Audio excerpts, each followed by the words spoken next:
Greenmantle by John Buchan. Narrated and presented by Golden Fiction Tales. Chapter 1. A Mission is Proposed. I had just finished breakfast and was filling my pipe when I got Bullivant's telegram. It was at Furling, the big country house in Hampshire where I had come to convalesce after Luce, and Sandy, who was in the same case, was hunting for the marmalade. I flung him the flimsy with the blue strip pasted down on it, and he whistled. "Hullo, Rick, you've got the battalion. Or maybe it's a staff billet. You'll be a blighted brass hat, coming it heavy over the hard, working regimental officer. And to think of the language you've wasted on brass, hats in your time." I sat and thought for a bit, for the name. Bullivant carried me back 18 months to the hot summer before the war. I had not seen the man since, though I had read about him in the papers. For more than a year I had been a busy battalion officer, with no other thought than to hammer a lot of raw stuff into good soldiers. I had succeeded pretty well, and there was no prouder man on earth than Richard Hannay when he took his Lennox Highlanders over the parapets on Ass, and bloody 25th day of September. Luce was no picnic, and we had had some ugly bits of scrapping before that. But the worst bit of the campaign I had seen was a tea party to the show I had been in with Bullivant before the war started. Major Hannay's narrative of this affair has been published under the title of the 39 Steps. The sight of his name on a telegram seemed to change all my outlook on life. I had been hoping for the command of the battalion, and looking forward to being in at the finish with Brother Botch. But this message jerked my thoughts on to a new road. There might be other things in the war than straightforward fighting. Why on earth should the Foreign Office want to see an obscure major of the new army, and want to see him in double quick time? "I'm going up to town by the 10 train. I announced I'll be back in time for dinner."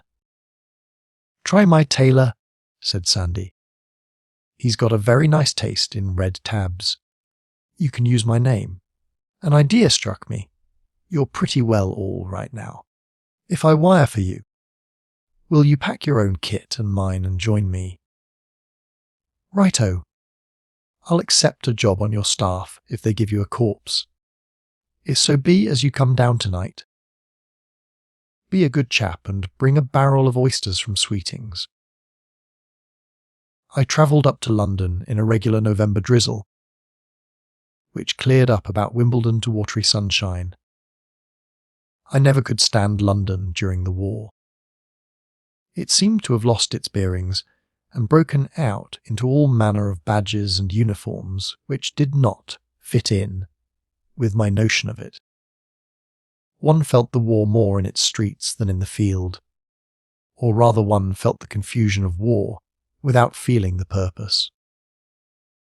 I dare say it was all right, but since August 1914, I never spent a day in town without coming home depressed to my boots. I took a taxi and drove straight to the Foreign Office.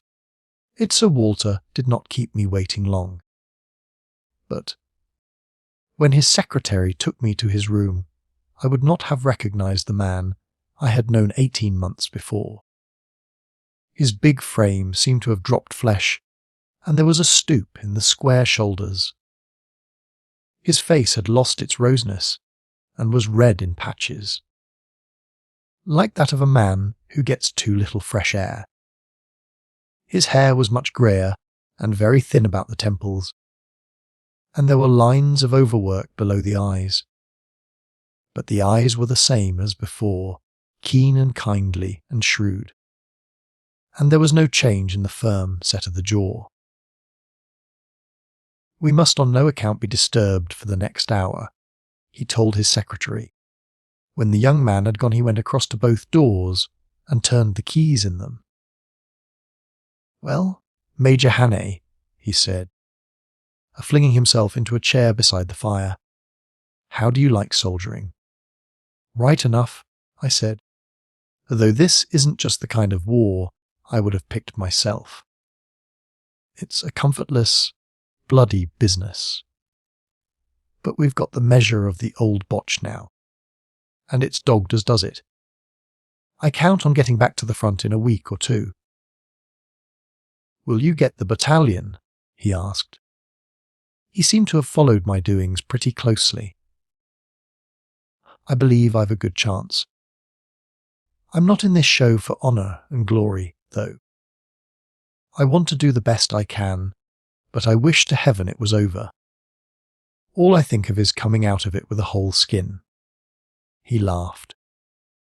"You do yourself an injustice. What about the forward observation post at the Lone Tree? You forgot about the whole skin then?" I felt myself getting red. "That was all rot," I said, "and I can't think who told you about it. I hated the job, but I had to do it to prevent my subalterns going to glory. They were a lot of fire-eating young lunatics. If I had sent one of them, he'd have gone on his knees to Providence and asked for trouble." Sir Walter was still grinning. "I'm not questioning your caution. You have the rudiments of it, or our friends of the Blackstone would have gathered you in at our last merry meeting. I would question it as little as your courage. What exercises my mind is whether it is best employed in the trenches. Is the War Office dissatisfied with me?" I asked sharply. "They are profoundly satisfied.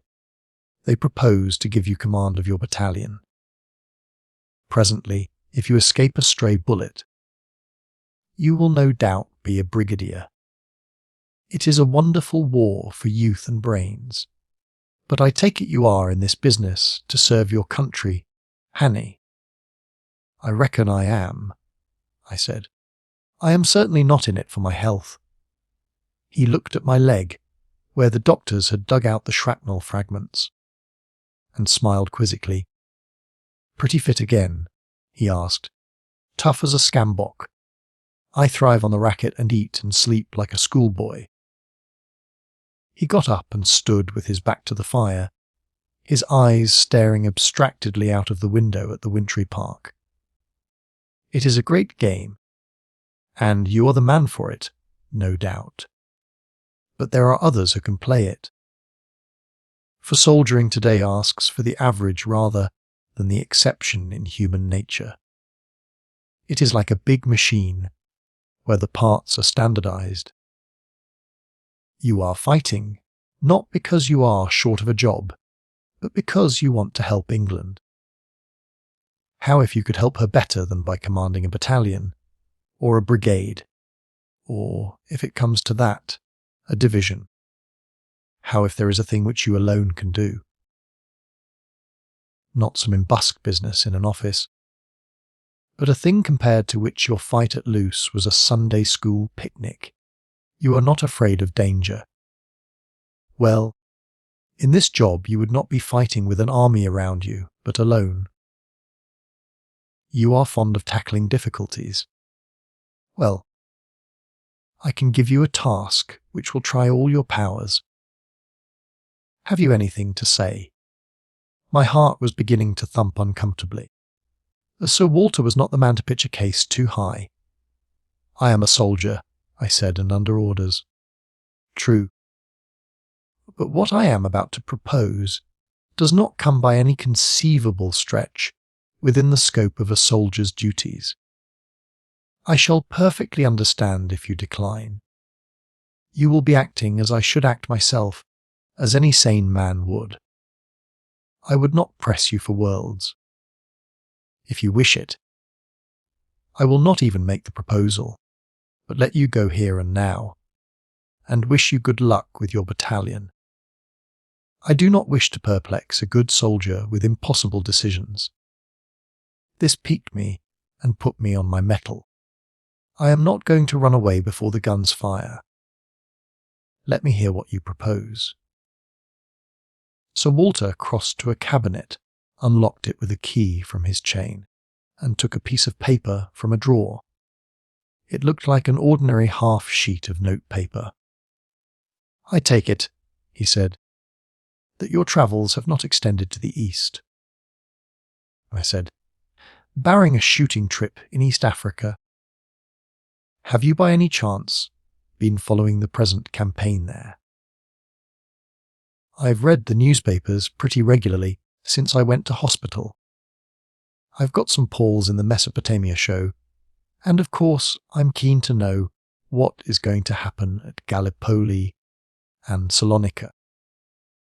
I gather that Egypt is pretty safe.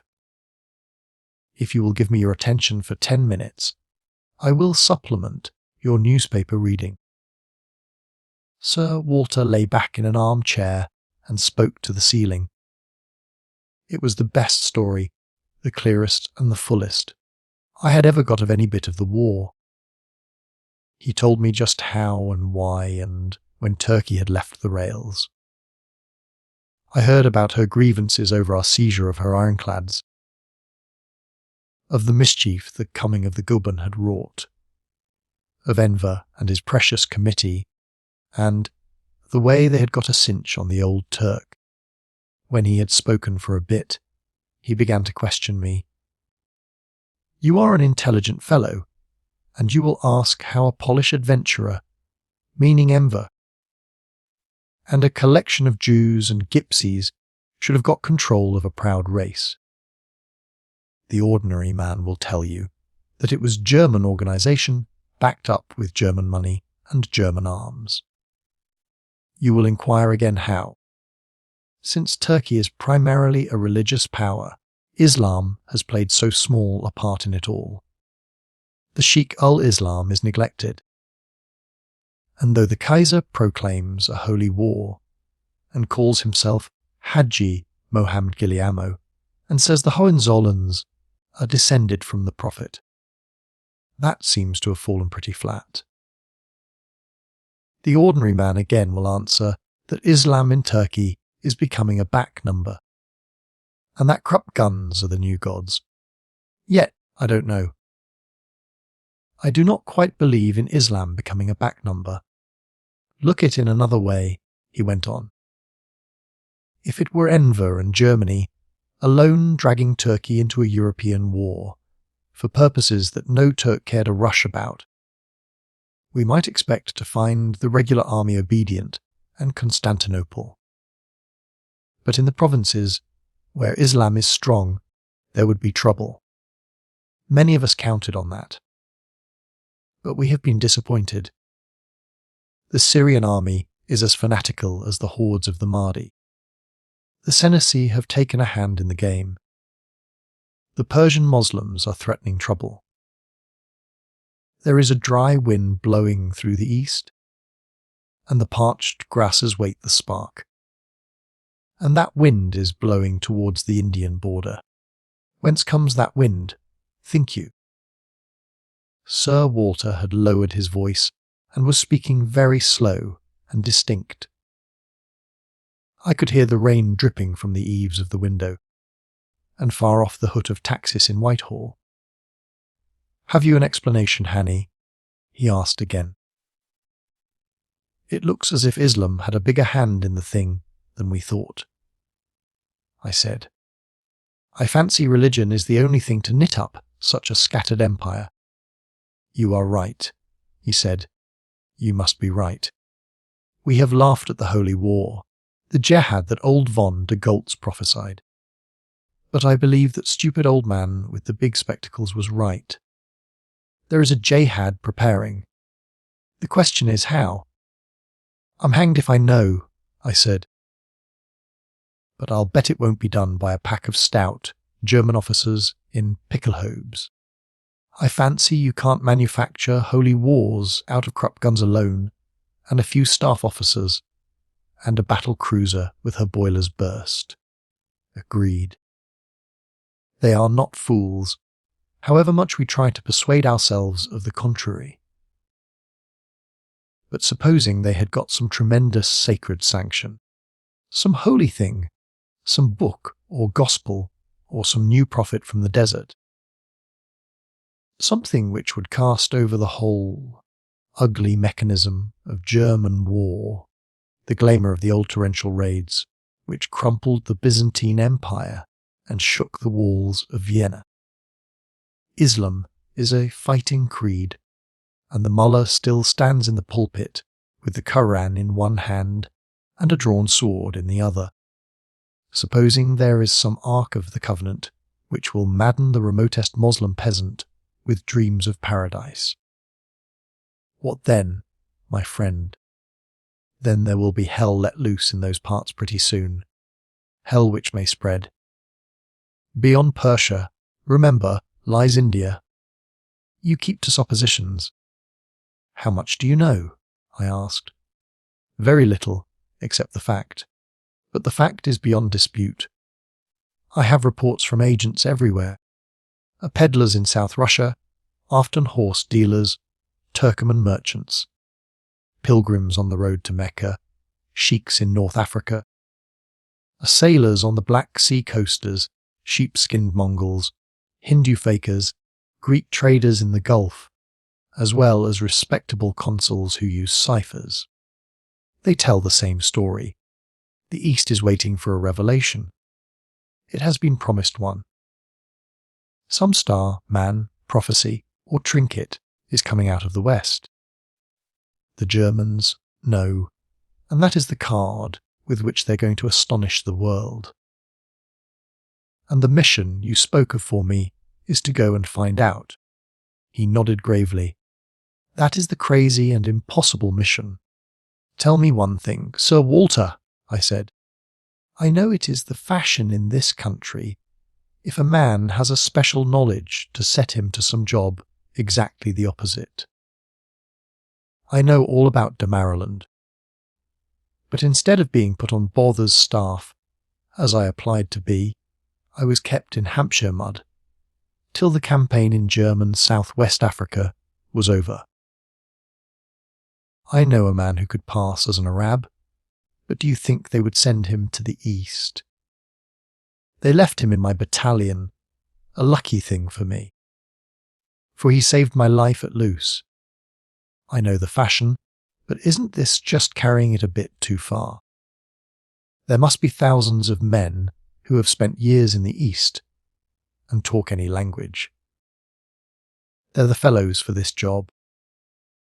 I never saw a Turk in my life except a chap who did wrestling turns in a show at Kimberley. You've picked about the most useless man on earth. You've been a mining engineer, Hannay, Sir Walter said. If you wanted a man to prospect for gold in Barrettsland, you would of course like to get one who knew the country and the people and the language. But the first thing you would require in him would be that he had a nose for finding gold and knew his business. That is the position now. I believe that you have a nose for finding out what our enemies try to hide. I know that you are brave and cool and resourceful. That is why I tell you the story. Besides, he unrolled a big map of Europe on the wall. I can't tell you where I'll get on the track of the secret, but I can put a limit to the quest. You won't find it east of the Bosporus, not yet. It is still in Europe. It may be in Constantinople or in Thrace. It may be farther west. But it is moving eastwards. If you are in time, you may cut into its march to Constantinople. That much I can tell you.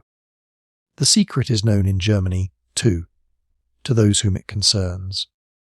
It is in Europe that the seeker must search at present. Tell me more, I said. You can give me no details and no instructions. Obviously you can give me no help if I come to grief. He nodded. You would be beyond the pale. You give me a free hand. Absolutely. You can have what money you like, and you can get what help you like. You can follow any plan you fancy, and go anywhere you think fruitful. We can give no directions. One last question. You say it is important. Tell me just how important. It is life and death, he said solemnly. I can put it no higher and no lower. Once we know what is the menace, we can meet it. As long as we are in the dark, it works unchecked, and we may be too late. The war must be won or lost in Europe. Yes, but if the East blazes up, our effort will be distracted from Europe, and the great coup may fail. The stakes are no less than victory and defeat. Hannay. I got out of my chair and walked to the window. It was a difficult moment in my life. I was happy in my soldiering, above all. Happy in the company of my brother officers. I was asked to go off into the enemy's lands on a quest, for which I believed I was manifestly unfitted. A business of lonely days and nights, of nerve-wracking strain, of deadly peril shrouding me like a garment. Looking out on the bleak weather, I shivered. It was too grim a business, too inhuman for flesh and blood. But Sir Walter had called it a matter of life and death, and I had told him that I was out to serve my country. He could not give me orders, but was I not under orders, higher orders than my brigadiers? I thought myself incompetent, but cleverer men than me thought me competent, or at least competent enough for a sporting chance. I knew in my soul that if I declined I should never be quite at peace in the world again. And yet Sir Walter called the scheme madness, and said that he himself would never have accepted. How does one make a great decision? I swear that when I turned round to speak, I meant to refuse. But my answer was yes, and I had crossed the Rubicon. My voice sounded cracked and far away. Sir Walter shook hands with me, and his eyes blinked a little. I may be sending you to your death, Hannay. Good God, what a damned taskmistress duty is! If so, I shall be haunted with regrets. But you will never repent. Have no fear of that. You have chosen the roughest road, but it goes straight to the hill tops. He handed me the half sheet of notepaper. On it were written 3 words, Casredin, Cancer, and VI. That is the only clue we possess, he said. I cannot construe it, but I can tell you the story. We have had our agents working in Persia and Mesopotamia for years, mostly young officers of the Indian Army. They carry their lives in their hands, and now and then one disappears. And the sewers of Baghdad might tell a tale. But they find out many things, and they count the game worth the candle. They have told us of the star rising in the west, but they could give us no details. All but one, the best of them. He had been working between Mosul and the Persian frontier as a muleteer, and had been south into the Bakhtiari hills. He found out something, but his enemies knew that he knew, and he was pursued. 3 months ago, just before cut, he staggered into Delamain's camp with 10 bullet holes in him and a knife slash on his forehead. He mumbled his name, but beyond that, and the fact that there was something coming from the west, he told them nothing. He died in 10 minutes. They found this paper on him, and since he cried out the word Casredin in his last moments, it must have had something to do with his quest. It is for you to find out if it has any meaning. I folded it up and placed it in my pocket-book. What a great fellow! What was his name? I asked. Sir Walter did not answer at once. He was looking out of the window. His name, he said at last, was Harry Bullivant. He was my son. God rest his brave soul! Chapter 2, The Gathering of the Missionaries, I wrote out a wire to Sandy, asking him to come up by the 2:15 train and meet me at my flat. "I have chosen my colleague," I said. "Billy Arbuthnot's boy. His father was at Harrow with me. I know the fellow. Harry used to bring him down to fish, Tallish, with a lean, high-boned face and a pair of brown eyes like a pretty girl's. I know his record, too. There's a good deal about him in this office. He rode through Yemen, which no white man ever did before. The Arabs let him pass, for they thought him stark mad and argued that the hand of Allah was heavy enough on him without their efforts. He's blood brother to every kind of Albanian bandit. Also, he used to take a hand in Turkish politics and got a huge reputation. Some Englishman was once complaining to old Mahmud Shevkat about the scarcity of statesmen in Western Europe, and Mahmud broke in with, "Have you not the Honourable Arbuthnot? You say he's in your battalion."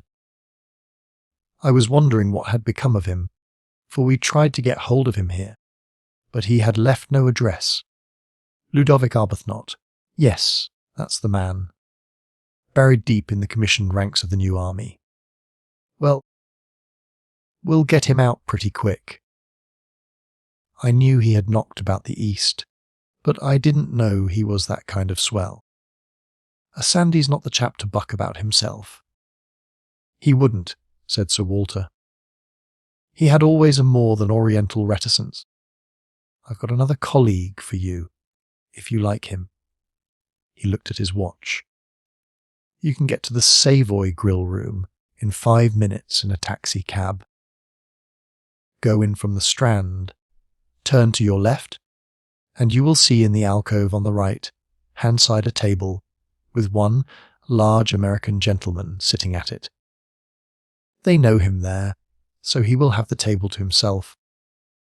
I want you to go and sit down beside him. Say you come from me. His name is Mr. John Scantlebury Blencaron, now a citizen of Boston, Mass, but born and raised in Indiana. Put this envelope in your pocket, but don't read its contents till you have talked to him. I want you to form your own opinion about Mr. Blencaron. I went out of the Foreign Office in as muddled a frame of mind as any diplomatist who ever left its portals. I was most desperately depressed. To begin with, I was in a complete funk. I had always thought I was about as brave as the average man, but there's courage and courage. And mine was certainly not the impassive kind. Stick me down in a trench, and I could stand being shot at as well as most people, and my blood could get hot if it were given a chance. But I think I had too much imagination. I couldn't shake off the beastly forecasts that kept crowding my mind. In about a fortnight, I calculated I would be dead. Shot as a spy. A rotten sort of ending. At the moment I was quite safe, looking for a taxi in the middle of Whitehall, but the sweat broke on my forehead. I felt as I had felt in my adventure before the war. But this was far worse, for it was more cold-blooded and premeditated, and I didn't seem to have even a sporting chance. I watched the figures in Koki passing on the pavement, and thought what a nice, safe prospect they had compared to mine. Yes, even if next week they were in the Hohenzollern, or the hairpin trench at the quarries, or that ugly angle at Hooge. I wondered why I had not been happier that morning, before I got that infernal wire. Suddenly all the trivialities of English life seemed to me inexpressibly dear and terribly far away. I was very angry with Bullivant, till I remembered how fair he had been. My fate was my own choosing. When I was hunting the black stone, the interest of the problem had helped to keep me going. but now I could see no problem. My mind had nothing to work on but 3 words of gibberish on a sheet of paper, and a mystery of which Sir Walter had been convinced, but to which he couldn't give a name. It was like the story I had read of Saint Teresa, setting off at the age of 10 with her small brother to convert the Moors. I sat huddled in the taxi with my chin on my breast, wishing that I had lost a leg at Lewes and been comfortably tucked away for the rest of the war. Sure enough, I found my man in the grill room. There he was, feeding solemnly, with a napkin tucked under his chin. He was a big fellow with a fat, sallow, clean-shaven face. I disregarded the hovering waiter and pulled up a chair beside the American at the little table. He turned on me a pair of full sleepy eyes like a ruminating ox. "Mr. Blenkeron," I asked. "You have my name, sir," he said. "Mr. John Scantlebury Blenkeron. I would wish you good morning if I saw anything good in this darned British weather." "I come from Sir Walter Bullivant," I said, speaking low. "So," said he, "Sir Walter is a very good friend of mine. Pleased to meet you. Mr. or I guess it's Colonel Hannay," I said. "Major Hannay." I was wondering what this sleepy Yankee could do to help me. "Allow me to offer you luncheon, Major. Here, waiter, bring the cart. I regret that I cannot join you in sampling the efforts of the management of this hotel. I suffer, sir, from dyspepsia, duodenal dyspepsia. It gets me 2 hours after a meal and gives me hell just below the breastbone. So I am obliged to adopt a diet. My nourishment is fish, sir, and boiled milk and a little dry toast. It's a melancholy descent from the days when I could do justice to a lunch at Sherry's and sup off oyster crabs and devilled bones." He sighed from the depths of his capacious frame. I ordered an omelette and a chop, and took another look at him. The large eyes seemed to be gazing steadily at me without seeing me. They were as vacant as an abstracted child's, but I had an uncomfortable feeling that they saw more than mine. "You have been fighting, Major. The Battle of Loos. Well, I guess that must have been some battle. We in America respect the fighting of the British soldier, but we don't quite catch onto the dark vices of the British generals. We opine that there is more bellicosity than science among your highbrows. That is so. My father fought at Chattanooga, but these eyes have seen nothing gorier than a presidential election. Say, is there any way I could be let into a scene of real bloodshed?" His serious tone made me laugh. "There are plenty of your countrymen in the present show," I said. "The French Foreign Legion is full of young Americans, and so is our Army Service Corps. Half the choffers you strike in France seem to come from the States." He sighed.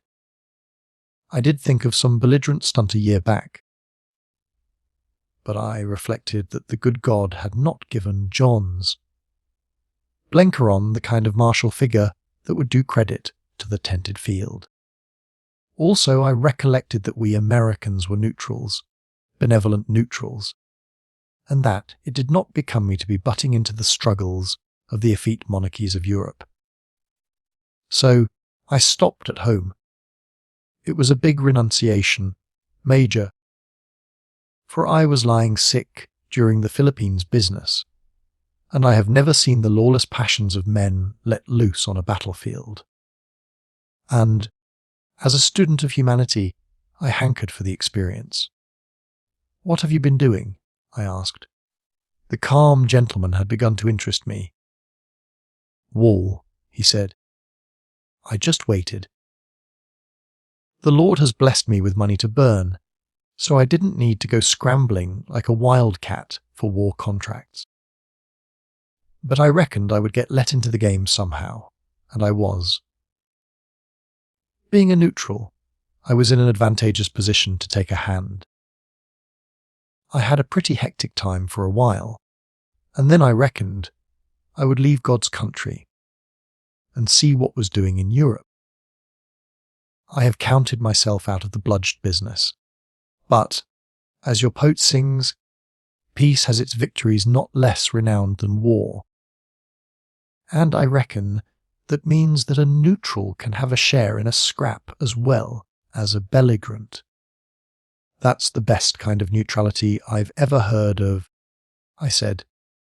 It's the right kind, he replied solemnly. Say, Major, what are your lot fighting for?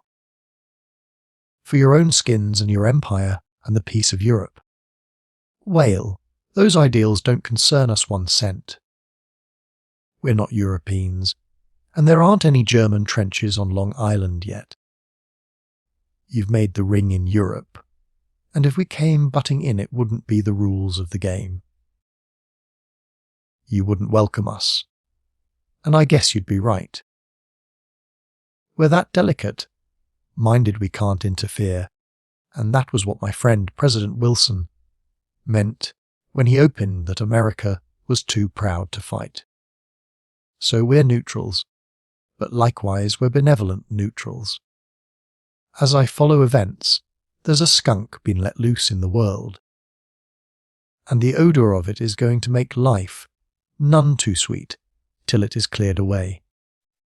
It wasn't us that stirred up that skunk, but we've got to take a hand in disinfecting the planet. See, we can't fight, but, by God, some of us are going to sweat blood to sweep the mess up. Officially we do nothing except give off notes, like a leaky boiler gives off steam. But as individual citizens we're in it up to the neck. So, in the spirit of Jefferson Davis and Woodrow Wilson, I'm going to be the neutralist, kind of neutral till Kaiser will be sorry he didn't declare war on America at the beginning. I was completely recovering my temper. This fellow was a perfect jewel, and his spirit put purpose into me.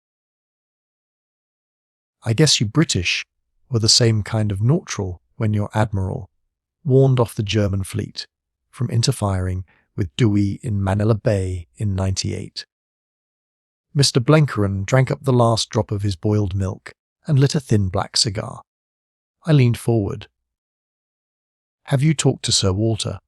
I asked.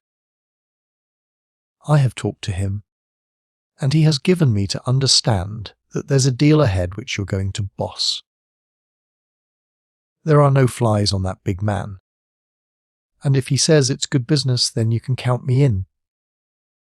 You know that it's uncommonly dangerous. I judged so, but it don't do to begin counting risks. I believe in an all-wise and beneficent providence, but you have got to trust him and give him a chance. What's life anyhow? For me, it's living on a strict diet and having frequent pains in my stomach. It isn't such an almighty lot to give up, provided you get a good price in the deal. Besides, how big is the risk? About 1 o'clock in the morning, when you can't sleep, it will be the size of Mount Everest. But if you run out to meet it, it will be a hillock you can jump over. The grizzly looks very fierce when you're taking your ticket for the Rockies and wondering if you'll come back. But he's just an ordinary bear when you've got the sight of your rifle on him. I won't think about risks till I'm up to my neck in them, and don't see the road out. I scribbled my address on a piece of paper and handed it to the stout philosopher. Come to dinner tonight at 8, I said. I thank you, Major. A little fish, please, plain boiled, and some hot milk. You will forgive me if I borrow your couch after the meal and spend the evening on my back. That is the advice of my new doctor. I got a taxi and drove to my club. On the way, I opened the envelope Sir Walter had given me. It contained a number of jottings, the dossier of Mr. Blenkeron.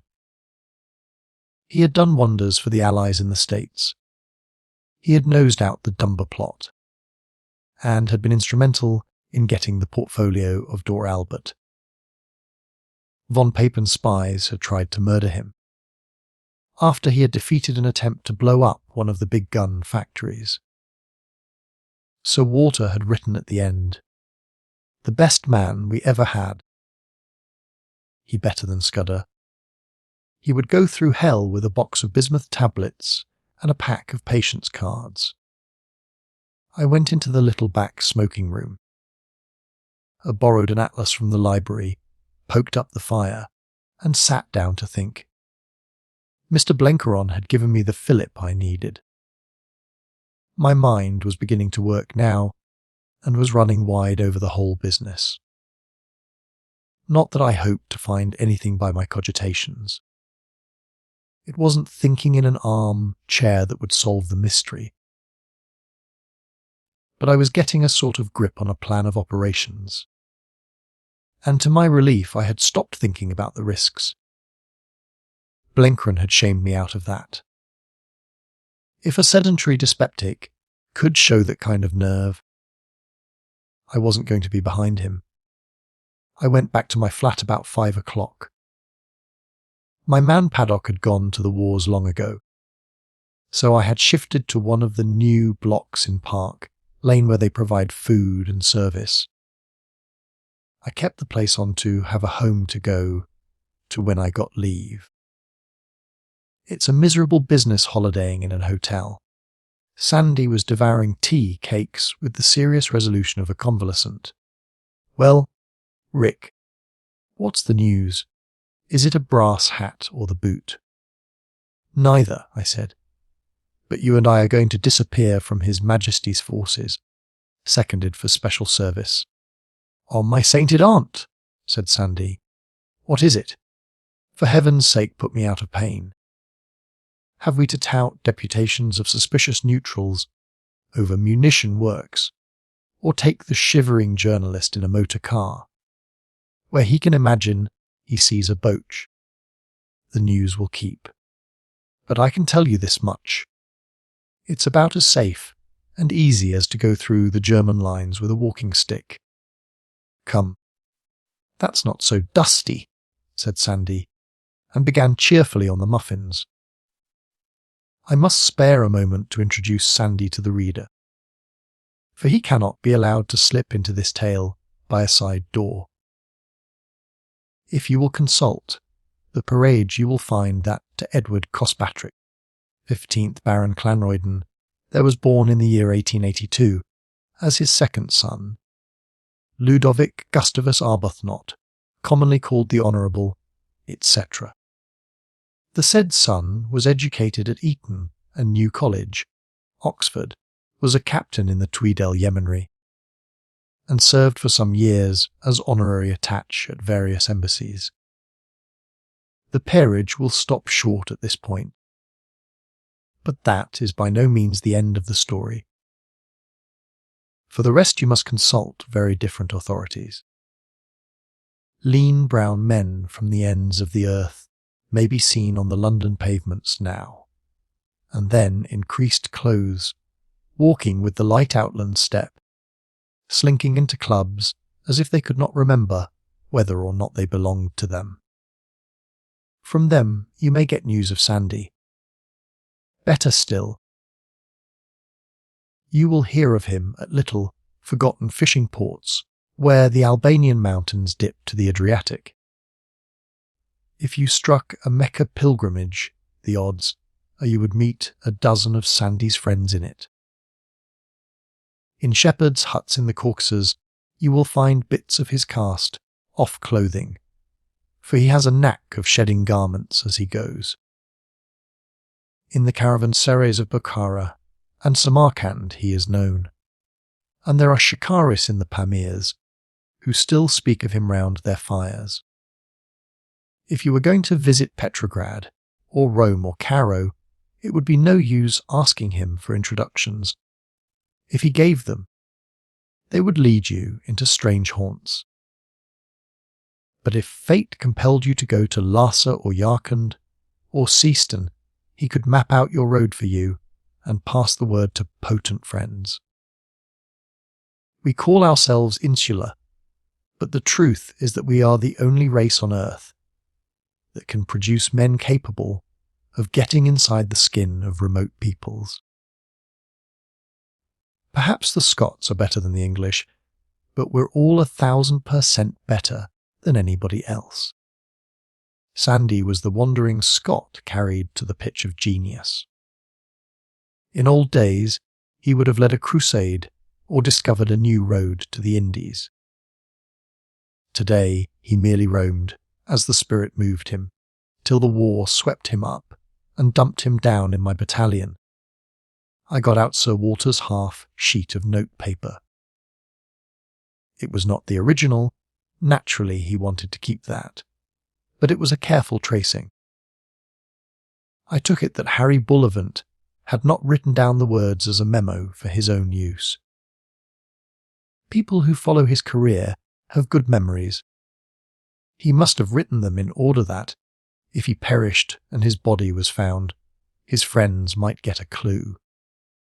Wherefore, I argued, the words must be intelligible to somebody or other of our persuasion, and likewise they must be pretty well gibberish to any Turk or German that found them.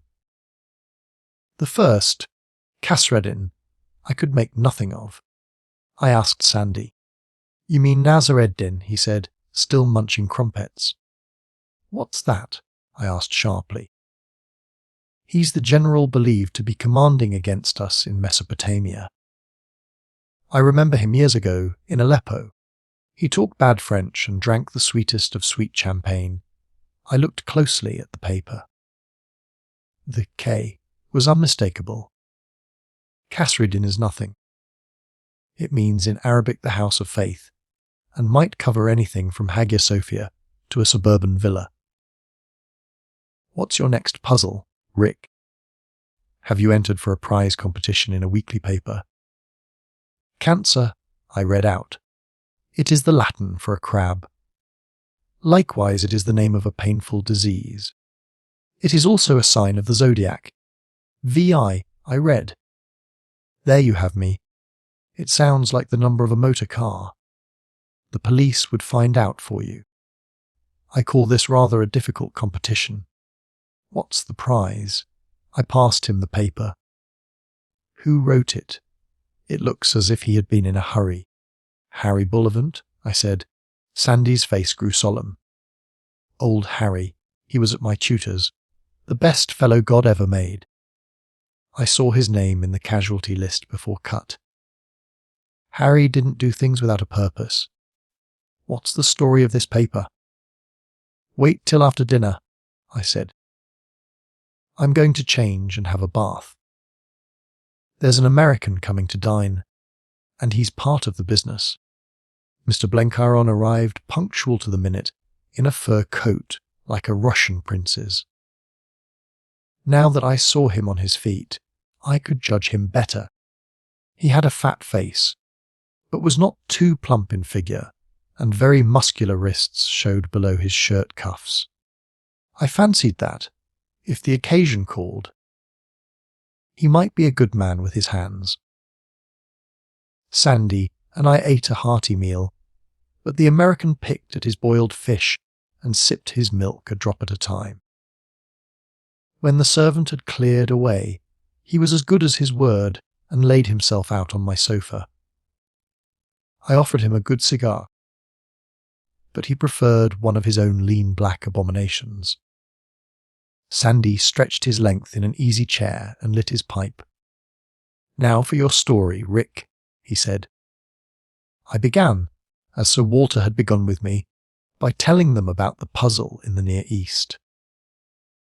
I pitched a pretty good yarn, for I had been thinking a lot about it, and the mystery of the business had caught my fancy. Sandy got very keen. It is possible enough. Indeed, I've been expecting it, though I'm hanged if I can imagine what card the Germans have got up their sleeve. It might be any one of 20 things. 30 years ago there was a bogus prophecy that played the devil in Yemen. Or it might be a flag such as Aliwad Helu had. Or a jewel like Solomon's necklace in Abyssinia. You never know what will start off a jihad. But I rather think it's a man. Where could he get his purchase? I asked. It's hard to say. If it were merely wild tribesmen like the Bedoin, he might have got a reputation as a saint and miracle worker. Or he might be a fellow that preached a pure religion, like the chap that founded the Senussi. But I'm inclined to think he must be something extra special if he can put a spell on the whole Moslem world. The Turk and the Persian wouldn't follow the ordinary new theology game. He must be of the blood. Your Mahdis and mullahs and imams were nobodies, but they had only a local prestige. To capture all Islam, and I gather that is what we fear, the man must be of the Quraysh, the tribe of the Prophet himself. But how could any impostor prove that? For I suppose he's an impostor. He would have to combine a lot of claims. His descent must be pretty good to begin with, and there are families, remember, that claim the Quraysh blood. Then he'd have to be rather a wonder on his own account, saintly, eloquent, and that sort of thing. And I expect he'd have to show a sign, though what that could be I haven't a notion. You know the East about as well as any living man. Do you think that kind of thing is possible? I asked. Perfectly, said Sandy with a grave face. Well, there's the ground clear to begin with. Then there's the evidence of pretty well every secret agent we possess. That all seems to prove the fact, but we have no details and no clues except that bit of paper. I told them the story of it. Sandy studied it with wrinkled brows. It beats me, but it may be the key for all that. A clue may be dumb in London and shout aloud at Baghdad. That's just the point I was coming to. So Walter says this thing is about as important for our cause as big guns. He can't give me orders, but he offers the job of going out to find what the mischief is. Once he knows that, he says he can checkmate it. But it's got to be found out soon, for the mine may be sprung at any moment. I've taken on the job. Will you help? Sandy was studying the ceiling. I should add that it's about as safe as playing chuck, farthing at the loose crossroads, the day you and I went in. And if we fail, nobody can help us. Oh. Of course, said Sandy in abstracted voice. Mr. Blenkeron, having finished his after-dinner recumbency, had sat up and pulled a small table towards him. From his pocket he had taken a pack of patience cards and had begun to play the game called the Double Napoleon. He seemed to be oblivious of the conversation. Suddenly I had a feeling that the whole affair was stark lunacy. Here were we three simpletons, sitting in a London flat and projecting a mission into the enemy's citadel without an idea what we were to do or how we were to do it. And one of the three was looking at the ceiling and whistling softly through his teeth, and another was playing patience. The farce of the thing struck me so keenly that I laughed. Sandy looked at me sharply. You feel like that. Same with me. It's idiocy. But all war is idiotic, and the most whole-hearted idiot is apt to win. We're to go on this mad trail wherever we think we can hit it. Well, I'm with you. But I don't mind admitting that I'm in a blue funk. I had got myself adjusted to this trench business, and was quite happy. And now you have hooked me out, and my feet are cold. "I don't believe you know what fear is," I said. "There you're wrong, Rick," he said earnestly. "Every man who isn't a maniac knows fear. I have done some daft things, but I never started on them without wishing they were over. Once I'm in the show I get easier, and by the time I'm coming out I'm sorry to leave it. But at the start my feet are icy. Then I take it you're coming." "Rather," he said. "You didn't imagine I would go back on you." "And you, sir," I addressed Blenkeron. His game of patience seemed to be coming out. He was completing 8 little heaps of cards with a contented grunt. As I spoke, he raised his sleepy eyes and nodded. "Why, yes," he said. "You gentlemen mustn't think that I haven't been following your most engrossing conversation. I guess I haven't missed a syllable. I find that a game of patience stimulates the digestion after meals and conduces to quiet reflection. John's Blenkeron is with you all the time." He shuffled the cards and dealt for a new game. I don't think I ever expected a refusal, but this ready assent cheered me wonderfully. I couldn't have faced the thing alone. Well, that's settled. Now for ways and means. We 3 have got to put ourselves in the way of finding out Germany's secret, and we have to go where it is known. Somehow or other we have to reach Constantinople, and to beat the biggest area of country we must go by different roads. Sandy, my lad, you've got to get into Turkey. You're the only one of us that knows that engaging people. You can't get in by Europe very easily, so you must try Asia.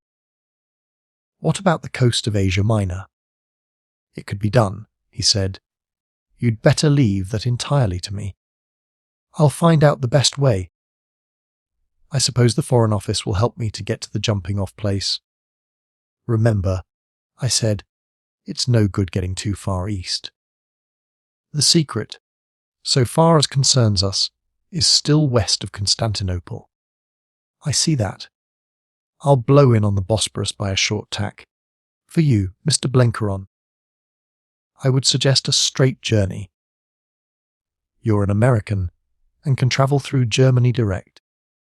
But I wonder how far your activities in New York will allow you to pass as a neutral.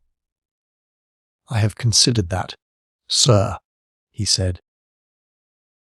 I have given some thought to the peculiar psychology of the great German nation. As I read them, they're as cunning as cats. And if you play the feline game, they will outwit you every time. Yes, sir, they are no slouches at sleuth work. If I were to buy a pair of false whiskers and dye my hair and dress like a Baptist parson and go into Germany on the peace racket, I guess they'd be on my trail like a knife, and I should be shot as a spy inside of a week or doing solitary in the Moabite prison. But they lack the larger vision. They can be bluffed, sir. With your approval, I shall visit the fatherland as John's Blenkeron, once a thorn in the side of their brightest boys on the other side. But it will be a different John S. I reckon he will have experienced a change of heart. He will have come to appreciate the great, pure, noble soul of Germany, and he will be sorrowing for his past like a converted gun, man at a camp meeting. He will be a victim of the meanness and perfidy of the British government.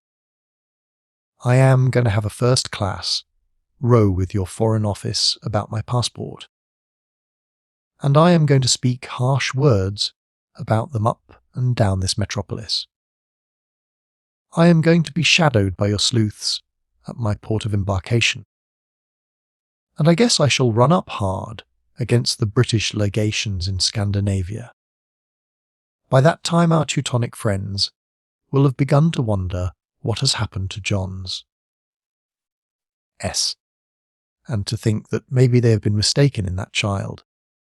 So, when I get to Germany, they will be waiting for me with an open mind. Then I judge my conduct will surprise and encourage them. I will confide to them valuable secret information about British preparations, and I will show up the British lion as the meanest kind of cur. You may trust me to make a good impression. After that I'll move eastwards to see the demolition of the British Empire in those parts. By the way, where is the rendezvous? This is the 17th day of November. If we can't find out what we want in 2 months, we may chuck the job. On the 17th of January, we should forgather in Constantinople.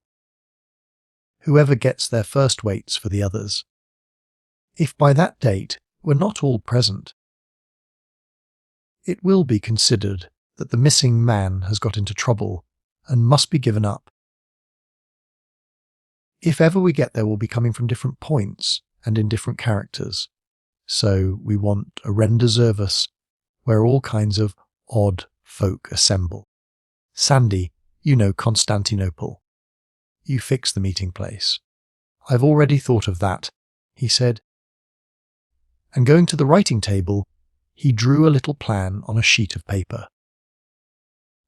That lane runs down from the Kurdish bazaar in Galata to the ferry of Ratchik. Halfway down on the left-hand side is a cave kept by a Greek called Kouprasso. Behind the cafe is a garden, surrounded by high walls which were parts of the old Byzantine theatre. At the end of the garden is a shanty called the Garden House of Suliman the Red. It has been in its time a dancing hall and a gambling hell and God knows what else. It's not a place for respectable people. But the ends of the earth converge there, and no questions are asked. That's the best spot I can think of for a meeting place. The kettle was simmering by the fire, the night was raw, and it seemed the hour for whiskey punch. I made a brew for Sandy and myself, and boiled some milk for Blenkeron. What about language? I asked. You're all right, Sandy. I know German fairly well, and I can pass anywhere as a Turk. The first will do for eavesdropping, and the second for ordinary business. And you? I asked Blenkeron. I was left out at Pentecost, he said. I regret to confess I have no gift of tongues, but the part I have chosen for myself don't require the polyglot. Never forget I'm plain John's Blenkeron, a citizen of the great American Republic. You haven't told us your own line, Rick, Sandy said. I am going to the Bosporus through Germany, and, not being a neutral, it won't be a very cushioned journey. Sandy looked grave. That sounds pretty desperate. Is your German good enough?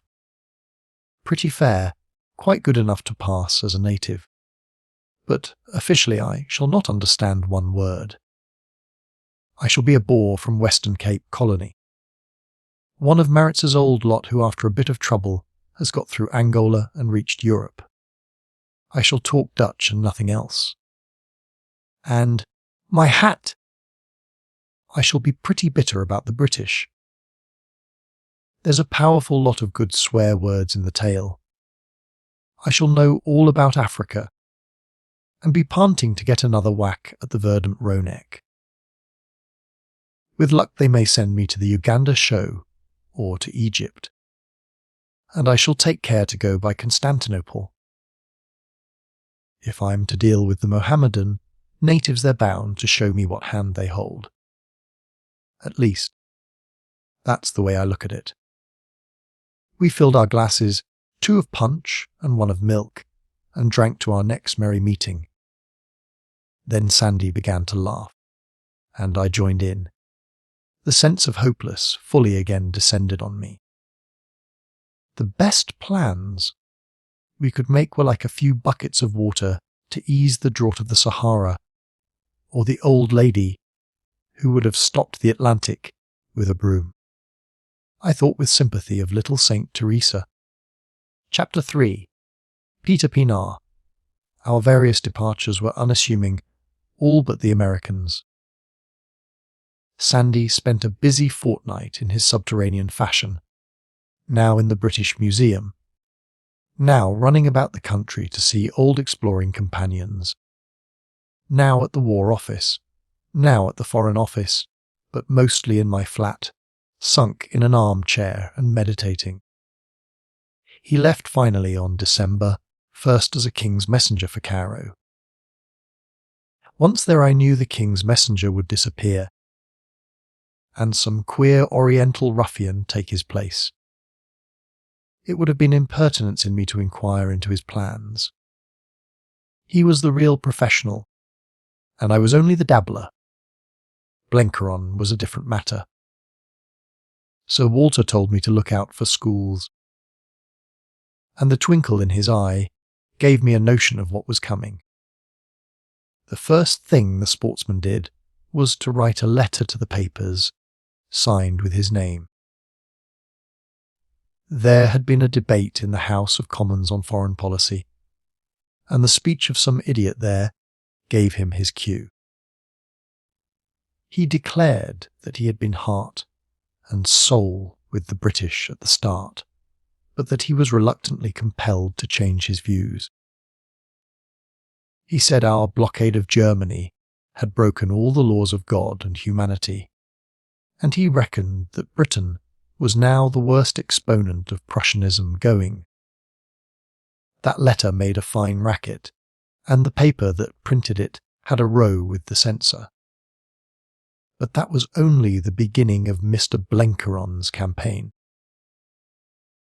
He got mixed up with some mountebanks called the League of Democrats Against Aggression. Gentlemen who thought that Germany was all right if we could only keep from hurting her feelings. He addressed a meeting under their auspices, which was broken up by the crowd, but not before John S. had got off his chest a lot of amazing stuff. I wasn't there, but a man who has told me that he never heard such clotted nonsense. He said that Germany was right in wanting the freedom of the seas, and that America would back her up, and that the British Navy was a bigger menace to the peace of the world than the Kaiser's army. He admitted that he had once thought differently, but he was an honest man and not afraid to face facts. The oration closed suddenly, when he got a Brussels sprout in the eye, at which my friend said he swore in a very unpacifist style. After that he wrote other letters to the press, saying that there was no more liberty of speech in England, and a lot of scallywags backed him up. Some Americans wanted to tar and feather him, and he got kicked out of the Savoy. There was an agitation to get him deported, and questions were asked in Parliament. And the Under-Secretary for Foreign Affairs said his department had the matter in hand. I was beginning to think that Blenkeron was carrying his tomfoolery too far, so I went to see Sir Walter, but he told me to keep my mind easy. Our friend's motto is thorough, he said, and he knows very well what he is about.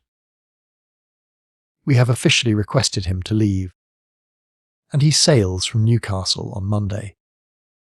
He will be shadowed wherever he goes, and we hope to provoke more outbreaks. He is a very capable fellow. The last I saw of him was on the Saturday afternoon, when I met him in St. James's Street and offered to shake hands. He told me that my uniform was a pollution, and made a speech to a small crowd about it. They hissed him, and he had to get into a taxi. As he departed, there was just the suspicion of a wink in his left eye. On Monday I read that he had gone off, and the papers observed that our shores were well quit of him. I sailed on December 3rd from Liverpool in a boat bound for the Argentine that was due to put in at Lisbon. I had, of course, to get a Foreign Office passport to leave England, but after that my connection with the government ceased. All the details of my journey were carefully thought out. Lisbon would be a good jumping-off place, for it was the rendezvous of scallywags from most parts of Africa. My kit was an old Gladstone bag, and my clothes were the relics of my South African wardrobe. I let my beard grow for some days before I sailed, and, since it grows fast, I went on board with the kind of hairy chin you will see on the young boar. My name was now Brandt, Cornelis Brandt, at least so my passport said, and passports never lie. There were just 2 other passengers on that beastly boat, and they never appeared till we were out of the bay. I was pretty bad myself, but managed to move about all the time, for the frowst in my cabin would have sickened a hippo. The old tub took 2 days and a night to waddle from Ushant to Finisterre. Then the weather changed, and we came out of snow squalls into something very like summer. The hills of Portugal were all blue and yellow like the Kalahari, and before we made the Tagus I was beginning to forget I had ever left Rhodesia. There was a Dutchman among the sailors with whom I used to patter the tail, and but for good morning and good evening. In broken English to the captain, that was about all the talking I did on the cruise. We dropped anchor off the quays of Lisbon on a shiny blue morning, pretty near warm enough to wear flannels. I had now got to be very wary. I did not leave the ship with the shore-going boat, but made a leisurely breakfast. Then I strolled on deck, and there, just casting anchor in the middle of the stream, was another ship with a blue and white funnel I knew so well. Calculated that a month before she had been smelling the mangrove swamps of Angola. Nothing could better answer my purpose. I proposed to board her, pretending I was looking for a friend, and come on shore from her, so that anyone in Lisbon who chose to be curious would think I had landed straight from Portuguese Africa. I hailed one of the adjacent ruffians, and got into his rowboat with my kit. We reached the vessel. They called her the Henry the Navigator, just as the first shore boat was leaving. The crowd in it were all Portuguese, which suited my book. But when I went up the ladder the first man, I was old Peter Pienaar. Here was a piece of sheer monumental luck. Peter had opened his eyes and his mouth, and had got as far as Allemachtig when I shut him up. Brandt, I said, Cornelis Brandt. That's my name now, and don't you forget it. Who is the captain here? Is it still old Sloggett? Ja, said Peter, pulling himself together. He was speaking about you yesterday. This was better and better. I sent Peter below to get hold of Sloggett. And presently I had a few words with that gentleman in his cabin with the door shut. You've got to enter my name in the ship's books. I came aboard at Mossamedes. And my name's Cornelis Brandt. At first Sloggett was for objecting. He said it was a felony. I told him that I dared say it was, but he had got to do it, for reasons which I couldn't give, but which were highly creditable to all parties. In the end he agreed, and I saw it done. I had a pull on old Sloggett, for I had known him ever since he owned a dissolute tugboat at Delagoa Bay. Then Peter and I went ashore and swaggered into Lisbon as if we owned De Beers. We put up at the big hotel opposite the railway station, and looked and behaved like a pair of low-bred South Africans home for a spree. It was a fine bright day, so I hired a motor car and said I would drive it myself. We asked the name of some beauty spot to visit, and were told Sintra and shown the road to it. I wanted a quiet place to talk, for I had a good deal to say to Peter Pienaar.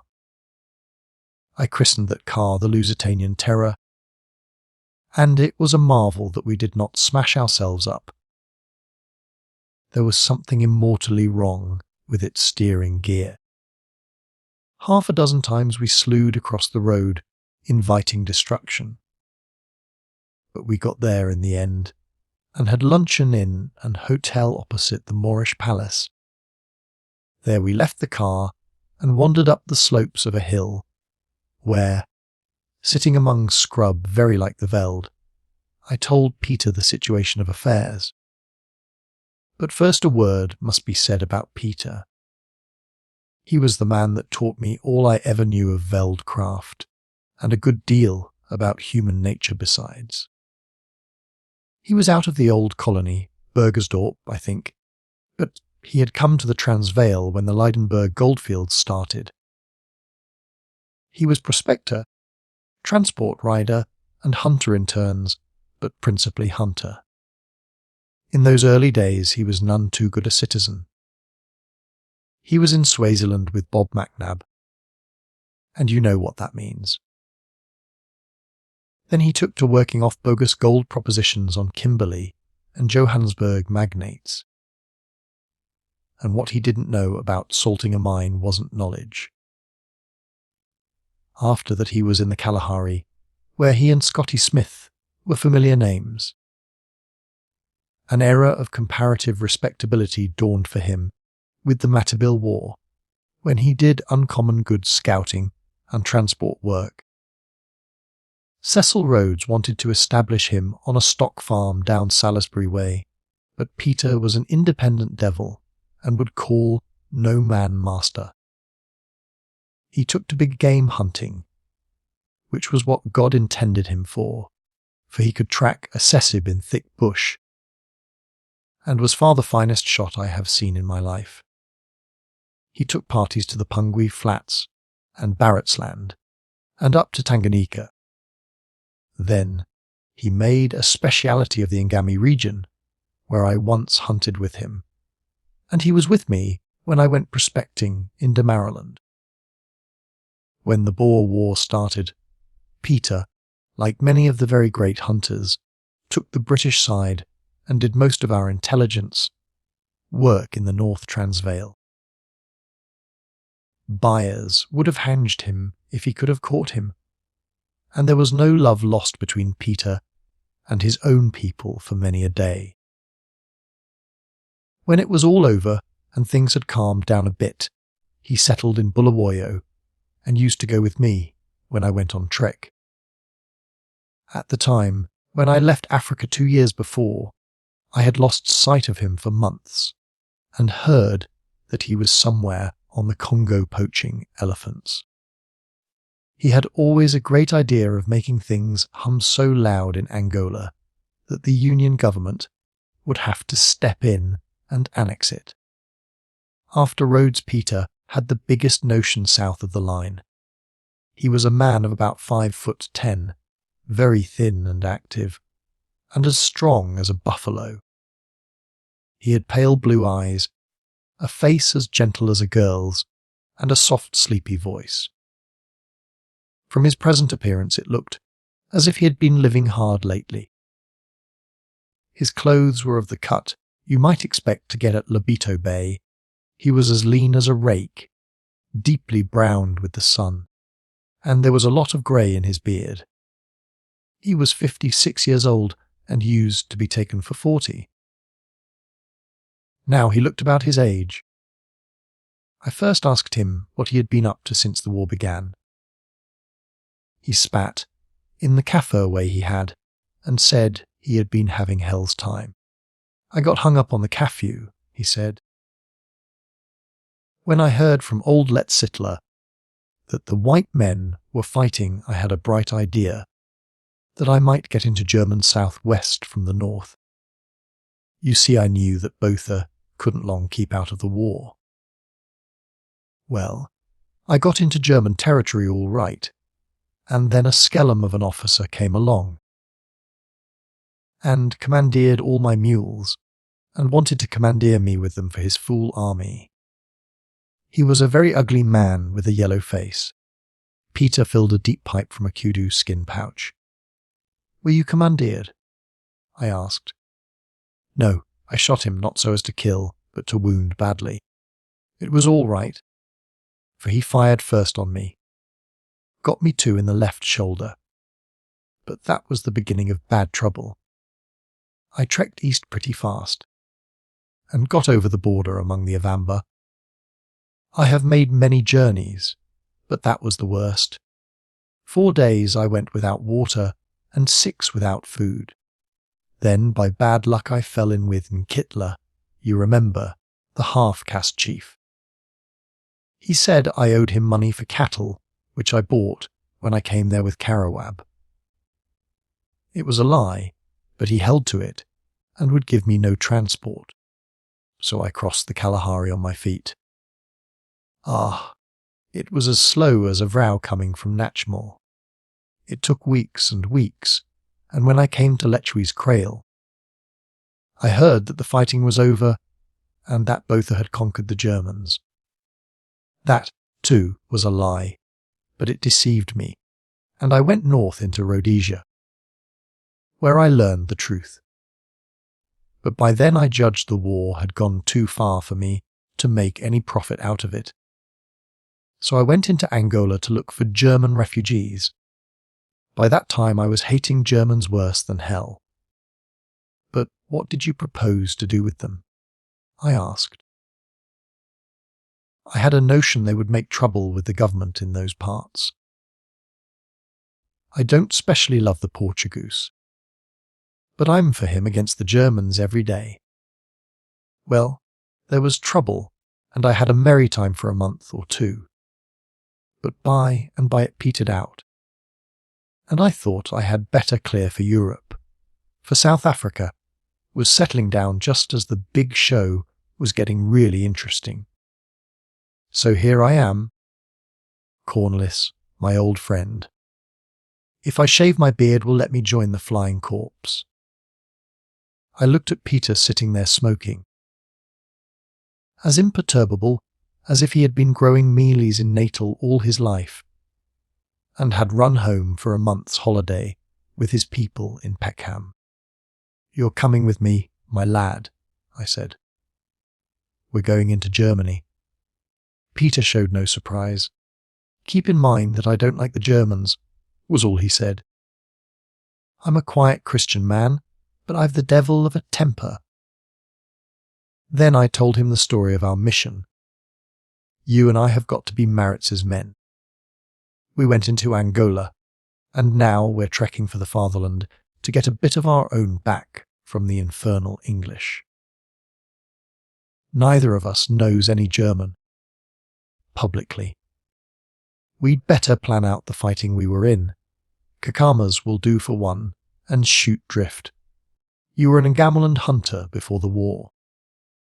They won't have your dossier, so you can tell any lie you like.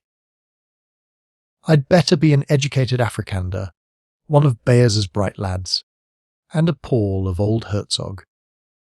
We can let our imagination loose about that part, but we must stick to the same yarn about the fighting."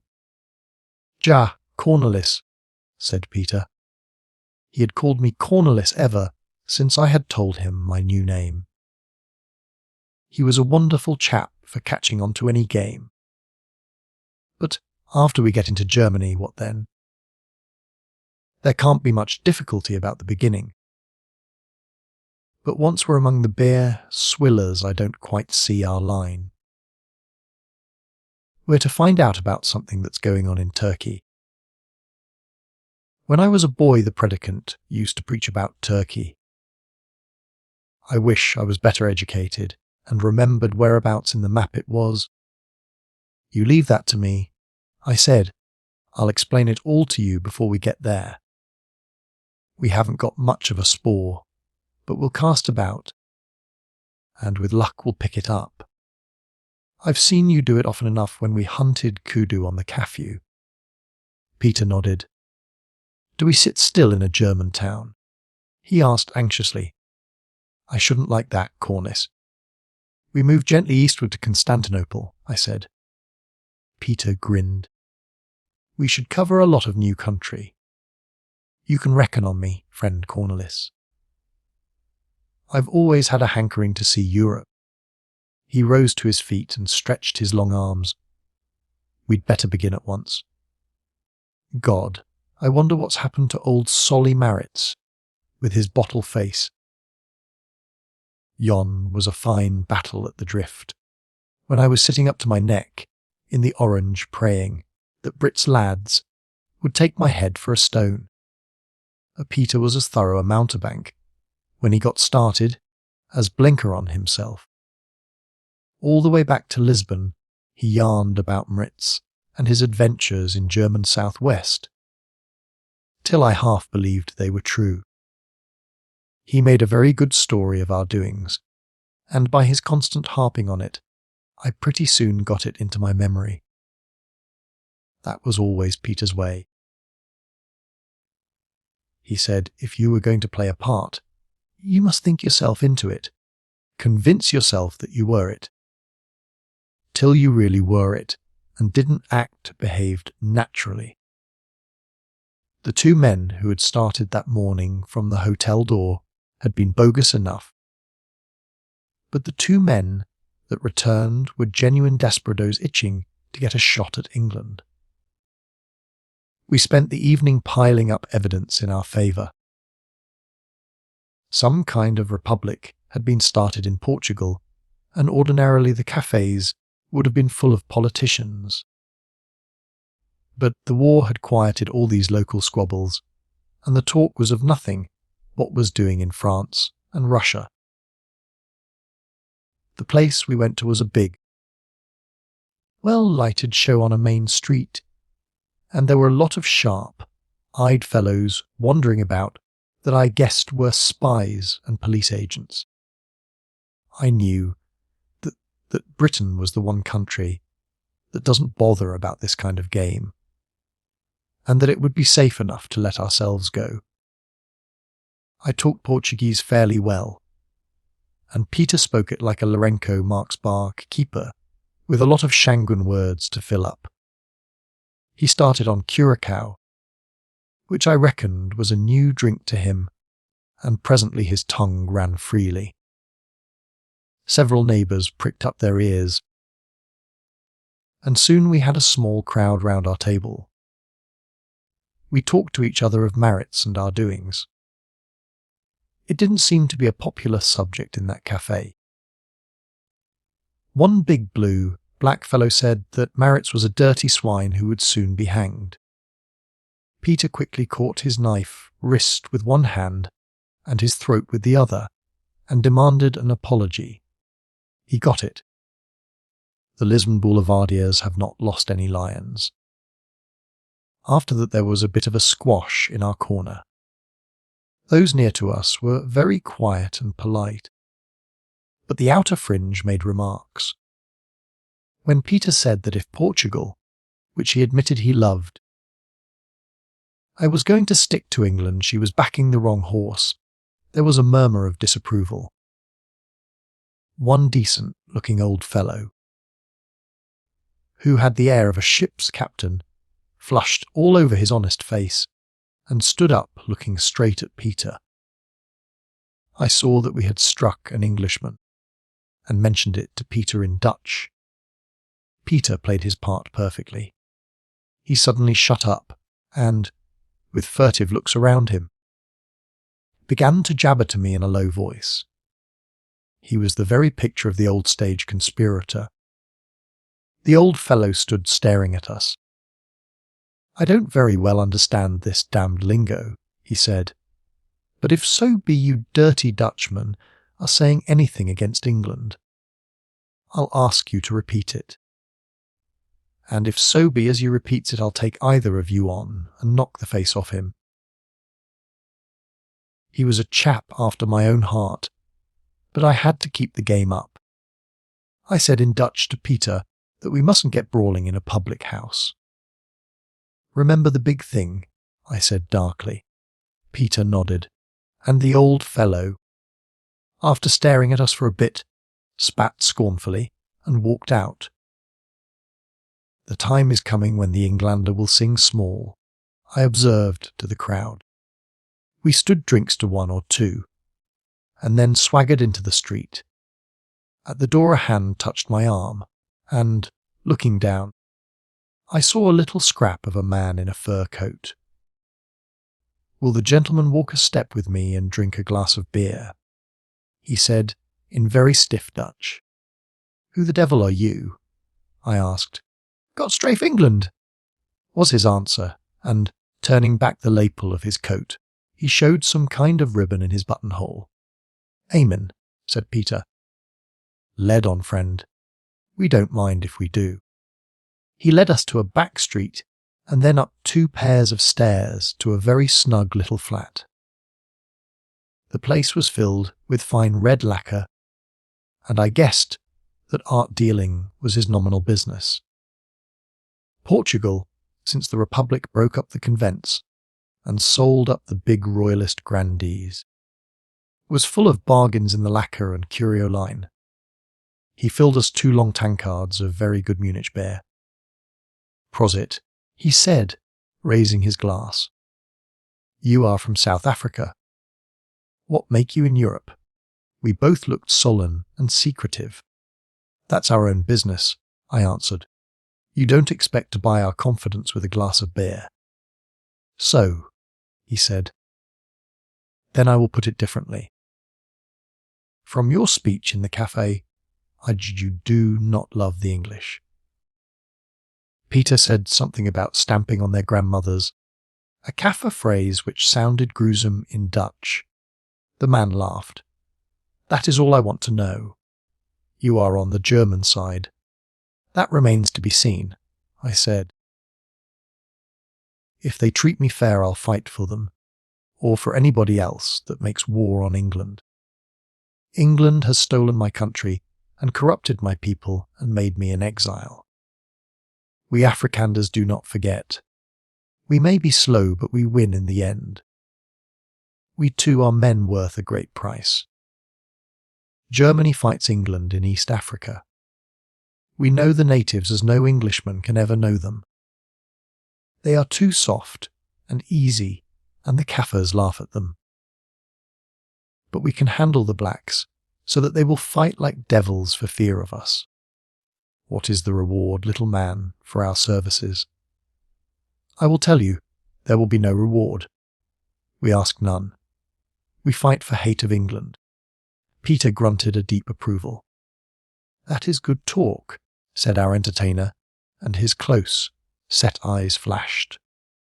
"There is room in Germany for such men as you. Where are you going now, I beg to know?" "To Holland," I said. "Then maybe we'll go to Germany. We are tired with travel and may rest a bit. This war will last long, and our chance will come." "But you may miss your market," he said significantly. "A ship sails tomorrow for Rotterdam. If you take my advice, you will go with her." This was what I wanted. For if we stayed in Lisbon, some real soldier of Maritz might drop in any day and blow the gaff. "I recommend you to sail in the Machado," he repeated. "There is work for you in Germany." "Oh yes, much work. But if you delay, the chance may pass. I will arrange your journey. It is my business to help the allies of my fatherland." He wrote down our names and an epitome of our doings, contributed by Peter, who required 2 mugs of beer to help him through. He was a Bavarian, it seemed, and we drank to the health of Prince Ruprecht, the same blighter I was trying to do in at loose. That was an irony which Peter unfortunately could not appreciate. If he could, he would have enjoyed it. The little chap saw us back to our hotel, and was with us the next morning after breakfast, bringing the steamer tickets. We got on board about 2 in the afternoon, but on my advice he did not see us off. I told him that, being British subjects and rebels at that, we did not want to run any risks on board, assuming a British cruiser caught us up and searched us. But P took £20 off him for travelling expenses, it being his rule never to miss an opportunity of spoiling the Egyptians. As we were dropping down the Tagus, we passed the old Henry the Navigator. "I met Sloggett in the street this morning," said Peter.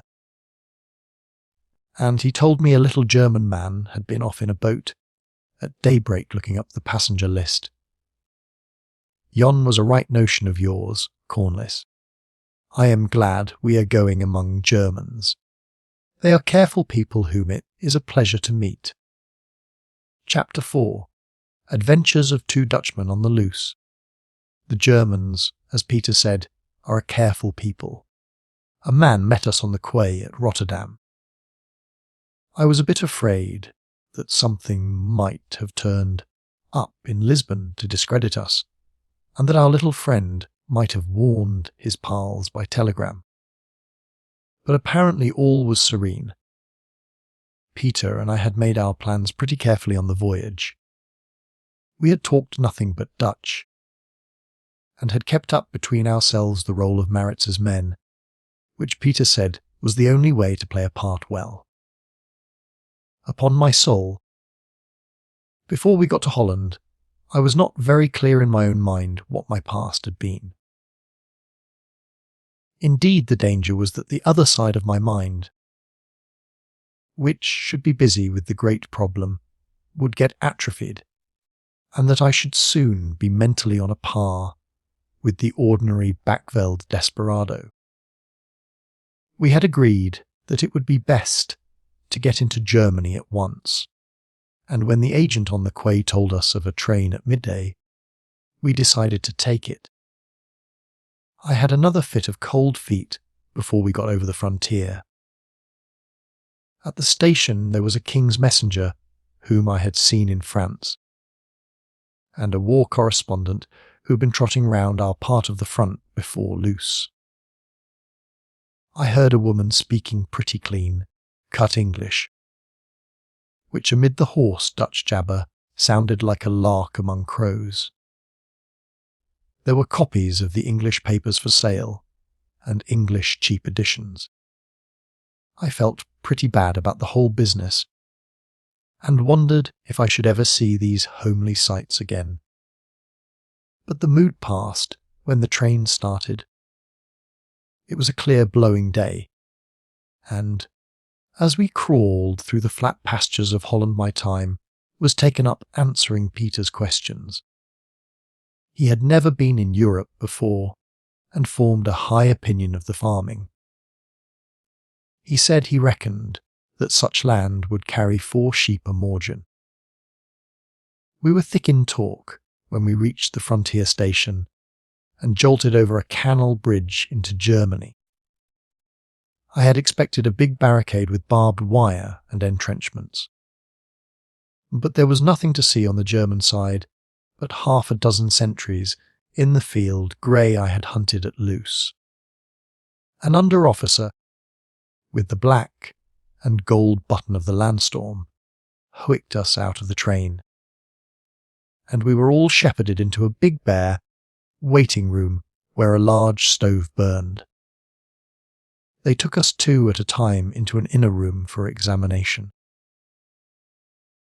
I had explained to Peter all about this formality, but I was glad we went in together, for they made us strip to the skin, and I had to curse him pretty seriously to make him keep quiet. The men who did the job were fairly civil, but they were mighty thorough. They took down a list of all we had in our pockets and bags, and all the details from the passports the Rotterdam agent had given us. We were dressing when a man in a lieutenant's uniform came in with a paper in his hand. He was a fresh-faced lad of about 20, with short-sighted spectacled eyes, Her Brant, he called out. I nodded. And this is her Pienaar, he asked in Dutch. He saluted. Gentlemen, I apologize. I am late because of the slowness of the Her Commandant's motor car. Had I been in time, you would not have been required to go through this ceremony. We have been advised of your coming, and I am instructed to attend you on your journey. The train for Berlin leaves in half an hour. Pray do me the honour to join me in a bock. With a feeling of distinction, we stalked out of the ordinary ruck of passengers and followed the lieutenant to the station restaurant. He plunged at once into conversation, talking the Dutch of Holland, which Peter, who had forgotten his school days, found a bit hard to follow. He was unfit for active service because of his eyes and a weak heart, but he was a desperate fire-eater in that stuffy restaurant. By his way of it, Germany could gobble up the French and the Russians whenever she cared. But she was aiming at getting all the Middle East in her hands first, so that she could come out conqueror with the practical control of half the world. Your friends the English, he said grinning, will come last. When we have starved them and destroyed their commerce with our undersea boats, we will show them what our navy can do. For a year they have been wasting their time in brag and politics, and we have been building great ships, oh so many. My cousin at Kiel, and he looked over his shoulder. But we never heard about that cousin at Kiel. A short sunburnt man came in, and our friend sprang up and saluted, clicking his heels like a pair of tongues. These are the South African Dutch, her captain, he said. The newcomer looked us over with bright, intelligent eyes and started questioning Peter in the tail. It was well that we had taken some pains with our story, for this man had been years in German southwest and knew every mile of the borders. Zorn was his name, and both Peter and I thought we remembered hearing him spoken of. I am thankful to say that we both showed up pretty well. Peter told his story to perfection, not pitching it too high, and asking me now and then for a name or to verify some detail. Captain Zorn looked satisfied. You seem the right kind of fellows, he said. But remember, and he bent his brows on us, we do not understand slimness in this land. If you are honest, you will be rewarded. But if you dare to play a double, game you will be shot like dogs.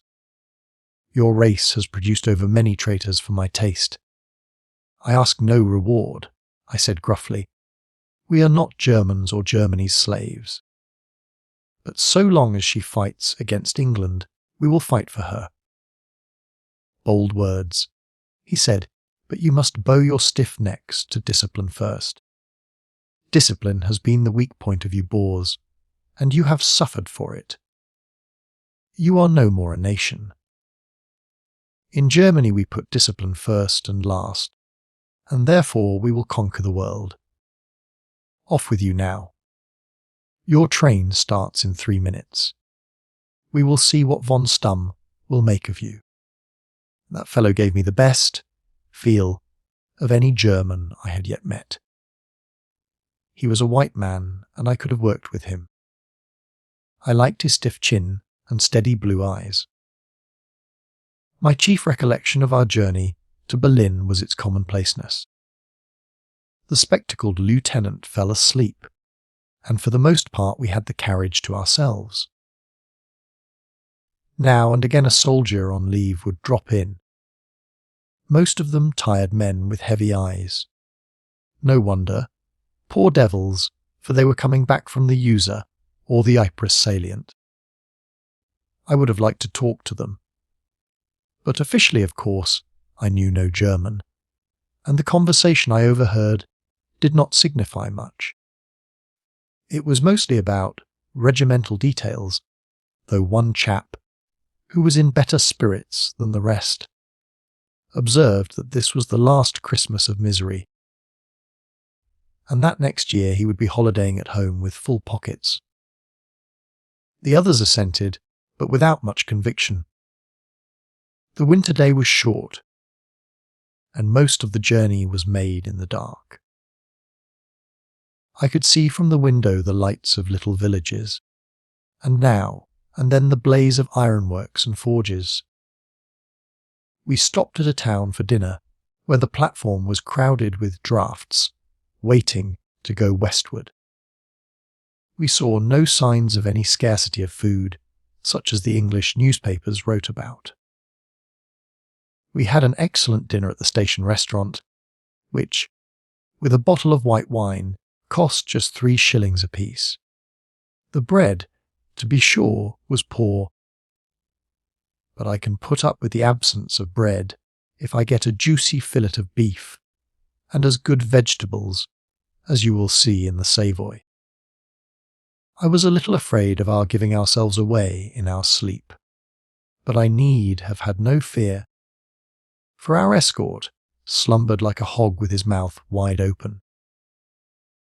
As we roared through the darkness, I kept pinching myself to make myself feel that I was in the enemy's land on a wild mission.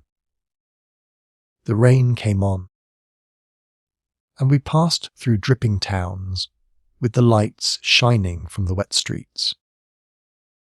As we went eastward, the lighting seemed to grow more generous. After the murk of London, it was queer to slip through garish stations with 100 arc lights glowing, and to see long lines of lamps running to the horizon. Peter dropped off early, but I kept awake till midnight, trying to focus thoughts that persistently strayed. Then, I too dozed and did not awake till about 5 in the morning, when we ran into a great busy terminus as bright as midday. It was the easiest and most unsuspicious journey I ever made. The lieutenant stretched himself and smoothed his rumpled uniform. We carried our scanty luggage to a droshoke, for there seemed to be no porters. Our escort gave the address of some hotel, and we rumbled out into brightly lit empty streets. "A mighty Dorp," said Peter.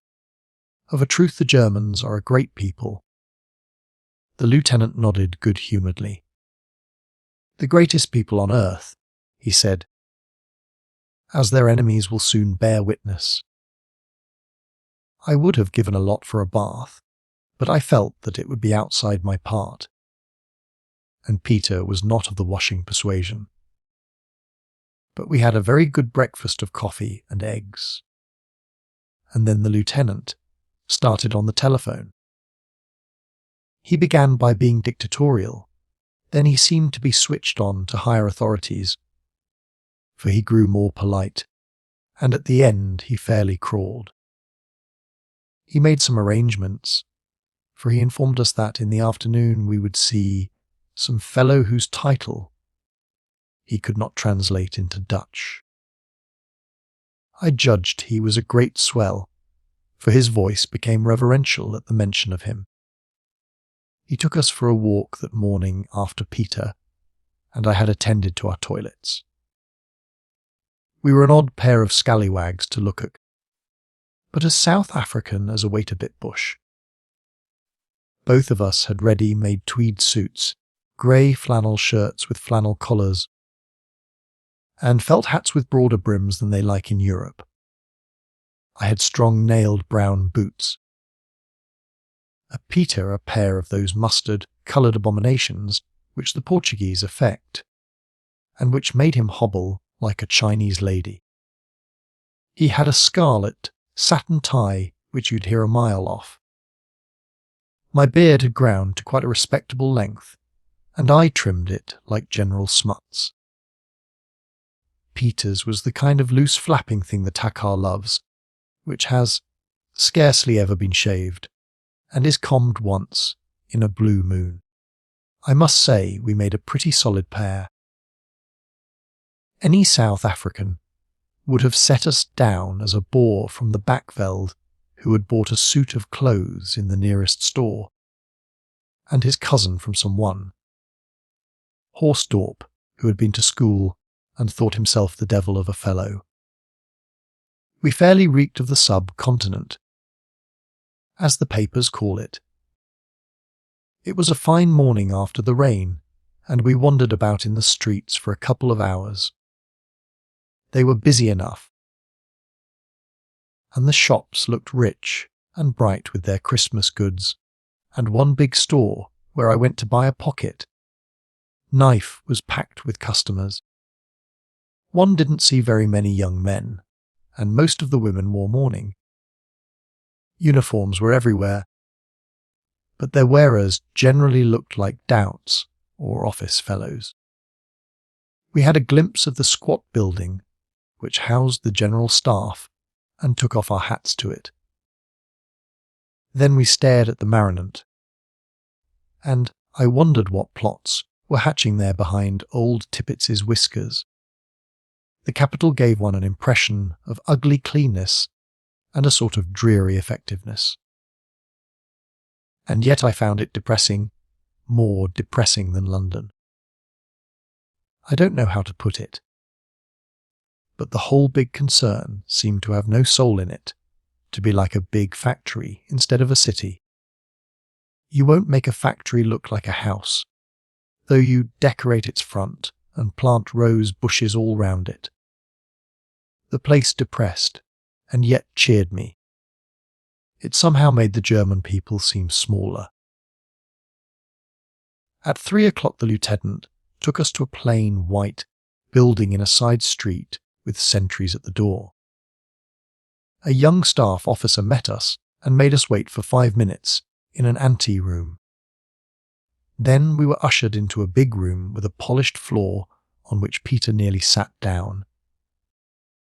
There was a log fire burning, and seated at a table was a little man in spectacles with his hair brushed back from his brow like a popular violinist. He was the boss, for the lieutenant saluted him and announced our names. Then he disappeared, and the man at the table motioned us to sit down in 2 chairs before him.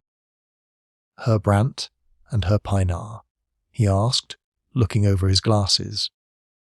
But it was the other man that caught my eye.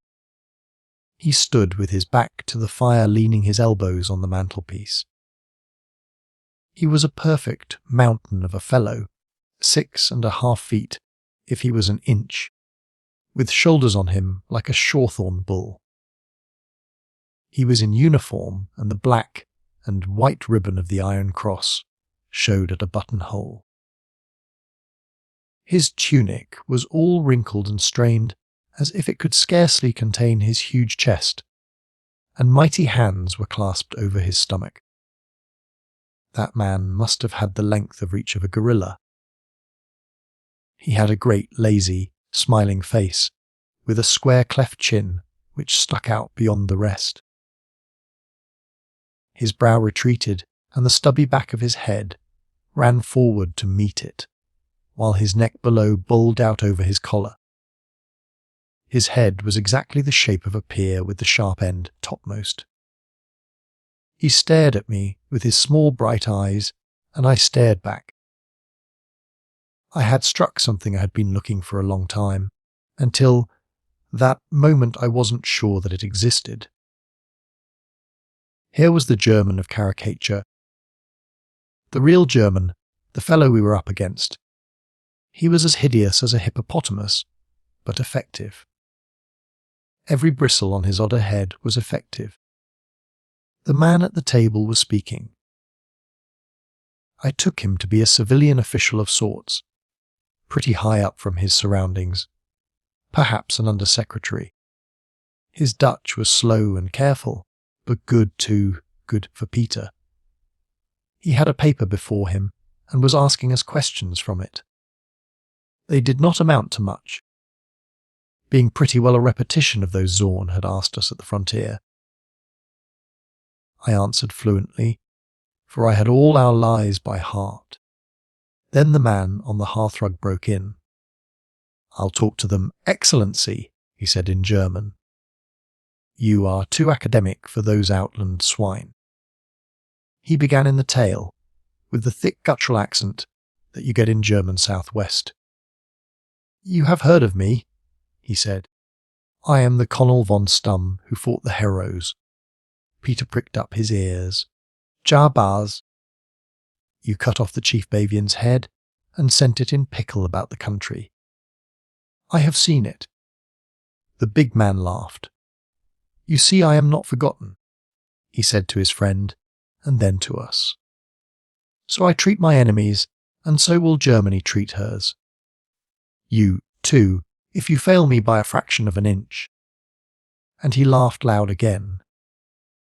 There was something horrible in that boisterousness. Peter was watching him from below his eyelids, as I have seen him watch a lion about to charge. He flung himself on a chair, put his elbows on the table, and thrust his face forward. "You have come from a damned muddled show. If I had Maritz in my power, I would have him flogged at a wagon's end. Fools and pig dogs. They had the game in their hands, and they flung it away. We could have raised a fire that would have burned the English into the sea. And for lack of fuel they let it die down. Then they try to fan it when the ashes are cold." He rolled a paper pellet and flicked it into the air. "That is what I think of your idiot general," he said, "and of all you Dutch. As slow as a fat vrow, and as greedy as an aasvogel." We looked very glum and sullen. "A pair of dumb dogs," he cried. 1,000 Brandenburgers would have won in a fortnight. Seats hadn't much to boast of. Mostly clerks and farmers and half-castes, and no soldier worth the name to lead them. But it took Botha and Smuts, and a dozen generals to hunt him down. But Maritz, his scorn came like a gust of wind. "Maritz did all the fighting there was," said Peter sulkily. "At any rate, he wasn't afraid of the sight of the Koki like your lot." "Maybe he wasn't," said the giant in a cooing voice. "Maybe he had his reasons for that. You Dutchmen have always a feather bed to fall on. You can always turn traitor. Maritz now calls himself Robinson, and has a pension from his friend Botha." "That," said Peter, "is a very damned lie." "I asked for information," said Stumm with a sudden politeness. "But that is all past and done with. Maritz matters no more than your old Cronjes and Kruges. The show is over, and you are looking for safety. For a new master perhaps. But man, what can you bring? What can you offer? You and your Dutch are lying in the dust with the yoke on your necks. The Pretoria lawyers have talked you round. You see that map," and he pointed to a big one on the wall. "South Africa is coloured green. Not red for the English or yellow for the Germans. Some day it will be yellow, but for a little it will be green, the colour of neutrals, of nothings, of boys and young ladies and chicken hearts." I kept wondering what he was playing at. Then he fixed his eyes on Peter. "What do you come here for?" "The game's up in your own country. What can you offer us Germans? If we gave you 10 million marks and sent you back, you could do nothing. Steer up a village row, perhaps, and shoot a policeman. South Africa is counted out in this war. Botha is a cleverish man and has beaten you calves, heads of rebels. Can you deny it? Peter couldn't. He was terribly honest in some things, and these were for certain his opinions. "No," he said, "that is true, Bass." "Then what in God's name can you do?" shouted Stumm. Peter mumbled some foolishness about nobbling Angola for Germany and starting a revolution among the natives. Stumm flung up his arms and cursed, and the Under-Secretary laughed It was high time for me to chip in. I was beginning to see the kind of fellow this Stum was, and as he talked I thought of my mission, which had got overlaid by my Boer past. It looked as if he might be useful. "Let me speak," I said. "My friend is a great hunter, but he fights better than he talks. He is no politician. You speak truth. South Africa is a closed door for the present, and the key to it is elsewhere. Here in Europe, and in the East, and in other parts of Africa. We have come to help you to find the key." Stum was listening. "Go on, my little Boer. It will be a new thing to hear a takar on world politics. You are fighting," I said, "in East Africa, and soon you may fight in Egypt. All the east coast north of the Zambesi will be your battleground. The English run about the world with little expeditions. I do not know where the places are, though I read of them in the papers. But I know my Africa. You want to beat them here in Europe and on the seas. Therefore, like wise generals, you try to divide them and have them scattered throughout the globe while you stick at home. That is your plan." "A second Falkenhayn," said Stum, laughing. "Well, England will not let East Africa go. She fears for Egypt, and she fears, too, for India. If you press her there, she will send armies, and more armies, till she is so weak in Europe that a child can crush her. That is England's way. She cares more for her empire than for what may happen to her allies. So I say press, and still press there. Destroy the railway to the lakes. Burn her capital, pen up every Englishman in Mombasa Island. At this moment it is worth for you 1,000 Damaralands." The man was really interested, and the Under-Secretary, too, pricked up his ears. "We can keep our territory," said the former, "but as for pressing, how the devil are we to press? The accursed English hold the sea. We cannot ship men or guns there. South are the Portuguese and west the Belgians. You cannot move a mast without a lever." "The lever is there, ready for you," I said. "Then for God's sake show it me," he cried. I looked at the door to see that it was shut, as if what I had to say was very secret. "You need men, and the men are waiting. They are black, but they are the stuff of warriors. All round your borders you have the remains of great fighting tribes, the Angoni, the Maasai, the Manyamwezi, and above all the Somalis of the north, and the dwellers on the upper Nile. The British recruit their black regiments there, and so do you. But to get recruits is not enough. You must set whole nations moving, as the Zulu under Chaka flowed over South Africa. It cannot be done," said the Under-Secretary. "It can be done," I said quietly. "We two are here to do it." This kind of talk was jolly difficult for me, chiefly because of Stum's asides in German to the official. I had, above all things, to get the credit of knowing no German, and if you understand a language well, it is not very easy, when you are interrupted, not to show that you know it, either by a direct answer, or by referring to the interruption in what you say next. I had to be always on my guard, and yet was up to me to be very persuasive and convince these fellows that I would be useful. Somehow or other I had to get into their confidence. I have been for years up and down in Africa, Uganda, and the Congo and the Upper Nile. I know the ways of the Kaffir as no Englishman does.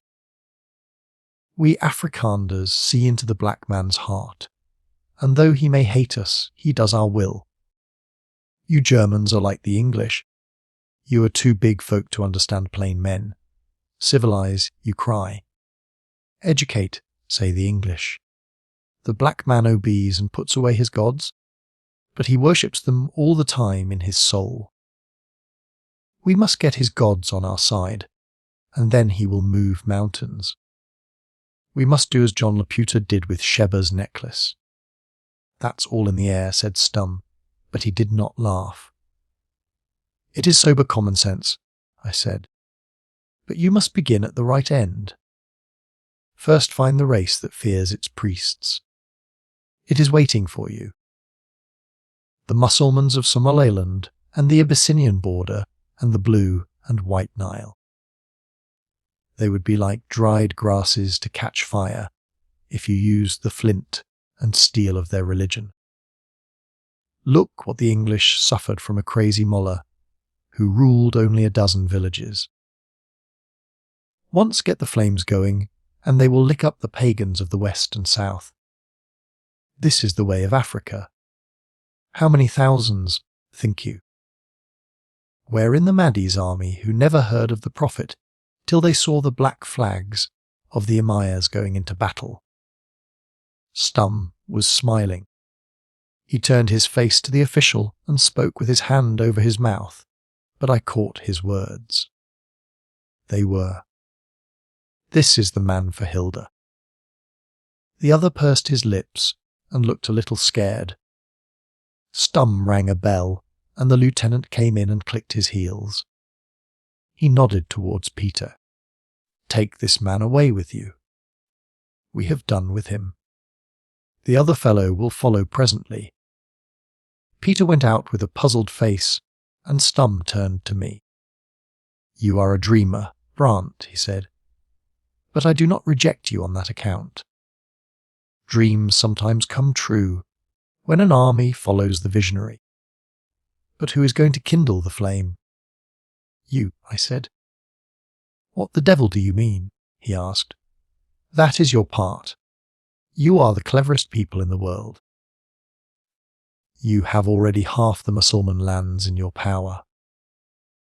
It is for you to show us how to kindle a holy war, for clearly you have the secret of it. Never fear, but we will carry out your order." "We have no secret," he said shortly, and glanced at the official, who stared out of the window. I dropped my jaw and looked the picture of disappointment. "I do not believe you," I said slowly. "You play a game with me.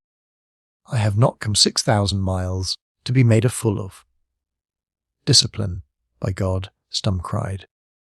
"This is none of your ragged commandos." In 2 strides he was above me and had lifted me out of my seat. His great hands clutched my shoulders, and his thumbs gouged my armpits.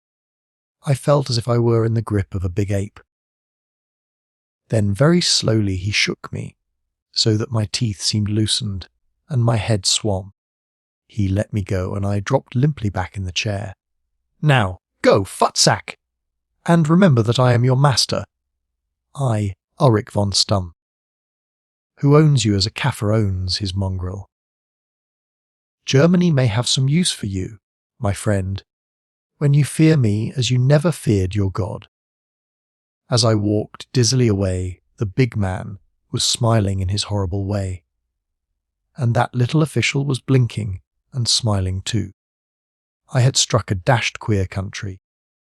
So queer that I had no time to remember that.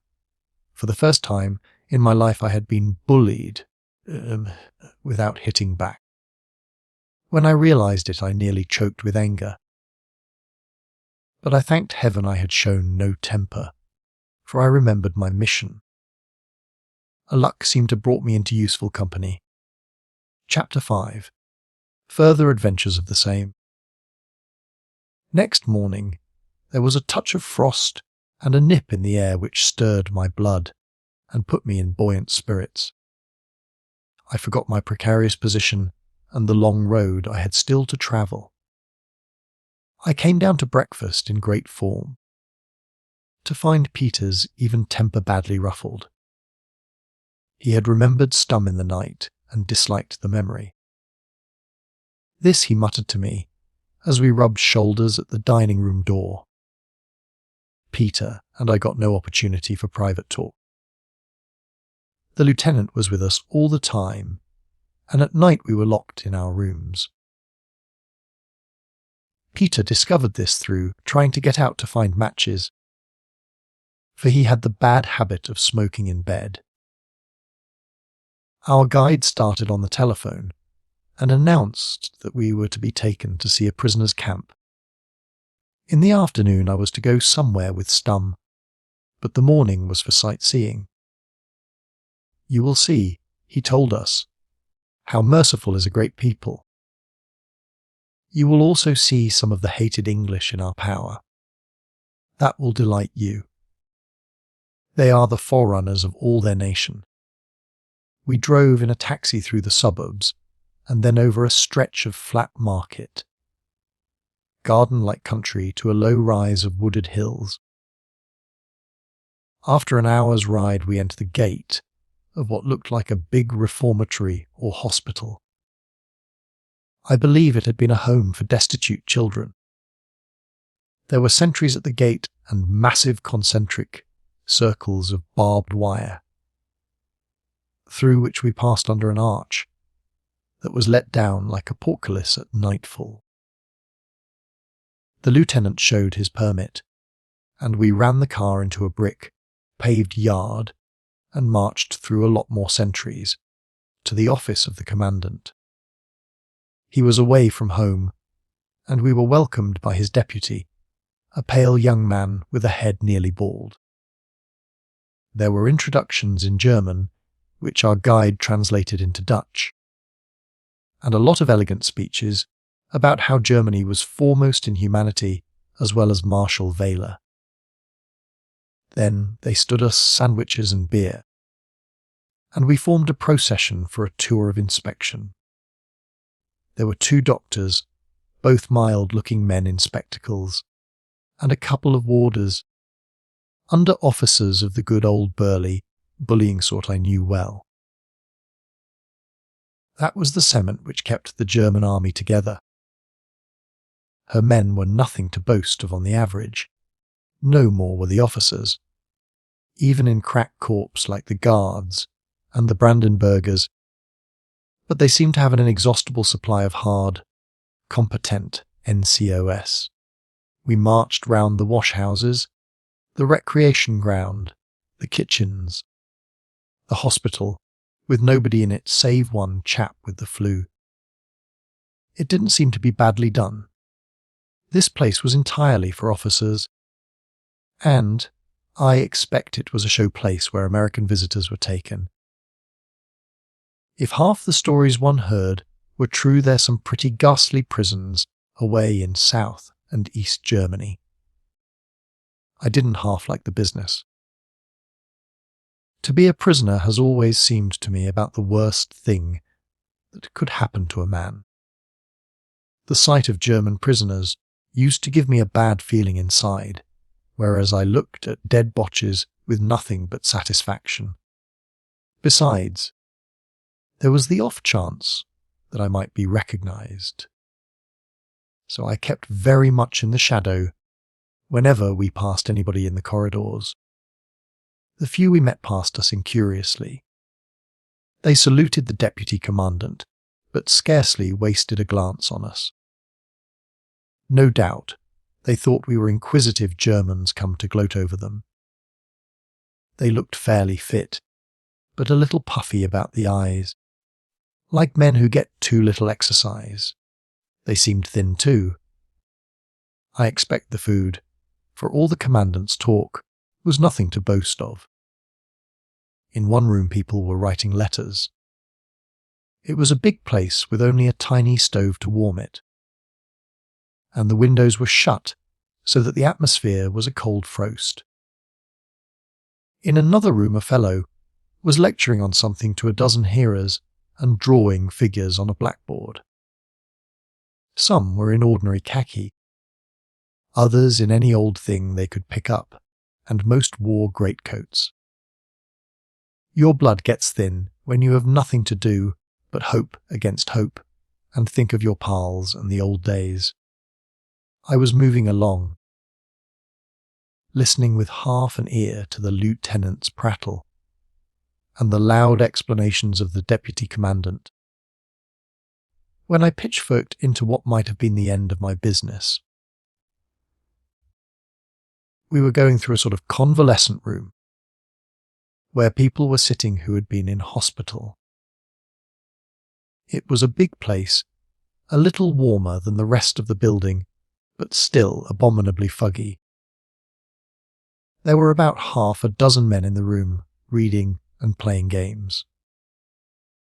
They looked at us with lacklustre eyes for a moment, and then returned to their occupations. Being convalescents, I suppose they were not expected to get up and salute. All but one, who was playing patience at a little table by which we passed. I was feeling very bad about the thing, for I hated to see these good fellows locked away in this infernal German hole when they might have been giving the Boches deserts at the front. The commandant went first with Peter, who had developed a great interest in prisons. Then came our lieutenant with one of the doctors, then a couple of warders, and then the second doctor and myself. I was absent-minded at the moment, and was last in the queue. The patience player suddenly looked up and I saw his face. I'm hanged if it wasn't Dolly Riddle, who was our brigade machine, gun officer at Loos. I had heard that the Germans had got him when they blew up a mine at the quarries. I had to act pretty quick, for his mouth was agape, and I saw he was going to speak. The doctor was a yard ahead of me. I stumbled and spilt his cards on the floor. Then I kneeled to pick them up and gripped his knee. His head bent to help me, and I spoke low in his ear. I'm Hannay all right. For God's sake, don't wink an eye. I'm here on a secret job. The doctor had turned to see what was the matter. I got a few more words in.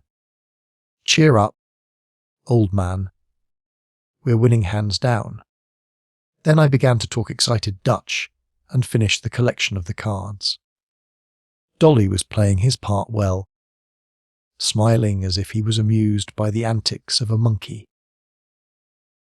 The others were coming back, the deputy commandant with an angry light in his dull eye.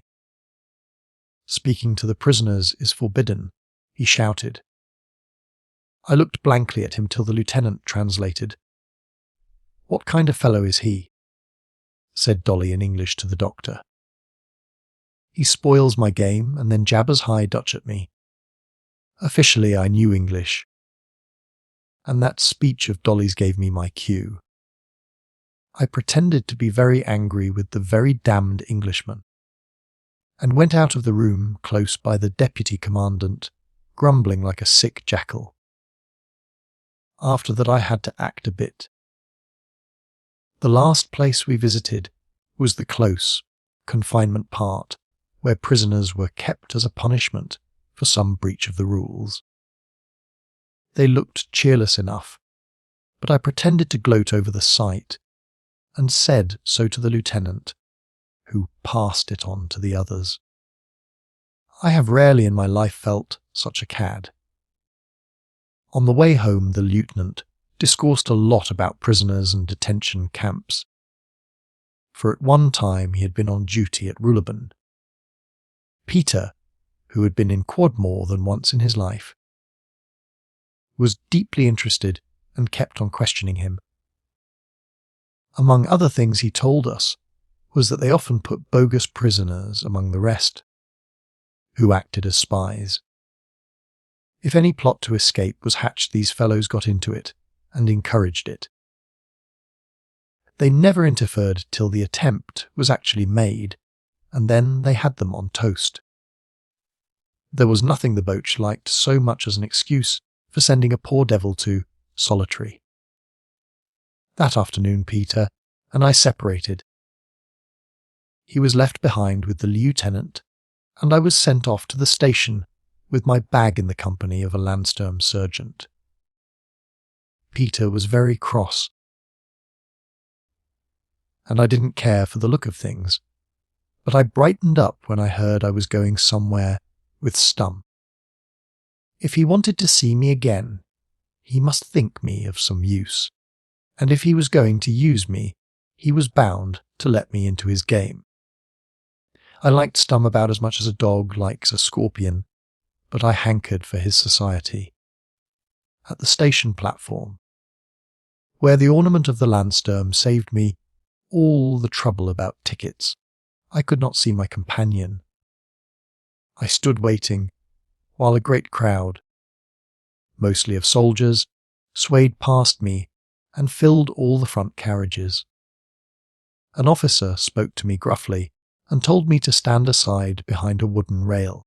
I obeyed and suddenly found Stum's eyes looking down at me. "You know German?" he asked sharply. "A dozen words," I said carelessly. "I've been to Windtuck and learned enough to ask for my dinner. Peter, my friend, speaks it a bit." "So," said Stum. "Well, get into the carriage." "Not that one." "There, thick-head." I did as I was bid. He followed, and the door was locked behind us.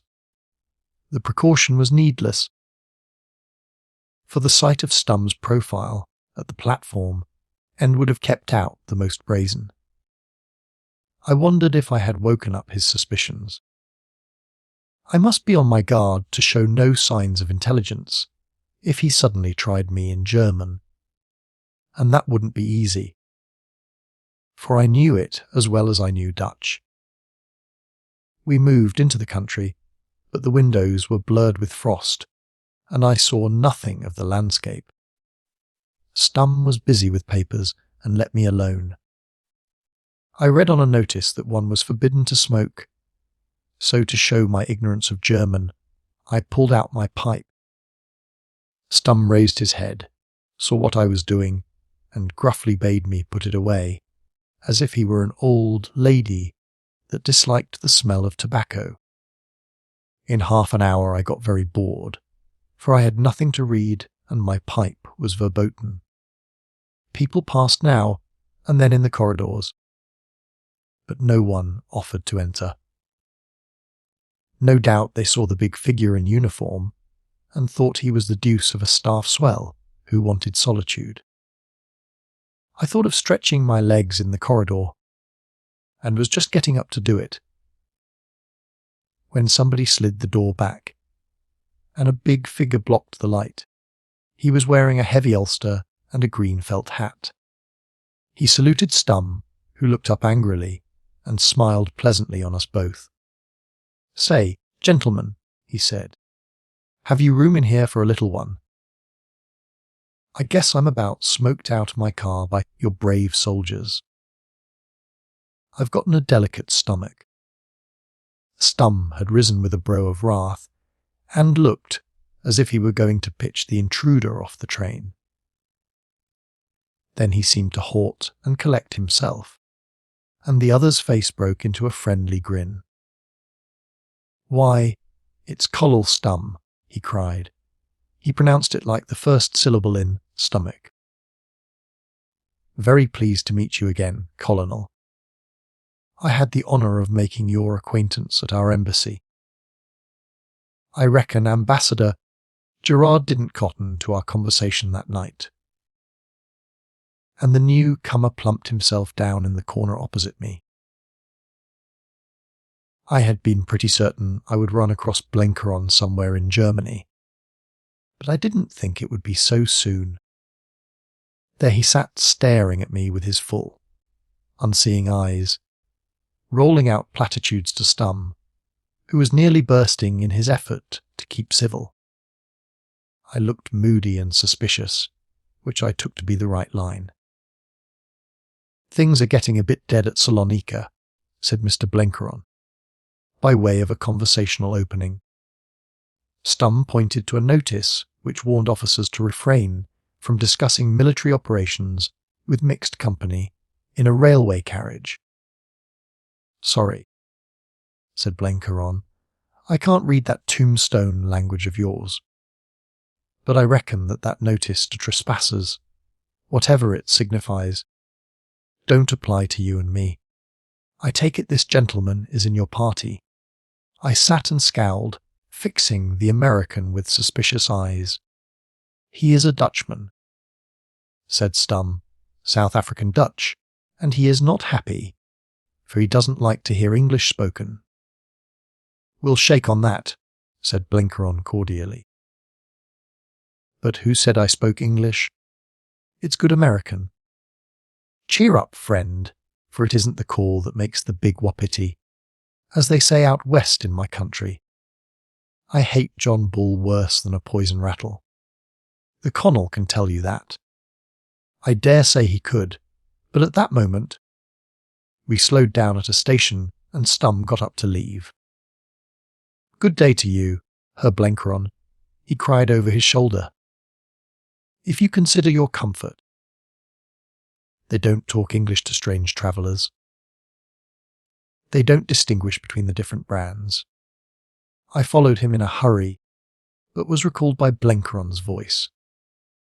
"Say, friend," he shouted, "you've left your grip," and he handed me my bag from the luggage rack.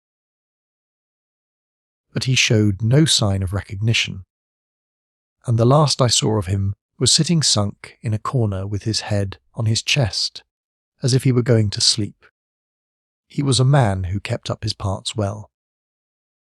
There was a motor car waiting, one of the grey military kind, and we started at a terrific pace over bad forest roads.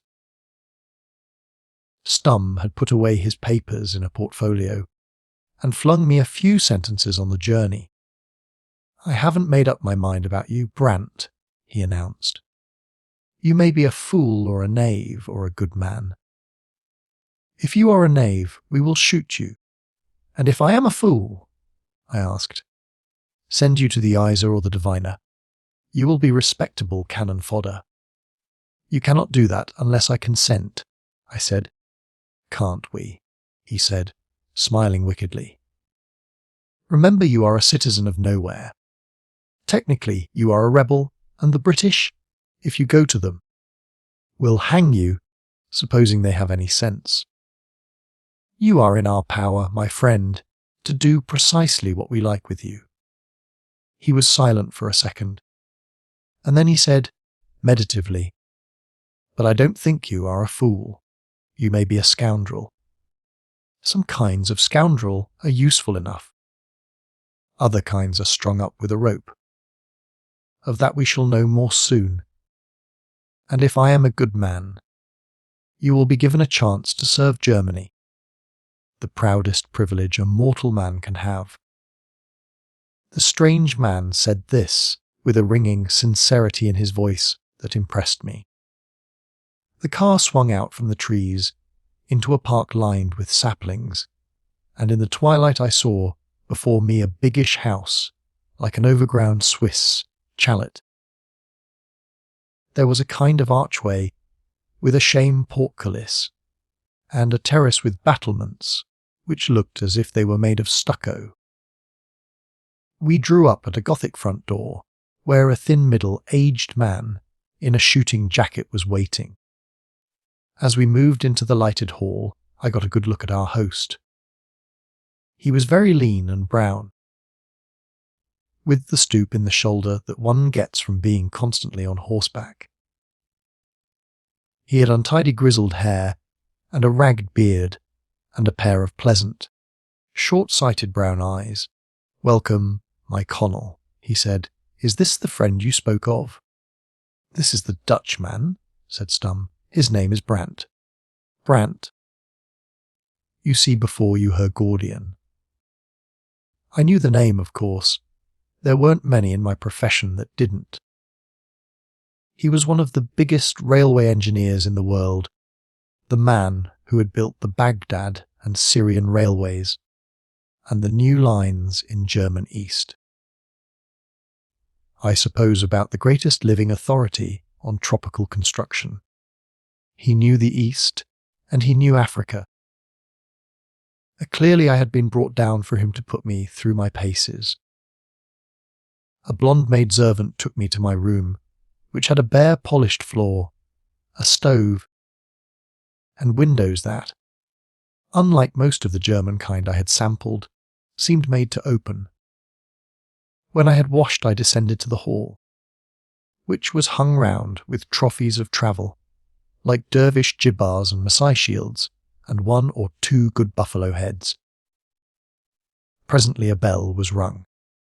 Stum appeared with his host, and we went into supper. I was jolly hungry, and would have made a good meal if I hadn't constantly had to keep jogging my wits. The other 2 talked in German, and when a question was put to me, Stum translated. The first thing I had to do was to pretend I didn't know German and look listlessly round the room while they were talking. The second to miss not a word, for there lay my chance. The third was to be ready to answer questions at any moment, and to show in the answering that I had not followed the previous conversation.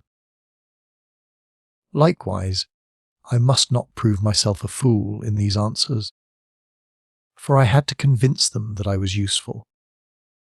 It took some doing, and I felt like a witness in the box under a stiff cross-examination, or a man trying to play 3 games of chess at once. I heard Stum telling Gordian the gist of my plan. The engineer shook his head. "Too late," he said. "It should have been done at the beginning. We neglected Africa. You know the reason why." Stum laughed. "The von einem, perhaps, but her charm works well enough." Gordian glanced towards me while I was busy with an orange salad. "I have much to tell you of that. But it can wait. Your friend is right in one thing. Uganda is a vital spot for the English, and a blow there will make their whole fabric shiver. But how can we strike? They have still the coast, and our supplies grow daily smaller. We can send no reinforcements, but have we used all the local resources? That is what I cannot satisfy myself about. Zimmerman says we have, but Tressler thinks differently. And now we have this fellow coming out of the void with a story which confirms my doubt. He seems to know his job. You try him." Thereupon Gordian set about questioning me, and his questions were very thorough. I knew just enough and no more to get through, but I think I came out with credit. You see, I have a capacious memory, and in my time I had met scores of hunters and pioneers and listened to their yarns. So I could pretend to knowledge of a place even when I hadn't been there. Besides, I had once been on the point of undertaking a job up Tanganyika way, and I had got up that country side pretty accurately. You say that with our help you can make trouble for the British on the 3 borders. Gordian asked at length. "I can spread the fire if someone else will kindle it," I said. "But there are thousands of tribes with no affinities. They are all African. You can bear me out.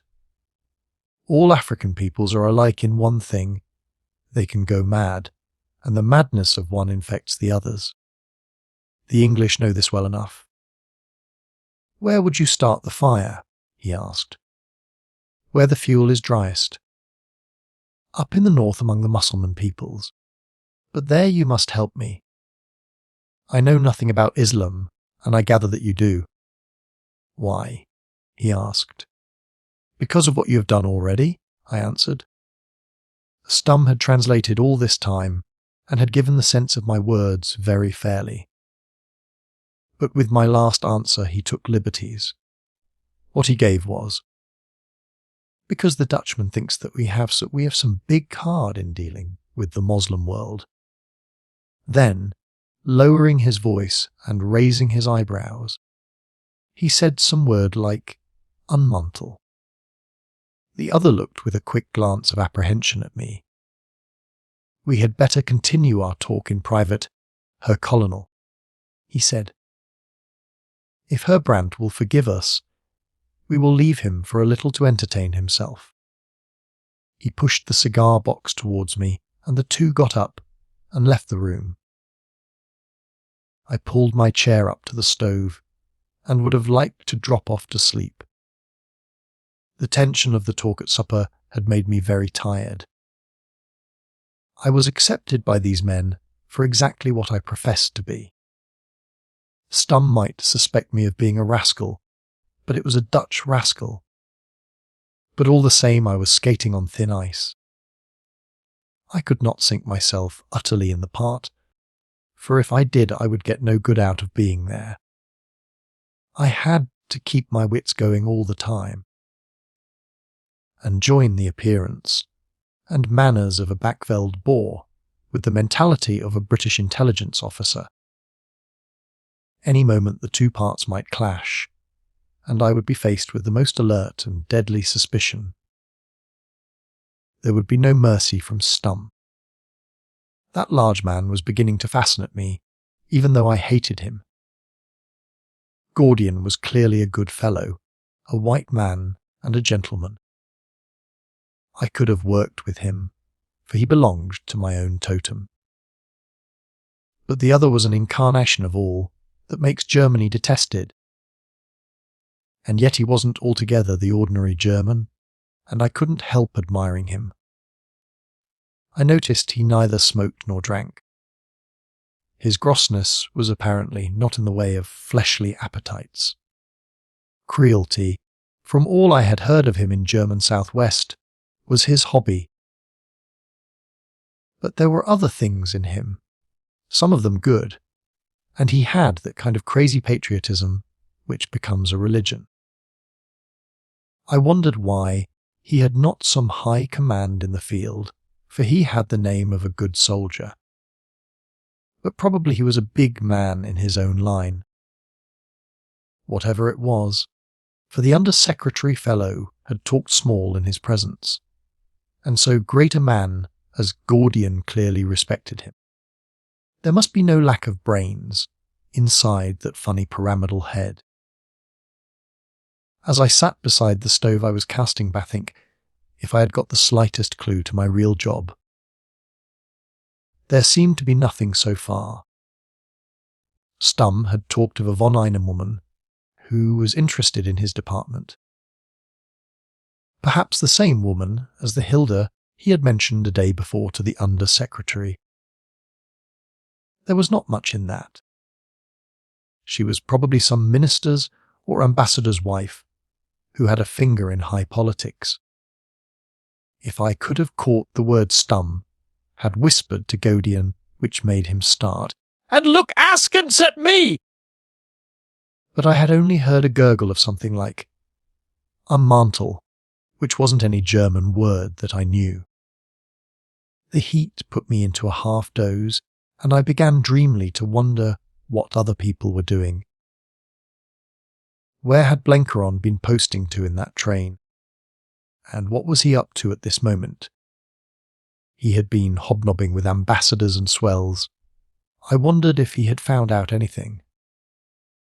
What was Peter doing?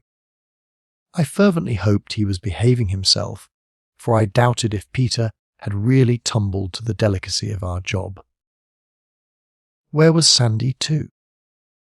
As like as not bucketing in the hold of some Greek coaster in the Aegean. Then I thought of my battalion somewhere on the line between Hulluch and Larbassi, hammering at the Boche, while I was 500 miles or so inside the Boke frontier. It was a comic reflection, so comic that it woke me up. After trying in vain to find a way of stoking that stove, for it was a cold night, I got up and walked about the room. There were portraits of two decent old fellows, probably Gadian's parents. There were enlarged photographs, too, of engineering works, and a good picture of Bismarck. And close to the stove there was a case of maps mounted on rollers. I pulled out one at random. It was a geological map of Germany, and with some trouble I found out where I was. I was an enormous distance from my goal, and moreover I was clean off the road to the east. To go there I must first go to Bavaria, and then into Austria. I noticed the Danube flowing eastwards, and remembered that that was one way to Constantinople. Then I tried another map. This one covered a big area, all Europe from the Rhine and as far east as Persia. I guessed that it was meant to show the Baghdad Railway and the through routes from Germany to Mesopotamia. There were markings on it, and, as I looked closer, I saw that there were dates scribbled in blue pencil, as if to denote the stages of a journey. The dates began in Europe, and continued right on into Asia Minor, and then south to Syria. For a moment my heart jumped, for I thought I had fallen by accident on the clue I wanted. But I never got that map examined. I heard footsteps in the corridor, and very gently I let the map roll up and turned away. When the door opened, I was bending over the stove trying to get a light for my pipe. It was Gordian to bid me join him and Stum in his study. On our way there, he put a kindly hand on my shoulder. I think he thought I was bullied by Stum and wanted to tell me that he was my friend. And he had no other language than a pat on the back. The soldier was in his old position with his elbows on the mantelpiece, and his formidable great jaw stuck out. "Listen to me," he said. "Herr Gordian and I are inclined to make use of you.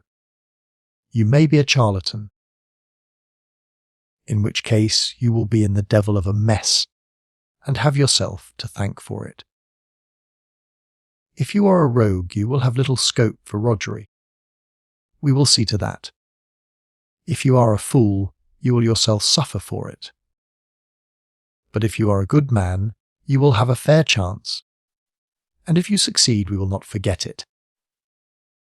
Tomorrow I go home, and you will come with me and get your orders." I made shift to stand at attention and salute. Gordian spoke in a pleasant voice, as if he wanted to atone for Stum's imperiousness. "We are men who love our fatherland, Herr Brandt," he said. "You are not of that fatherland, but at least you hate its enemies. Therefore we are allies, and trust each other like allies. Our victory is ordained by God, and we are none of us more than his instruments." Stum translated in a sentence, and his voice was quite solemn. He held up his right hand, and so did Gordian, like a man taking an oath, or a parson blessing his congregation. Then I realized something of the might of Germany. She produced good and bad, cads and gentlemen, but she could put a bit of the fanatic into them all. Chapter 6. The Indiscretions of the Same. I was standing stark naked next morning in that icy bedroom, trying to bathe in about a quart of water, when Stum entered. He strode up to me and stared me in the face. I was half a head shorter than him to begin with, and a man does not feel his stoutest when he has no clothes, so he had the pull on me every way. "I have reason to believe that you are a liar," he growled. I pulled the bed cover round me, for I was shivering with cold, and the German idea of a towel is a pocket handkerchief. I own I was in a pretty blue funk. "A liar!" he repeated. "You and that swine Pienaar." With my best effort at surliness I asked what we had done. "You lied." "Because you said you know no German. Apparently your friend knows enough to talk treason and blasphemy." This gave me back some heart. "I told you I knew a dozen words. But I told you Peter could talk it a bit. I told you that yesterday at the station." Fervently I blessed my luck for that casual remark. He evidently remembered, for his tone became a trifle more civil. "You are a precious pair." If one of you is a scoundrel, why not the other? I take no responsibility for Peter, I said. I felt I was a cad in saying it. But that was the bargain we had made at the start. I have known him for years as a great hunter and a brave man. I knew he fought well against the English. But more I cannot tell you. You have to judge him for yourself. What has he done? I was told. For Stum had got it that morning on the telephone. While telling it, he was kind enough to allow me to put on my trousers. It was just the sort of thing I might have foreseen. Peter, left alone, had become first bored and then reckless. He had persuaded the lieutenant to take him out to supper at a big Berlin restaurant. There, inspired by the lights and music, a novel things for a backveld hunter, and no doubt bored stiff by his company, he had proceeded to get drunk. That had happened in my experience with Peter about once in every 3 years, and it always happened for the same reason. Peter, bored and solitary in a town, went on the spree. He had a head like a rock, but he got to the required condition by wild mixing. He was quite a gentleman in his cups, and not in the least violent, but he was apt to be very free with his tongue. And that was what occurred at the Franziskaner.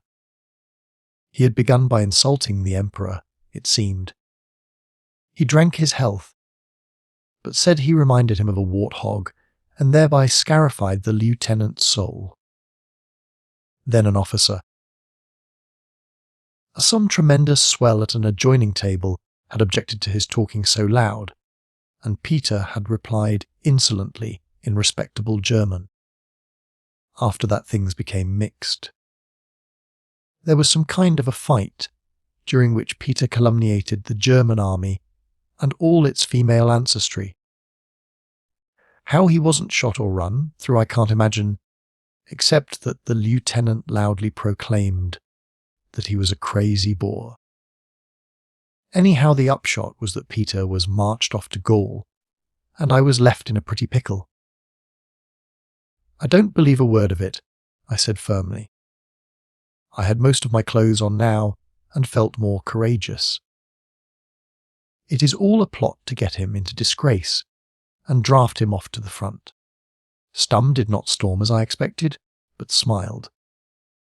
That was always his destiny, he said, ever since I saw him. He was no use to us except as a man with a rifle. Cannon fodder, nothing else. Do you imagine, you fool, that this great empire in the thick of a world war is going to trouble its head to lay snares for an ignorant traquar? I wash my hands of him, I said. If what you say of his folly is true, I have no part in it. But he was my companion and I wish him well. What do you propose to do with him? We will keep him under our eye, he said, with a wicked twist of the mouth. I have a notion that there is more at the back of this than appears. We will investigate the antecedents of her Pienaar. And you too, my friend. On you also we have our eye. I did the best thing I could have done, for what with anxiety and disgust I lost my temper. Look here, sir, I cried, I've had about enough of this. I came to Germany abominating the English and burning to strike a blow for you. But you haven't given me much cause to love you. For the last 2 days, I've had nothing from you but suspicion and insult. The only decent man I've met is Herr Gordian. It's because I believe that there are many in Germany like him that I'm prepared to go on with this business and do the best I can. But, by God, I wouldn't raise my little finger for your sake. He looked at me very steadily for a minute. That sounds like honesty, he said at last in a civil voice. You had better come down and get your coffee. I was safe for the moment, but in very low spirits. What on earth would happen to poor old Peter? I could do nothing even if I wanted. Besides, my first duty was to my mission. I had made this very clear to him at Lisbon, and he had agreed. But all the same, it was a beastly reflection. Here was that ancient worthy left to the tender mercies of the people he most detested on earth. My only comfort was that they couldn't do very much with him. If they sent him to the front, which was the worst they could do, he would escape, for I would have backed him to get through any mortal lines. It wasn't much fun for me either. Only when I was to be deprived of it did I realise how much his company had meant to me. I was absolutely alone now, and I didn't like it. I seemed to have about as much chance of joining Blencuron and Sandy as of flying to the moon. After breakfast I was told to get ready. When I asked where I was going, Stum advised me to mind my own business. But I remembered that last night he had talked of taking me home with him and giving me my orders. I wondered where his home was. Gordian patted me on the back when we started and wrung my hand. He was a capital good fellow, and it made me feel sick to think that I was humbugging him. We got into the same big grey car, with Stum's servant sitting beside the chuffier. It was a morning of hard frost. The bare fields were white with rime, and the fir trees powdered like a wedding cake. We took a different road from the night before, and after a run of half a dozen miles came to a little town with a big railway station. It was a junction on some main line, and after 5 minutes waiting we found our train. Once again we were alone in the carriage. Stum must have had some colossal graft, for the train was crowded. I had another 3 hours of complete boredom. I dared not smoke, and could do nothing but stare out of the window. We soon got into hilly country, where a good deal of snow was lying. It was the 23rd day of December, and even in wartime one had a sort of feel of Christmas. You could see girls carrying evergreens, and when we stopped at a station the soldiers on leave had all the air of holiday making. The middle of Germany was a cheerier place than Berlin or the western parts. I liked the look of the old peasants, and the women in their neat Sunday best, but I noticed, too, how pinched they were. Here in the country, where no neutral tourists came, there was not the same stage management as in the capital. Stum made an attempt to talk to me on the journey. I could see his aim. Before this he had cross-examined me, but now he wanted to draw me into ordinary conversation. He had no notion how to do it. He was either peremptory and provocative, like a drill sergeant, or so obviously diplomatic that any fool would have been put on his guard. That is the weakness of the German. He has no gift for laying himself alongside different types of men. He is such a hard shell being that he cannot put out feelers to his kind. He may have plenty of brains, as Stum had, but he has the poorest notion of psychology of any of God's creatures. In Germany only the Jew can get outside himself, and that is why. If you look into the matter, you will find that the Jew is at the back of most German enterprises. After midday we stopped at a station for luncheon. We had a very good meal in the restaurant, and when we were finishing 2 officers entered. Stum got up and saluted and went aside to talk to them. Then he came back and made me follow him to a waiting room, where he told me to stay till he fetched me. I noticed that he called a porter and had the door locked when he went out. It was a chilly place with no fire, and I kicked my heels there for 20 minutes. I was living by the hour now, and did not trouble to worry about this strange behaviour. There was a volume of timetables on a shelf, and I turned the pages idly till I struck a big railway map. Then it occurred to me to find out where we were going. I had heard Stumm take my ticket for a place called Schwandorf, and after a lot of searching I found it. It was away south in Bavaria, and so far as I could make out, less than 50 miles from the Danube. That cheered me enormously. If Stumm lived, he would most likely start me off on my travels by the railway, which I saw running to Vienna, and then on to the east. It looked as if I might get to Constantinople after all. But I feared it would be a useless achievement, for what could I do when I got there? I was being hustled out of Germany without picking up the slenderest clue. The door opened and Stumm entered. He seemed to have got bigger in the interval and to carry his head higher. There was a proud light, too, in his eye. "Brandt," he said, "you are about to receive the greatest privilege that ever fell to one of your race.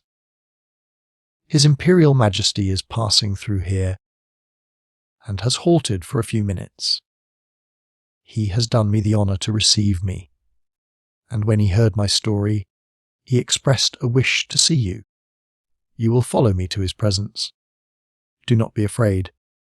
The All-Highest is merciful and gracious. Answer his questions like a man." I followed him with a quickened pulse. Here was a bit of luck I had never dreamed of. At the far side of the station a train had drawn up.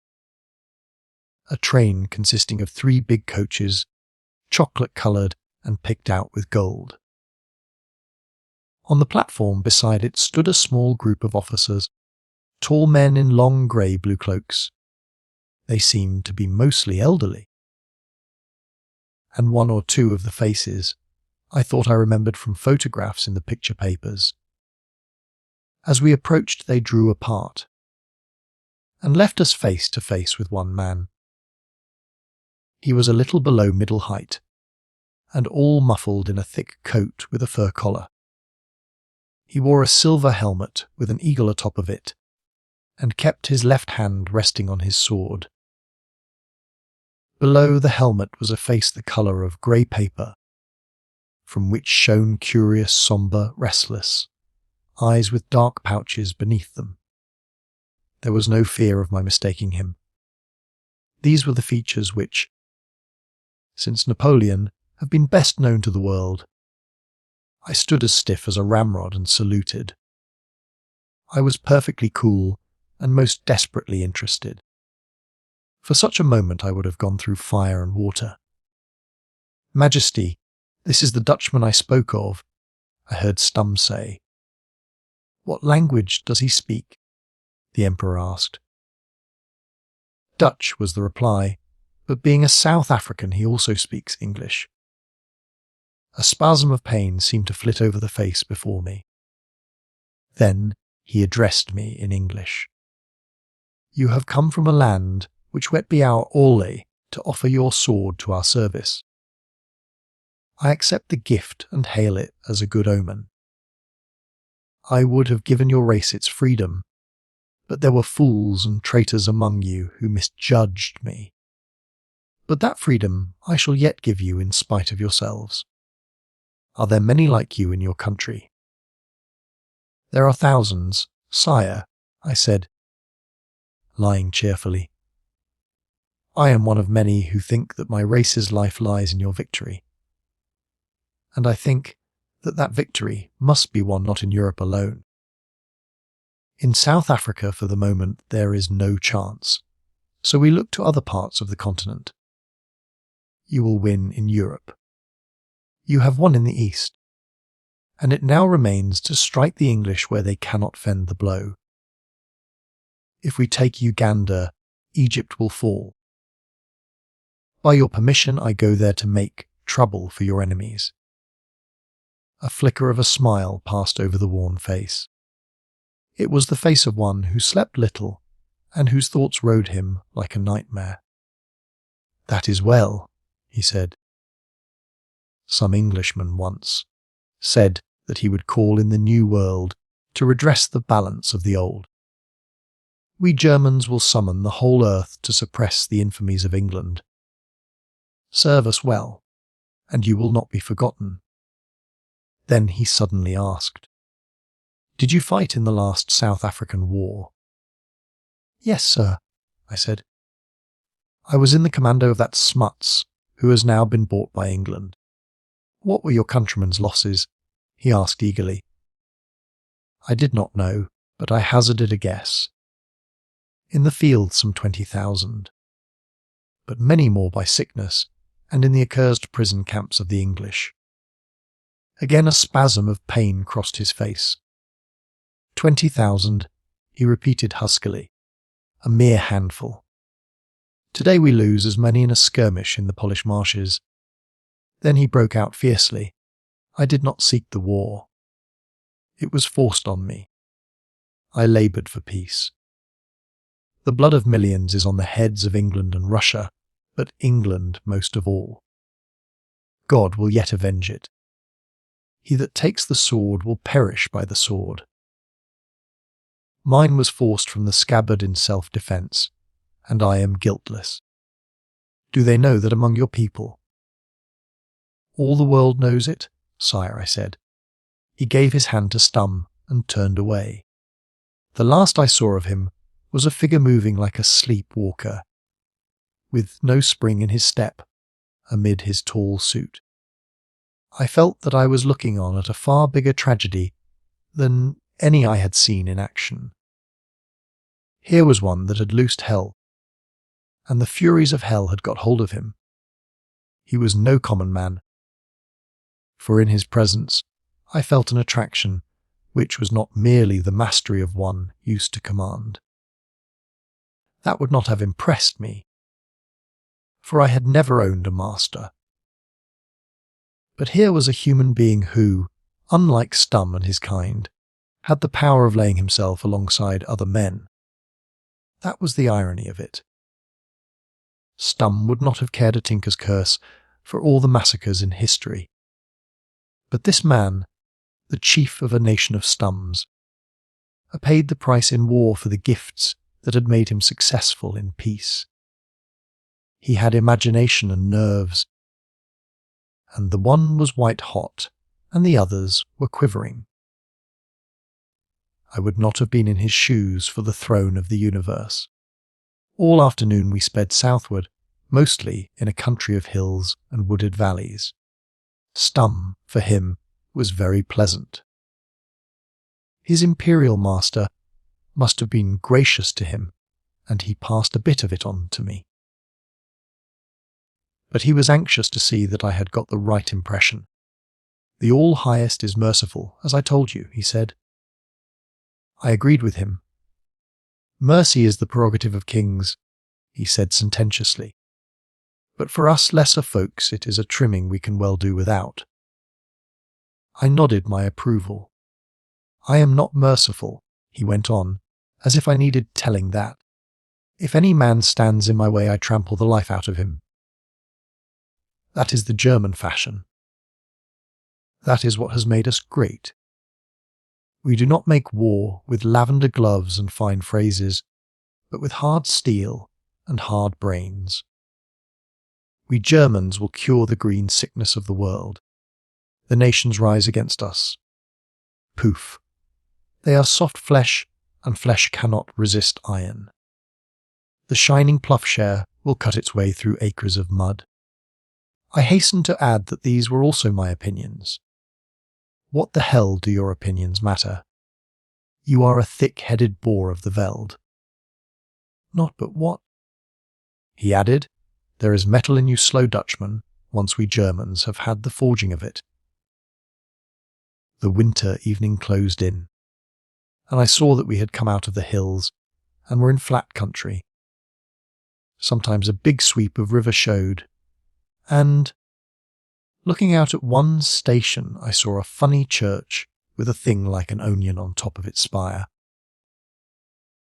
It might almost have been a mosque, judging from the pictures I remembered of mosques. I wished to heaven I had given geography more attention in my time. Presently we stopped, and Stum led the way out. The train must have been specially halted for him, for it was a one-horse little place, whose name I could not make out. The station master was waiting, bowing and saluting, and outside was a motor car with big headlights. Next minute we were sliding through dark woods where the snow lay far deeper than in the north. There was a mild frost in the air, and the tyres slipped and skidded at the corners. We hadn't far to go. We climbed a little hill, and on the top of it stopped at the door of a big black castle. It looked enormous in the winter night, with not a light showing anywhere on its front. The door was opened by an old fellow who took a long time about it, and got well cursed for his slowness. Inside the place was very noble and ancient.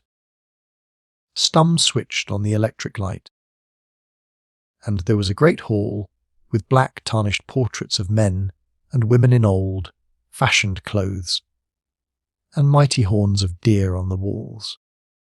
There seemed to be no superfluity of servants. The old fellow said that food was ready, and without more ado we went into the dining room. Another vast chamber, with rough stone walls above the panelling, and found some cold meats on the table, beside a big fire.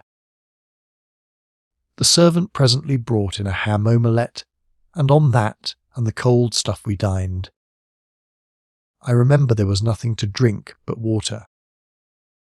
It puzzled me how Stum kept his great body going on the very moderate amount of food he ate. He was the type you expect to swill beer by the bucket and put away a pie in a sitting. When we had finished, he rang for the old man and told him that we should be in the study for the rest of the evening.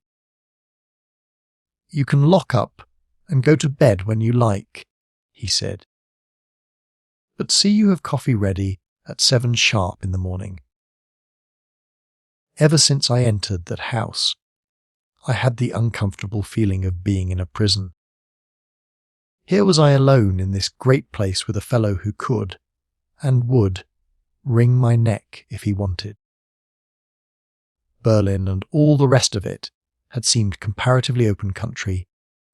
I had felt that I could move freely, and at the worst make a bolt for it. But here I was trapped, and I had to tell myself every minute that I was there as a friend and colleague. The fact is, I was afraid of Stum, and I don't mind admitting it. He was a new thing in my experience, and I didn't like it. If only he had drunk and guzzled a bit, I should have been happier. We went up a staircase to a room at the end of a long corridor. Stum locked the door behind him and laid the key on the table. That room took my breath away. It was so unexpected. In place of the grim barrenness of downstairs, here was a place all luxury and colour and light. It was very large, but low in the ceiling, and the walls were full of little recesses with statues in them. A thick grey carpet of velvet pile covered the floor, and the chairs were low and soft and upholstered like a lady's Buddha.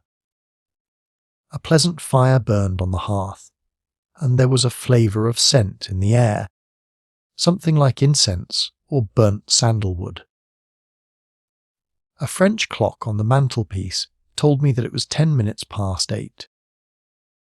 Everywhere on little tables and in cabinets was a profusion of knick-knacks, and there was some beautiful embroidery framed on screens. At first sight you would have said it was a woman's drawing room. But it wasn't. I soon saw the difference. There had never been a woman's hand in that place. It was the room of a man who had a passion for frippery, who had a perverted taste for soft, delicate things. It was the complement to his bluff brutality. I began to see the queer other side to my host. That evil side which gossip had spoken of as not unknown in the German army. The room seemed a horribly unwholesome place, and I was more than ever afraid of Stum. The hearthrug was a wonderful old Persian thing, all faint greens and pinks. As he stood on it, he looked uncommonly like a bull in a china shop. He seemed to bask in the comfort of it, and sniffed like a satisfied animal. Then he sat down at an escritoire, unlocked a drawer, and took out some papers. "We will now settle your business, friend Brandt," he said. "You will go to Egypt, and there take your orders from one whose name and address are in this envelope. This card." And he lifted a square piece of grey pasteboard with a big stamp at the corner and some code word stencilled on it, "Will be your passport. You will show it to the man you seek. Keep it jealously, and never use it save under orders or in the last necessity. It is your badge as an accredited agent of the German crown." I took the card and the envelope and put them in my pocket-book. "Where do I go after Egypt?" I asked. "That remains to be seen. Probably you will go up the Blue Nile. Reza, the man you will meet, will direct you. Egypt is a nest of our agents, who work peacefully under the nose of the English Secret Service. I am willing," I said. "But how do I reach Egypt?" "You will travel by Holland and London. Here is your route," and he took a paper from his pocket. "Your passports are ready and will be given you at the frontier." This was a pretty kettle of fish. I was to be packed off to Cairo by sea, which would take weeks, and God knows how I would get from Egypt to Constantinople. I saw all my plans falling to pieces about my ears, and just when I thought they were shaping nicely. Stum must have interpreted the look on my face as fear. "You have no cause to be afraid," he said. "We have passed the word to the English police to look out for a suspicious South African named Brandt, one of Maritz's rebels. It is not difficult to have that kind of a hint conveyed to the proper quarter. But the description will not be yours. Your name will be Van der Linden. A respectable Java merchant going home to his plantations after a visit to his native shores. You had better get your dossier by heart, but I guarantee you will be asked no questions. We manage these things well in Germany. I kept my eyes on the fire while I did some savage thinking. I knew they would not let me out of their sight till they saw me in Holland, and once there would be no possibility of getting back. When I left this house, I would have no chance of giving them the slip. And yet I was well on my way to the east. The Danube could not be 50 miles off. And that way ran the road to Constantinople. It was a fairly desperate position. If I tried to get away, Stum would prevent me. And the odds were that I would go to join Peter in some infernal prison camp. Those moments were some of the worst I ever spent. I was absolutely and utterly baffled, like a rat in a trap. There seemed nothing for it but to go back to London and tell Sir Walter the game was up. And that was about as bitter as death. He saw my face and laughed. "Does your heart fail you, my little Dutchman? You funk the English. I will tell you one thing for your comfort. There is nothing in the world to be feared except me. Fail, and you have cause to shiver. Play me false, and you had far better never have been born." His ugly, sneering face was close above mine. Then he put out his hands and gripped my shoulders, as he had done the first afternoon. I forget if I mentioned that part of the damage I got at loose was a shrapnel bullet low down at the back of my neck. The wound had healed well enough, but I had pains there on a cold day. His fingers found the place, and it hurt like hell. There is a very narrow line between despair and black rage. I had about given up the game, but the sudden ache of my shoulders gave me purpose again. He must have seen the rage in my eyes, for his own became cruel. "The weasel would like to bite," he cried, "but the poor weasel has found its master. Stand still, vermin. Smile, look pleasant, or I will make pulp of you. Do you dare to frown at me?" I shut my teeth and said never a word. I was choking in my throat and could not have uttered a syllable if I had tried. Then he let me go, grinning like an ape. I stepped back a pace and gave him my left between the eyes. For a second he did not realize what had happened, for I don't suppose anyone had dared to lift a hand to him since he was a child. He blinked at me mildly. Then his face grew as red as fire. "God in heaven," he said quietly, "I am going to kill you," and he flung himself on me like a mountain. I was expecting him and dodged the attack. I was quite calm now, but pretty helpless. The man had a gorilla's reach and could give me at least a couple of stone. He wasn't soft either, but looked as hard as granite. I was only just from hospital and absurdly out of training. He would certainly kill me if he could. And I saw nothing to prevent him. My only chance was to keep him from getting to grips, for he could have squeezed in my ribs in 2 seconds. I fancied I was lighter on my legs than him, and I had a good eye. Black Monty at Kimberley had taught me to fight a bit, but there is no art on earth which can prevent a big man in a narrow space from sooner or later cornering a lesser one. That was the danger. Backwards and forwards we padded on the soft carpet. He had no notion of guarding himself, and I got in a good few blows. Then I saw a queer thing. Every time I hit him he blinked and seemed to pause. I guessed the reason for that. He had gone through life keeping the crown of the causeway, and nobody had ever stood up to him.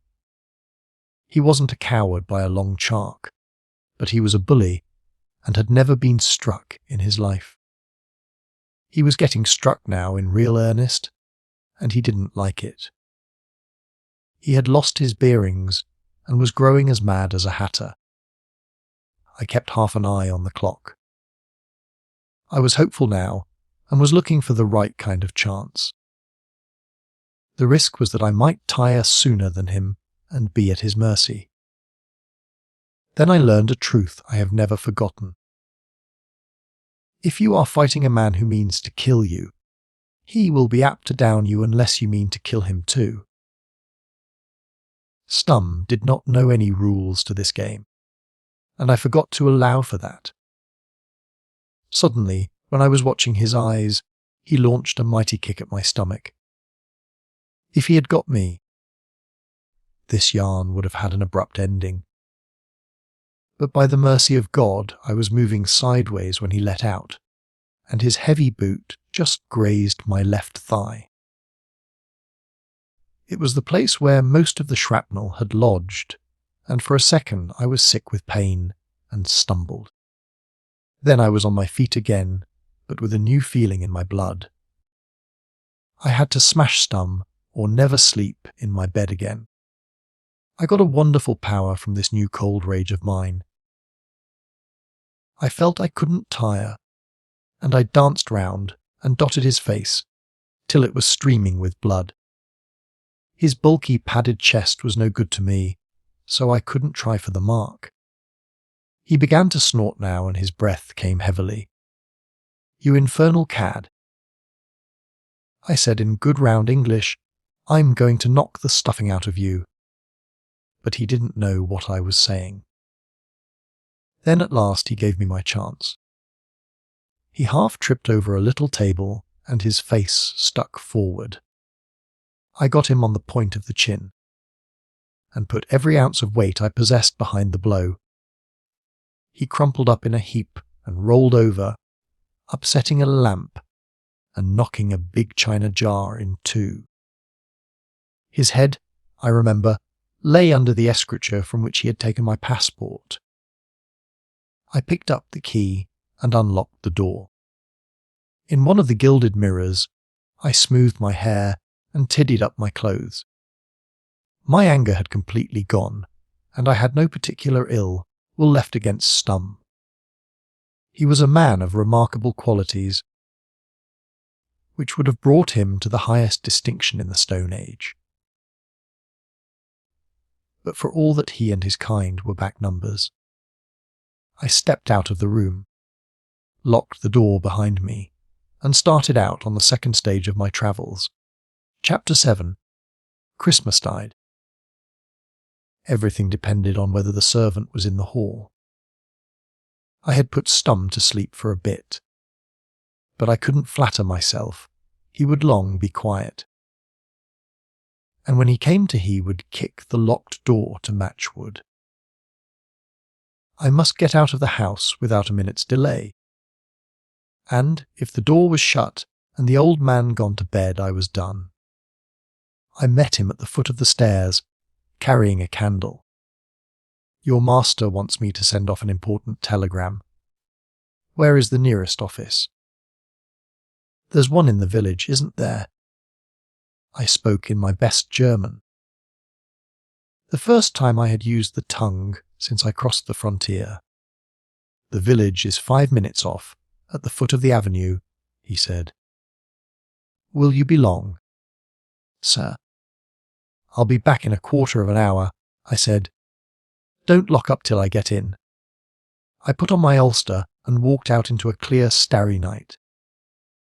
My bag I left lying on a settle in the hall.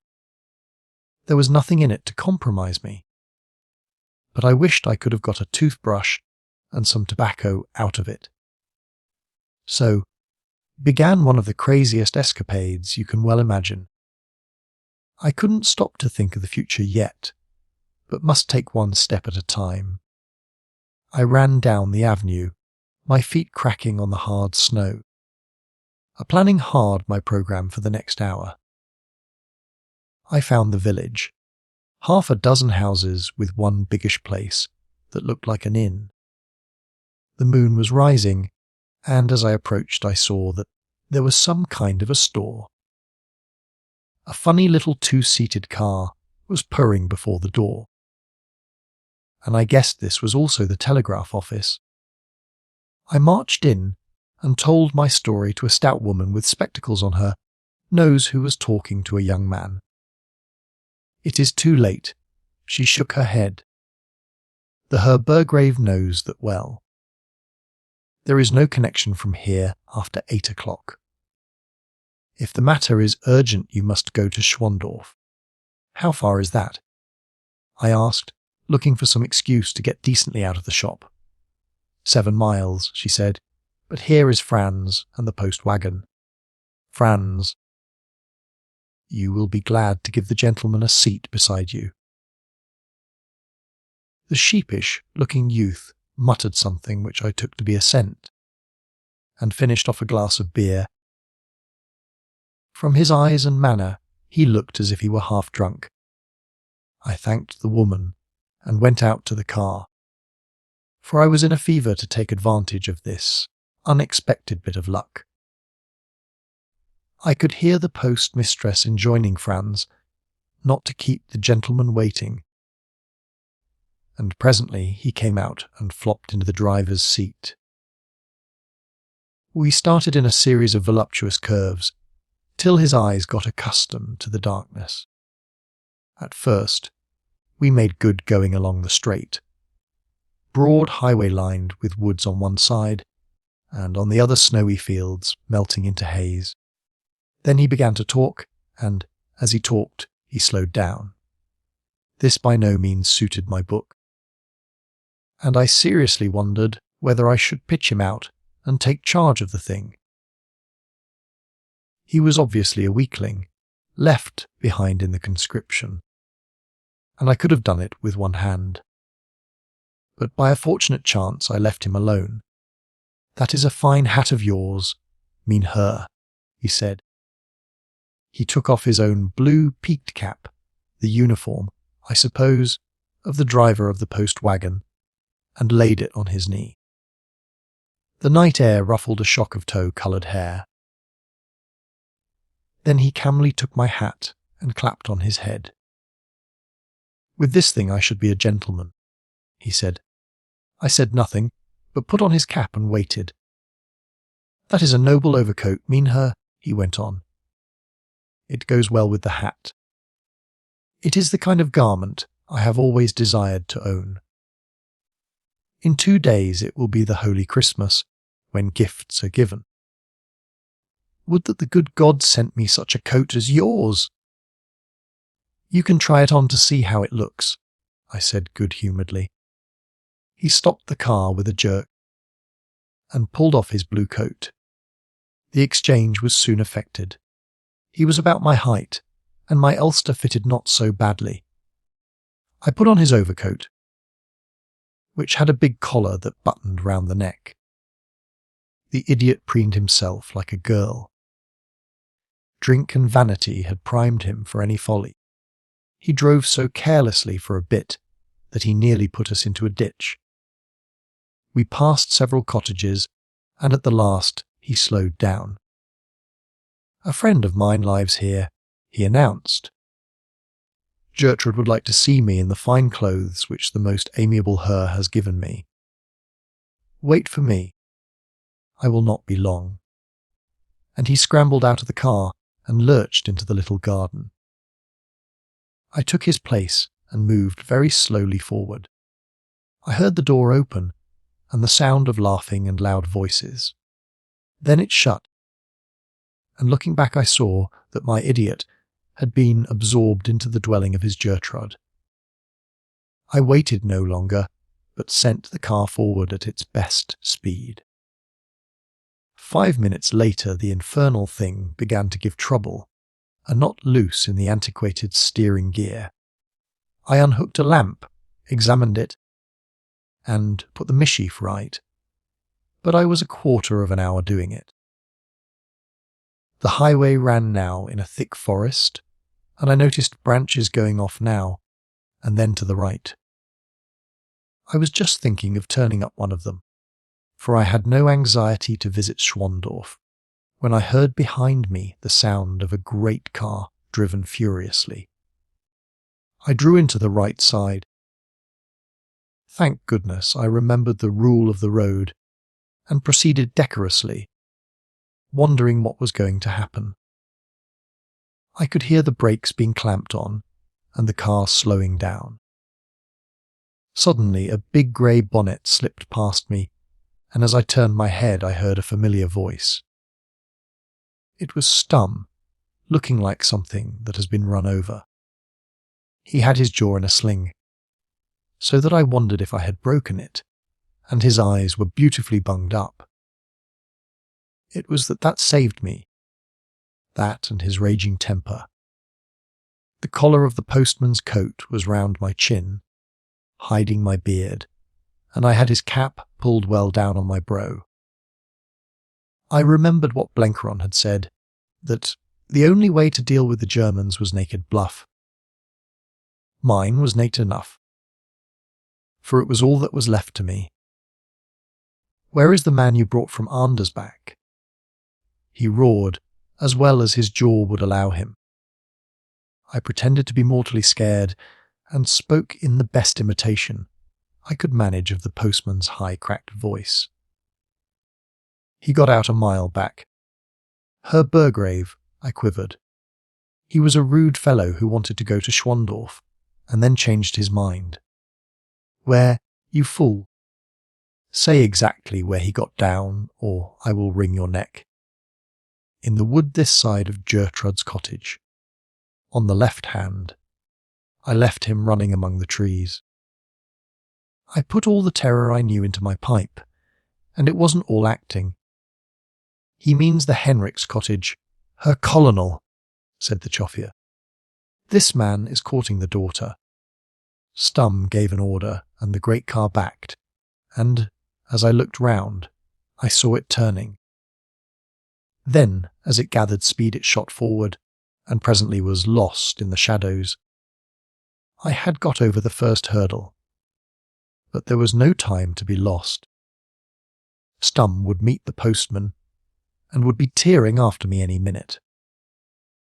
I took the first turning, and bucketed along a narrow woodland road. The hard ground would show very few tracks, I thought, and I hoped the pursuit would think I had gone on to Schwandorf.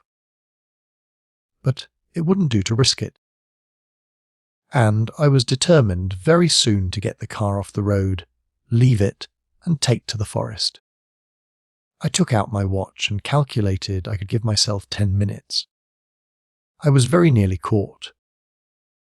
Presently I came on a bit of rough heath, with a slope away from the road, and here and there a patch of black, which I took to be a sandpit.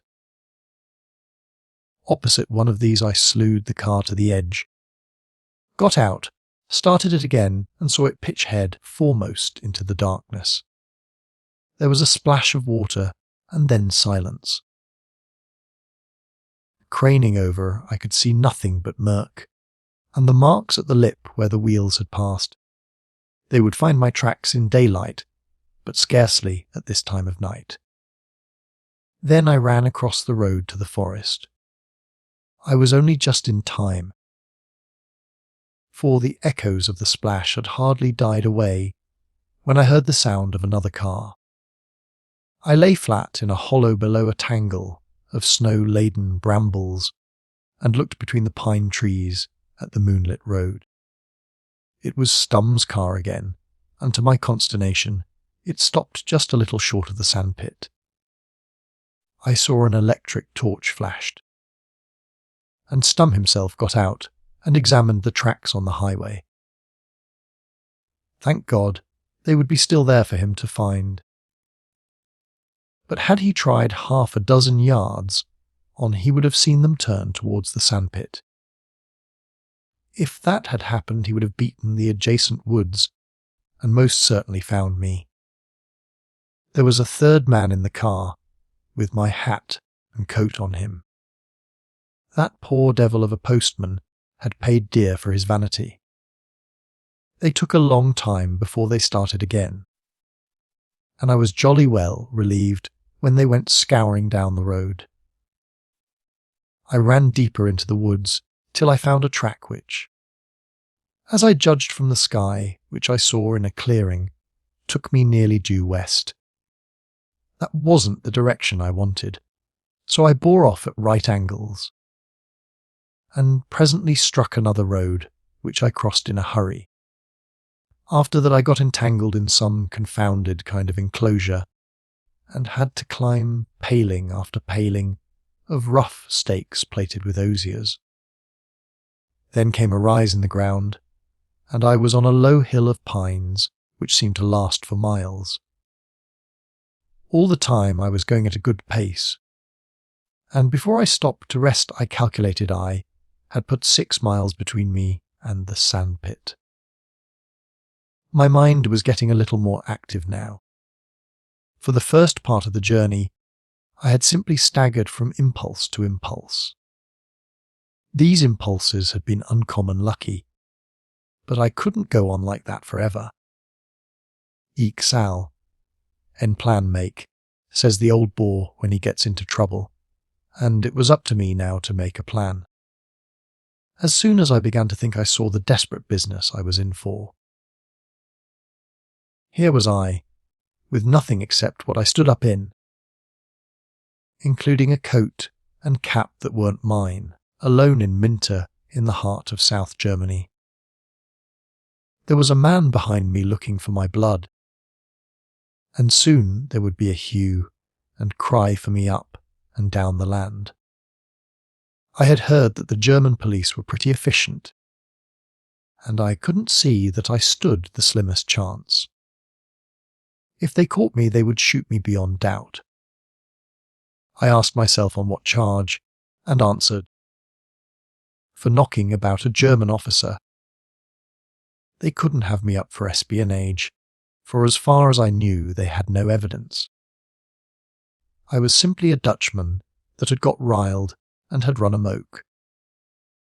But if they cut down a cobbler for laughing at a second lieutenant, which is what happened at Zabern, I calculated that hanging would be too good for a man that had broken a colonel's jaw. To make things worse, my job was not to escape, though that would have been hard enough, but to get to Constantinople, more than 1,000 miles off, and I reckoned I couldn't get there as a tramp. I had to be sent there, and now I had flung away my chance.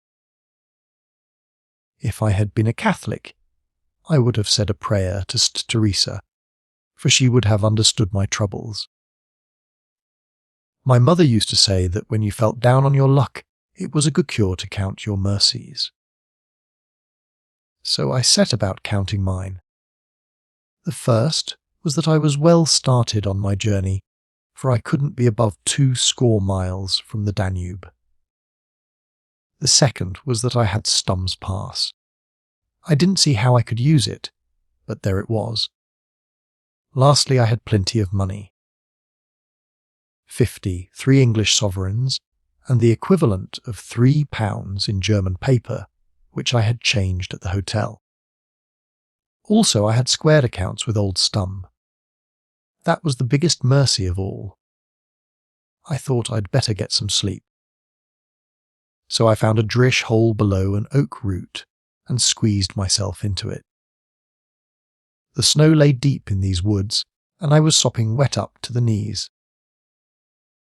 All the same, I managed to sleep for some hours, and got up and shook myself, just as the winter's dawn was breaking through the tree-tops. Breakfast was the next thing, and I must find some sort of dwelling.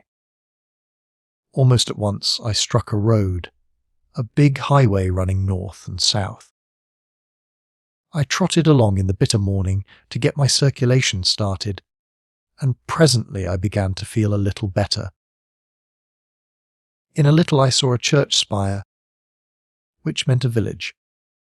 Stum wouldn't be likely to have got on my tracks yet, I calculated, but there was always the chance that he had warned all the villages round by telephone, and that they might be on the lookout for me.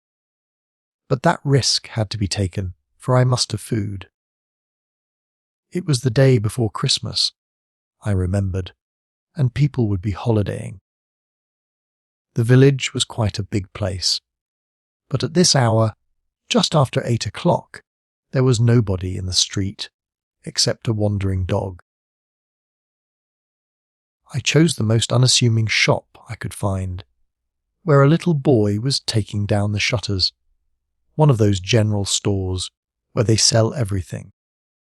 The boy fetched a very old woman, who hobbled in from the back, fitting on her spectacles.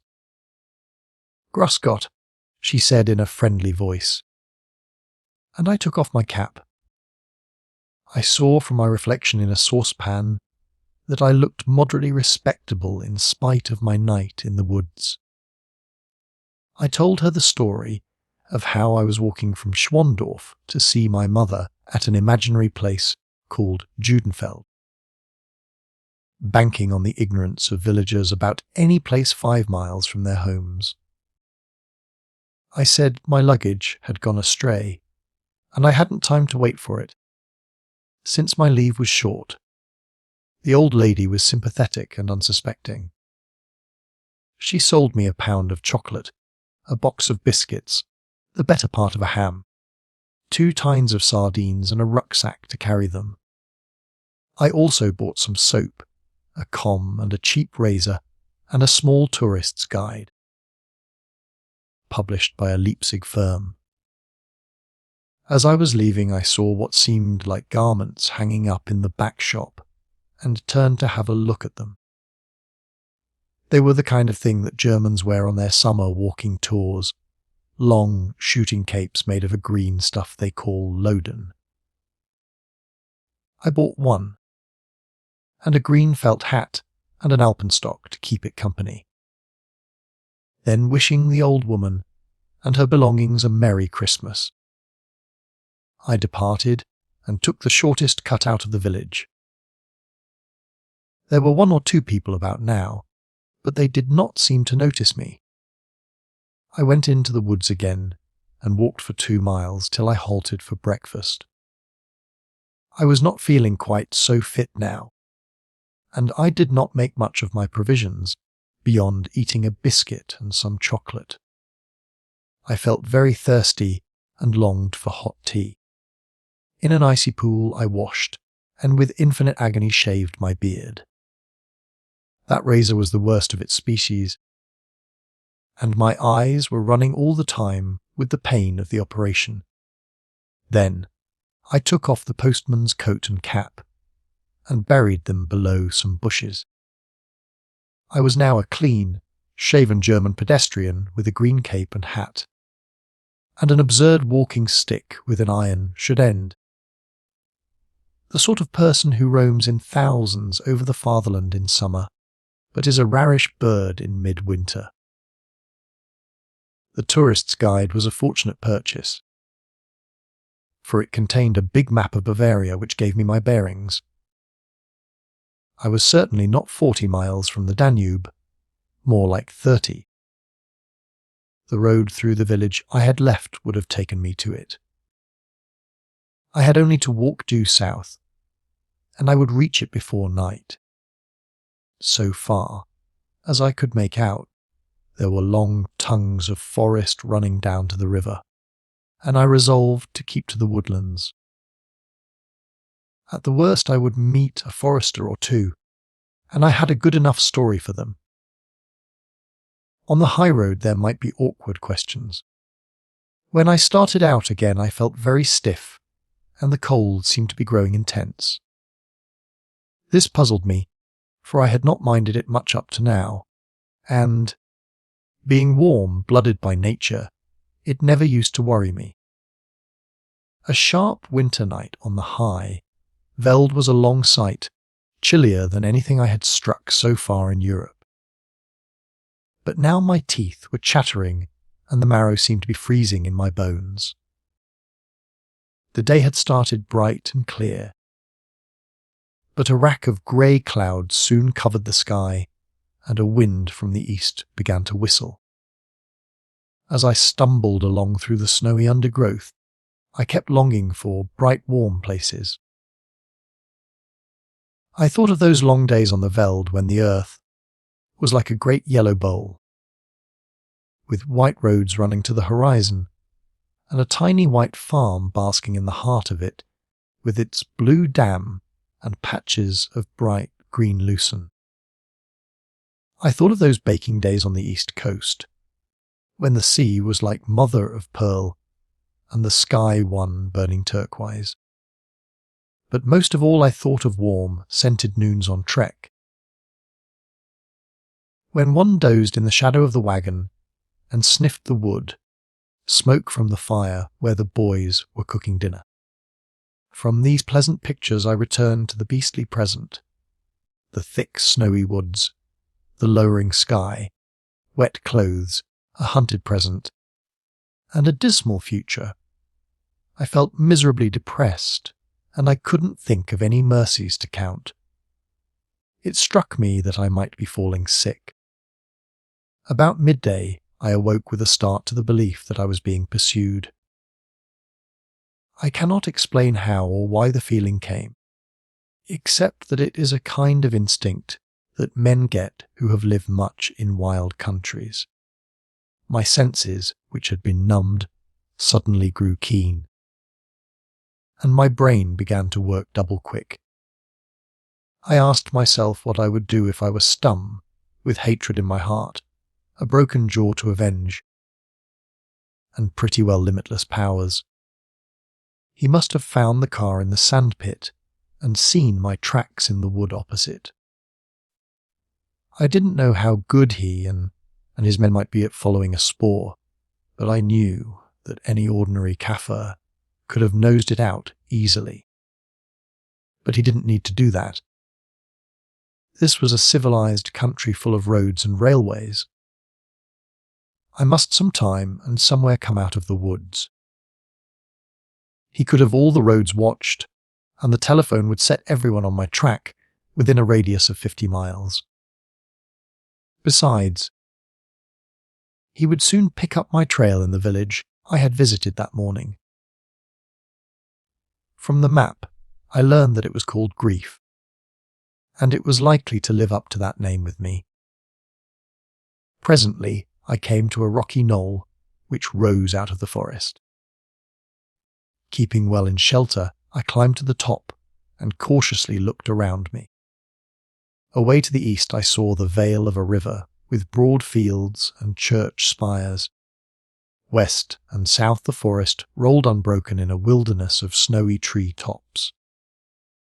There was no sign of life anywhere, not even a bird. But I knew very well that behind me in the woods were men moving swiftly on my track, and that it was pretty well impossible for me to get away. There was nothing for it but to go on till I dropped or was taken. I shaped my course south with a shade of west in it, for the map showed me that in that direction I would soonest strike the Danube. What I was going to do when I got there, I didn't trouble to think. I had fixed the river as my immediate goal, and the future must take care of itself. I was now certain that I had fever on me.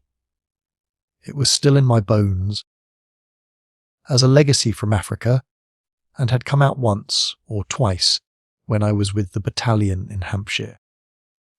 The bouts had been short, for I had known of their coming and dozed myself. But now I had no quinine, and it looked as if I were in for a heavy go. It made me feel desperately wretched and stupid, and I all but blundered into capture. For suddenly I came on a road, and was going to cross it blindly, when a man rode slowly past on a bicycle. Luckily I was in the shade of a clump of hollies, and he was not looking my way, though he was not 3 yards off. I crawled forward to reconnoitre. I saw about half a mile of road running straight through the forest, and every 200 yards was a bicyclist. They wore uniform and appeared to be acting as sentries. This could only have one meaning. Stum had picketed all the roads and cut me off in an angle of the woods. There was no chance of getting across unobserved. As I lay there with my heart sinking, I had the horrible feeling that the pursuit might be following me from behind, and that at any moment I would be enclosed between 2 fires. For more than an hour I stayed there with my chin in the snow. I didn't see any way out, and I was feeling so ill that I didn't seem to care. Then my chance came suddenly out of the skies. The wind rose, and a great gust of snow blew from the east. In 5 minutes it was so thick that I couldn't see across the road. At first I thought it a new addition to my troubles, and then, very slowly I saw the opportunity. I slipped down the bank and made ready to cross. I almost blundered into one of the bicyclists. He cried out and fell off his machine, but I didn't wait to investigate. A sudden access of strength came to me, and I darted into the woods on the farther side. I knew I would be soon swallowed from sight in the drift, and I knew that the falling snow would hide my tracks. So I put my best foot forward. I must have run miles before the hot fit passed, and I stopped from sheer bodily weakness. There was no sound except the crush of falling snow, The wind seemed to have gone, and the place was very solemn and quiet. But heavens! How the snow fell! It was partly screened by the branches. But all the same it was piling itself up deep everywhere. My legs seemed made of lead, my head burned, and there were fiery pains over all my body. I stumbled on blindly, without a notion of any direction, determined only to keep going to the last. For I knew that if I once lay down I would never rise again. When I was a boy I was fond of fairy tales, and most of the stories I remembered had been about great German forests, and snow and charcoal burners, and woodmen's huts. Once I had longed to see these things, and now I was fairly in the thick of them. There had been wolves, too, and I wondered idly if I should fall in with a pack. I felt myself getting light-headed. I fell repeatedly and laughed sillily every time. Once I dropped into a hole and lay for some time at the bottom giggling. If anyone had found me, then he would have taken me for a madman. The twilight of the forest grew dimmer, but I scarcely noticed it. Evening was falling, and soon it would be night, a night without morning for me. My body was going on without the direction of my brain, for my mind was filled with craziness. I was like a drunk man who keeps running, for he knows that if he stops he will fall, and I had a sort of bet with myself not to lie down, not at any rate just yet. If I lay down I should feel the pain in my head worse. Once I had ridden for 5 days down country, with fever on me, and the flatbush trees had seemed to melt into one big mirage, and dance quadrilles before my eyes. But then I had more or less kept my wits. Now I was fairly daft, and every minute growing dafter. Then the trees seemed to stop, and I was walking on flat ground. It was a clearing, and before me twinkled a little light. The change restored me to consciousness, and suddenly I felt, with horrid intensity, the fire in my head and bones, and the weakness of my limbs. I longed to sleep, and I had a notion that a place to sleep was before me. I moved towards the light, and presently saw through a screen of snow the outline of a cottage. I had no fear, only an intolerable longing to lie down. Very slowly I made my way to the door and knocked. My weakness was so great that I could hardly lift my hand. There were voices within, and a corner of the curtain was lifted from the window. Then the door opened, and a woman stood before me, a woman with a thin, kindly face. "Grüß Gott," she said, while children peeped from behind her skirts. "Grüß Gott," I replied. I leaned against the door-post, and speech forsook me. She saw my condition. "Come in, sir," she said. "You are sick, and it is no weather for a sick man." I stumbled after her and stood dripping in the centre of the little kitchen, while 3 wondering children stared at me. It was a poor place, scantily furnished, but a good log fire burned on the hearth. The shock of warmth gave me one of those minutes of self-possession which comes sometimes in the middle of a fever. "I am sick, mother, and I have walked far in the storm and lost my way. I am from Africa, where the climate is hot, and your cold brings me fever. It will pass in a day or 2 if you can give me a bed." "You are welcome," she said, "but first I will make you coffee." I took off my dripping cloak, and crouched close to the hearth. She gave me coffee, poor washy stuff, but blessedly hot. Poverty was spelled large in everything I saw. I felt the tides of fever beginning to overflow my brain again, and I made a great attempt to set my affairs straight before I was overtaken. With difficulty I took out Stumm's pass from my pocket book. "That is my warrant," I said. "I am a member of the Imperial Secret Service, and for the sake of my work, I must move in the dark. If you will permit it, Mother. I will sleep till I am better, but no one must know that I am here. If anyone comes, you must deny my presence." She looked at the big seal as if it were a talisman. "Yes," she said. "You will have the bed in the garret, and be left in peace till you are well. We have no neighbours near, and the storm will shut the roads. I will be silent, I and the little ones." My head was beginning to swim, but I made one more effort. "There is food in my rucksack, biscuits and ham and chocolate. Pray take it for your use. And here is some money to buy Christmas fare for the little ones." And I gave her some of the German notes. After that my recollection becomes dim. She helped me up a ladder to the garret, undressed me, and gave me a thick, coarse nightgown. I seem to remember that she kissed my hand, and that she was crying. "The good Lord has sent you," she said. "Now the little ones will have their prayers answered, and the Christkind will not pass by our door." Chapter 8. The Essen Barges. I lay for 4 days like a log in that garret bed. The storm died down, the thaw set in, and the snow melted.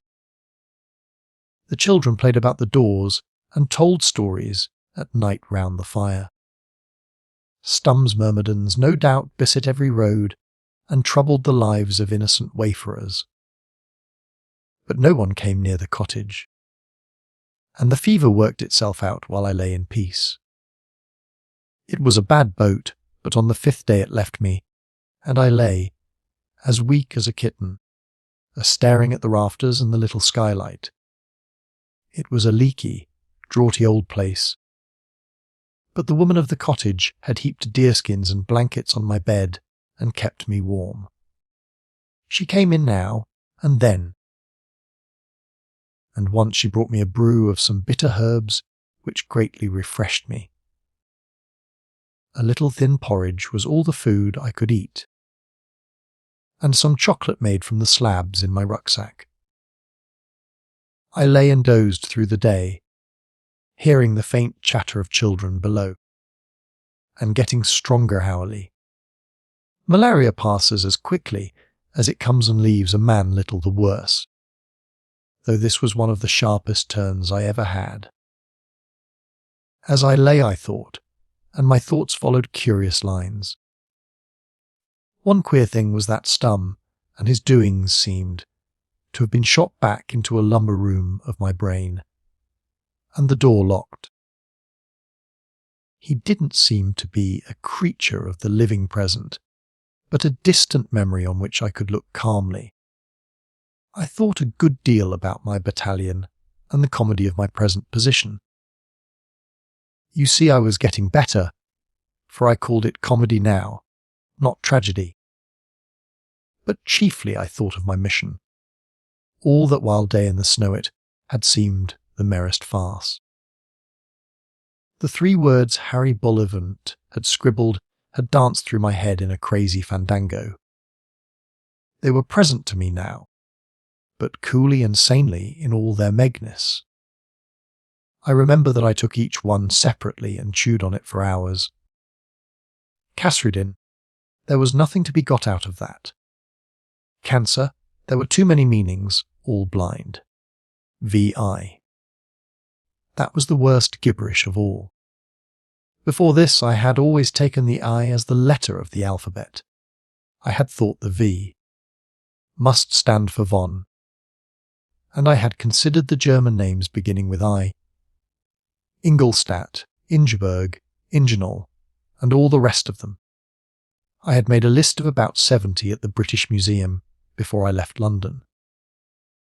Now I suddenly found myself taking the I as the numeral 1. Idly. Not thinking what I was doing, I put it into German. Then I nearly fell out of the bed. Von Einem, the name I had heard at Gaudian's house. The name Stumm had spoken behind his hand, the name to which Hilda was probably the prefix. It was a tremendous discovery. The first real bit of light I had found. Harry Bullivant knew that some man or woman called Von Einem was at the heart of the mystery. Stumm had spoken of the same personage with respect, and in connection with the work I proposed to do in raising the Moslem Africans. If I found Von Einem, I would be getting very warm. What was the word that Stumm had whispered to Gordian and scared that worthy? It had sounded like a Greenmantle. If I could only get that clear, I would solve the riddle. I think that discovery completed my cure. At any rate, on the evening of the 5th day, it was Wednesday, the 29th of December, I was well enough to get up. When the dark had fallen, and it was too late to fear a visitor, I came downstairs and, wrapped in my green cape, took a seat by the fire. As we sat there in the firelight, with the 3 white-headed children staring at me with saucer eyes, and smiling when I looked their way, the woman talked. Her man had gone to the wars on the Eastern Front, and the last she had heard from him, he was in a Polish bog and longing for his dry native woodlands. The struggle meant little to her. It was an act of God, a thunderbolt of the sky, which had taken a husband from her, and might soon make her a widow, and her children fatherless. She knew nothing of its causes and purposes, and thought of the Russians as a gigantic nation of savages, heathens who had never been converted, and who would eat up German homes if the good Lord and the brave German soldiers did not stop them. I tried hard to find out if she had any notion of affairs in the West, but she hadn't, beyond the fact that there was trouble with the French. I doubt if she knew of England's share in it. She was a decent soul, with no bitterness against anybody, not even the Russians if they would spare her man. That night I realized the crazy folly of war. When I saw the splintered shell of Ypres and heard hideous tales of German doings, I used to want to see the whole land of the Boche given up to fire and sword. I thought we could never end the war properly without giving the Huns some of their own medicine. But that woodcutter's cottage cured me of such nightmares. I was for punishing the guilty, but letting the innocent go free. It was our business to thank God and keep our hands clean from the ugly blunders to which Germany's madness had driven her. What good would it do Christian folk to burn poor little huts like this and leave children's bodies by the wayside? To be able to laugh and to be merciful are the only things that make man better than the beasts. The place, as I have said, was desperately poor. The woman's face had the skin stretched tight over the bones, and that transparency which means underfeeding. I fancied she did not have the liberal allowance that soldiers' wives get in England. The children looked better nourished, but it was by their mother's sacrifice. I did my best to cheer them up. I told them long yarns about Africa and lions and tigers, and I got some pieces of wood and whittled them into toys. I am fairly good with a knife, and I carved very presentable likenesses of a monkey, a springbok, and a rhinoceros. The children went to bed hugging the first toys I expect they ever possessed. It was clear to me that I must leave as soon as possible. I had to get on with my business, and besides, it was not fair to the woman. Any moment I might be found here, and she would get into trouble for harbouring me. I asked her if she knew where the Danube was, and her answer surprised me. "You will reach it in an hour's walk," she said. "The track through the wood runs straight to the ferry." Next morning after breakfast I took my departure. It was drizzling weather, and I was feeling very lean. Before going I presented my hostess and the children with 2 sovereigns apiece. "It is English gold," I said, "for I have to travel among our enemies and use our enemies' money. But the gold is good, and if you go to any town they will change it for you. But I advise you to put it in your stocking foot and use it only if all else fails. You must keep your home going. For some day there will be peace, and your man will come back from the wars."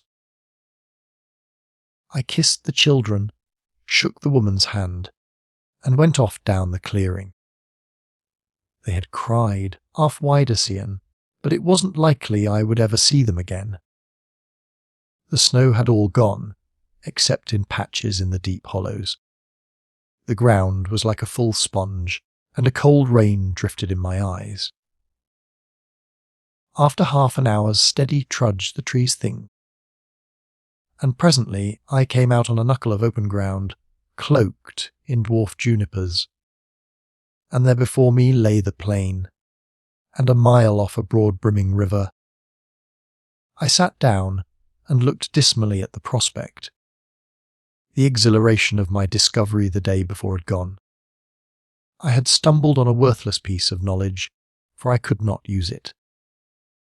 Hilda von Einem, if such a person existed and possessed the great secret, was probably living in some big house in Berlin, and I was about as likely to get anything out of her as to be asked to dine with the Kaiser. Blenkeron might do something, but where on earth was Blenkeron?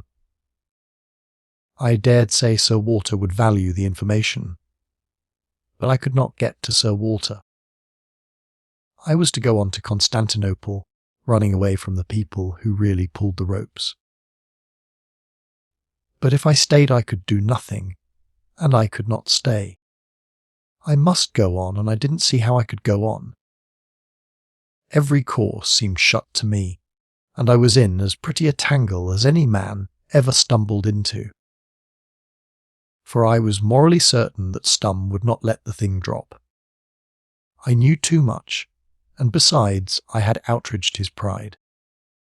He would beat the countryside till he got me, and he undoubtedly would get me if I waited much longer. But how was I to get over the border? My passport would be no good, for the number of that pass would long ere this have been wired to every police station in Germany, and to produce it would be to ask for trouble. Without it I could not cross the borders by any railway. My studies of the tourist's guide had suggested that once I was in Austria, I might find things slacker and move about easier. I thought of having a try at the Tyrol, and I also thought of Bohemia. But these places were a long way off, and there were several thousand chances each day that I would be caught on the road. This was Thursday, the 30th of December, the second last day of the year. I was due in Constantinople on the 17th of January.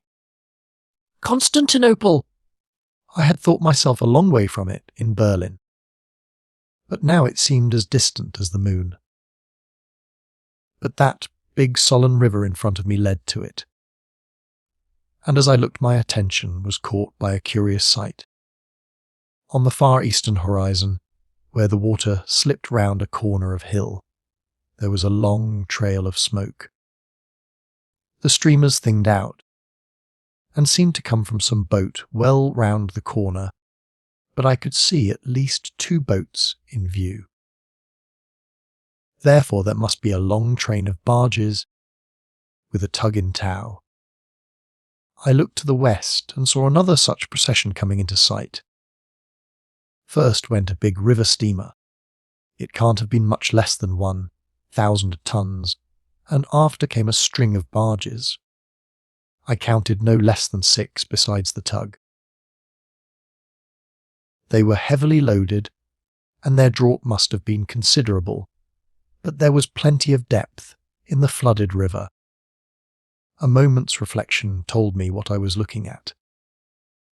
Once Sandy, in one of the discussions you have in hospital, had told us just how the Germans munitioned their Balkan campaign. They were pretty certain of dishing Serbia at the first go, and it was up to them to get through guns and shells to the old Turk, who was running pretty short in his first supply. Sandy said that they wanted the railway, but they wanted still more the river, and they could make certain of that in a week. He told us how endless strings of barges, loaded up at the big factories of Westphalia, were moving through the canals from the Rhine or the Elbe to the Danube. Once the first reached Turkey, there would be regular delivery, you see, as quick as the Turks could handle the stuff.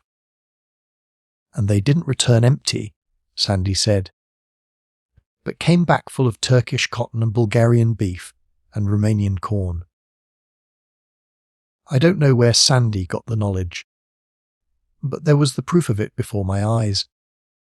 It was a wonderful sight, and I could have gnashed my teeth to see those loads of munitions going snugly off to the enemy. I calculated they would give our poor chaps hell in Gallipoli. And then, as I looked, an idea came into my head, and with it an eighth part of a hope. There was only one way for me to get out of Germany, and that was to leave in such good company that I would be asked no questions. That was plain enough.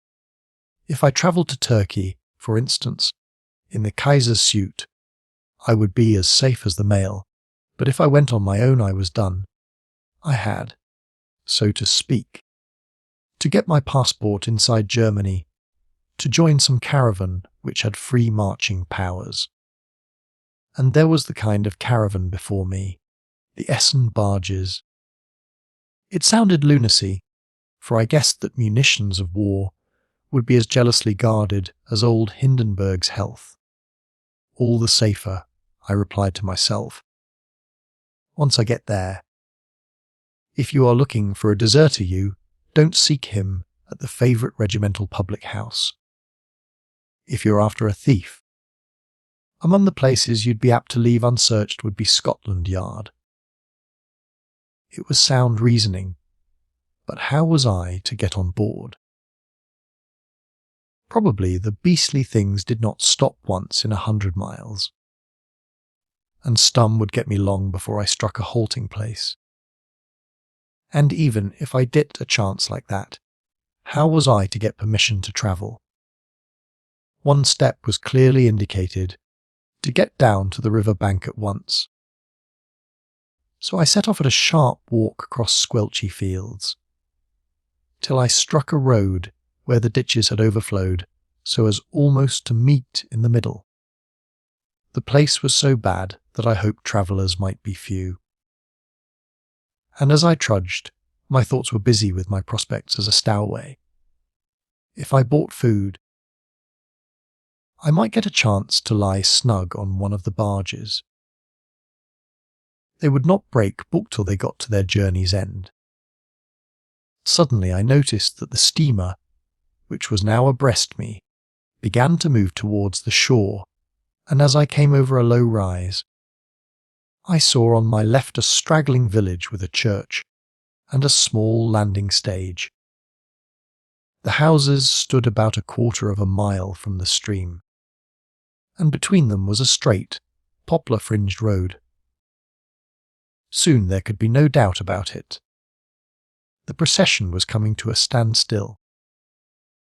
The big tug nosed her way in and lay up alongside the pier, where in that season of flood there was enough depth of water. She signalled to the barges, and they also started to drop anchors, which showed that there must be at least 2 men aboard each.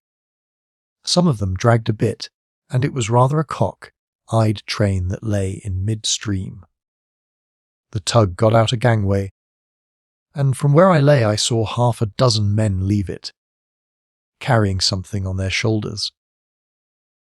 It could be only one thing, a dead body. Someone of the crew must have died, and this halt was to bury him. I watched the procession move towards the village, and I reckoned they would take some time there, though they might have wired ahead for a grave to be dug. Anyhow, they would be long enough to give me a chance, for I had decided upon the brazen course. Blenkeron had said you couldn't cheat the botch, but you could bluff him. I was going to put up the most monstrous bluff.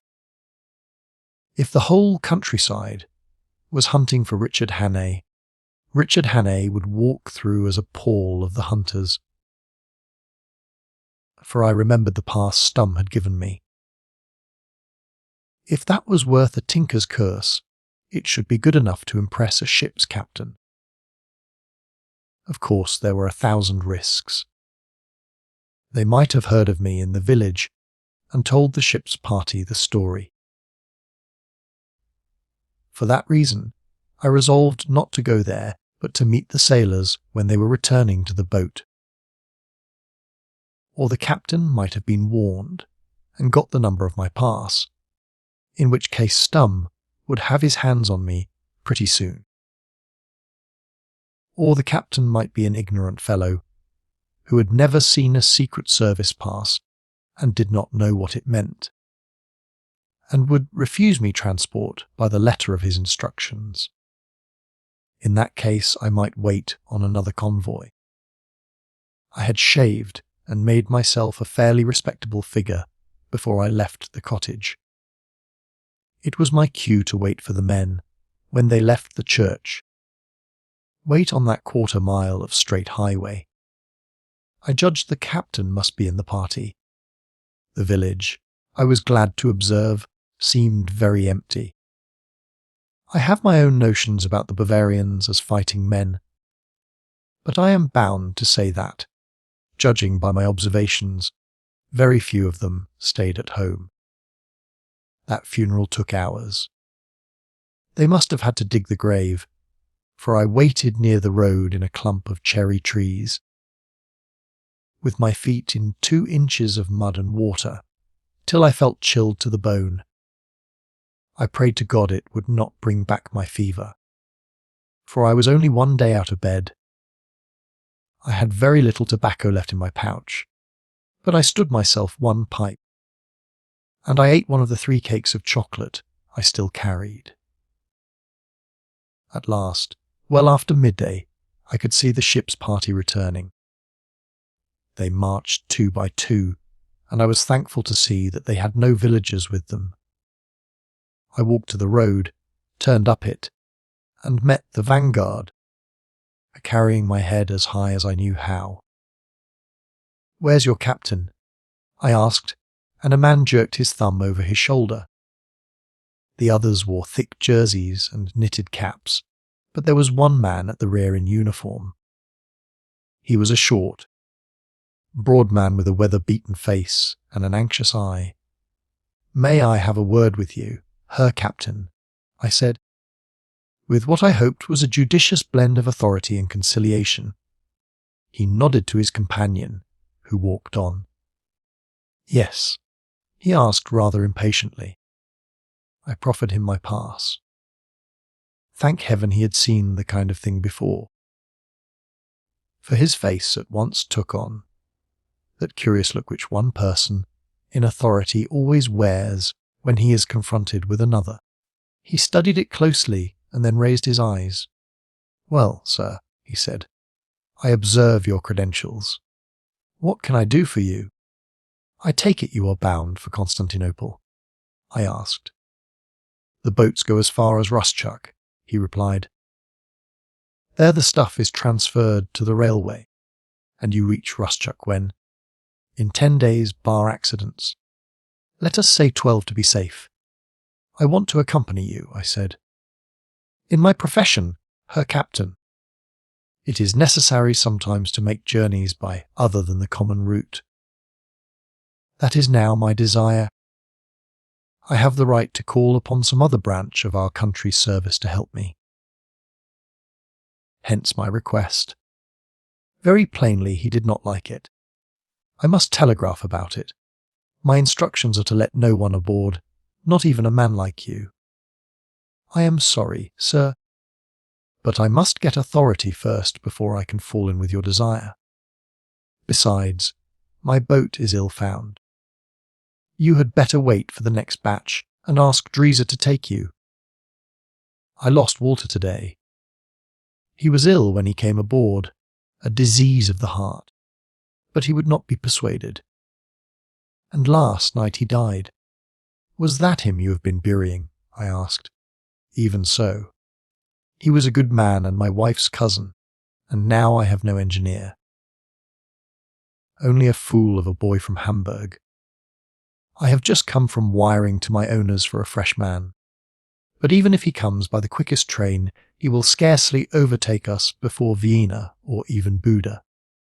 I saw light at last.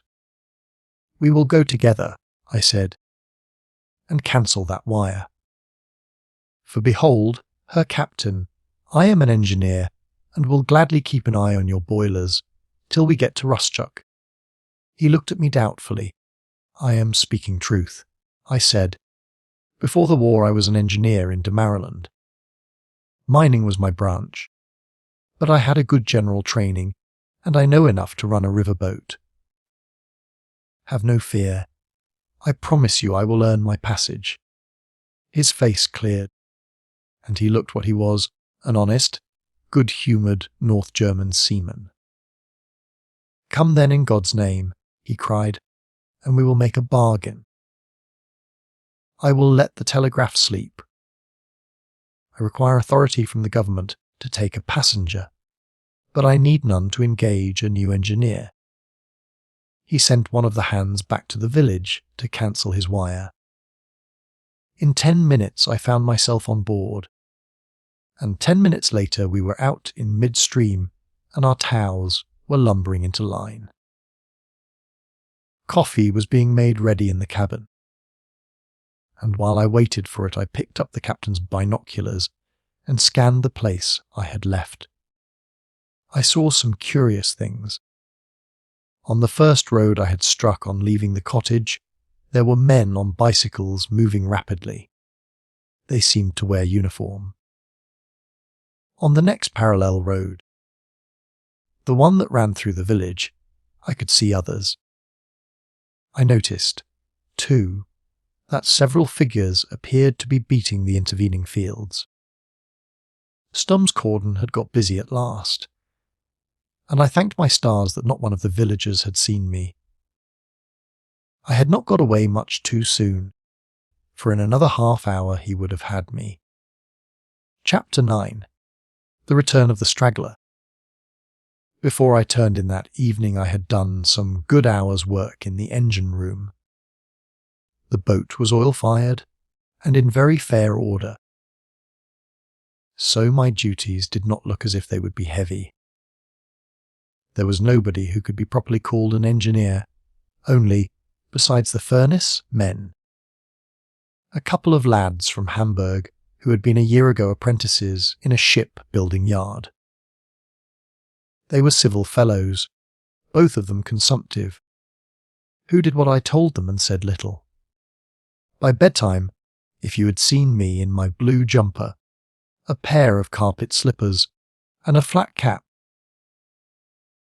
all the property of the deceased Walter, you would have sworn I had been bred to the firing of river boats. Whereas I had acquired most of my knowledge on one run down the Zambesi, when the proper engineer got drunk and fell overboard among the crocodiles. The captain, they called him Schenk, was out of his bearings in the job. He was a Frisian and a first-class deep-water seaman, but since he knew the Rhine Delta, and because the German mercantile marine was laid on the ice till the end of war, they had turned him on to this show. He was bored by the business and didn't understand it very well.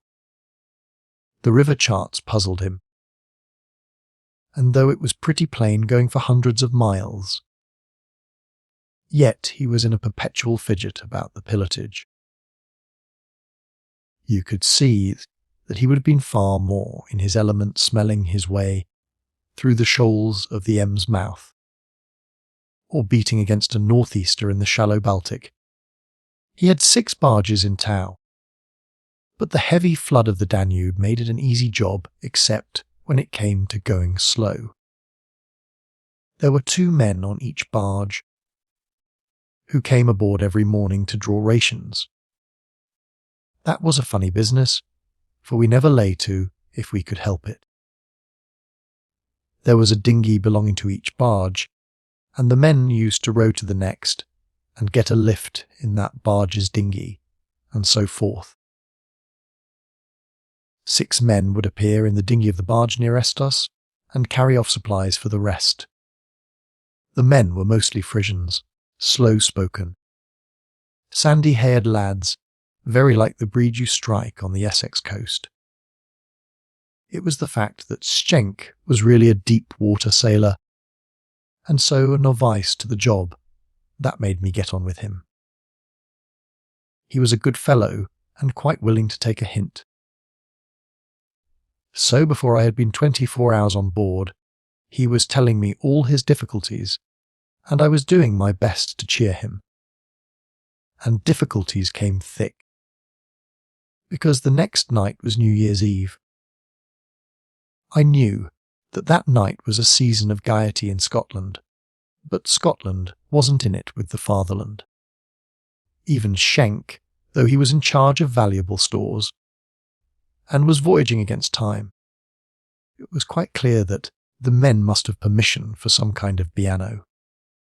Just before darkness we came abreast a fair-sized town, whose name I never discovered, and decided to lighter for the night.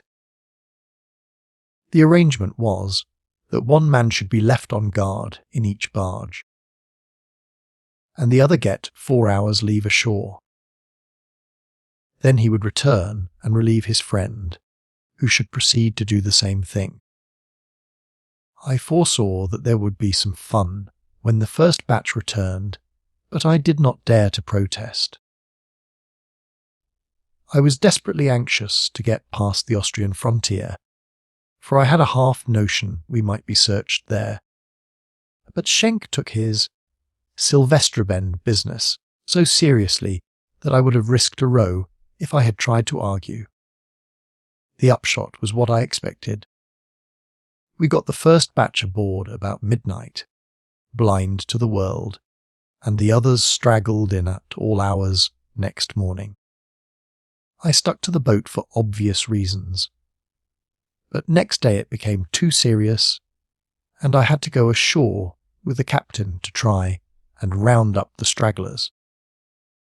We got them all in but 2, and I am inclined to think these 2 had never meant to come back. If I had a soft job, like a river boat, I shouldn't be inclined to run away in the middle of Germany with the certainty that my best fate would be to be scooped up for the trenches. But your Frisian has no more imagination than a haddock.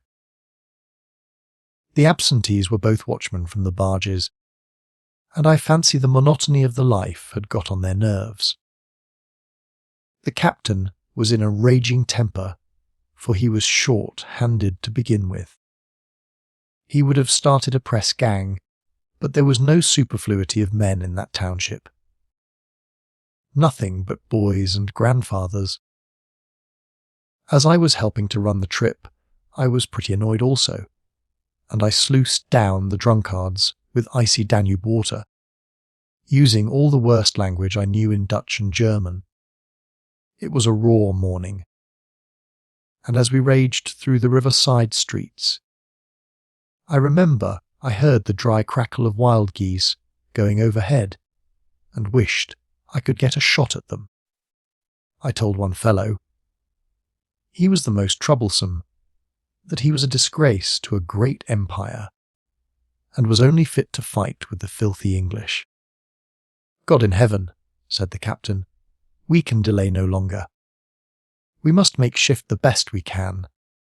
I can spare one man from the deckhands, and you must give up one from the engine room. That was arranged, and we were tearing back, rather short in the wind, when I espied a figure sitting on a bench beside the booking office on the pier. It was a slim figure, in an old suit of khaki. Some cast-off duds which had long lost the semblance of a uniform. It had a gentle face, and was smoking peacefully, looking out upon the river and the boats, and us noisy fellows with meek, philosophical eyes. If I had seen General French sitting there, and looking like nothing on earth, I couldn't have been more surprised.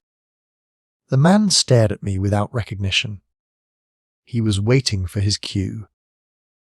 I spoke rapidly in Sesotho, for I was afraid the captain might know Dutch. Where have you come from? I asked. They shut me up in Tronk, said Peter, and I ran away. I am tired, Cornless, and want to continue the journey by boat. Remember you have worked for me in Africa, I said. You are just home from Damaraland. You are a German who has lived 30 years away from home. You can tend a furnace and have worked in mines. Then I spoke to the captain. Here is a fellow who used to be in my employ, Captain Schenk. It's almighty luck we've struck him. He's old and not very strong in the head, but I'll go bail he's a good worker. He says he'll come with us, and I can use him in the engine room. Stand up, said the captain. Peter stood up, light and slim and wiry as a leopard.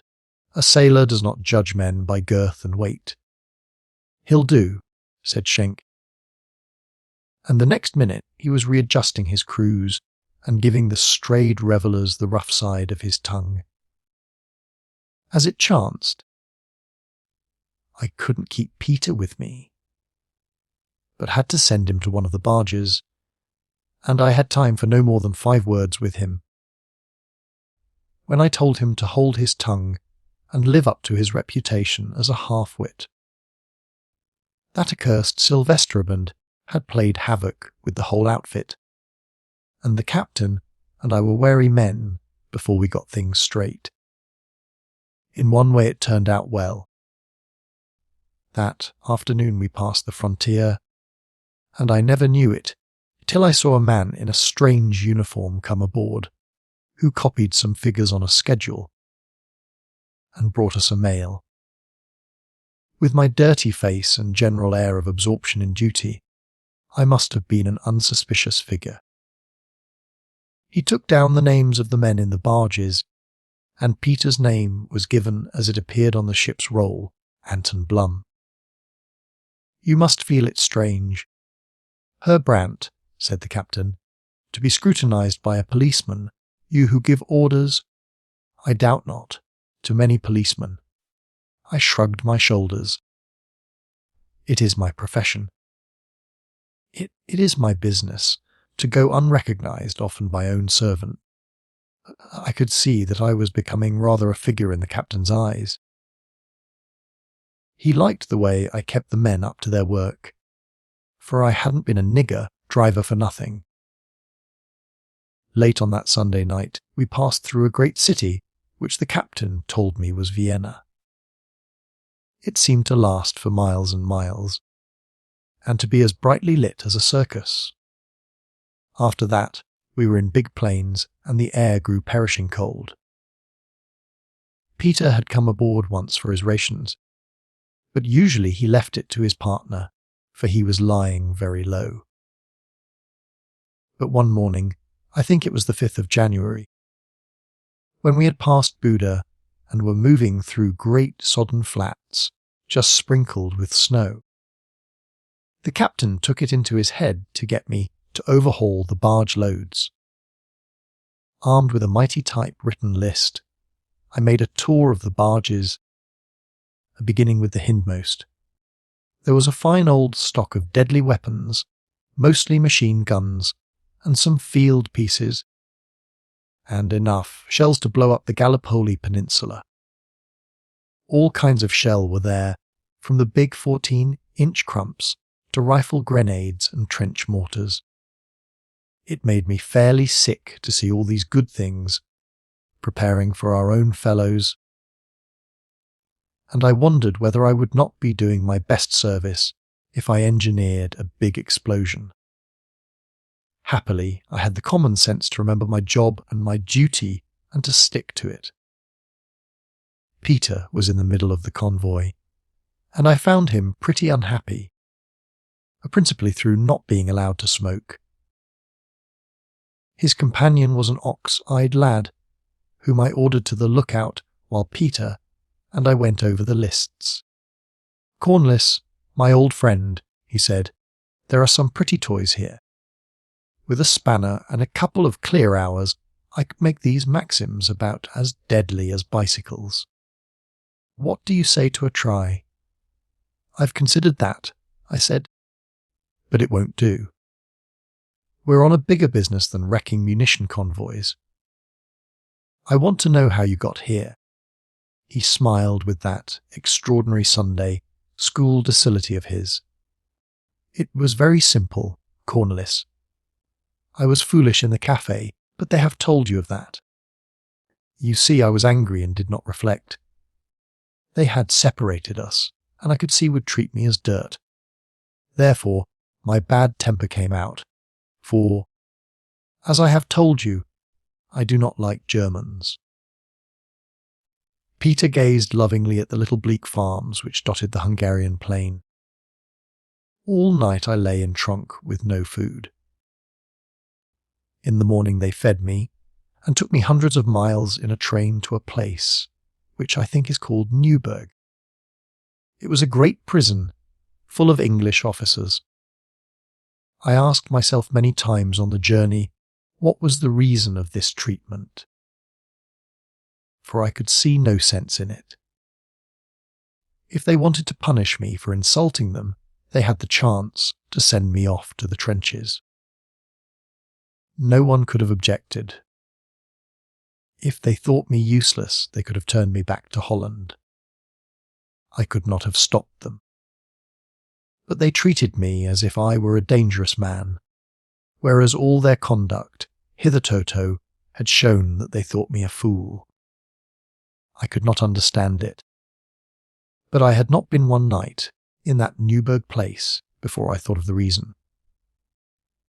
They wanted to keep me under observation as a check upon you, Cornless. I figured it out this way. They had given you some very important work which required them to let you into some big secret.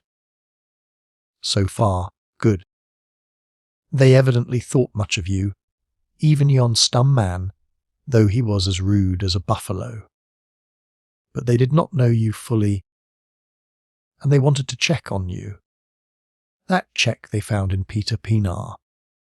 Peter was a fool, and if there was anything to blab, sooner or later Peter would blab it. Then they would stretch out a long arm and nip you short wherever you were. Therefore they must keep old Peter under their eye. That sounds likely enough, I said. It was God's truth, said Peter. And when it was all clear to me, I settled that I must escape. Partly because I am a free man and do not like to be in prison, but mostly because I was not sure of myself. Some day my temper would go again, and I might say foolish things for which Cornless would suffer.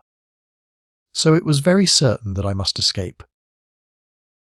Now, Cornless, I noticed pretty soon that there were two kinds among the prisoners. There were the real prisoners, mostly English and French, and there were humbugs. The humbugs were treated, apparently, like the others, but not really, as I soon perceived. There was one man who passed as an English officer, another as a French Canadian, and the others called themselves Russians.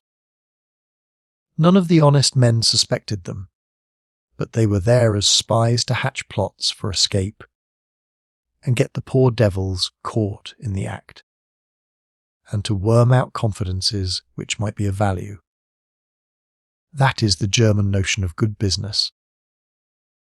I am not a British soldier to think all men are gentlemen. I know that amongst men there are desperate skellums, so I soon picked up this game. It made me very angry, but it was a good thing for my plan. I made my resolution to escape the day I arrived at Newburgh, and on Christmas Day I had a plan made. Peter, you're an old marvel. Do you mean to say you were quite certain of getting away whenever you wanted? Quite certain, Cornless. You see, I have been wicked in my time and know something about the inside of prisons.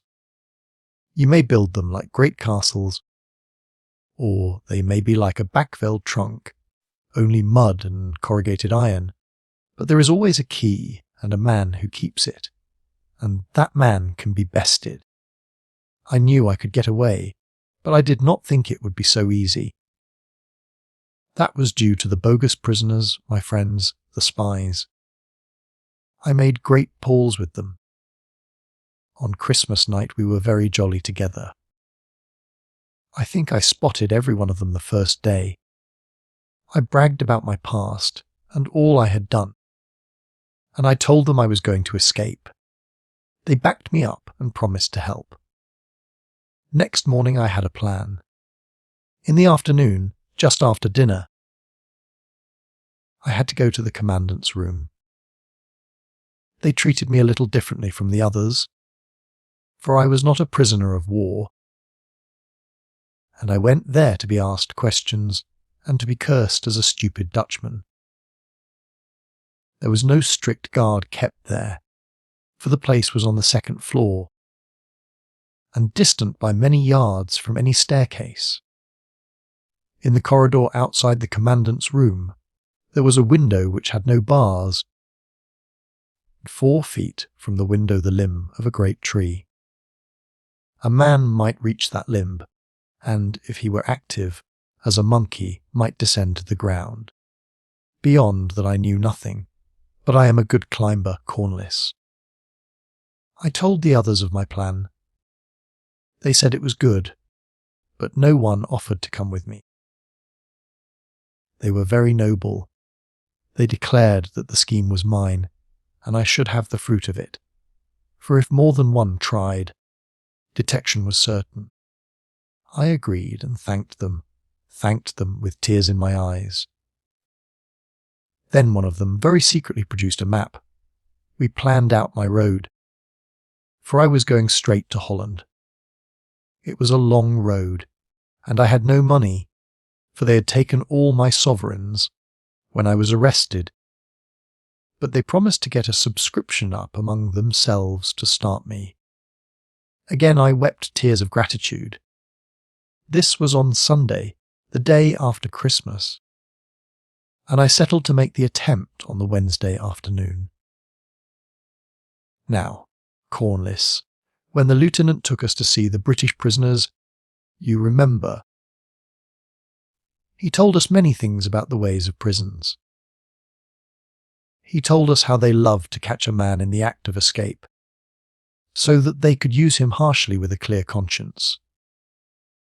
I thought of that, and calculated that now my friends would have told everything to the commandant, and that they would be waiting to bottle me on the Wednesday. Till then I reckoned I would be slackly guarded, for they would look on me as safe in the net. So I went out of the window next day. It was the Monday afternoon. That was a bold stroke, I said admiringly. The plan was bold, but it was not skilful, said Peter modestly. I had no money beyond 7 marks, and I had but 1 stick of chocolate. I had no overcoat, and it was snowing hard.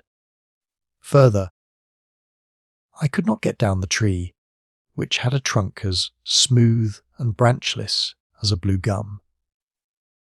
For a little I thought I should be compelled to give in, and I was not happy.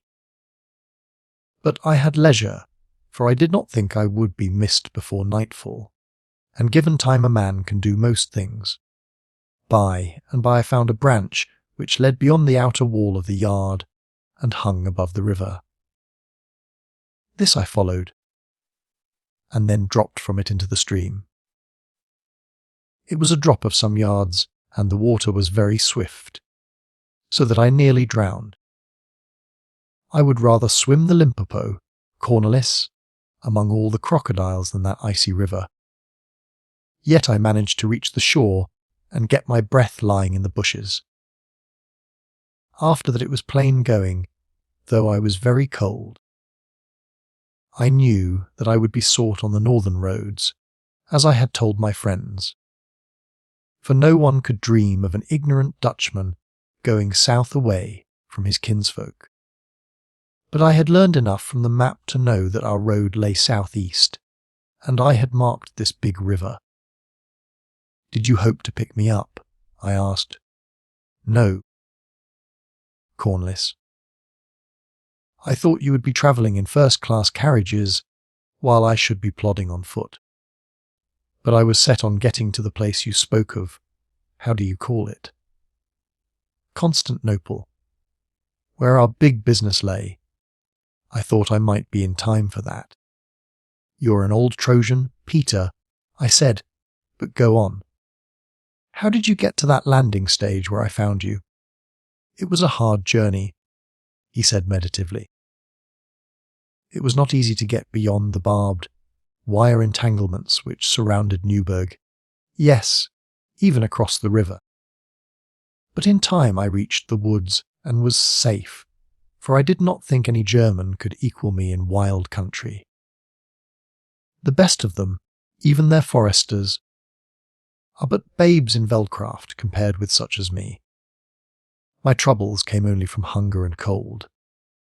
Then I met a Peruvian smouse, and sold him my clothes and bought from him these.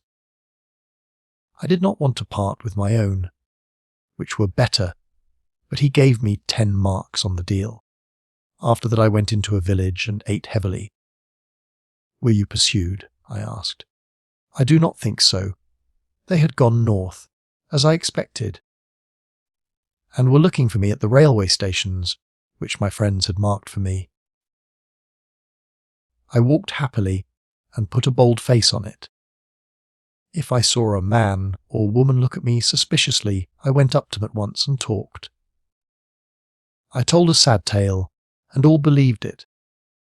I was a poor Dutchman travelling home on foot to see a dying mother, and I had been told that, by the Danube, I should find the main railway to take me to Holland. There were kind people who gave me food, and one woman gave me half a mark and wished me Godspeed. Then on the last day of the year I came to the river and found many drunkards.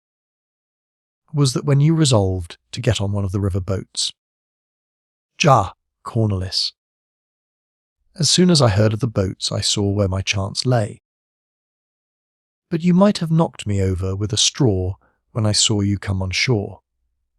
That was good fortune, my friend. I have been thinking much about the Germans, and I will tell you truth.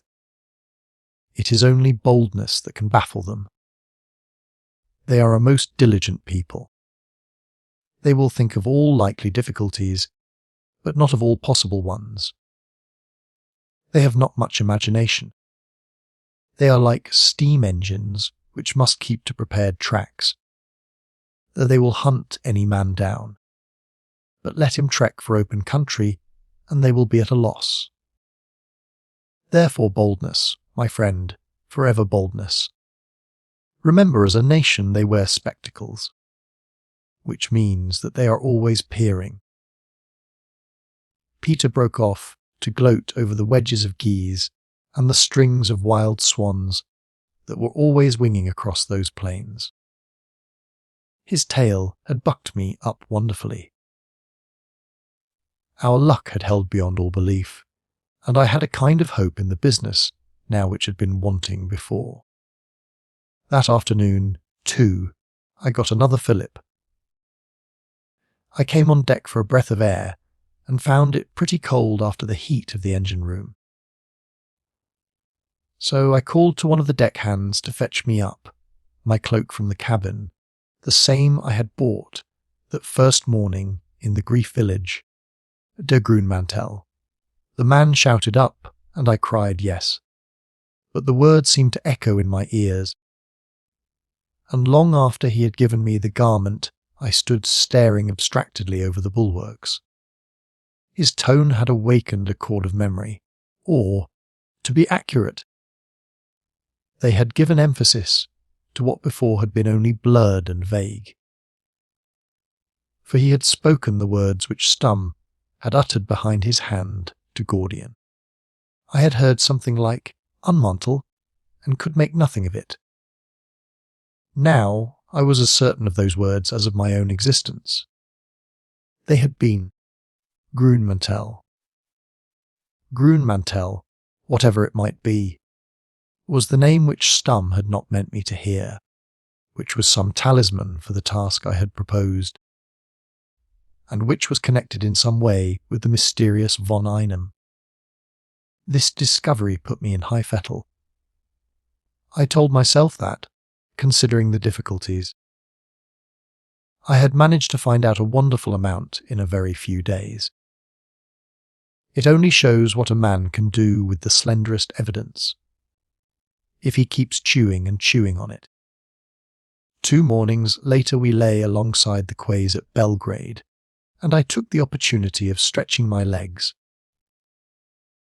Peter had come ashore for a smoke, and we wandered among the battered riverside streets, and looked at the broken arches of the great railway bridge, which the Germans were working at like beavers. There was a big temporary pontoon affair to take the railway across, but I calculated that the main bridge would be ready inside a month.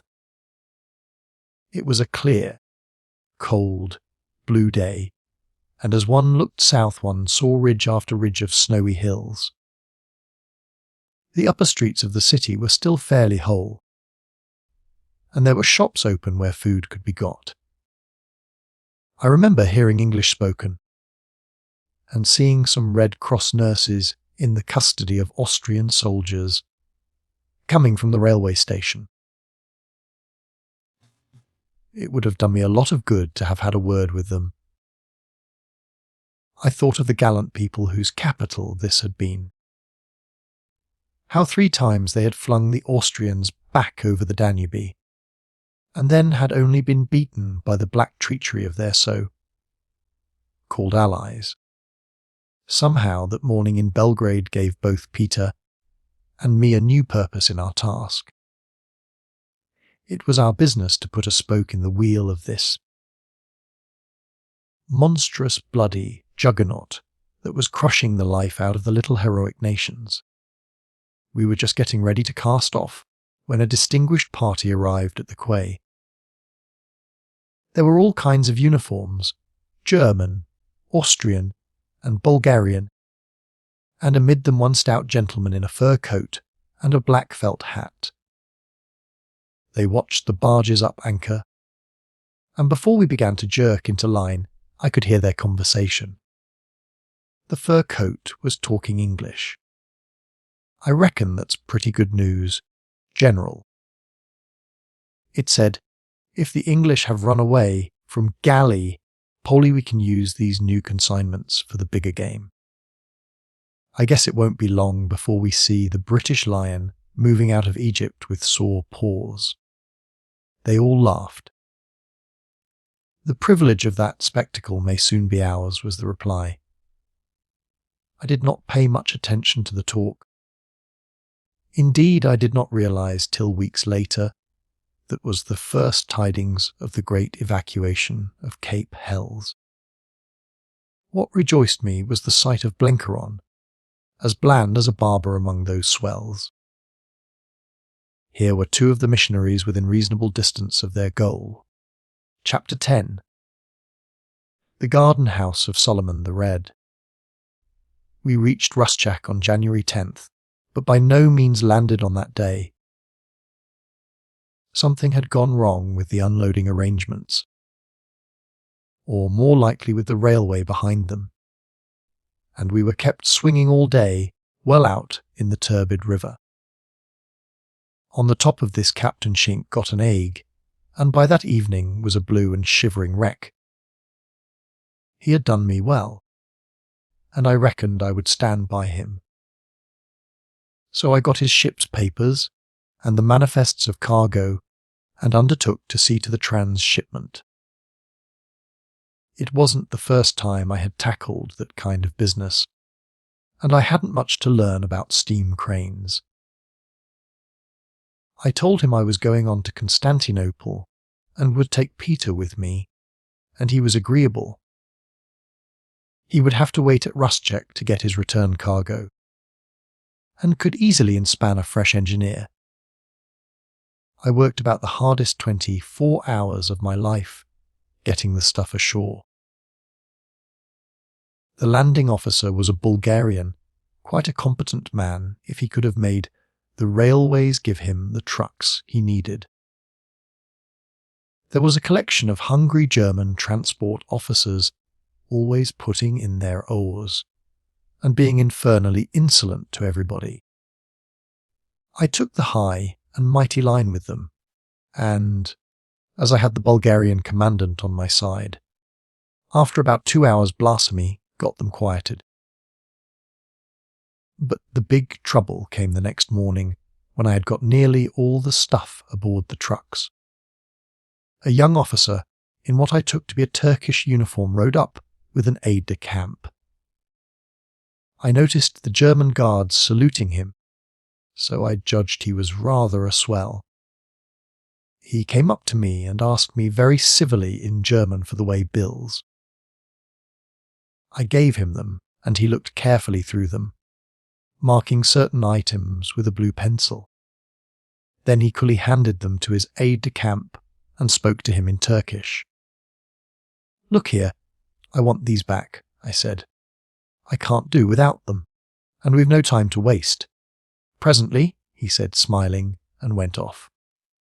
I said nothing, reflecting that the stuff was for the Turks, and they naturally had to have some say in its handling. The loading was practically finished when my gentleman returned. He handed me a neatly typed new set of waybills. One glance at them showed that some of the big items had been left out. "Here, this won't do," I cried. "Give me back the right set. This thing's no good to me." For answer he winked gently, smiled like a dusky seraph, and held out his hand. In it I saw a roll of money. "For yourself," he said. "It is the usual custom." It was the first time anyone had ever tried to bribe me, and it made me boil up like a geyser.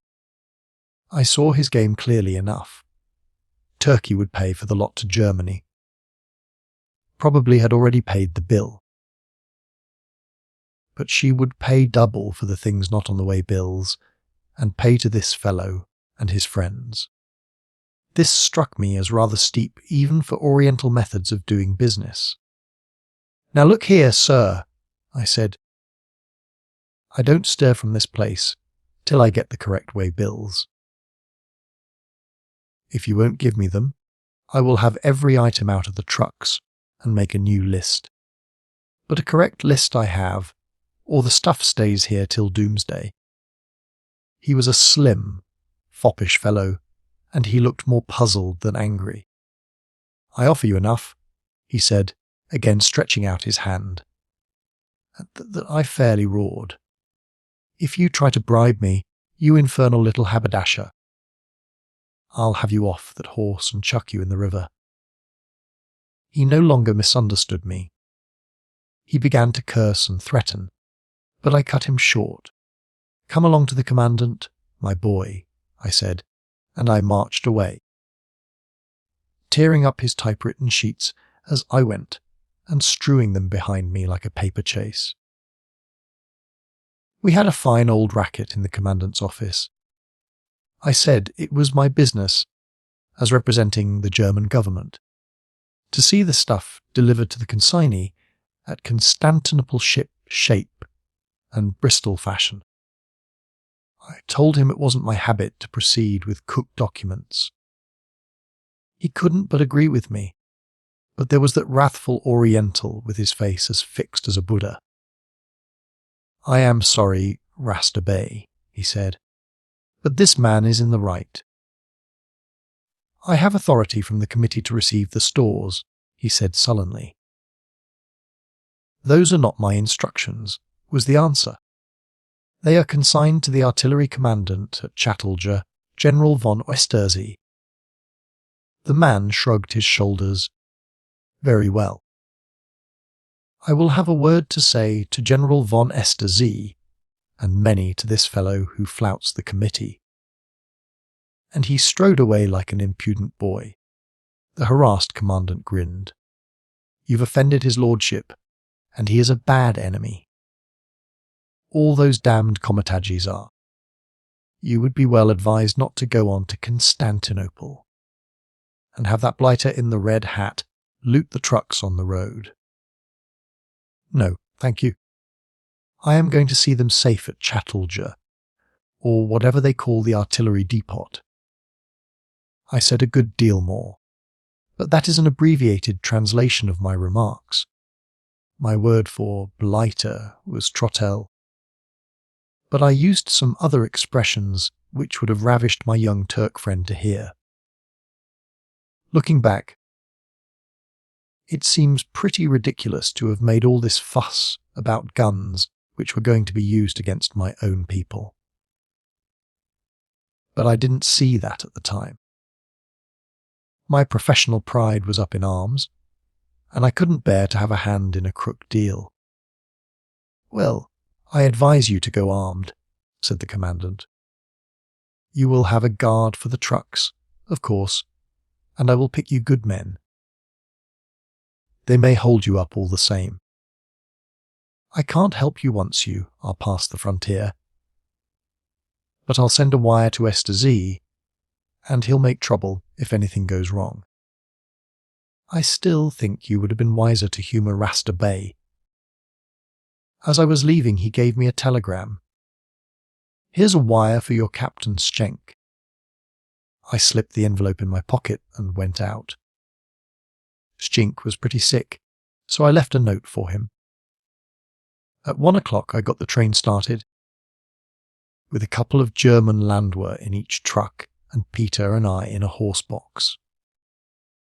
Presently I remembered Schenk's telegram, which still reposed in my pocket. I took it out and opened it, meaning to wire it from the first station we stopped at. But I changed my mind when I read it. It was from some official at Regensburg, asking him to put under arrest and send back by the first boat a man called Brandt, who was believed to have come aboard at Abstefin on the 30th of December. I whistled and showed it to Peter. The sooner we were at Constantinople, the better. And I prayed we would get there before the fellow who sent this wire repeated it, and got the commandant to send on the message, and have us held up at Chattelger. For my back had fairly got stiffened about these munitions, and I was going to take any risk to see them safely delivered to their proper owner. Peter couldn't understand me at all. He still hankered after a grand destruction of the lot somewhere down the railway. But then, this wasn't the line of Peter's profession, and his pride was not at stake. We had a mortally slow journey. It was bad enough in Bulgaria. But when we crossed the frontier at a place called Mustafa Pasha, we struck the real supperness of the East. Happily, I found a German officer there who had some notion of hustling, and, after all, it was his interest to get the stuff moved. It was the morning of the 16th, after Peter, and I had been living like animals on black bread and condemned tin stuff, that we came in sight of a blue sea on our right hand and knew we couldn't be very far from the end. It was jolly near the end in another sense. We stopped at a station and were stretching our legs on the platform when I saw a familiar figure approaching. It was Rasta, with half a dozen Turkish gendarmes. I called Peter, and we clambered into the truck next our horse box. I had been half expecting some move like this, and had made a plan. The Turk swaggered up and addressed us. "You can get back to Rustchuk," he said. "I take over from you here. Hand me the papers." "Is this Chattelja?" I asked innocently. "It is the end of your affair," he said haughtily. "Quick, or it will be the worse for you." "Now, look here, my son," I said, "you're a kid and know nothing. I hand over to General von Esterz and to no one else.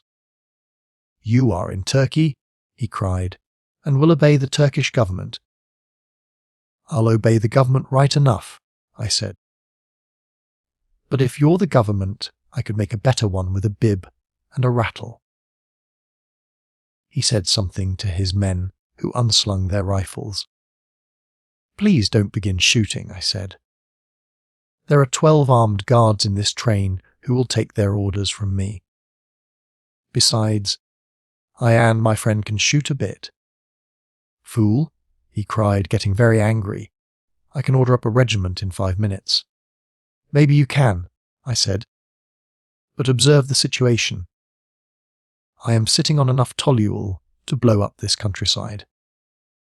If you dare to come aboard, I will shoot you. If you call in your regiment, I will tell you what I'll do. I'll fire this stuff.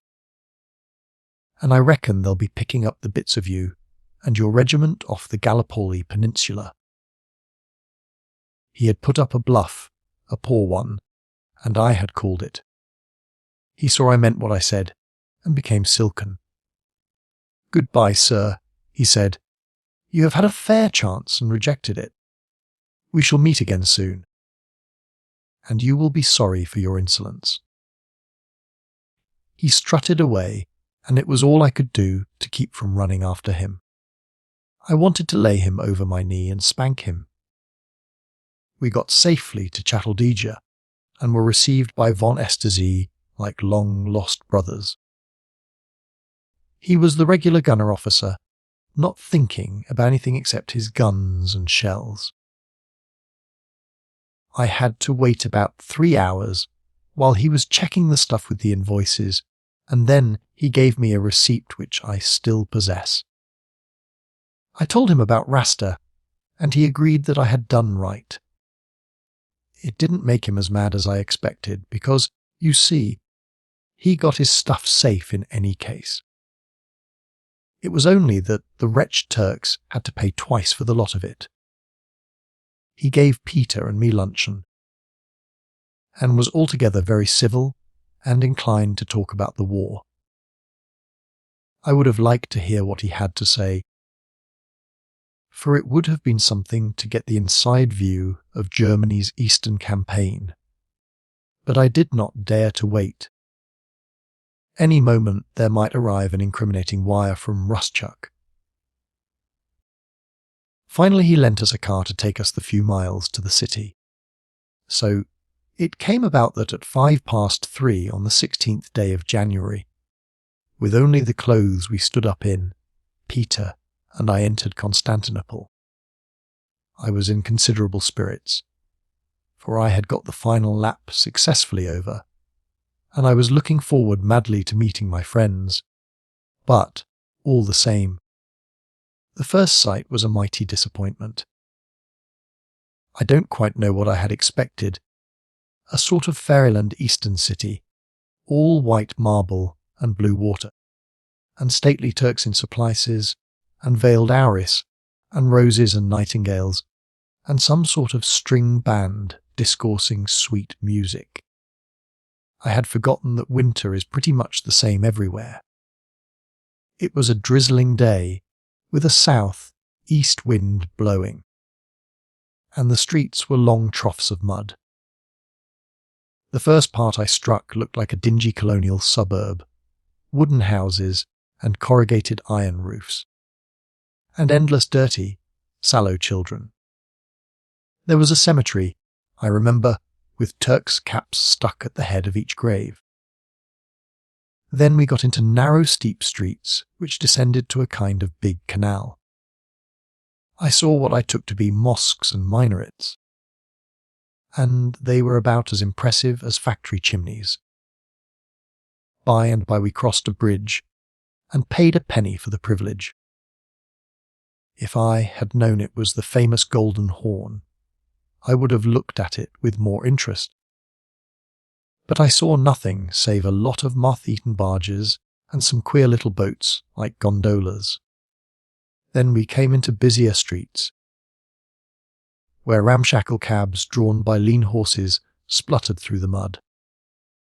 I saw one old fellow who looked like my notion of a Turk, but most of the population had the appearance of London old clothes men. All but the soldiers, Turk and German, who seemed well set-up fellows. A Peter had paddled along at my side like a faithful dog, not saying a word, but clearly not approving of this wet and dirty metropolis. "Do you know that we are being followed, Cornliss?" he said suddenly, ever since we came into this evil-smelling dorp. A Peter was infallible in a thing like that. The news scared me badly, for I feared that the telegram had come to Chattelditcher. Then I thought it couldn't be that, for if von Esterzy had wanted me, he wouldn't have taken the trouble to stalk me. It was more likely my friend Rasta. I found the ferry of Ratchik by asking a soldier and a German sailor. There told me where the Kurdish bazaar was. He pointed up a steep street which ran past a high block of warehouses with every window broken. Sandy had said the left-hand side coming down, so it must be the right-hand side going up. We plunged into it, and it was the filthiest place of all. The wind whistled up it and stirred the garbage. It seemed densely inhabited, for at all the doors there were groups of people squatting, with their heads covered, although scarcely a window showed in the blank walls. The street corkscrewed endlessly. Sometimes it seemed to stop. Then it found a hole in the opposing masonry and edged its way in. Often it was almost pitch dark. Then would come a greyish twilight where it opened out to the width of a decent lane. To find a house in that murk was no easy job, and by the time we had gone a quarter of a mile, I began to fear we had missed it. It was no good asking any of the crowd we met. They didn't look as if they understood any civilized tongue. At last we stumbled on it, a tumble-down coffee house, with a Caprasso above the door in queer amateur lettering. There was a lamp burning inside, and 2 or 3 men smoking at small wooden tables.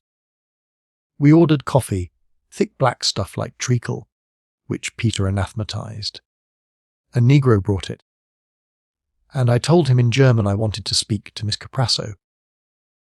He paid no attention, so I shouted louder at him, and the noise brought a man out of the back parts. He was a fat, oldish fellow with a long nose. I very like the Greek traders you see on the Zanzibar coast. I beckoned to him, and he waddled forward, smiling oily. Then I asked him what he would take, and he replied, in very halting German, that he would have a syrup.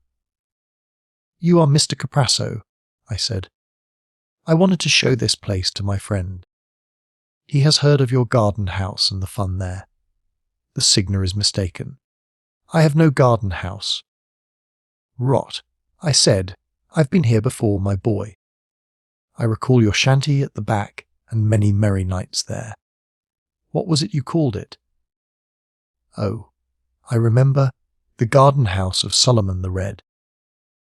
He put his finger to his lip and looked incredibly sly. The Signer remembers that, but that was in the old happy days before war came. The place is long since shut. The people here are too poor to dance and sing.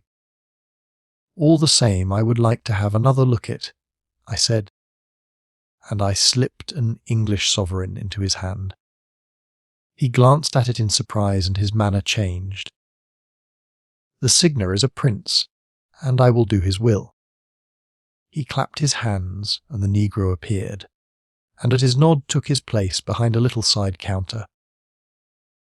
"Follow me," he said, and led us through a long, noisome passage, which was pitch dark and very unevenly paved. Then he unlocked a door, and with a swirl the wind caught it and blew it back on us. We were looking into a mean little yard, with on one side a high curving wall, evidently of great age, with bushes growing in the cracks of it. Some scraggy myrtles stood in broken pots, and nettles flourished in a corner. At one end was a wooden building like a dissenting chapel, but painted a dingy scarlet. Its windows and skylights were black with dirt, and its door, tied up with rope, flapped in the wind. "Behold the pavilion," Caprasso said proudly. "That is the old place I observed with feeling. What times I've seen there! Tell me, Mr. Caprasso, do you ever open it now?" He put his thick lips to my ear. "If the Signer will be silent, I will tell him. It is sometimes open, not often. Men must amuse themselves even in war. Some of the German officers come here for their pleasure, and but last week we had the ballet of Mademoiselle Sissy. The police approve, but not often, for this is no time for too much gaiety. I will tell you a secret. Tomorrow afternoon there will be dancing. Wonderful dancing! Only a few of my patrons know. Who think you will be here?" He bent his head closer and said in a whisper, "The company des Heers Roses." "Oh, indeed," I said with a proper tone of respect, though I hadn't a notion what he meant. "Will the Signer wish to come?" "Sure," I said. "Both of us. We're all for the rosy hours. Then the 4th hour after midday. Walk straight through the cave, and one will be there to unlock the door. You are newcomers here. Take the advice of Angelo Caprasso and avoid the streets after nightfall. Stamboul is no safe place nowadays for quiet men."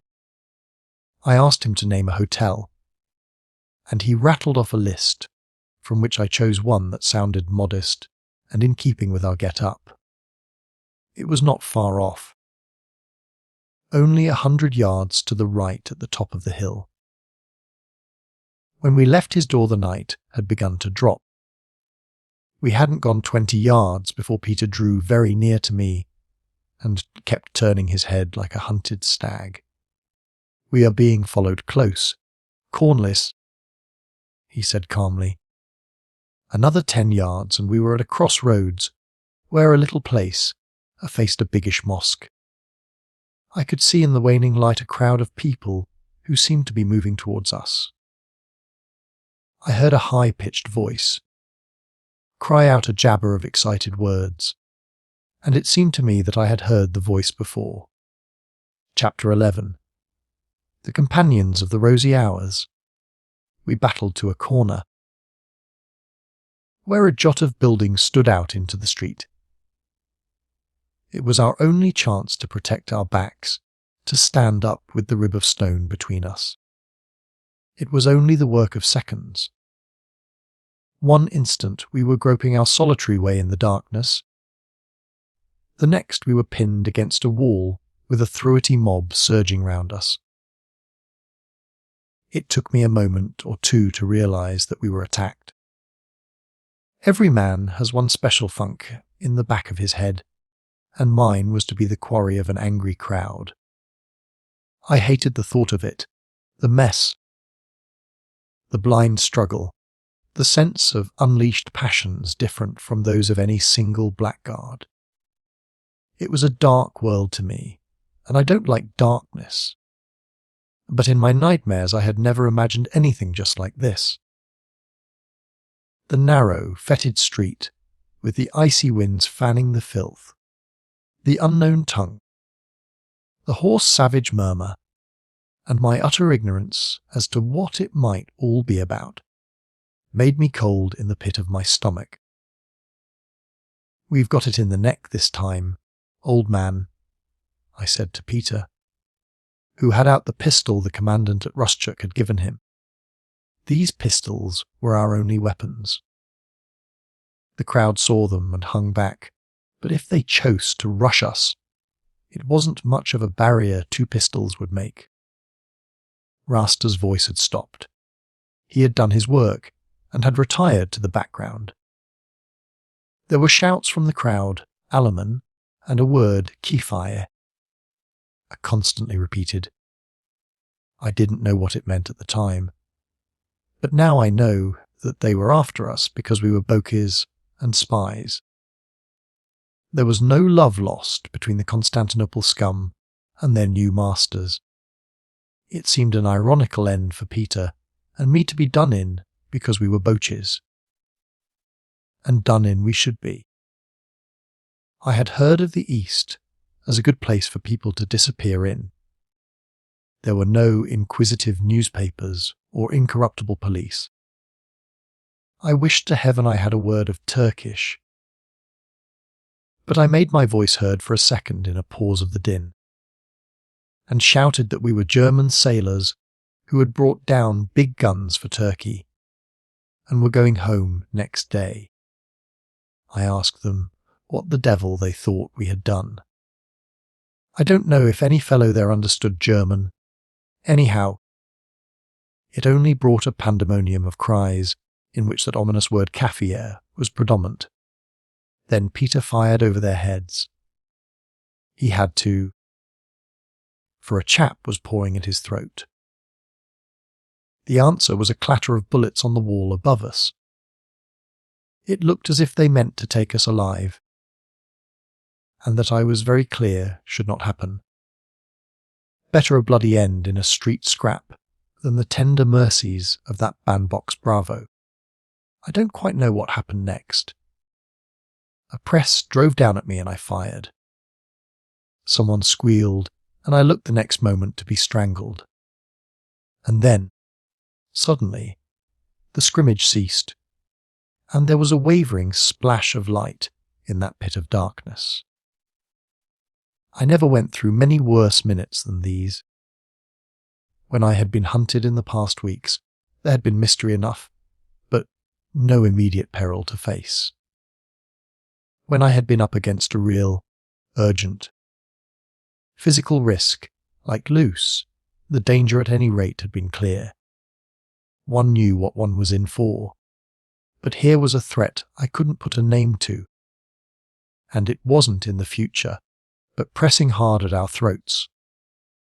And yet I couldn't feel it was quite real.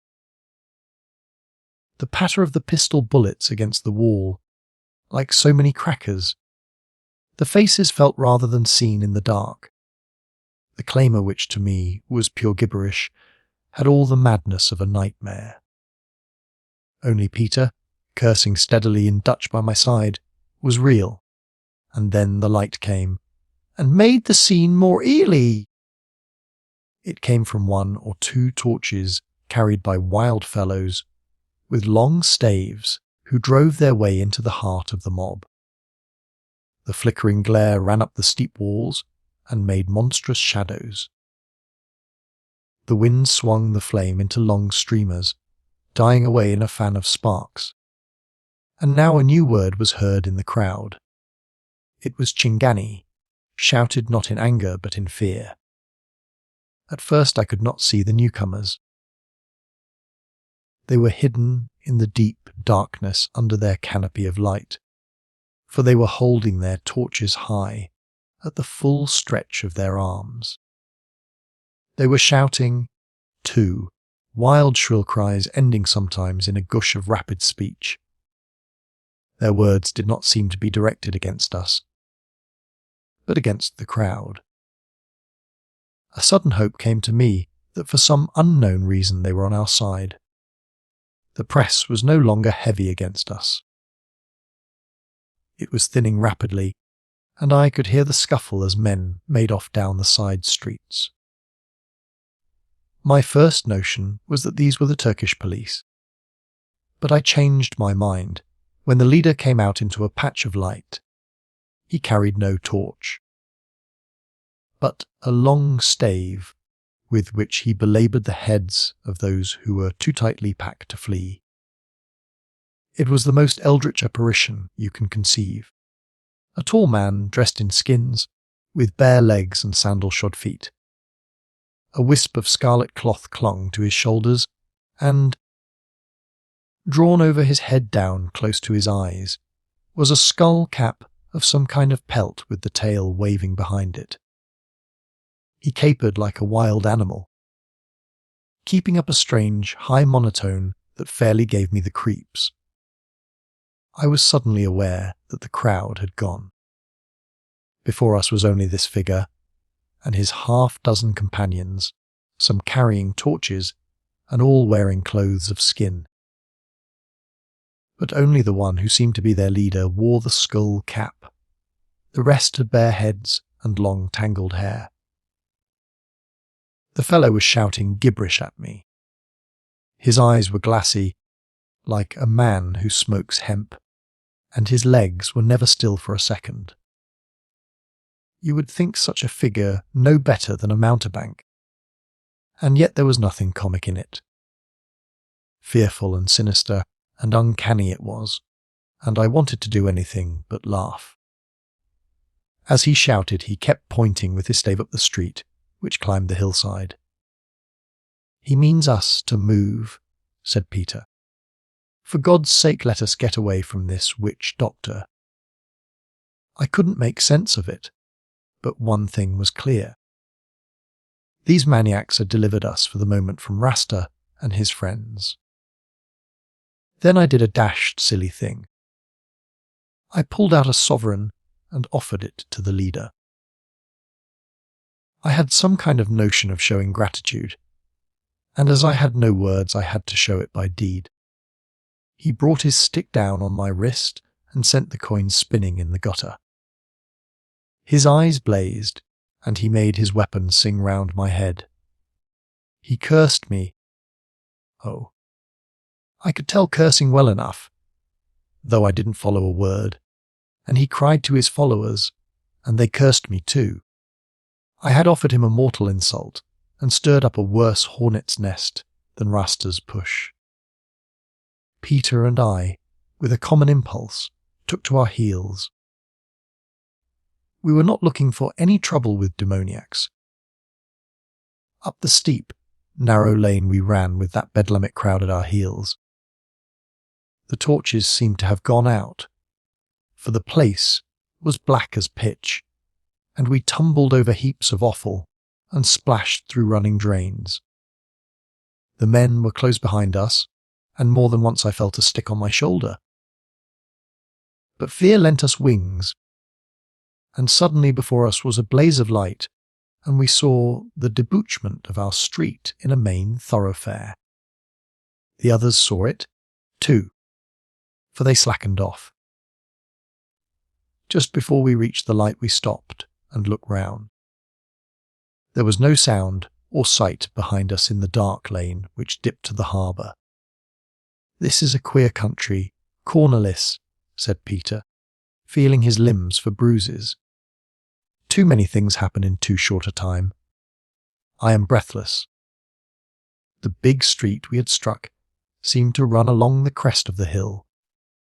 There were lamps in it, and crawling cabs, and quite civilized-looking shops. We soon found the hotel to which Caprasso had directed us, a big place in a courtyard, with a very tumble-down looking portico, and green sun shutters which rattled drearily in the winter's wind. It proved, as I had feared, to be packed to the door, mostly with German officers. With some trouble, I got an interview with the proprietor, the usual Greek, and told him that we had been sent there by Mr. Caprasso. That didn't affect him in the least, and we would have been shot into the street if I hadn't remembered about Stum's Pass. So I explained that we had come from Germany with munitions and only wanted rooms for one night.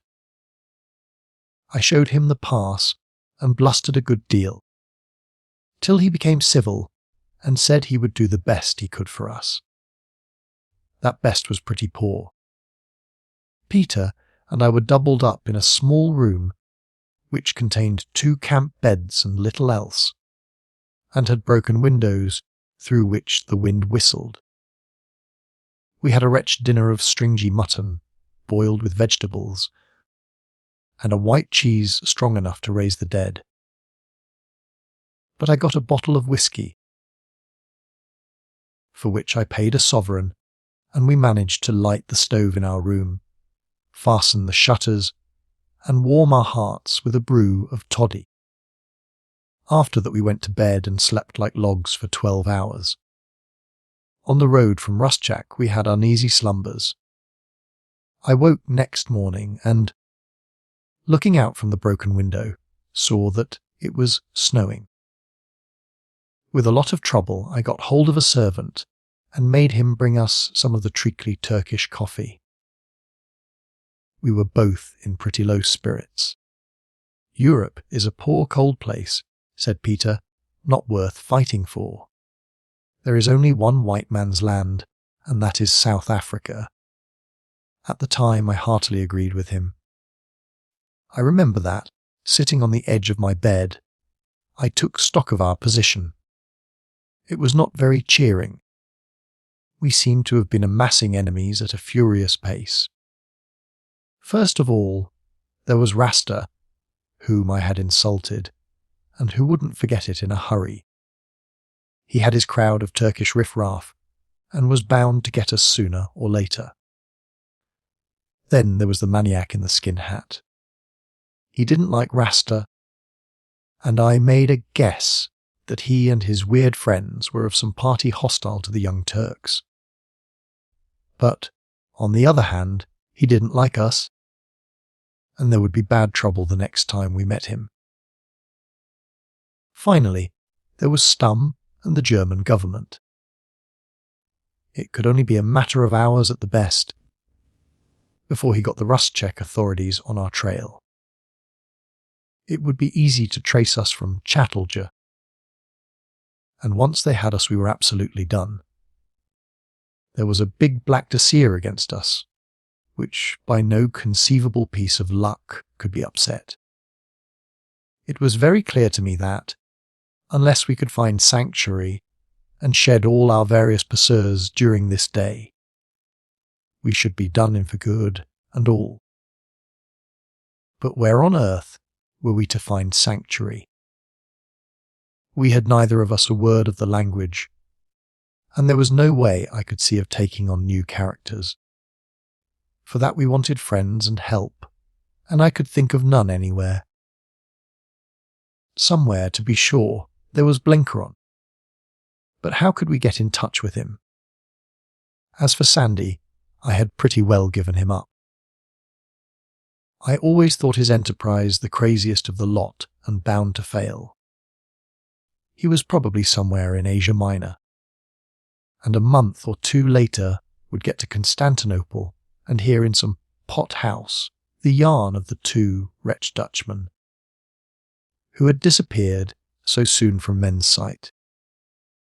That Rendersvus at Caprasso's was no good. It would have been all right if we had got here unsuspected, and could have gone on quietly frequenting the place till Blenkeron picked us up. But to do that we wanted leisure and secrecy, and here we were with a pack of hounds at our heels. The place was horribly dangerous already. If we showed ourselves, there we should be gathered in by Rasta, or by the German military police, or by the madman in the skin cap. It was a stark impossibility to hang about on the off chance of meeting Blenkeron. I reflected with some bitterness that this was the 17th day of January, the day of our assignation. I had high hopes all the way down the Danube of meeting with Blenkeron, for I knew he would be in time. Of giving him the information I had the good fortune to collect, of piecing it together with what he had found out, and of getting the whole story which Sir Walter hunger for. After that, I thought it wouldn't be hard to get away by Romania, and to get home through Russia. I had hoped to be back with my battalion in February, having done as good a bit of work as anybody in the war. As it was, it looked as if my information would die with me, unless I could find Blenkeron before the evening. I talked the thing over with Peter, and he agreed that we were fairly up against it. We decided to go to Kuprasso's that afternoon, and to trust to luck for the rest. It wouldn't do to wander about the streets, so we sat tight in our room all morning, and swapped old hunting yarns to keep our minds from the beastly present. We got some food at midday, cold mutton and the same cheese, and finished our whisky. Then I paid the bill, for I didn't dare to stay there another night. About 3:30 we went into the street, without the foggiest notion where we would find our next quarters. It was snowing heavily, which was a piece of luck for us. Poor old Peter had no greatcoat, so we went into a Jew's shop and bought a ready-made abomination, which looked as if it might have been meant for a dissenting parson. It was no good saving my money, when the future was so black. The snow made the streets deserted, and we turned down the long lane which led to Ratchik Ferry, and found it perfectly quiet. I do not think we met a soul till we got to Kuprasso's shop. We walked straight through the cafe, which was empty, and down the dark passage, till we were stopped by the garden door. I knocked and it swung open. There was the bleak yard, now puddled with snow, and a blaze of light from the pavilion at the other end. There was a scraping of fiddles, too, and the sound of human talk. We paid the negro at the door, and passed from the bitter afternoon into a garish saloon. There were 40 or 50 people there, drinking coffee and syrups, and filling the air with the fumes of Latakia. Most of them were Turks in European clothes and the fez, but there were some German officers and what looked like German civilians, Army Service Corps clerks, probably, and mechanics from the arsenal. A woman in cheap finery was tinkling at the piano, and there were several shrill females with the officers. Peter and I sat down modestly in the nearest corner, where old Kuprasso saw us and sent us coffee. A girl who looked like a Jewess came over to us and talked French, but I shook my head and she went off again. Presently a girl came on the stage and danced, a silly affair, all a clashing of tambourines and wriggling. I have seen native women do the same thing better in a Mozambique creel. Another sang a German song, a simple, sentimental thing about golden hair and rainbows, and the Germans present applauded. The place was so tinselly and common that, coming to it from weeks of rough travelling, it made me impatient. I forgot that, while for the others it might be a vulgar little dancing hall, for us it was as perilous as a brigand's den. Peter did not share my mood. He was quite interested in it, as he was interested in everything new.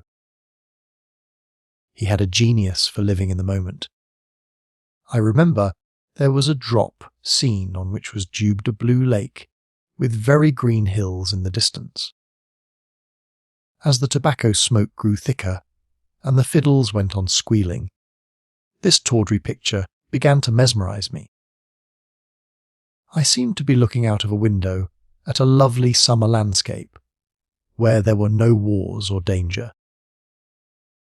I seemed to feel the warm sun, and to smell the fragrance of blossom from the islands. And then I became aware that a queer scent had stolen into the atmosphere.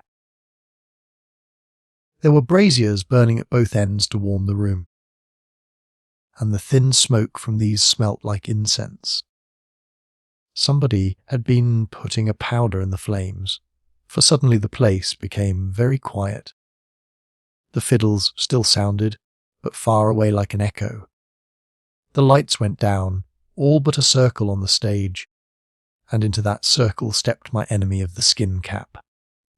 He had 3 others with him. I heard a whisper behind me, and the words were those which Caprasso had used the day before. These bedlamites were called the companions of the rosy hours, and Caprasso had promised great dancing. I hoped to goodness they would not see us, for they had fairly given me the horrors. Peter felt the same, and we both made ourselves very small in that dark corner.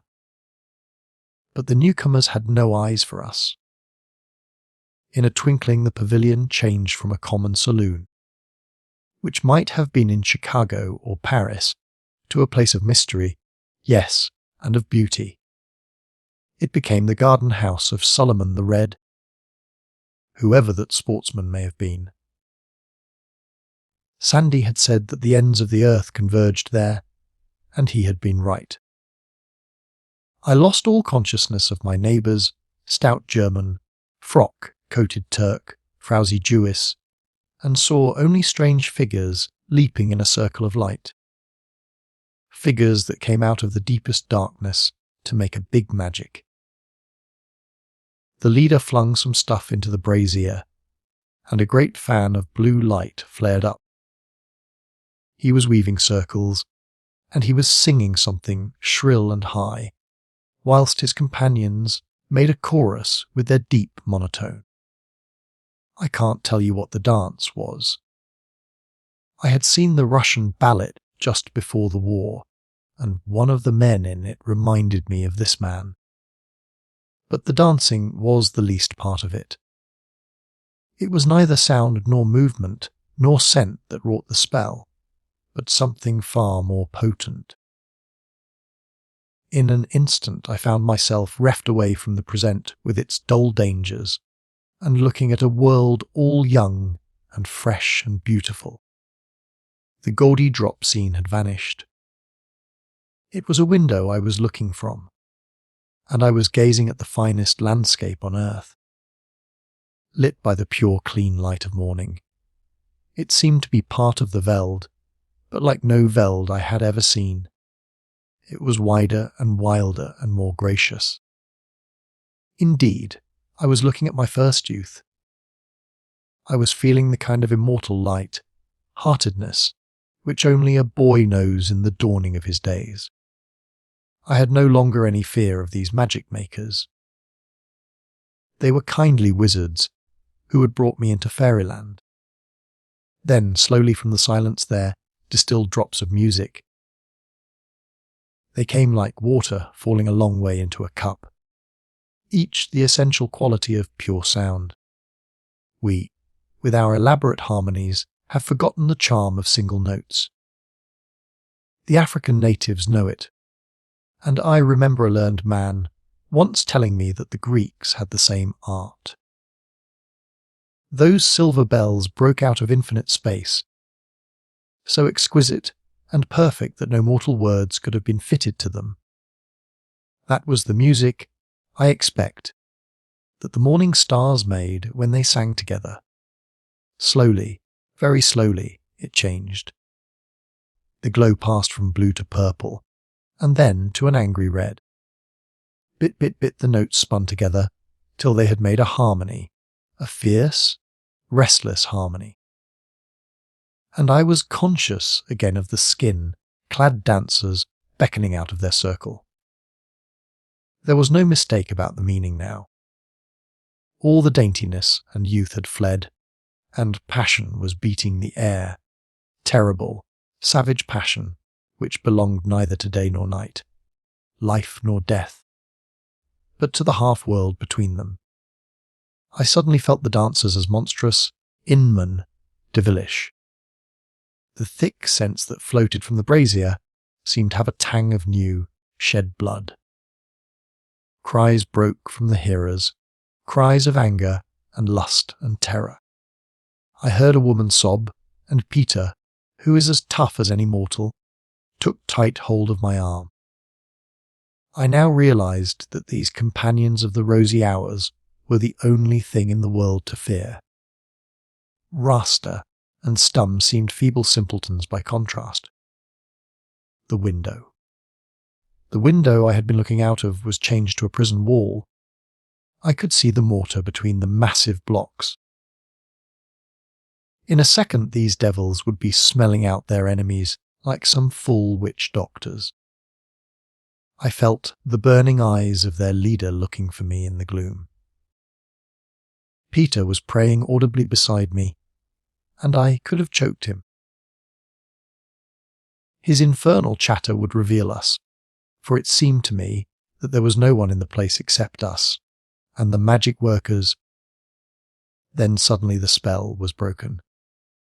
The door was flung open, and a great gust of icy wind swirled through the hall. Driving clouds of ashes from the braziers. I heard loud voices without, and a hubbub began inside. For a moment it was quite dark, and then someone lit one of the flare lamps by the stage. It revealed nothing but the common squalor of a low saloon, white faces, sleepy eyes, and frowsy heads. The drop-piece was there in all its tawdriness. The companions of the rosy hours had gone, but at the door stood men in uniform. I heard a German a long way off murmur, "Enver's bodyguards," and I heard him distinctly, though I could not see clearly. My hearing was desperately acute. That is often the way when you suddenly come out of a swoon. The place emptied like magic. Turk and German tumbled over each other, while Cuprasso wailed and wept. No one seemed to stop them, and then I saw the reason. Those guards had come for us. This must be Stum at last. The authorities had tracked us down, and it was all up with Peter and me. A sudden revulsion leaves a man with a low vitality. I didn't seem to care greatly. We were done, and there was an end of it. It was kismet. The act of God, and there was nothing for it but to submit. I hadn't a flicker of a thought of escape or resistance. The game was utterly and absolutely over. A man who seemed to be a sergeant pointed to us, and said something to Cuprasso, who nodded. We got heavily to our feet and stumbled towards them. With one on each side of us we crossed the yard, walked through the dark passage and the empty shop, and out into the snowy street. There was a closed carriage waiting, which they motioned us to get into. It looked exactly like the Black Maria. Both of us sat still, like truant schoolboys, with our hands on our knees. I didn't know where I was going, and I didn't care. We seemed to be rumbling up the hill, and then I caught the glare of lighted streets. "This is the end of it, Peter," I said. "Ja, Cornless," he replied, and that was all our talk. By and by, hours later it seemed, we stopped. Someone opened the door, and we got out. To find ourselves in a courtyard with a huge dark building around.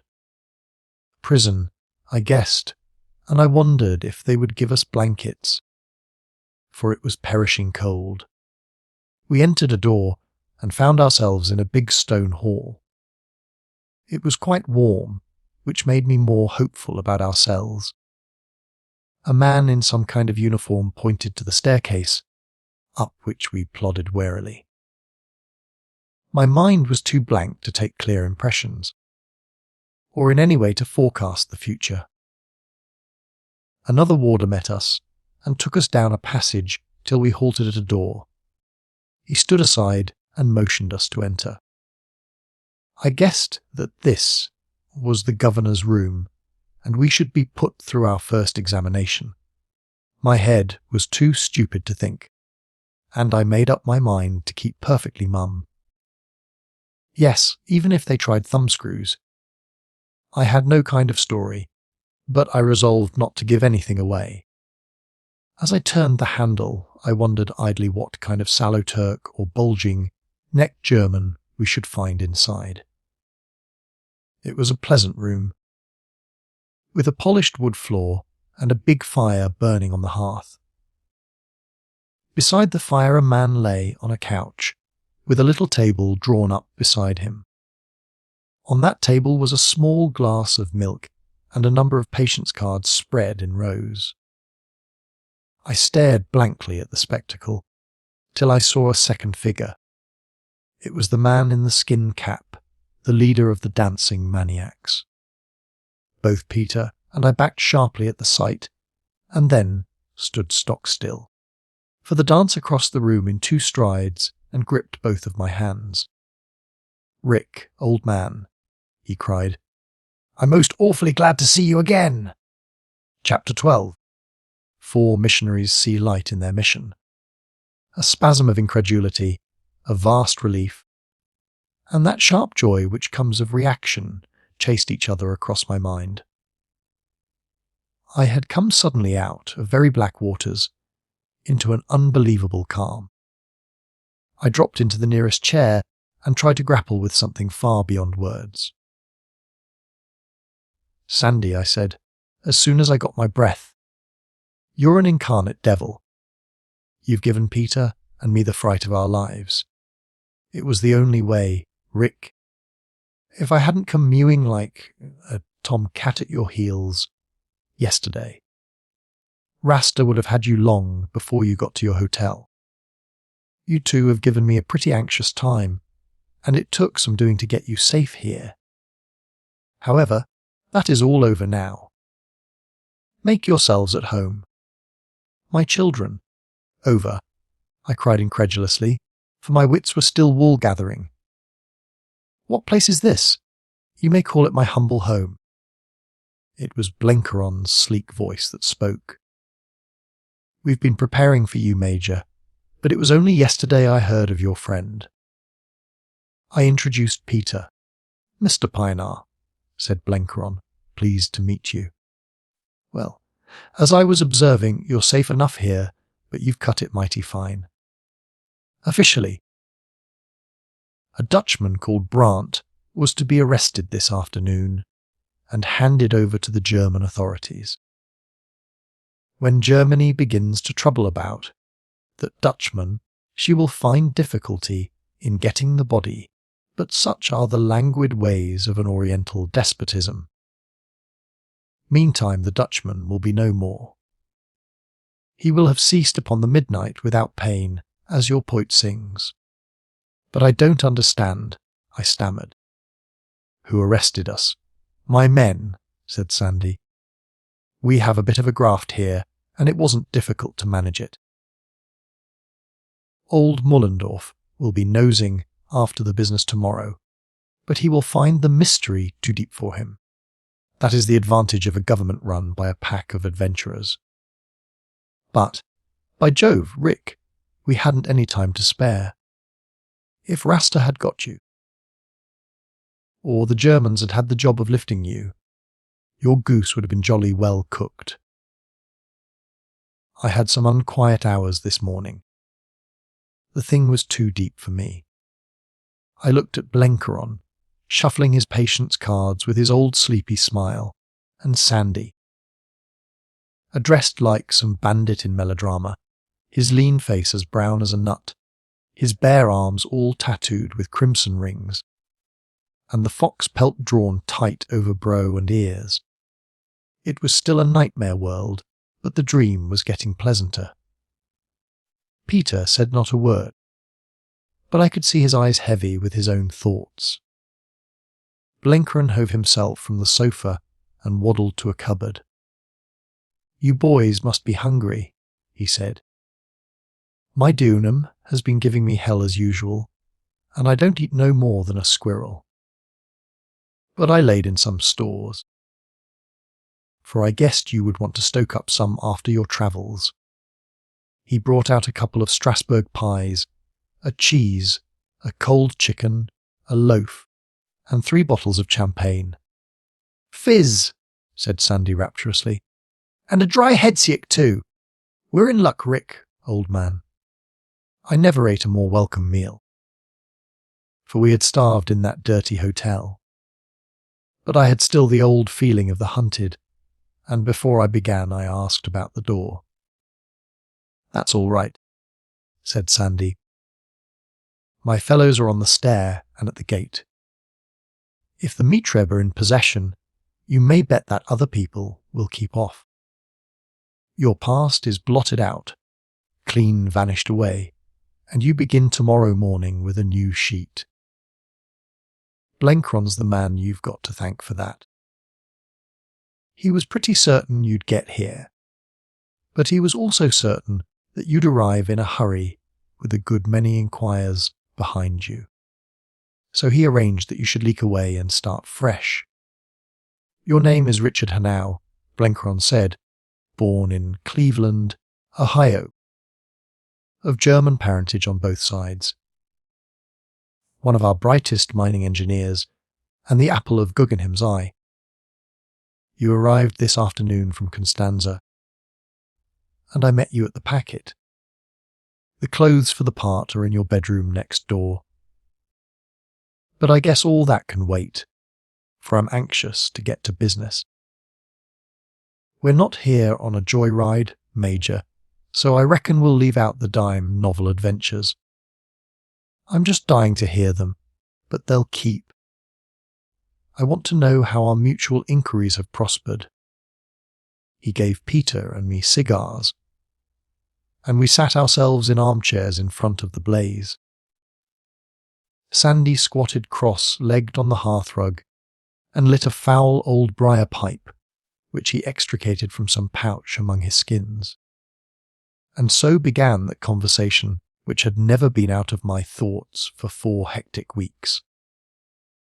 "If I presume to begin," said Blenkryn, "it's because I reckon my story is the shortest. I have to confess to you, gentlemen, that I have failed." He drew down the corners of his mouth till he looked a cross between a music hall comedian and a sick child. "If you were looking for something in the root of the hedge, you wouldn't want to score the road in a high-speed automobile. And still less would you want to get a bird's eye view in an aeroplane. That parable about fits my case. I have been in the clouds, and I've been scorching on the pikes, but what I was wanting was in the ditch all the time, and I naturally missed it. I had the wrong stunt, Major. I was too high up and refined. I've been processing through Europe like Barnum's circus, and living with generals and transparencies. Not that I haven't picked up a lot of news, and got some very interesting sidelights on high politics. But the thing I was after wasn't to be found on my beat, for those that knew it weren't going to tell. In that kind of society, they don't get drunk and blab after their 10th cocktail. So I guess I've no contribution to make to quieting Sir Walter Bullivant's mind, except that he's dead right. Yes, sir. He has hit the spot and rung the bell. There is a mighty miracle working proposition being floated in these parts, but the promoters are keeping it to themselves. They aren't taking in more than they can help on the ground floor. Blencaron stopped to light a fresh cigar. He was leaner than when he left London, and there were pouches below his eyes. I fancy his journey had not been as fur-lined as he made out. I found out one thing, and that is that the last dream Germany will part with is the control of the Near East. That is what your statesmen don't figure enough on. She'll give up Belgium and Alsace, Lorraine and Poland, but by God! She'll never give up the road to Mesopotamia till you have her by the throat and make her drop it. Sir Walter is a pretty bright-eyed citizen, and he sees it right enough. If the worst happens, Kaiser will fling overboard a lot of ballast in Europe, and it will look like a big victory for the Allies, but he won't be beaten if he has the road to the East safe. Germany's like a scorpion. Her sting's in her tail, and that tail stretches way down into Asia. I got that clear, and I also made out that it wasn't going to be dead easy for her to keep the tail healthy. Turkey's a bit of an anxiety, as you'll soon discover. But Germany thinks she can manage it, and I won't say she can't. It depends on the hand she holds, and she reckons it a good one. I tried to find out, but they gave me nothing but eyewash. I had to pretend to be satisfied, for the position of John S. wasn't so strong as to allow him to take liberties. If I asked one of the highbrows, he looked wise and spoke of the might of German arms, and German organisation, and German staff work. I used to nod my head and get enthusiastic about these stunts, but it was all soft soap. She has a trick in hand, that much I know, but I'm darned if I can put a name to it. I pray to God you boys have been cleverer. His tone was quite melancholy, and I was mean enough to feel rather glad. He had been the professional with the best chance. It would be a good joke if the amateur succeeded where the expert failed. I looked at Sandy. He filled his pipe again, and pushed back his skin cap from his brows. What with his long dishevelled hair, his high-boned face, and stained eyebrows, he had the appearance of some mad muller. I went straight to Smyrna, he said. It wasn't difficult, for you see I had laid down a good many lines in former travels. I reached the town as a Greek money lender from the Fayum, but I had friends there I could count on, and the same evening I was a Turkish gypsy, a member of the most famous fraternity in Western Asia. I had long been a member, and I'm blood brother of the chief boss, so I stepped into the part ready-made. But I found out that the company of the Rosy Hours was not what I had known it in 1910. Then it had been all for the young Turks and reform. Now it hankered after the old regime, and was the last hope of the Orthodox. It had no use for Enver and his friends, and it did not regard with pleasure the bakes-yeks of the Teton. It stood for Islam and the old ways, and might be described as a conservative nationalist caucus. But it was uncommon powerful in the provinces, and Enver and Talat daren't meddle with it. The dangerous thing about it was that it said nothing, and apparently did nothing. It just bided its time and took notes. You can imagine that this was the very kind of crowd for my purpose. I knew of old its little ways, for with all its orthodoxy, it dabbled a good deal in magic, and owed half its power to its atmosphere of the uncanny. The companions could dance the heart out of the ordinary Turk. You saw a bit of one of our dances this afternoon, Rick. Pretty good, wasn't it? They could go anywhere, and no questions asked. They knew what the ordinary man was thinking, for they were the best intelligence, department in the Ottoman Empire far better than Enver's Kafire. And they were popular, too, for they had never bowed the knee to the Nemsi, the Germans who are squeezing out the life, blood of the Osmanli for their own ends. It would have been as much as the life of the committee, or its German masters, was worth to lay a hand on us, for we clung together like leeches, and we were not in the habit of sticking at trifles. Well, you may imagine it wasn't difficult for me to move where I wanted. My dress and the password franked me anywhere. I travelled from Smyrna by the new railway to Panderma on the Marmora, and got there just before Christmas. That was after Anzac and Suvla had been evacuated, but I could hear the guns going hard at Cape Helles. From Panderma I started to cross to Thrace in a coasting steamer. And there an uncommon funny thing happened. I got torpedoed. It must have been about the last effort of a British submarine in those waters. But she got us all right. She gave us 10 minutes to take to the boats, and then sent the blighted old packet and a fine cargo of 6-inch shells to the bottom. There weren't many passengers, so it was easy enough to get ashore in the ship's boats. The submarine sat on the surface watching us, as we wailed and howled in the true Oriental way, and I saw the captain quite close in the conning tower. Who do you think it was? Tommy Elliot, who lives on the other side of the hill from me at home. I gave Tommy the surprise of his life. As we bumped past him, I started The Flowers of the Forest, the old version, on the antique stringed instrument I carried, and I sang the words very plain. Tommy's eyes bulged out of his head, and he shouted at me in English to know who the devil I was. I replied in the broadest Scots, which no man in the submarine or in our boat could have understood a word of.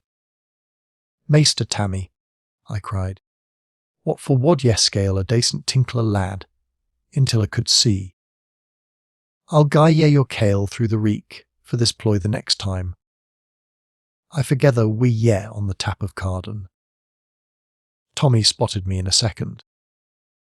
He laughed till he cried, and as we moved off shouted to me in the same language to pit a stoot hurt, to stay bray.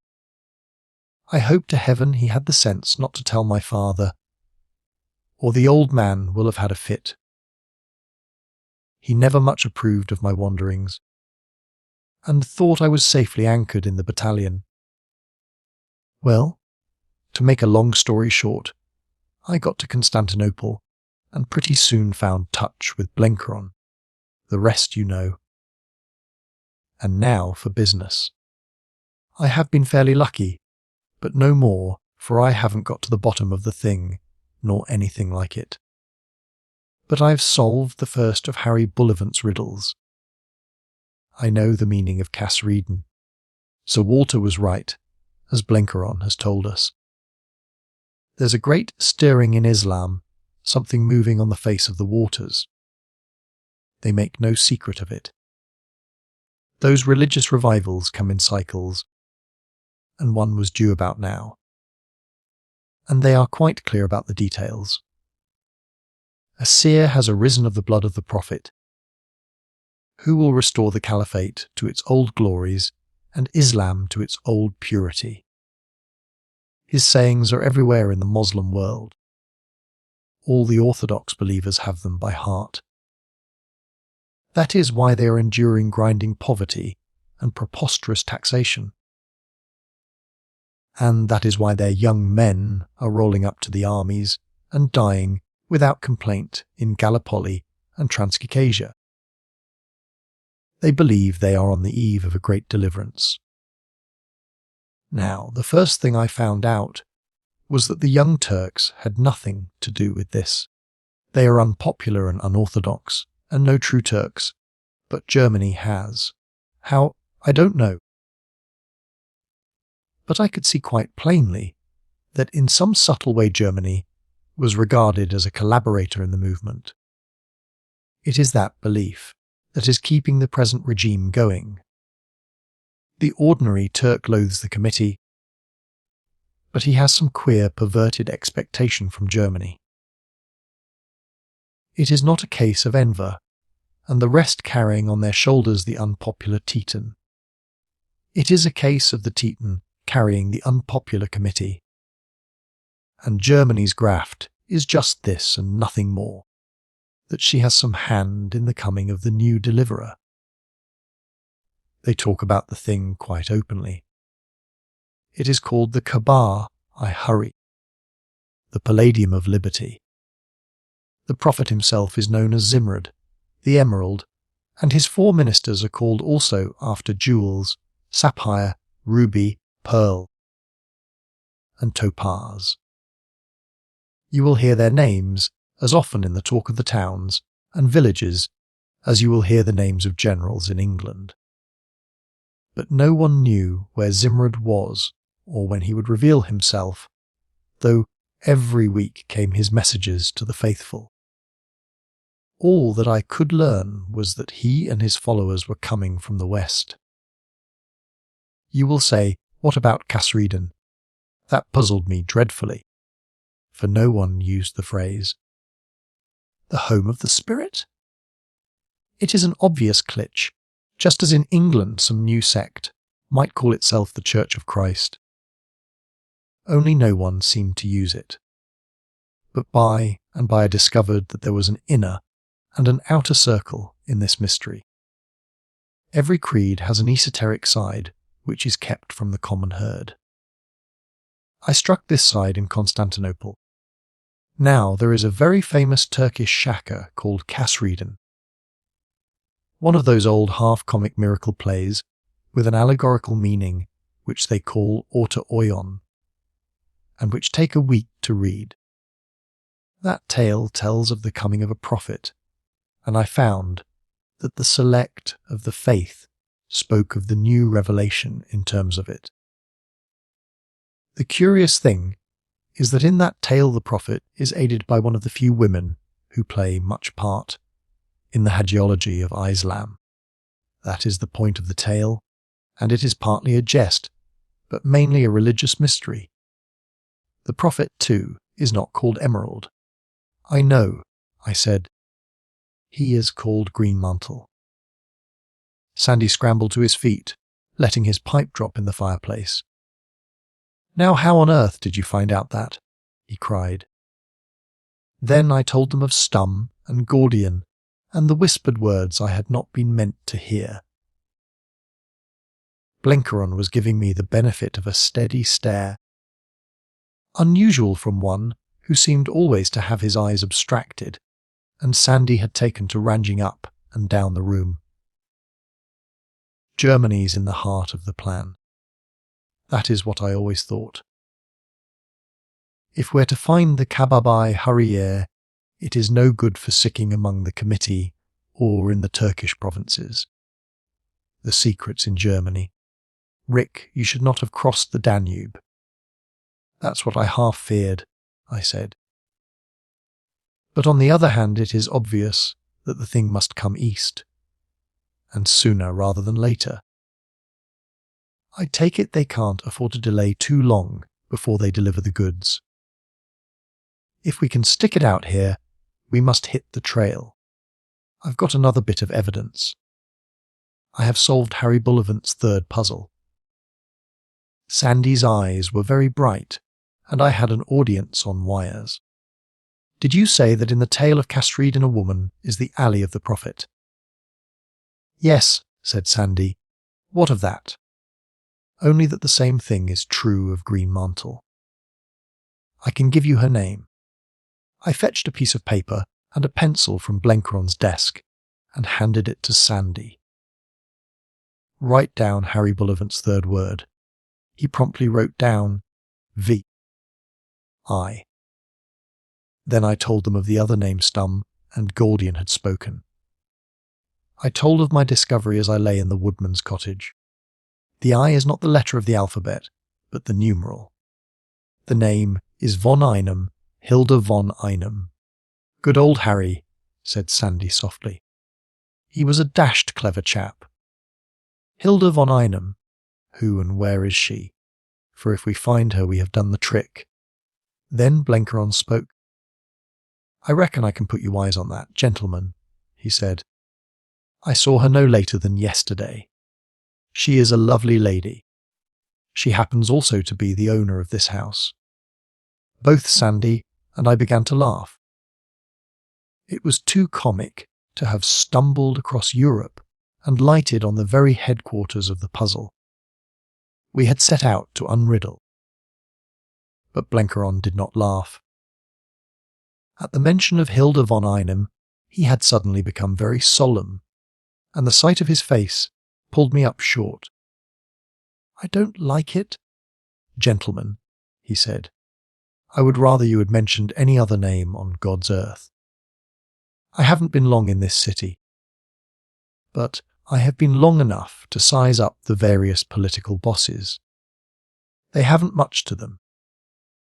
I reckon they wouldn't stand up against what we could show them in the United States. But I have met the Frau von Einem, and that lady's a very different proposition. The man that will understand her has got to take a biggish size in hats. Who is she? I asked. Why? That is just what I can't tell you. She was a great excavator of Babylonish and Hittite ruins. And she married a diplomat who went to glory 3 years back. It isn't what she has been, but what she is, and that's a mighty clever woman. Blenkeron's respect did not depress me. I felt as if at last we had got our job narrowed to a decent compass, for I had hated casting about in the dark. I asked where she lived. That I don't know, said Blenkeron. You won't find people unduly anxious to gratify your natural curiosity about Frau von Einem. I can find that out, said Sandy. That's the advantage of having a push like mine. Meantime, I've got to clear, for my day's work isn't finished. Rick, you and Peter must go to bed at once. Why? I asked in amazement. Sandy spoke like a medical advisor. Because I want your clothes. The things you've got on now. I'll take them off with me, and you'll never see them again. You've a queer taste in souvenirs, I said. Say rather the Turkish police. The current in the Bosporus is pretty strong. And these sad relics of 2 misguided Dutchmen will be washed up tomorrow about Seraglio Point. In this game you must drop the curtain neat and pat at the end of each scene if you don't want trouble later with the missing here and the family lawyer. Chapter 13. I move in good society. I walked out of that house next morning with Blenkeron's arm in mine. A different being from the friendless creature who had looked vainly the day before for sanctuary. To begin with, I was splendidly dressed. I had a navy blue suit with square padded shoulders, a neat black bow tie, shoes with a hump at the toe, and a brown bowler. Over that I wore a greatcoat lined with wool fur. I had a smart Malacca cane, and one of Blenkeron's cigars in my mouth. Peter had been made to trim his beard, and, dressed in unassuming pepper and salt, looked with his docile eyes and quiet voice a very respectable servant. Old Blenkeron had done the job in style, for, if you'll believe it, he had brought the clothes all the way from London. I realised now why he and Sandy had been fossicking in my wardrobe. Peter's suit had been of Sandy's procuring, and it was not the fit of mine. I had no difficulty about the accent. Any man brought up in the colonies can get his tongue round American. And I flattered myself I made a very fair shape at the lingo of the Middle West. The wind had gone to the south, and the snow was melting fast. There was a blue sky above Asia, and away to the north masses of white cloud drifting over the Black Sea. What had seemed the day before the dingiest of cities now took on a strange beauty, the beauty of unexpected horizons and tongues of grey water winding below cypress-studded shores. A man's temper has a lot to do with his appreciation of scenery. I felt a free man once more, and could use my eyes. That street was a jumble of every nationality on earth. There were Turkish regulars in their queer conical khaki helmets, and wild-looking levies who had no kin with Europe. There were squads of Germans in flat forage caps, staring vacantly at novel sights, and quick to salute any officer on the sidewalk. Turks in closed carriages passed, and Turks on good Arab horses, and Turks who looked as if they had come out of the Ark. But it was the rabble that caught the eye, very wild, pinched, miserable rabble. I never in my life saw such swarms of beggars. And you walked down that street to the accompaniment of entreaties for alms in all the tongues of the Tower of Babel. Blenkeron and I behaved as if we were interested tourists. We would stop and laugh at one fellow and give a penny to a second, passing comments in high, pitched Western voices. We went into a cafe and had a cup of coffee. A beggar came in and asked alms. Hitherto Blenkeron's purse had been closed, but now he took out some small nickels and planked 5 down on the table. The man cried down blessings and picked up 3. Blenkeron very swiftly swept the other 2 into his pocket. That seemed to me queer, and I remarked that I had never before seen a bigar who gave change. Blenkeron said nothing, and presently we moved on and came to the harbour side. There were a number of small tugs moored alongside, and 1 or 2 bigger craft, fruit boats, I judged, which used to ply in the Aegean.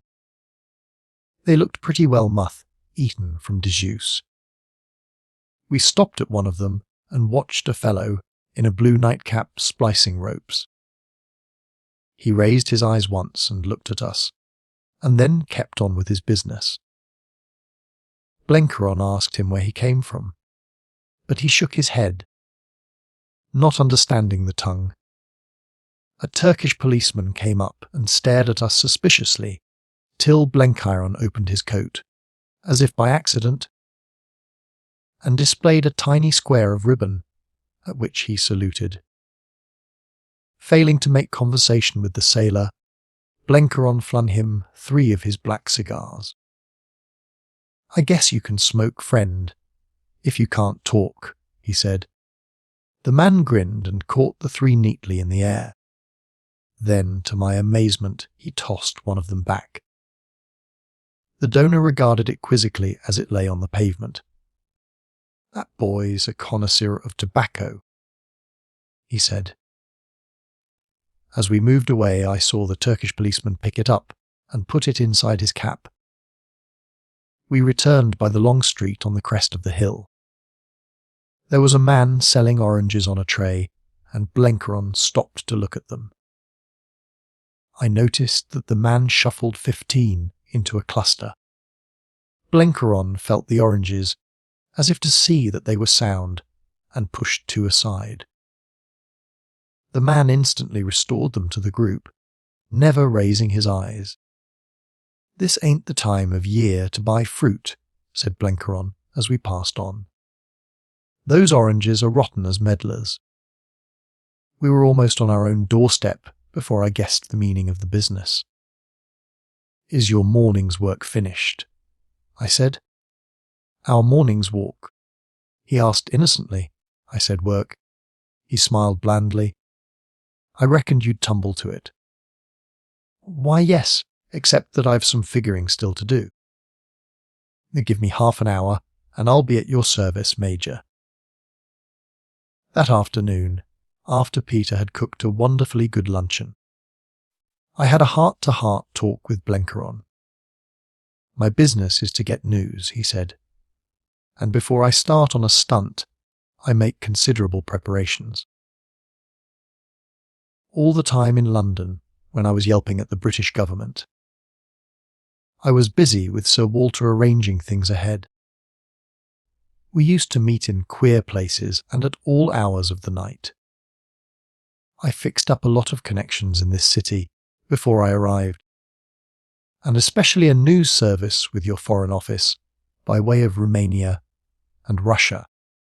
In a day or two, I guess our friends will know all about our discoveries. At that, I opened my eyes very wide. Why, yes. You Britishers haven't any notion how wide awake your intelligence service is. I reckon it's easy the best of all the belligerents. You never talked about it in peacetime, and you shunned the theatrical ways of the Teton. But you had the wires laid good and sure. I calculate there isn't much that happens in any corner of the earth that you don't know within 24 hours. I don't say your highbrows use the noose well. I don't take much stock in your political push. There are a lot of silver tongues, no doubt, but it ain't oratory that is wanted in this racket. The William Jennings Bryan stunt languishes in wartime. Politics is like a chicken coop, and those inside get to behave as if their little run were all the world. But if the politicians make mistakes, it isn't from lack of good instruction to guide their steps. If I had a big proposition to handle and could have my pick of helpers, I'd plump for the intelligence department of the British Admiralty. Yes, sir. I take off my hat to your government sleuths. Did they provide you with ready-made spies here? I asked in astonishment. Why, no, he said. But they gave me the key, and I could make my own arrangements. In Germany I buried myself deep in the local atmosphere and never peeped out. That was my game, for I was looking for something in Germany itself, and didn't want any foreign cross-bearings. As you know, I failed where you succeeded. But so soon as I crossed the Danube, I set about opening up my lines of communication, and I hadn't been 2 days in this metropolis before I had got my telephone exchange buzzing. Sometime I'll explain the thing to you, for it's a pretty little business.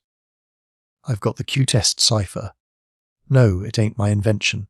It's your government's. Anyone, babe, imbecile, or dotard, it can carry my messages. You saw some of them today, but it takes some mind to set the piece. And it takes a lot of figuring at my end to work out the results. Some day you shall hear it all, for I guess it would please you. How do you use it? I asked. Well, I get early news of what is going on in this cabbage patch. Likewise, I get authentic news of the rest of Europe, and I can send a message to Mex in Petrograd and Mr. Y, in London, or if I wish, to Mr. Z in New York. What's the matter with that for a post office? I'm the best informed man in Constantinople, for old General Liman only hears one side, and mostly lies at that, and Enver prefers not to listen at all. Also, I could give them points on what is happening at their very door. For our friend Sandy is a big boss in the best run crowd of mountebanks that ever fiddled secrets out of men's hearts. Without their help, I wouldn't have cut much ice in this city. I want you to tell me one thing, Blenkeron, I said. I've been playing a part for the past month, and it wears my nerves to tatters. Is this job very tiring? For if it is, I doubt I may buckle up. He looked thoughtful. I can't call our business an absolute rest cure any time. You've got to keep your eyes skinned.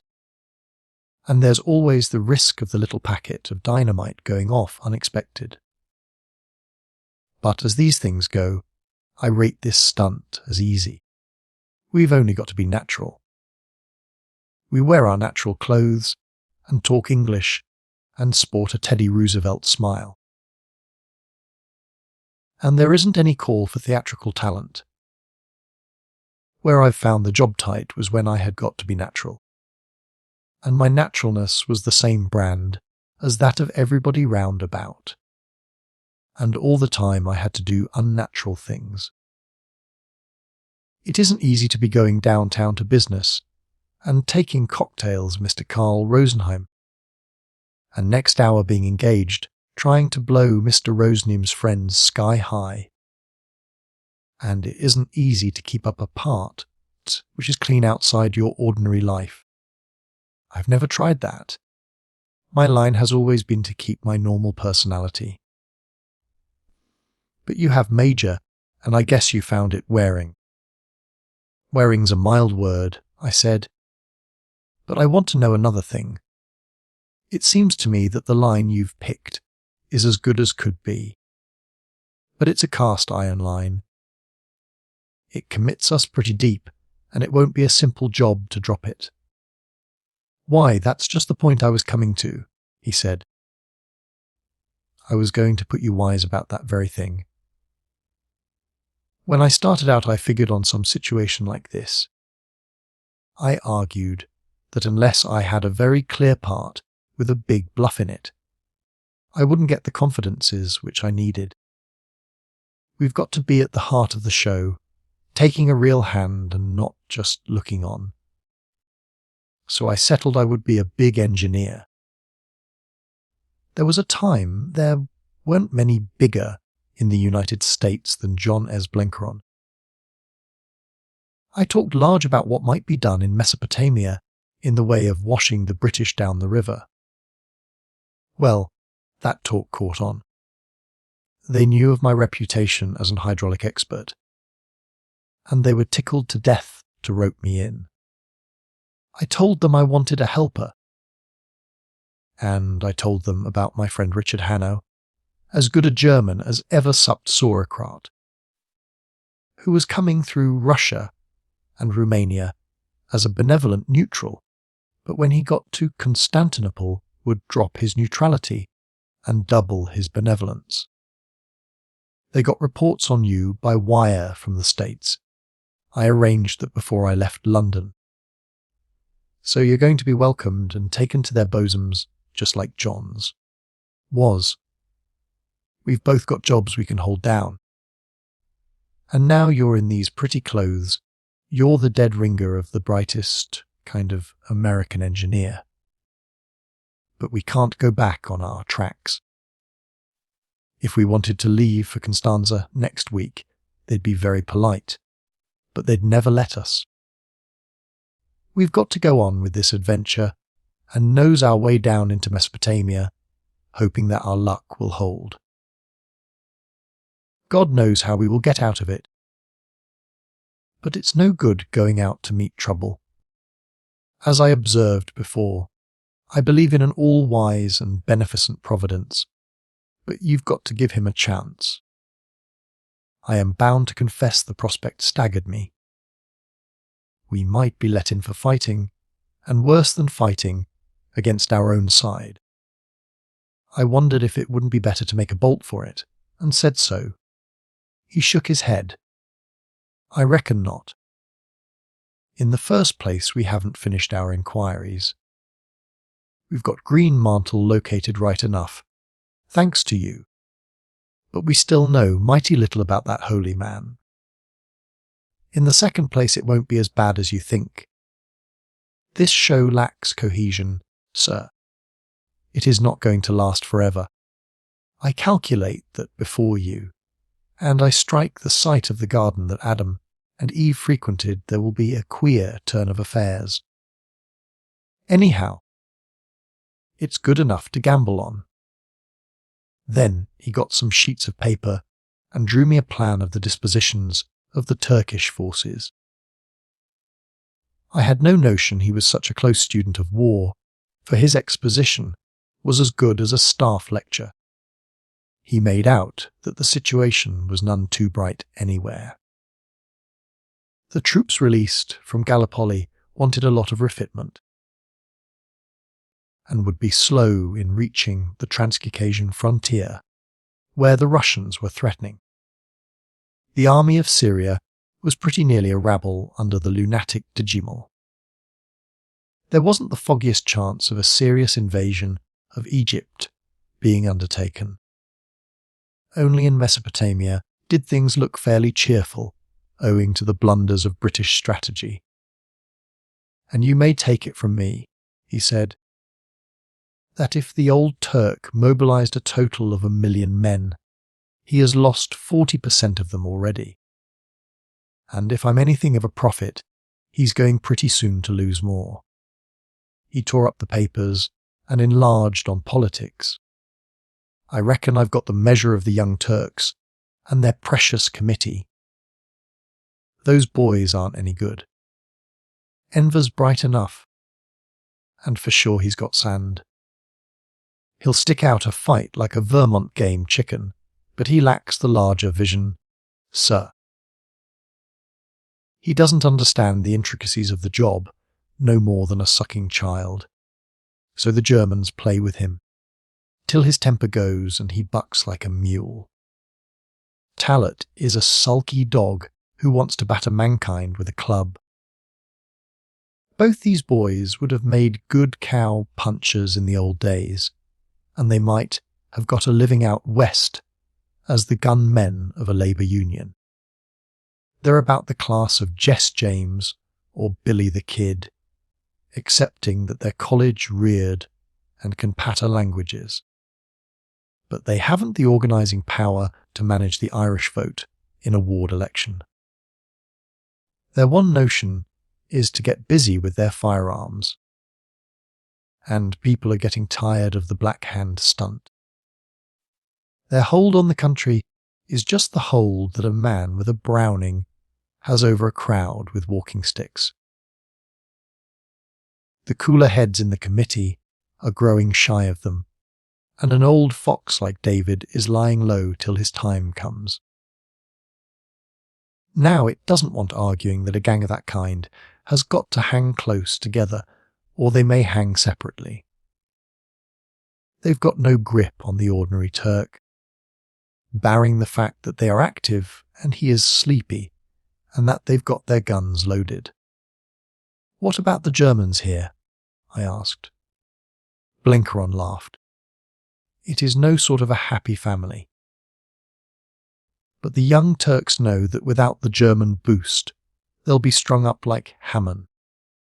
And the Germans can't afford to neglect an ally. Consider what would happen if Turkey got sick of the game and made a separate peace. The road would be open for Russia to the Aegean.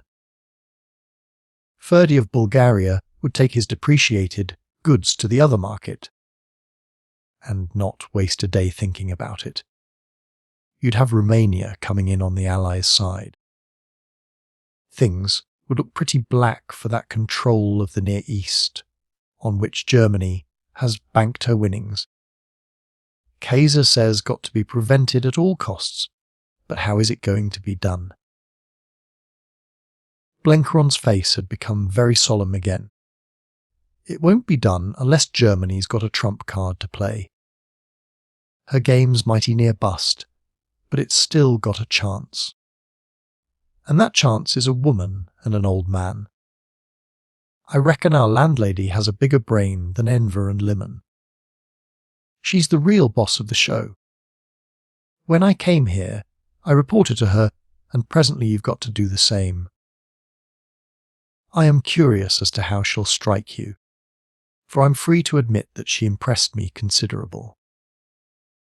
It looks as if our job were a long way from the end, I said. It's scarcely begun, said Blenkeron. That talk did a lot to cheer my spirits, for I realised that it was the biggest of big game we were hunting this time. I'm an economical soul, and if I'm going to be hanged I want a good stake for my neck. Then began some varied experiences. I used to wake up in the morning, wondering where I should be at night, and yet quite pleased at the uncertainty. Greenmantle became a sort of myth with me. Somehow I couldn't fix any idea in my head of what he was like. The nearest I got was a picture of an old man in a turban coming out of a bottle in a cloud of smoke, which I remembered from a child's edition of the Arabian Nights. But if he was dim, the lady was dimmer. Sometimes I thought of her as a fat old German crone, sometimes as a harsh-featured woman like a schoolmistress, with thin lips and eyeglasses. But I had to fit the East into the picture, so I made her young and gave her a touch of the languid houri in a veil. I was always wanting to pump Blenkeron on the subject, but he shut up like a rat trap. He was looking for bad trouble in that direction, and was disinclined to speak about it beforehand. We led a peaceful existence. Our servants were two of Sandy's lot, for Blenkeron had very rightly cleared out the Turkish caretakers, and they worked like beavers under Peter's eye. Till I reflected I had never been so well looked after in my life. I walked about the city with Blenkeron, keeping my eyes open and speaking very civil. The third night we were bidden to dinner at Mollendorf's, so we put on our best clothes and set out in an ancient cab. Blenkeron had fetched a dress suit of mine, from which my own tailor's label had been cut, and a New York one substituted. A General Liman and Metternich the ambassador had gone up the line to Nisch to meet the Kaiser, who was touring in those parts. So Mollendorf was the biggest German in the city. He was a thin, foxy-faced fellow, cleverish but monstrously vain. And he was not very popular either with the Germans or the Turks. He was polite to both of us. But I am bound to say that I got a bad fright when I entered the room, for the first man I saw was Gordian. I doubt if he would have recognized me even in the clothes I had worn in Stum's company, for his eyesight was wretched.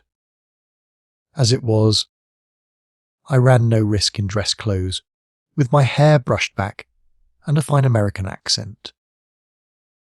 I paid him high compliments as a fellow engineer, and translated part of a very technical conversation between him and Blenkeron. Gordian was in uniform, and I liked the look of his honest face better than ever. But the great event was the sight of Enver. He was a slim fellow of Rasta's build, every foppish and precise in his dress, with a smooth, oval face like a girl's, and rather fine, straight black eyebrows. He spoke perfect German, and had the best kind of manners, neither pert nor overbearing. He had a pleasant trick, too, of appealing all round the table for confirmation, and so bringing everybody into the talk. Not that he spoke a great deal, but all he said was good sense, and he had a smiling way of saying it. Once or twice he ran counter to Mollendorf, and I could see there was no love lost between these two. I didn't think I wanted him as a friend. He was too cold-blooded and artificial, and I was pretty certain that I didn't want those steady black eyes as an enemy. But it was no good denying his quality. The little fellow was all cold courage, like the fine, polished blue steel of a sword. I fancy I was rather a success at that dinner. For one thing I could speak German, and so had a pull on Blenkeron. For another I was in a good temper, and really enjoyed putting my back into my part. They talked very high, flound stuff about what they had done and were going to do.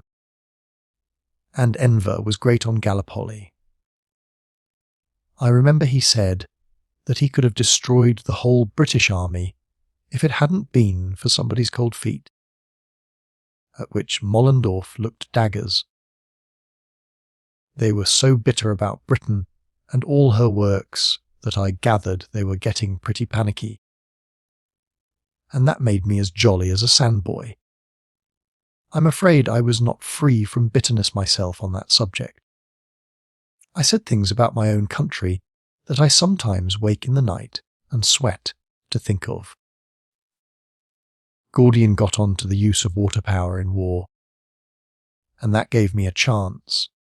In my country, I said, when we want to get rid of a mountain, we wash it away. There's nothing on earth that will stand against water.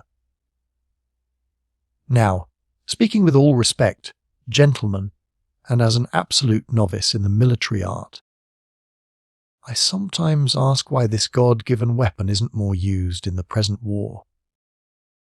I haven't been to any of the fronts, but I've studied them some from maps and the newspapers. Take your German position in Flanders, where you've got the high ground. If I were a British general, I reckon I would very soon make it no sort of position. Mollendorf asked how. Why, I'd wash it away. Wash away the 14 feet of soil down to the stone. There's a heap of coal pits behind the British front where they could generate power, and I judge there's ample water supply from the rivers and canals. I'd guarantee to wash you away in 24 hours. Yes. In spite of all your big guns. It beats me why the British haven't got onto this notion. They used to have some bright engineers. Enver was on the point like a knife, far quicker than Gordian. He cross-examined me in a way that showed he knew how to approach a technical subject, though he might have much technical knowledge. He was just giving me a sketch of the flooding in Mesopotamia when an aide-de-camp brought in a chit which fetched him to his feet.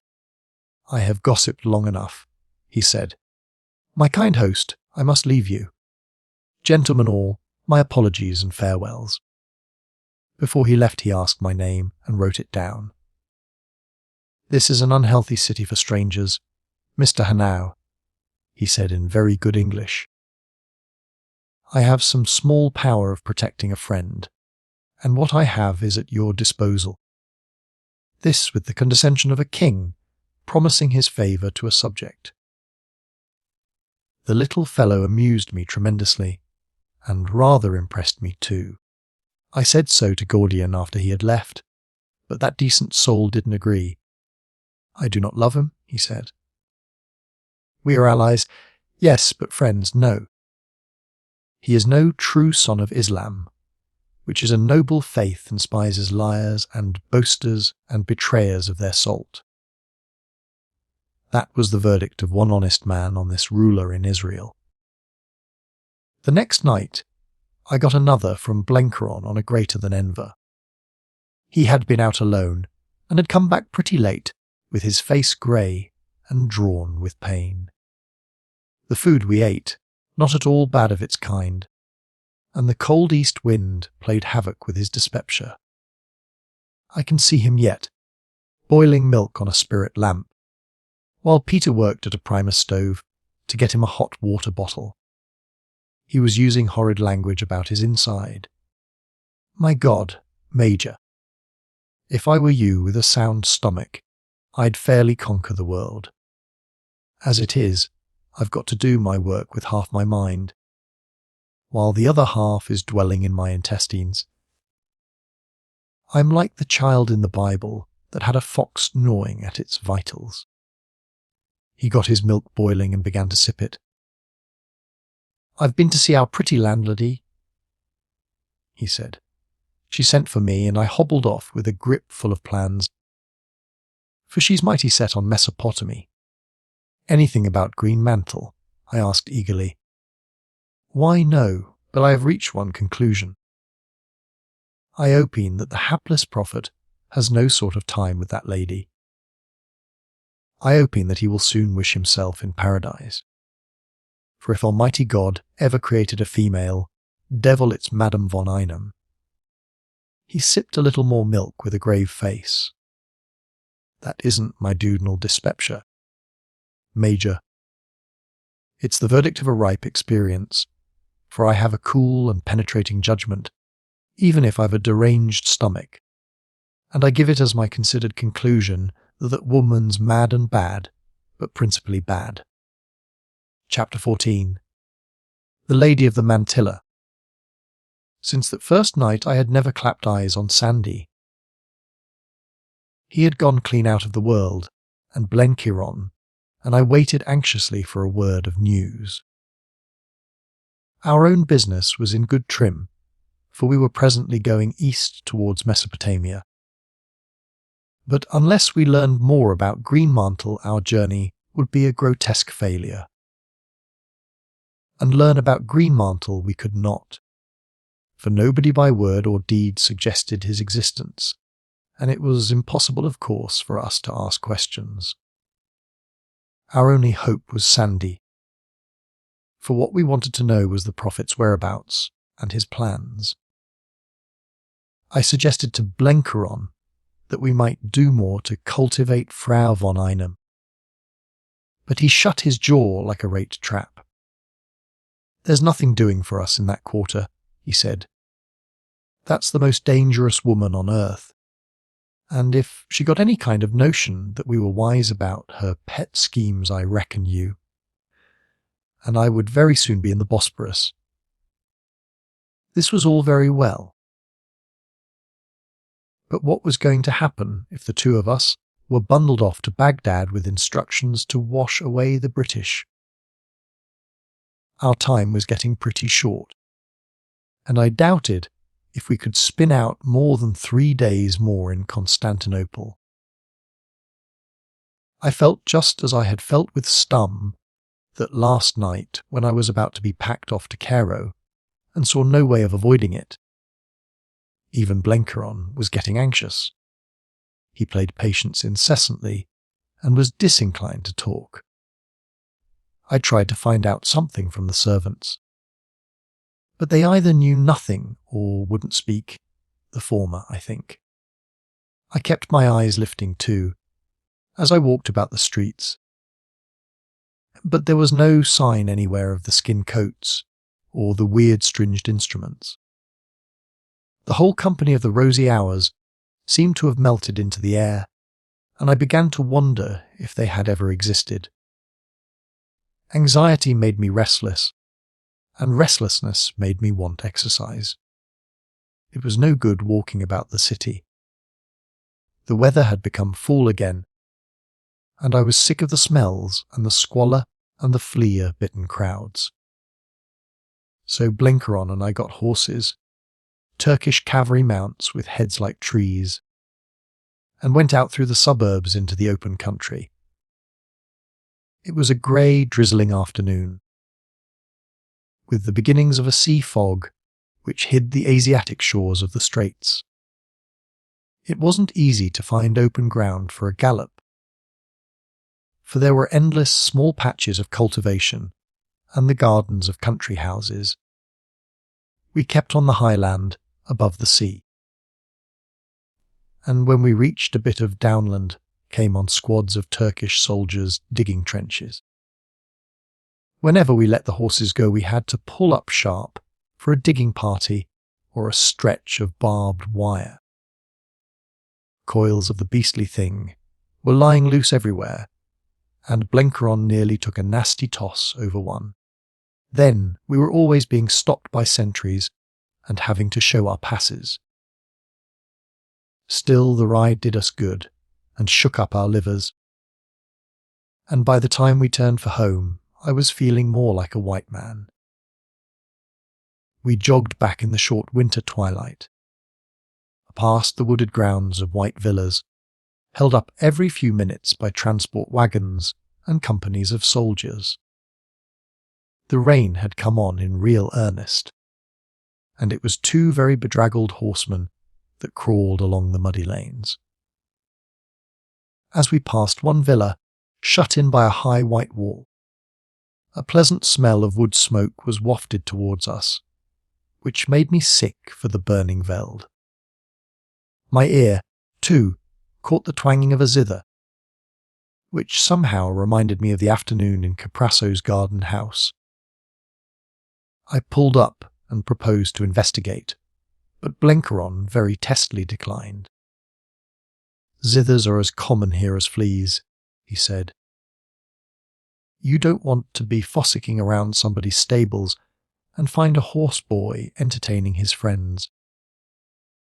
They don't like visitors in this country, and you'll be asking for trouble if you go inside those walls. I guess it's some old buzzard's harem." Buzzard was his own private peculiar name for the Turk, for he said he had had as a boy a natural history book with a picture of a bird called the turkey buzzard, and couldn't get out of the habit of applying it to the Ottoman people. I wasn't convinced, so I tried to mark down the place. It seemed to be about 3 miles out from the city, at the end of a steep lane on the inland side of the hill coming from the Bosporus. I fancied somebody of distinction lived there, for a little farther on we met a big empty motor, car snorting its way up, and I had a notion that the car belonged to the walled villa. Next day Blenkeron was in grievous trouble with his dyspepsia. About midday he was compelled to lie down, and having nothing better to do I had out the horses again and took Peter with me. It was funny to see Peter in a Turkish army saddle, riding with the long-bore stirrup and the slouch of the backveld. That afternoon was unfortunate from the start. It was not the mist and drizzle of the day before, but a stiff northern gale which blew sheets of rain in our faces and numbed our brittle hands. We took the same road, but pushed west of the trench, digging parties, and got to a shallow valley with a white village among the cypresses.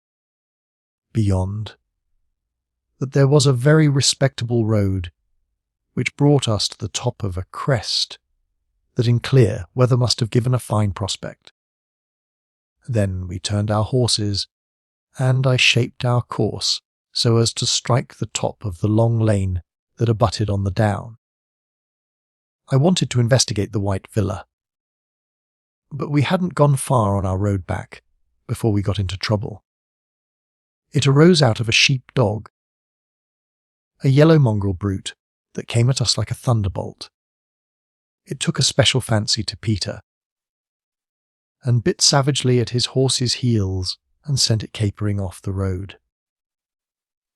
I should have warned him, but I did not realize what was happening till too late, for Peter, being accustomed to mongrels in Kaffir kraals, took a summary way with the pest. Since it despised his whip, he out with his pistol and put a bullet through its head. The echoes of the shot had scarcely died away when the row began. A big fellow appeared running towards us, shouting wildly. I guessed he was the dog's owner, and proposed to pay no attention. But his cries summoned 2 other fellows, soldiers by the look of them, who closed in on us, unslinging their rifles as they ran. My first idea was to show them our heels, but I had no desire to be shot in the back, and they looked like men who wouldn't stop short of shooting. So we slowed down and faced them. They made us savage, looking a trio as you would want to avoid. The shepherd looked as if he had been dug up, a dirty ruffian with matted hair and a beard like a bird's nest.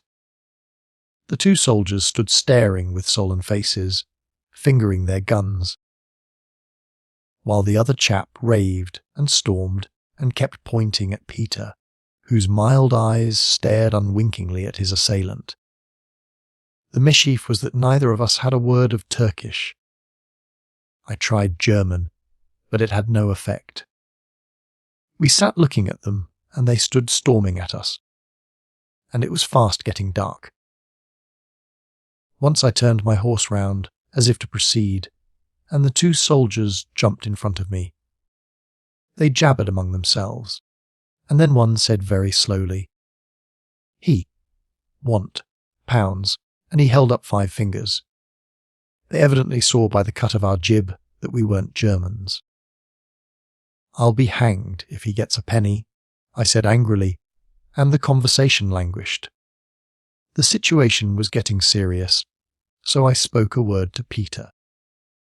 The soldiers had their rifles loose in their hands, and before they could lift them we had the pair covered with our pistols. "If you move," I said, "you are dead." They understood that all right and stood stock still, while the shepherd stopped his raving and took to muttering like a gramophone when the record is finished. "Drop your guns," I said sharply. "Quick, or we shoot." The tone, if not the words, conveyed my meaning.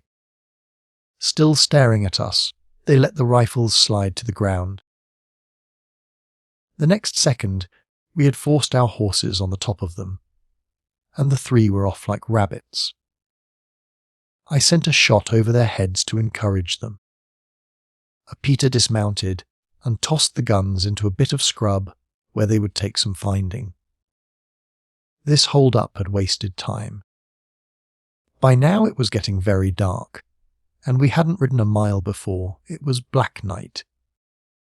It was an annoying predicament, for I had completely lost my bearings, and at the best I had only a foggy notion of the lie of the land. The best plan seemed to be to try and get to the top of a rise in the hope of seeing the lights of the city. But all the countryside was so pockety that it was hard to strike the right kind of rise. We had to trust to Peter's instinct. I asked him where our line lay, and he sat very still for a minute sniffing the air. Then he pointed the direction. It wasn't what I would have taken myself, but on a point like that he was pretty near infallible. Presently we came to a long slope which cheered me. But at the top there was no light visible anywhere, only a black void like the inside of a shell. As I stared into the gloom it seemed to me that there were patches of deeper darkness that might be woods. "There is a house half left in front of us," said Peter. I peered till my eyes ached and saw nothing. "Well, for heaven's sake, guide me to it," I said. And with Peter in front we set off down the hill. It was a wild journey, for darkness clung as close to us as a vest. Twice we stepped into patches of bog, and once my horse saved himself by a hair from going head forward into a gravel pit. We got tangled up in strands of wire, and often found ourselves rubbing our noses against tree trunks. Several times I had to get down and make a gap in barricades of loose stones. But after a ridiculous amount of slipping and stumbling we finally struck what seemed the level of a road, and a piece of special darkness in front which turned out to be a high wall. I argued that all mortal walls had doors, so we set to groping along it, and presently found a gap. There was an old iron gate on broken hinges, which we easily pushed open, and found ourselves on a back path to some house. It was clearly disused, for masses of rotting leaves covered it, and by the feel of it underfoot it was grass-grown. We dismounted now, leading our horses, and after about 50 yards the path ceased and came out on a well-made carriage drive. So, at least, we guessed, for the place was as black as pitch. Evidently the house couldn't be far off, but in which direction I hadn't a notion. Now, I didn't want to be paying calls on any Turk at that time of day. Our was job to find where the road opened into the lane, for after that our way to Constantinople was clear. One side the lane lay, and the other the house, and it didn't seem wise to take the risk of tramping up with horses to the front door. So I told Peter to wait for me at the end of the back road. While I would prospect a bit, I turned to the right, my intention being, if I saw the light of a house, to return, and with Peter take the other direction. I walked like a blind man in that nether pit of darkness. The road seemed well kept, and the soft wet gravel muffled the sounds of my feet. Great trees overhung it, and several times I wandered into dripping bushes. And then I stopped short in my tracks, for I heard the sound of whistling. It was quite close, about 10 yards away. And the strange thing was that it was a tune I knew. About the last tune you would expect to hear in this part of the world. It was the Scots air. Can the Yos to the nose, which was a favourite of my father's. The whistler must have felt my presence, for the air suddenly stopped in the middle of a bar. An unbounded curiosity seized me to know who the fellow could be. So I started in and finished it myself. There was silence for a second, and then the unknown began again and stopped. Once more I chipped in and finished it. Then it seemed to me that he was coming nearer. The air in that dank tunnel was very still, and I thought I heard a light foot. I think I took a step backward. Suddenly, there was a flash of an electric torch from a yard off, so quick that I could see nothing of the man who held it. Then a low voice spoke out of the darkness, a voice I knew well, and, following it, a hand was laid on my arm. "What the devil are you doing here, Rick?" it said, and there was something like consternation in the tone. I told him in a hectic sentence, for I was beginning to feel badly rattled myself. "You've never been in greater day in your life," said the voice.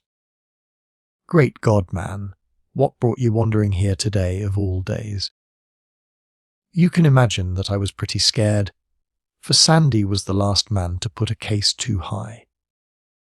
And the next second I felt worse, for he clutched my arm and dragged me in a bound to the side of the road. I could see nothing, but I felt that his head was screwed round, and mine followed suit. And there, a dozen yards off, were the acetylene lights of a big motor car. It came along very slowly, purring like a great cat, while we pressed into the bushes. The headlights seemed to spread a fan far to either side, showing the full width of the drive and its borders, and about half the height of the overarching trees. There was a figure in uniform, sitting beside the chaffier, whom I saw dimly in the reflex glow. But the body of the car was dark. It crept towards us past, and my mind was just getting easy again when it stopped. A switch was snapped within, and the limousine was brightly lit up. Inside I saw a woman's figure. The servant had got out and opened the door, and a voice came from within. A clear, soft voice, speaking in some tongue I didn't understand. Sandy had started forward at the sound of it, and I followed him. It would never do for me to be caught skulking in the bushes. I was so dazzled by the suddenness of the glare that at first I blinked and saw nothing. Then my eyes cleared, and I found myself looking at the inside of a car upholstered in some soft dove-coloured fabric, and beautifully finished off in ivory and silver. The woman who sat in it had a mantilla of black lace over her head and shoulders, and with one slender jewelled, and she kept its fold over the greater part of her face. I saw only a pair of pale grey-blue eyes. These and the slim fingers. I remember that Sandy was standing very upright with his hands on his hips, by no means like a servant in the presence of his mistress. He was a fine figure of a man at all times, but in those wild clothes, with his head thrown back and his dark brows drawn below his skull cap, he looked like some savage king out of an older world. He was speaking Turkish, and glancing at me now and then as if angry and perplexed. I took the hint that he was not supposed to know any other tongue, and that he was asking who the devil I might be. Then they both looked at me, Sandy with the slow, unwinking stare of the gypsy, the lady with those curious, beautiful pale eyes. They ran over my clothes, my brand new riding breeches, my splashed boots, my wide-brimmed hat. I took off the last and made my best bow. "Madam," I said, "I have to ask pardon for trespassing in your garden. The fact is, I and my servant. He's down the road with the horses, and I guess you noticed him. The two of us went for a ride this afternoon, and got good and well lost. We came in by your back gate, and I was prospecting for your front door to find someone to direct us, when I bumped into this brigand chief who didn't understand my talk. I'm American, and I'm here on a big government proposition. I hate to trouble you, but if you'd send a man to show us how to strike the city, I'd be very much in your debt." Her eyes never left my face. "Will you come into the car?" she said in English. "At the house I will give you a servant to direct you." She drew in the skirts of her fur cloak to make room for me, and in my muddy boots and sopping clothes, I took the seat she pointed out. She said a word in Turkish to Sandy, switched off the light, and the car moved on. Women had never come much my way, and I knew about as much of their ways as I knew about the Chinese language. All my life I had lived with men only, and rather a rough crowd at that. When I made my pile and came home, I looked to see a little society. But I had first the business of the Blackstone on my hands, and then the war, so my education languished. I had never been in a motor car with a lady before, and I felt like a fish on a dry sandbank. The soft cushions and the subtle scents filled me with acute uneasiness. I wasn't thinking now about Sandy's grave words, or about Blenkeron's warning, or about my job and the part this woman must play in it. I was thinking only that I felt mortally shy. The darkness made it worse. I was sure that my companion was looking at me all the time and laughing at me for a clown. The car stopped, and a tall servant opened the door. The lady was over the threshold before I was at the step. I followed her heavily, the wet squelching from my field boots. At that moment I noticed that she was very tall. She led me through a long corridor to a room where two pillars held lamps in the shape of torches. The place was dark, but for their glow, and it was as warm as a hothouse from invisible stoves.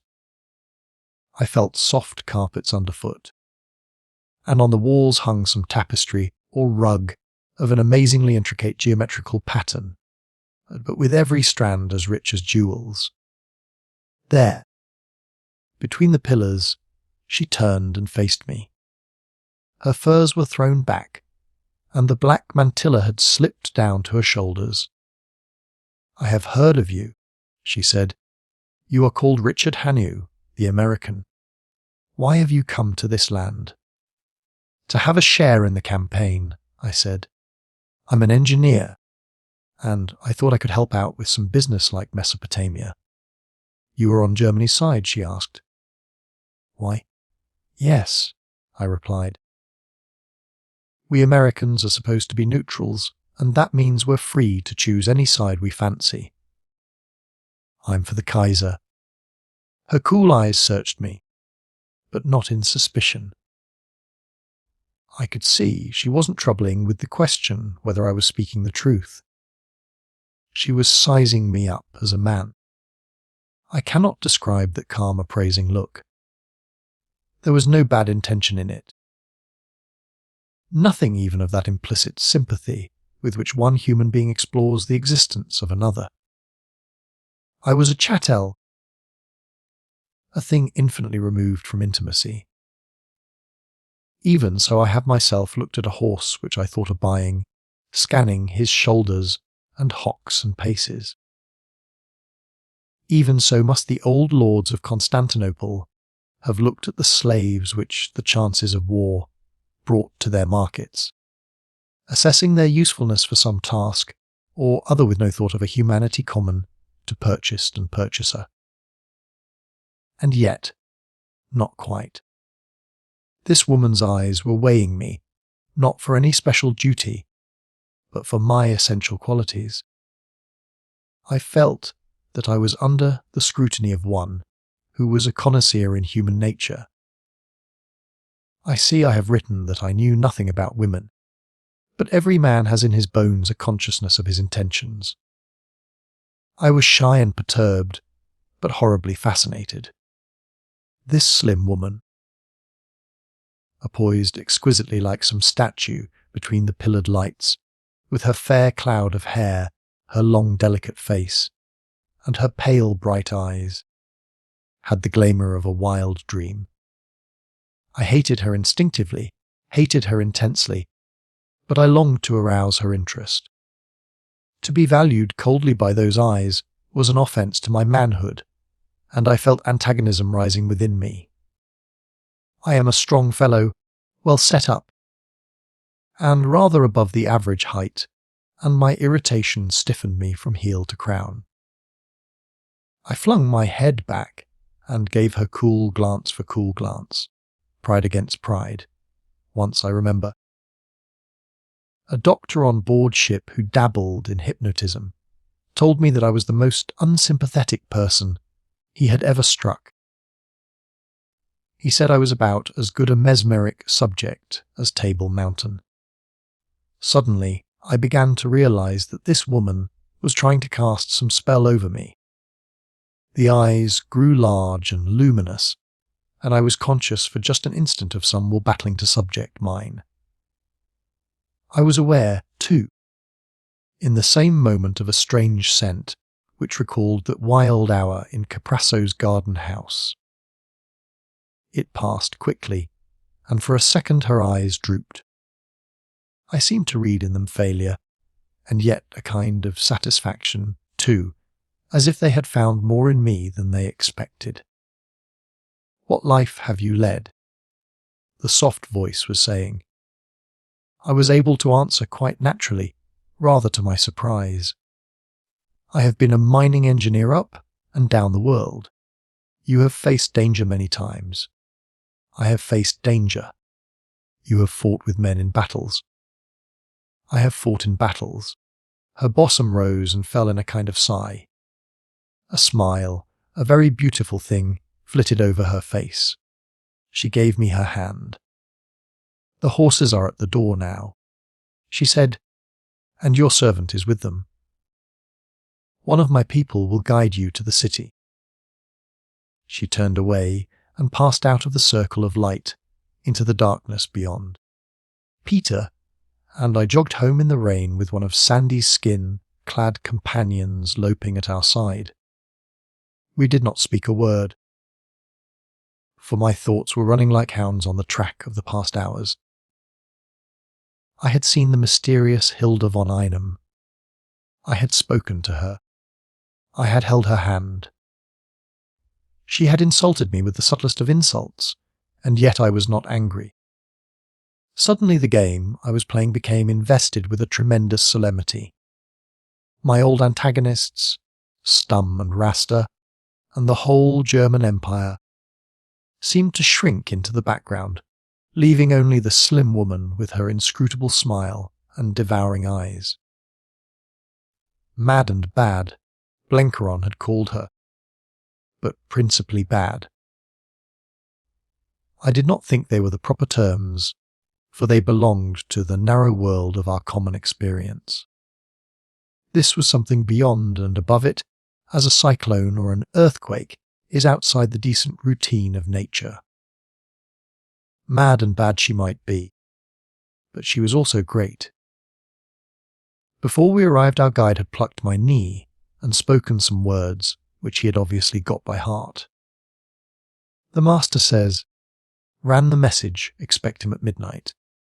Chapter 15. An embarrassed toilet. I was soaked to the bone, and while Peter set off to look for dinner, I went to my room to change. I had a rub-down and then got into pyjamas for some dumbbell exercises with 2 chairs, for that long wet ride had stiffened my arm and shoulder muscles. They were a vulgar suit of primitive blue which Blenkeron had looted from my London wardrobe. As Cornelis Brant, I had sported a flannel nightgown. My bedroom opened off the sitting room, and while I was busy with my gymnastics, I heard the door open. I thought at first it was Blenkeron, but the briskness of the tread was unlike his measured gait. I had left the light burning there, and the visitor, whoever he was, had made himself at home. I slipped on a green dressing gown Blenkeron had lent me, and sallied forth to investigate. My friend Ruster was standing by the table, on which he had laid an envelope. He looked round at my entrance and saluted.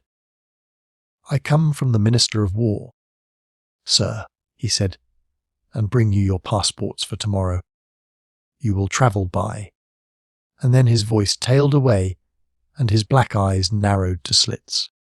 He had seen something which switched him off the metals. At that moment I saw it too. There was a mirror on the wall behind him, and as I faced him I could not help seeing my reflection. It was the exact image of the engineer on the Danube boat, blue jeans, loden cloak, and all. The accursed missions of my costume had given him the clue to an identity which was otherwise buried deep in the Bosporus. I am bound to say for Raster that he was a man of quick action. In a trice he had whipped round to the other side of the table between me and the door, where he stood regarding me wickedly. By this time I was at the table and stretched out a hand for the envelope. My one hope was nonchalance. "Sit down, sir," I said, "and have a drink. It's a filthy night to move about in." "Thank you, no, Herr Brandt," he said. "You may burn these passports, for they will not be used." "Whatever's the matter with you?" I cried. "You've mistaken the house, my lad. I'm called Hannay, Richard Hannay, and my partner's Mr. Jonas Blenkeron. He'll be here presently. Never knew anyone of the name of Brandt, a Baringer tobacconist in Denver City. You have never been to Rothschild," he said with a sneer. "Not that I know of. But, pardon me, sir, if I ask your name and your business here. I'm darned if I'm accustomed to be called by Dutch names, or have my word doubted. In my country we consider that impolite as between gentlemen." I could see that my bluff was having its effect. His stare began to waver, and when he next spoke it was in a more civil tone. "I will ask pardon if I'm mistaken, sir, but you're the image of a man who a week ago was at Rustchuk, a man much wanted by the imperial government. A week ago I was tossing in a dirty little hooker coming from Constanza. Unless Rustchuk's in the middle of the Black Sea, I've never visited the township. I guess you're barking up the wrong tree. Come to think of it, I was expecting passports. Say, do you come from Enver de Mad? "I have that honour," he said. "Well, Enver is a very good friend of mine. He's the brightest citizen I've struck this side of the Atlantic." The man was calming down, and in another minute his suspicions would have gone. But at that moment, by the crookedest kind of luck, Peter entered with a tray of dishes. He did not notice Rasta, and walked straight to the table and plumped down his burden on it. The Turk had stepped aside at his entrance, and I saw by the look in his eyes that his suspicions had become a certainty. For Peter, stripped to shirt and breeches, was the identical shabby little companion of the Ruschuk meeting. I had never doubted Rasta's pluck. He jumped for the door and had a pistol out in a trice pointing at my head. "Bone fortune," he cried. Both the birds at one shot. His hand was on the latch, and his mouth was open to cry. I guessed there was an orderly waiting on the stairs. He had what you call the strategic advantage, for he was at the door, while I was at the other end of the table, and Peter at the side of it at least 2 yards from him. The road was clear before him, and neither of us was armed. I made a despairing step forward, not knowing what I meant to do, for I saw no light. But Peter was before me. He had never let go of the tray, and now, as a boy skims a stone on a pond, he skimmed it with its contents at Rasta's head. The man was opening the door with one hand while he kept me covered with the other, and he got the contrivance fairly in the face. A pistol shot cracked out, and the bullet went through the tray, but the noise was drowned in the crash of glasses and crockery. The next second Peter had wrenched the pistol from Rasta's hand and had gripped his throat. A dandified young Turk, brought up in Paris and finished in Berlin, may be as brave as a lion, but he cannot stand in a rough and tumble against a backveld hunter, though more than double his age. There was no need for me to help him. Peter had his own way, learned in a wild school, of knocking the sense out of a foe. He gagged him scientifically and trussed him up with his own belt and 2 straps from a trunk in my bedroom. "This man is too dangerous to let go," he said, as if his procedure were the most ordinary thing in the world. "He will be quiet now till we have time to make a plan." At that moment there came a knocking at the door. That is the sort of thing that happens in melodrama, just when the villain has finished off his job neatly. The correct thing to do is to pale to the teeth, and with a rolling, conscience-stricken eye glare round the horizon. But that was not Peter's way. "We'd better tidy up if we're to have visitors," he said calmly. Now was one of those big oak German cupboards against the wall, which must have been brought in sections. For complete it would never have got through the door. It was empty now, but for Blenkeron's hat box. In it he deposited the unconscious Rasta, and turned the key. "There's enough ventilation through the top," he observed, "to keep the air good." Then he opened the door. A magnificent canvas in blue and silver stood outside. He saluted and proffered a card on which was written in pencil, "Hilda von Einem." I would have begged for time to change my clothes, but the lady was behind him. I saw the black mantilla and the rich sable furs. The Peter vanished through my bedroom, and I was left to receive my guest in a room littered with broken glass, and a senseless man in the cupboard. There are some situations so crazily extravagant that they key up the spirit to meet them. I was almost laughing when that stately lady stepped over my threshold. "Madam," I said, with a bow that shamed my old dressing gown and strident pyjamas. You find me at a disadvantage. I came home soaking from my ride and was in the act of changing. My servant has just upset a tray of crockery, and I fear this room's no fit place for a lady. Allow me 3 minutes to make myself presentable." She inclined her head gravely and took a seat by the fire. I went into my bedroom, and as I expected found Peter lurking by the other door. In a hectic sentence, I bade him get Rastas orderly out of the place on any pretext, and tell him his master would return later.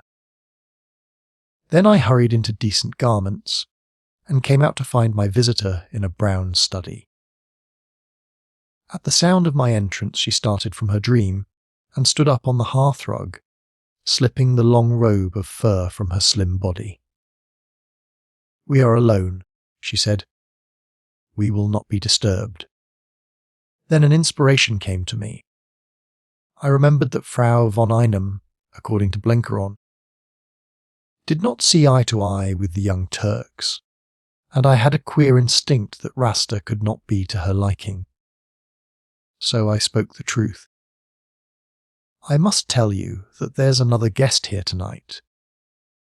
I reckon he's feeling pretty uncomfortable. At present he's trussed up on a shelf in that cupboard." She did not trouble to look round. "Is he dead?" she asked calmly. "By no means," I said. "But he's fixed so he can't speak, and I guess he can't hear much." "He was the man who brought you this?" she asked, pointing to the envelope on the table, which bore the big blue stamp of the Ministry of War.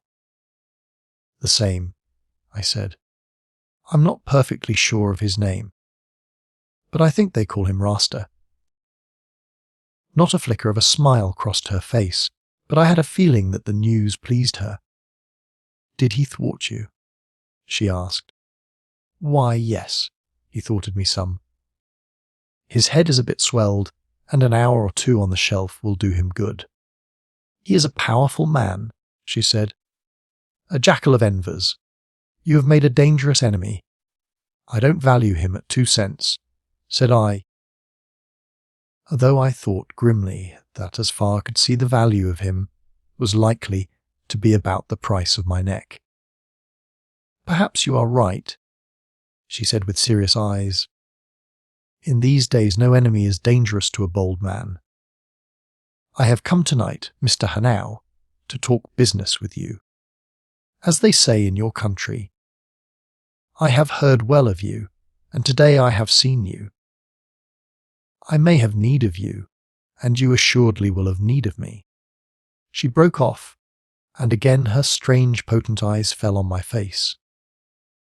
They were like a burning searchlight which showed up every cranny and crack of the soul. I felt it was going to be horribly difficult to act a part under that compelling gaze. She could not mesmerize me, but she could strip me of my fancy dress and set me naked in the masquerade. "What came you forth to seek?" she asked. "You are not like the stout American Blenkeron, a lover of shoddy power and a devotee of a feeble science. There is something more than that in your face. You are on our side, but you are not of the Germans with their hankerings for a Rococo empire. You come from America, the land of pious follies, where men worship gold and words. I ask, what came you forth to seek?" As she spoke I seemed to get a vision of a figure, like one of the old gods looking down on human nature from a great height, a figure disdainful and passionless, but with its own magnificence. It kindled my imagination, and I answered with the stuff I had often cogitated when I had tried to explain to myself just how a case could be made out against the Allied cause. "I will tell you, madam," I said. "I am a man who has followed a science, but I have followed it in wild places. and I have gone through it and come out at the other side. The world, as I see it, had become too easy and cushioned. Men had forgotten their manhood in soft speech, and imagined that the rules of their smug civilization were the laws of the universe. But that is not the teaching of science, and it is not the teaching of life. We have forgotten the greater virtues, and we were becoming emasculated humbugs whose gods were our own weaknesses. Then came war, and the air was cleared. Germany, in spite of her blunders and her grossness, stood forth as the scourge of Kant. She had the courage to cut through the bonds of humbug and to laugh at the fetishes of the herd. Therefore I am on Germany's side. But I came here for another reason. I know nothing of the East, but as I read history, it is from the desert that the purification comes. When mankind is smothered with shams, and phrases and painted idols a wind blows out of the wild to cleanse and simplify life, the world needs space and fresh air.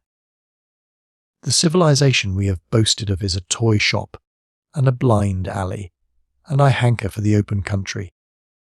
This confounded nonsense was well received. Her pale eyes had the cold light of the fanatic. With her bright hair and the long exquisite oval of her face, she looked like some destroying fury of a Norse legend. At that moment, I think I first really feared her, before I had half hated and half admired. Thank heaven! In her absorption, she did not notice that I had forgotten the speech of Cleveland, OEO. "You are of the household of faith," she said. "You will presently learn many things, for the faith marches to victory. Meantime, I have one word for you. You and your companion travel eastward." "We go to Mesopotamia," I said. "I reckon these are our passports," and I pointed to the envelope. She picked it up, opened it, and tore it in pieces and tossed it in the fire. "The orders are countermanded," she said. "I have need of you, and you go with me. Not to the flats of the Tigris, but to the great hills. Tomorrow you will receive new passports." She gave me her hand and turned to go. At the threshold she paused and looked towards the oak cupboard. "Tomorrow I will relieve you of your prisoner. He will be safer in my hands." She left me in a condition of pretty blank bewilderment. We were to be tied to the chariot wheels of this fury, and started on an enterprise compared to which fighting against our friends at cut seemed tame and reasonable. On the other hand, I had been spotted by Rasta, and had got the envoy of the most powerful man in Constantinople locked in a cupboard. At all costs we had to keep Rasta safe, but I was very determined that he should not be handed over to the lady. I was going to be no party to cold-blooded murder, which I judged to be her expedient. It was a pretty kettle of fish, but in the meantime I must have food, for I had eaten nothing for 9 hours. So I went in search of Peter.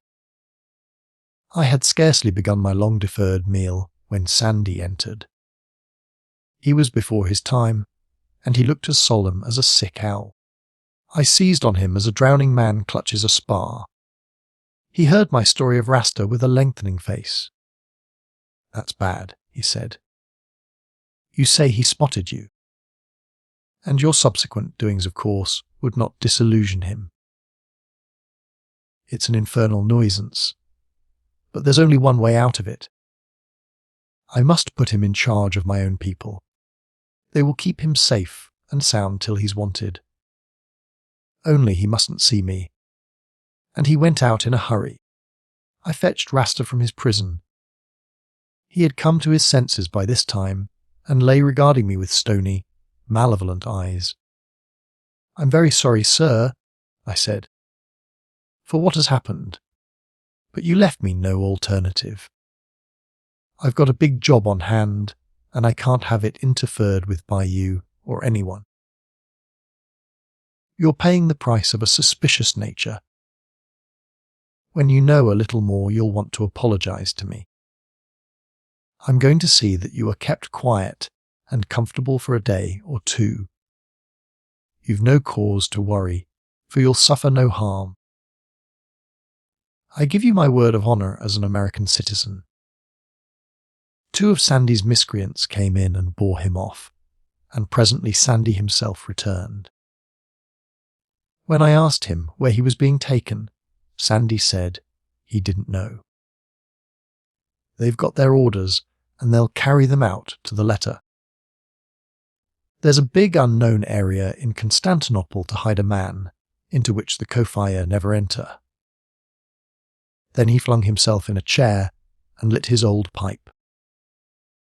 Rick, he says, job is getting very difficult and very dark.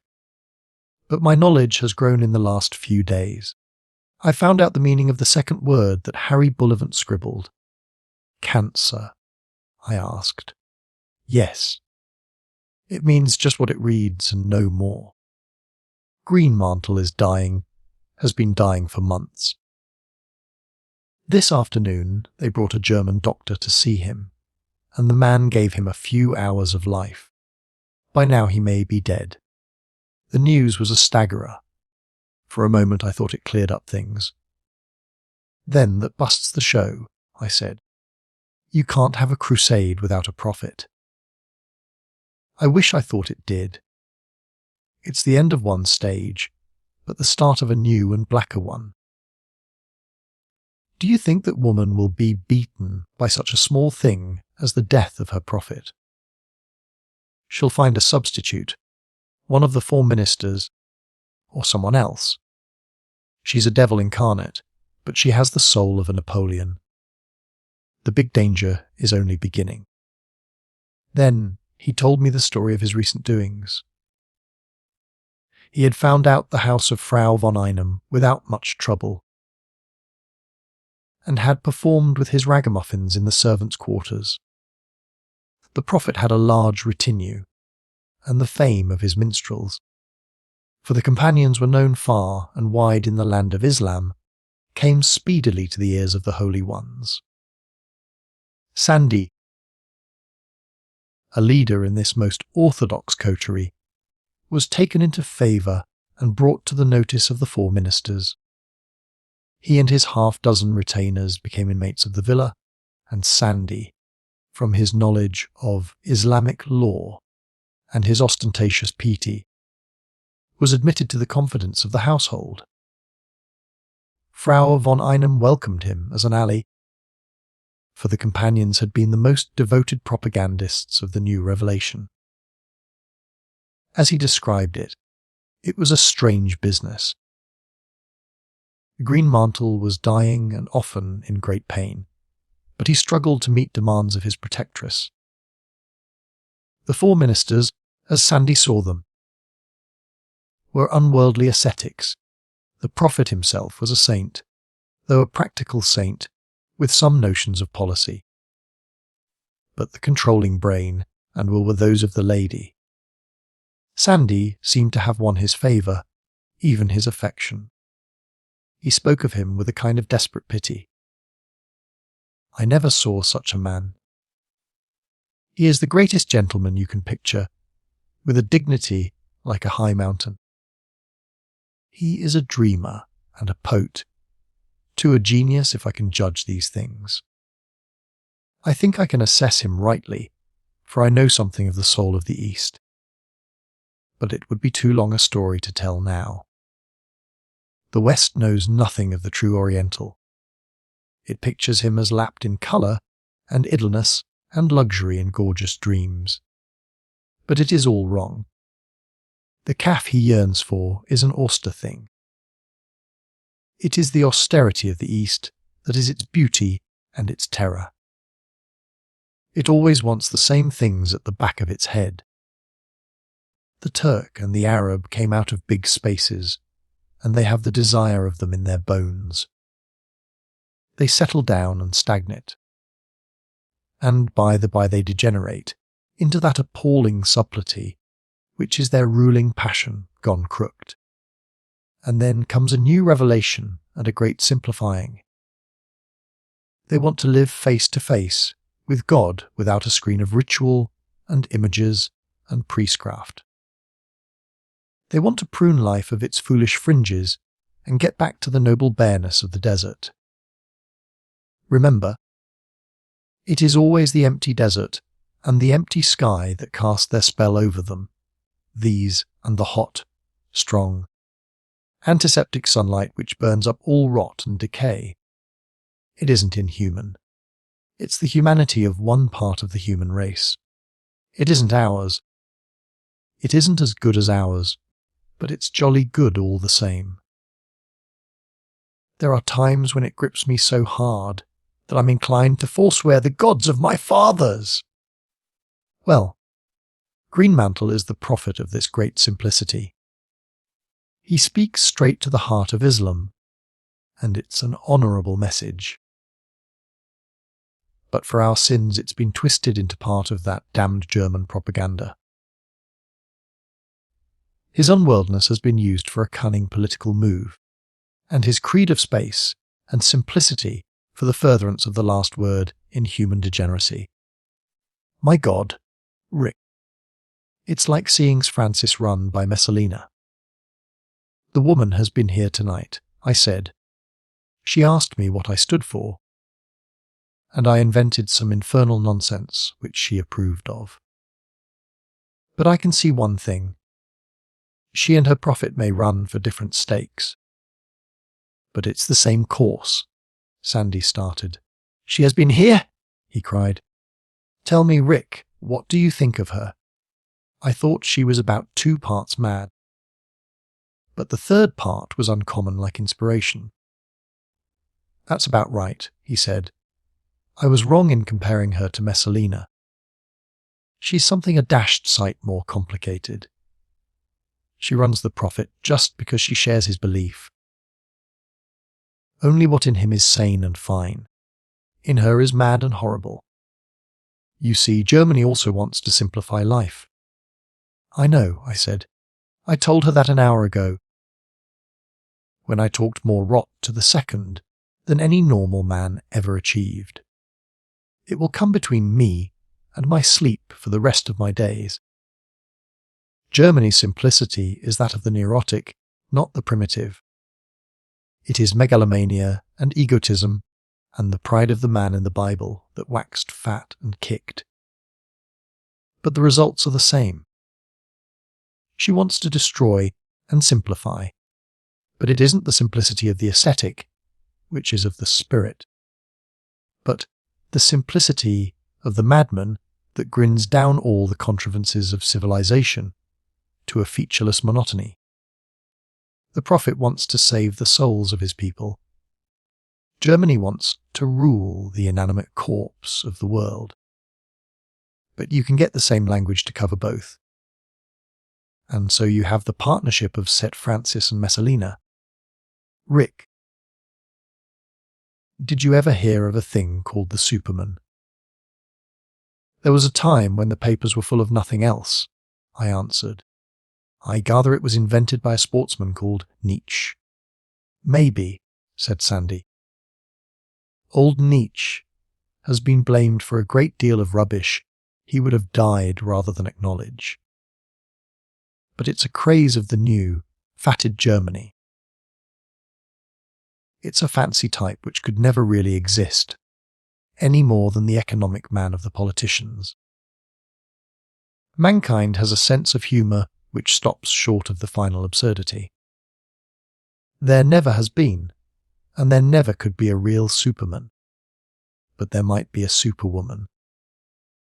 You'll get into trouble, my lad, if you talk like that, I said. It's true all the same. Women have got a peerless logic which we never have, and some of the best of them don't see the joke of life like the ordinary man. They can be far greater than men, for they can go straight to the heart of things. There never was a man so near the divine as Joan of Arc. But I think, too, they can be more entirely damnable than anything that ever was breached, for they don't stop still now, and then and laugh at themselves. There is no Superman. The poor old donkeys that fancy themselves in the part are either crack-brained professors who couldn't rule a Sunday school class, or bristling soldiers with pinned pot heads who imagine that the shooting of a duck dengine made a Napoleon. But there is a superwoman, and her name's Hilda von Einem. I thought our job was nearly over. I groaned, and now it looks as if it hadn't well started. Bullivant said that all we had to do was to find out the truth. Bullivant didn't know. No man knows except you and me. I tell you, the woman has immense power. The Germans have trusted her with their trump card, and she's going to play it for all she is worth. There's no crime that will stand in her way. She has set the ball rolling, and if need be, she'll cut all her prophets' throats and run the show herself. I don't know about your job, for honestly I can't quite see what you and Blenkeron are going to do. But I'm very clear about my own duty. She's let me into the business, and I'm going to stick to it in the hope that I'll find a chance of wrecking it. We're moving eastward tomorrow, with a new prophet if the old one is dead. Where are you going? I asked. I don't know, but I gather it's a long journey, judging by the preparations. And it must be to a cold country, judging by the clothes provided. Well, wherever it is, we're going with you. You haven't heard the end of our yarn. Blenkeron and I have been moving in the best circles as skilled American engineers who are going to play old Harry with the British on the Tigris. I'm a Paul of Envers now, and he has offered me his protection. The lamented Rasta brought our passports for the journey to Mesopotamia tomorrow. About an hour ago your lady tore them up and put them in the fire. We are going with her, and she vouchsafed the information that it was towards the great hills. Sandy whistled long and low. I wonder what the dece she wants with you. This thing is getting dashed complicated, Rick. Where, more by token, is Blenkeron. He's the fellow to know about high politics. The missing Blenkeron, as Sandy spoke, entered the room with his slow, quiet step. I could see by his carriage that for once he had no dyspepsia, and by his eyes that he was excited. "Say, boys," he said, "I've got something pretty considerable in the way of news. There's been big fighting on the eastern border, and the buzzards have taken a bad knock." His hands were full of papers, from which he selected a map and spread it on the table. They keep mum about this thing in the capital. But I've been piecing the story together these last days, and I think I've got it straight. A fortnight ago old man Nicholas descended from his mountains and scuppered his enemies there at Cupercuy, where the main road eastwards crosses the Araxes. That was only the beginning of the stunt, for he pressed on a broad front, and the gentleman called Kemel, who commands in those parts, was not up to the job of holding him.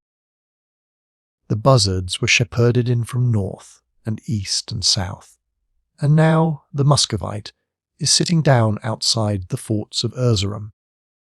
I can tell you they're pretty miserable about the situation in the highest quarters. Enver is sweating blood to get fresh divisions to Erzurum from Gallipoli.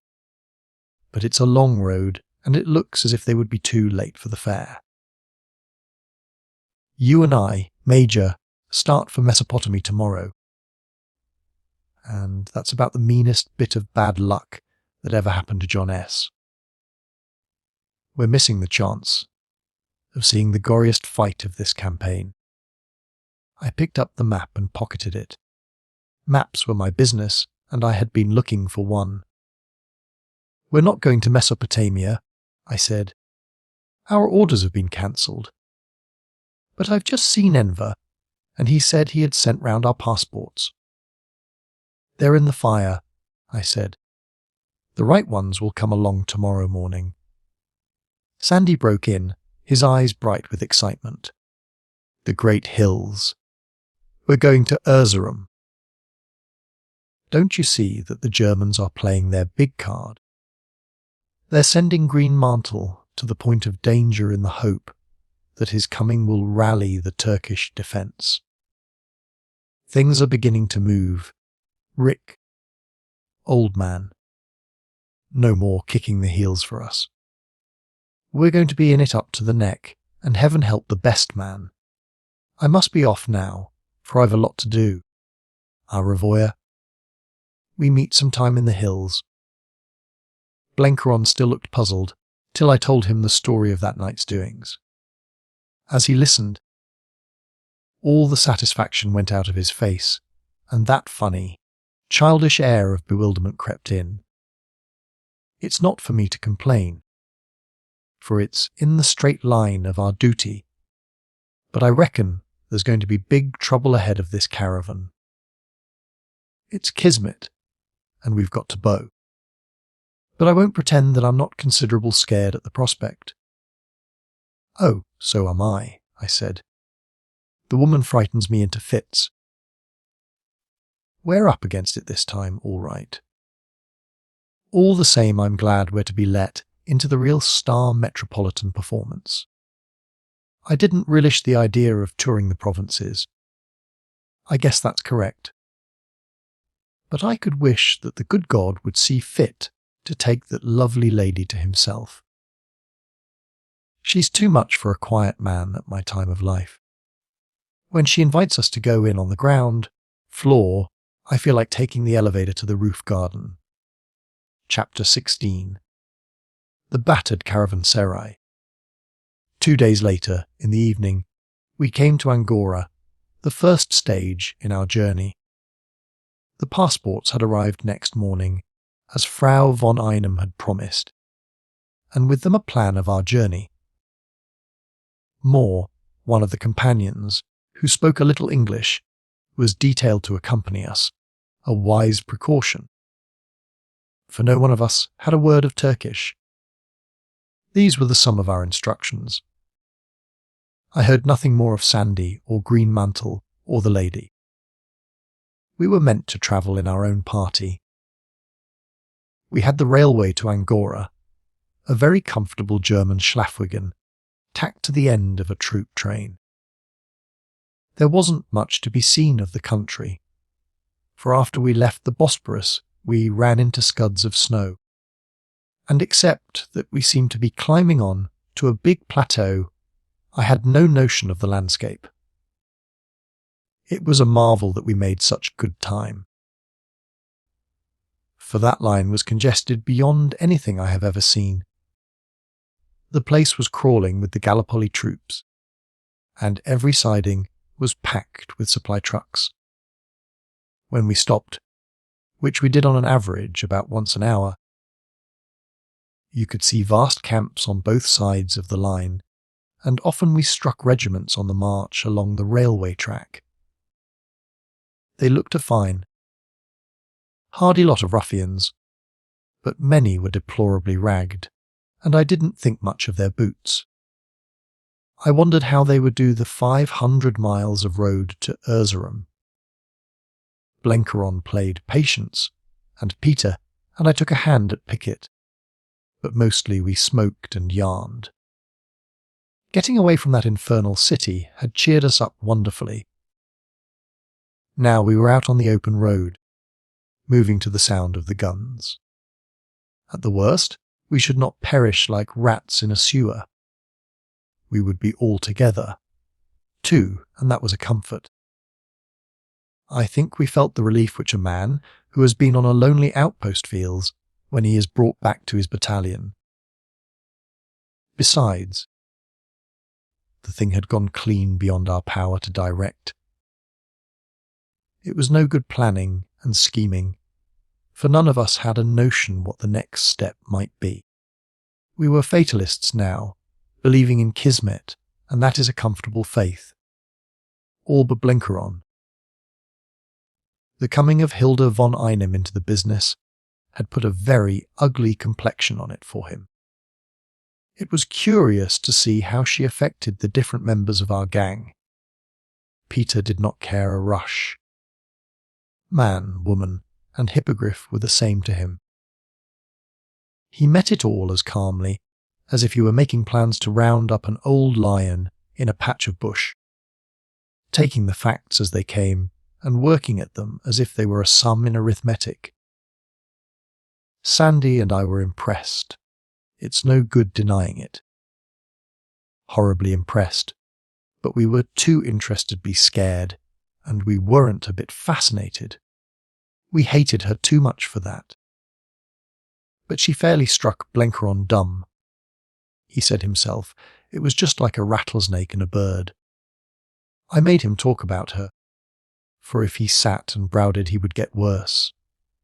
It was a strange thing that this man, the most imperturbable, and, I think, about the most courageous I have ever met, should be paralysed by a slim woman. There was no doubt about it. The thought of her made the future to him as black as a thundercloud. It took the power out of his joints, and if she was going to be much around, it looked as if Blenkeron might be counted out. I suggested that he was in love with her, but this he vehemently denied. No, sir. I haven't got no sort of affection for the lady. My trouble is that she puts me out of countenance, and I can't fit her in as an antagonist. I guess we Americans haven't got the right poise for dealing with that kind of female. We've exalted our womenfolk into little tin gods, and at the same time left them out of the real business of life. Consequently, when we strike one playing the biggest kind of man's game, we can't place her. We aren't used to regarding them as anything except angels and children. I wish I had had you boys' upbringing. Angora was like my notion of some place, such as Amiens in the retreat from Muns. It was one mass of troops and transport. The neck of the bottle, for more arrived every hour, and the only outlet was the single eastern road. The town was pandemonium into which distracted German officers were trying to introduce some order. They didn't worry much about us, for the heart of Anatolia wasn't a likely hunting ground for suspicious characters. We took our passport to the commandant, who vised them readily, and told us he'd do his best to get us transport. We spent the night in a sort of hotel, where all four crowded into one little bedroom, and next morning I had my work cut out getting a motor car. It took 4 hours, and the use of every great name in the Turkish Empire, to raise a dingy sort of Studebaker, and another 2 to get the petrol and spare tyres. As for a chuffer, love or money couldn't find him, and I was compelled to drive the thing myself. We left just after midday and swung out into bare bleak downs patched with scrubby woodlands. There was no snow here, but a wind was blowing from the east which searched the marrow. Presently we climbed up into hills, and the road, though badly engineered to begin with, grew as rough as the channel of a stream. No wonder, for the traffic was like what one saw on that awful stretch between Kassel and Wipers, and there were no gangs of Belgian roadmakers to mend it up. We found troops by the thousand striding along with their impassive Turkish faces, ox convoys, mule convoys. wagons drawn by sturdy little Anatolian horses, and, coming in the contrary direction, many shabby red crescent cars and wagons of the wounded. We had to crawl for hours on end till we got past a block. Just before the darkening we seemed to outstrip the first press, and had a clear run for about 10 miles over a low pass in the hills. I began to get anxious about the car, for it was a poor one at the best, and the road was guaranteed sooner or later to knock even a Rolls-Royce into scrap iron. All the same, it was glorious to be out in the open again. Peter's face wore a new look, and he sniffed the bitter air like a stag. There floated up from little wayside camps the odour of wood smoke and dung fires. That, and the curious acrid winter smell of great wind-blown spaces, will always come to my memory as I think of that day. Every hour brought me peace of mind and resolution. I felt as I had felt when the battalion first marched from Ayr towards the firing line, a kind of keying up and wild expectation. I'm not used to cities, and lowning about Constantinople had slackened my fibre. Now, as the sharp wind buffeted us, I felt braced to any kind of risk. We were on the great road to the east and the border hills, and soon we should stand upon the farthest battle front of the war. This was no commonplace intelligence job. That was all over, and we were going into the firing zone, going to take part in what might be the downfall of our enemies. I didn't reflect that we were among those enemies, and would probably share their downfall if we were not shot earlier. The truth is, I had got out of the way of regarding the thing as a struggle between armies and nations. I hardly bothered to think where my sympathies lay. First and foremost, it was a contest between the four of us and a crazy woman. And this personal antagonism made the strife of armies only a dimly felt background. We slept at night like logs on the floor of a dirty can, and started next morning in a powder of snow. We were getting very high up now, and it was perishing cold. The companion, his name sounded like Hussin, had travelled the road before and told me what the places were, but they conveyed nothing to me. All morning we wriggled through a big lot of troops, a brigade at least, who swung along at a great pace with a fine, free stride that I don't think I have ever seen bettered. I must say I took a fancy to the Turkish fighting man. I remembered the testimonial our fellows gave him as a clean fighter, and I felt very bitter that Germany should have lugged him into this dirty business. They halted for a meal, and we stopped, too, and lunched off some brown bread and dried figs, and a flask of very sour wine. I had a few words with one of the officers who spoke a little German. He told me they were marching straight for Russia, since there had been a great Turkish victory in the Caucasus. We have beaten the French and the British, and now it is Russia's turn, he said stolidly, as if repeating a lesson. But he added that he was mortally sick of war. In the afternoon we cleared the column and had an open road for some hours. The land now had a tilt eastward, as if we were moving towards the valley of a great river. Soon we began to meet little parties of men, coming from the east with a new look in their faces. The first lots of wounded had been the ordinary thing you see on every front, and there had been some pretence at organisation. But these new lots were very wary and broken. They were often barefoot, and they seemed to have lost their transport and to be starving. You would find a group stretched by the roadside in the last stages of exhaustion. Then would come a party limping along, so tired that they never turned their heads to look at us. Almost all were wounded, some badly, and most were horribly thin. I wondered how my Turkish friend behind would explain the sight to his men, if he believed in a great victory. They had not the air of the backwash of a conquering army. Even Blenkiron, who was no soldier, noticed it. "These boys look mighty bad," he observed. "We've got to hustle, Major, if we're going to get seats for the last act." That was my own feeling. The sight made me mad to get on faster, for I saw that big things were happening in the east. I had reckoned that 4 days would take us from Angora to Erzurum, but here was the second nearly over, and we were not yet a third of the way. I pressed on recklessly, and that hurry was our undoing.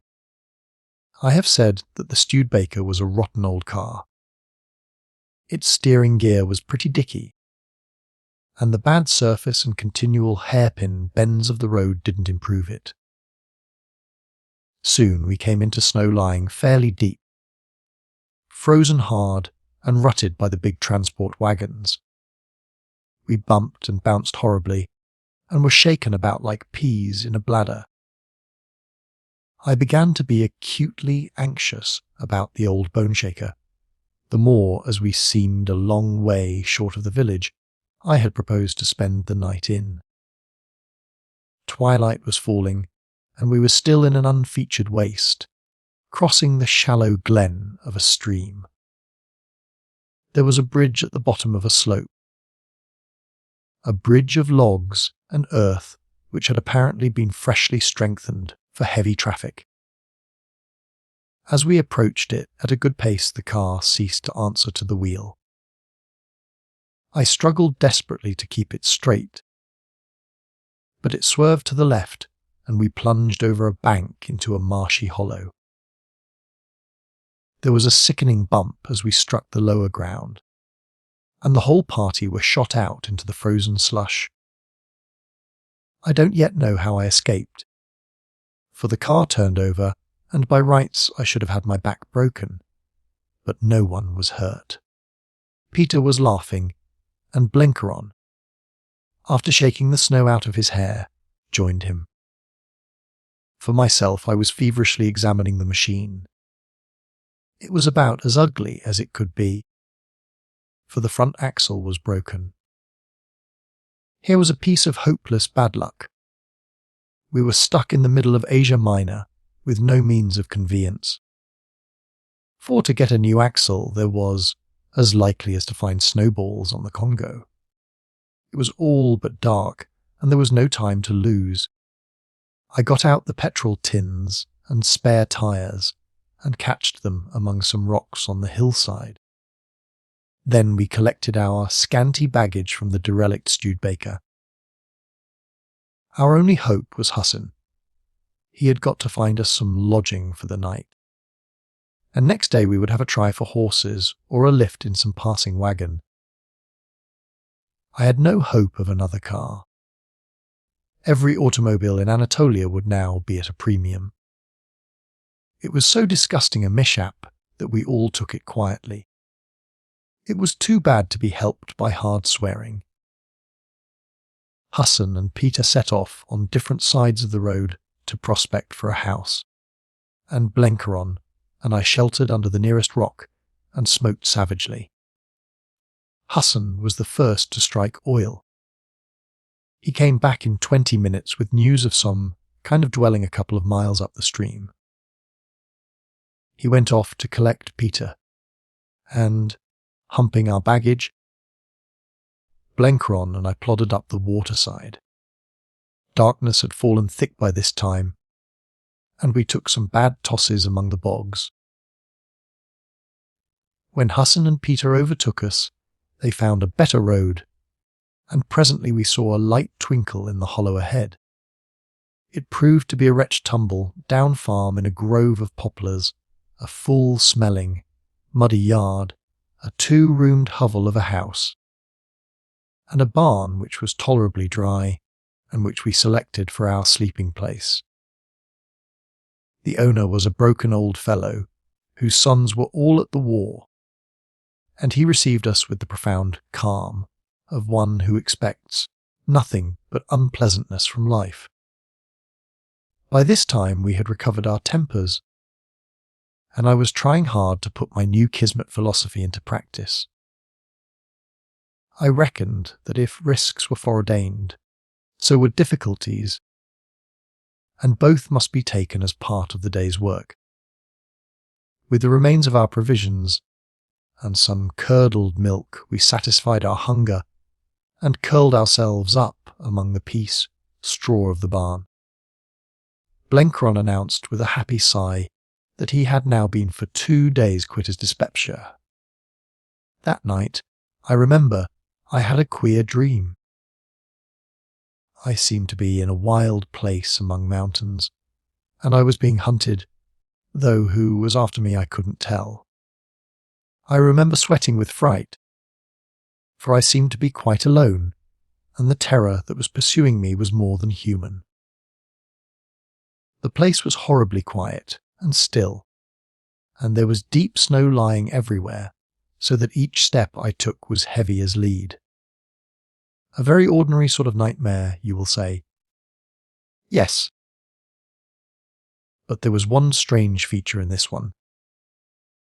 The night was pitch dark, but ahead of me in the throat of the pass, there was one patch of light, and it showed a rum little hill with a rocky top. What we call in South Africa a castrol or saucepan. I had a notion that if I could get to that castrol, I should be safe, and I panted through the drifts towards it with the avenger of blood at my heels. I woke, gasping, to find the winter morning struggling through the cracked rafters, and to hear Blenkeron say charily that his Judenum had behaved all night like a gentleman. I lay still for a bit trying to fix the dream, but it all dissolved into haze except the picture of the little hill, which was quite clear in every detail. I told myself it was a reminiscence of the veld, some spot down in the Wakastrom country, though for the life of me I couldn't place it. I pass over the next 3 days, for they were one uninterrupted series of heartbreaks. Hassan and Peter scoured the country for horses. Blenkeron sat in the barn and played patience, while I haunted the roadside near the bridge in the hope of picking up some kind of conveyance. My task was perfectly futile. The columns passed, casting wondering eyes on the wrecked car among the frozen rushes, but they could offer no help. My friend, the Turkish officer, promised to wire to Angora from some place or other for a fresh car. But, remembering the state of affairs at Angora, I had no hope from that quarter. Cars passed, plenty of them, packed with staff officers, Turkish and German. But they were in far too big a hurry even to stop and speak. The only conclusion I reached from my roadside vigil was that things were getting very warm in the neighbourhood of Erzurum. Everybody on that road seemed to be in mad haste either to get there or to get away. Hassan was the best chance, for, as I have said, the companions had a very special and peculiar graft throughout the Turkish Empire. But the first day he came back empty-handed. All the horses had been commandeered for the war, he said, and though he was certain that some had been kept back and hidden away, he could not get on their track. The second day he returned with 2 miserable screws and deplorably short in the wind from a diet of beans. There was no decent corn or hay left in the countryside. The third day he picked up a nice little Arab stallion. In poor condition, it is true, but perfectly sound, For these beasts we paid good money. For Blenkron was well supplied, and we had no time to spare for the interminable Oriental bargaining. Hassan said he had cleaned up the countryside, and I believed him. I dared not delay another day, even though it meant leaving him behind. But he had no notion of doing anything of the kind. He was a good runner, he said, and could keep up with such horses as ours forever. If this was the manner of our progress, I reckoned we would be weeks in getting to Erzurum. We started at dawn on the morning of the 4th day, after the old farmer had blessed us and sold us some stale rye bread. Blenkron bestrode the Arab, being the heaviest, and Peter and I had the screws. My worst forebodings were soon realized, and Hassan, loping along at my side, had an easy job to keep up with us. We were about as slow as an ox wagon. The brutes were unshod, and with the rough roads I saw that their feet would very soon go to pieces. We jogged along like a tinker's caravan, about 5 miles to the hour, as feckless a party as ever disgraced a high road. The weather was now a drizzle, which increased my depression. Cars passed us and disappeared in the mist, going at 30 miles an hour to mock our slowness. None of us spoke, for the futility of the business clogged our spirits. I bit hard on my lip to curb my restlessness, and I think I would have sold my soul there, and then for anything that could move fast. I don't know any sorer trial than to be mad for speed and have to crawl at a snail's pace. I was getting ripe for any kind of desperate venture. About midday we descended on a wide plain full of the marks of rich cultivation. Villages became frequent, and the land was studded with olive groves and scarred with water furrows. From what I remembered of the map, I judged that we were coming to that champaign country near Siwas, which is the granary of Turkey, and the home of the true Osmanli stock. Then at the turning of the road we came to the Caravanserai. It was a dingy, battered place,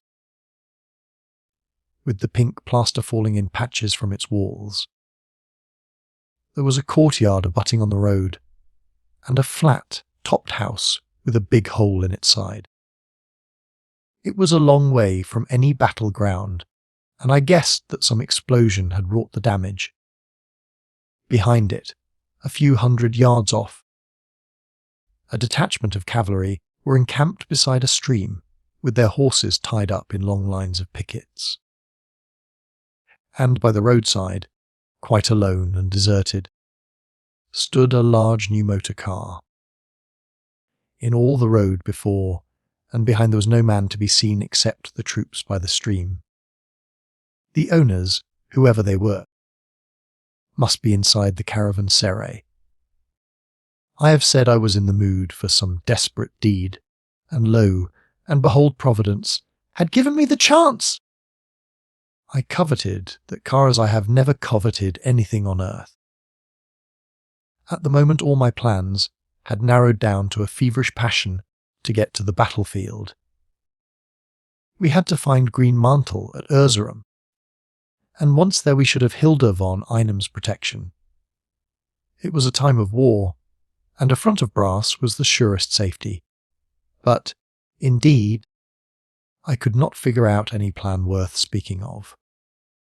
I saw only one thing, a fast car which might be ours.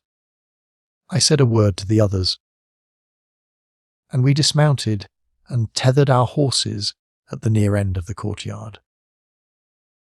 I heard the low hum of voices from the cavalrymen by the stream, but they were 300 yards off and could not see us.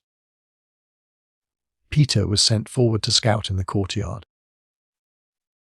In the building itself there was but one window looking on the road, and that was in the upper floor. Meantime I crawled along beside the wall to where the car stood and had a look at it. It was a splendid 6-cylinder affair, brand new, with the tyres little worn. There were 7 tins of petrol stacked behind, as well as spare tyres, and, looking in, I saw map cases and field, glasses strewn on the seats, as if the owners had only got out for a minute to stretch their legs. Peter came back and reported that the courtyard was empty. "There are men in the upper room," he said, "more than one, for I heard their voices. They are moving about restlessly and may soon be coming out." I reckoned that there was no time to be lost. So I told the others to slip down the road 50 yards beyond the Caravanserai and be ready to climb in as I passed. I had to start the infernal thing, and there might be shooting. I waited by the car till I saw them reach the right distance. I could hear voices from the second floor of the house and footsteps moving up and down. I was in a fever of anxiety. For any moment a man might come to the window. Then I flung myself on the starting handle and worked like a demon. The cold made the job difficult, and my heart was in my mouth, for the noise in that quiet place must have woke the dead. Then, by the mercy of heaven, the engine started, and I sprang to the driving seat, released the clutch, and opened the throttle.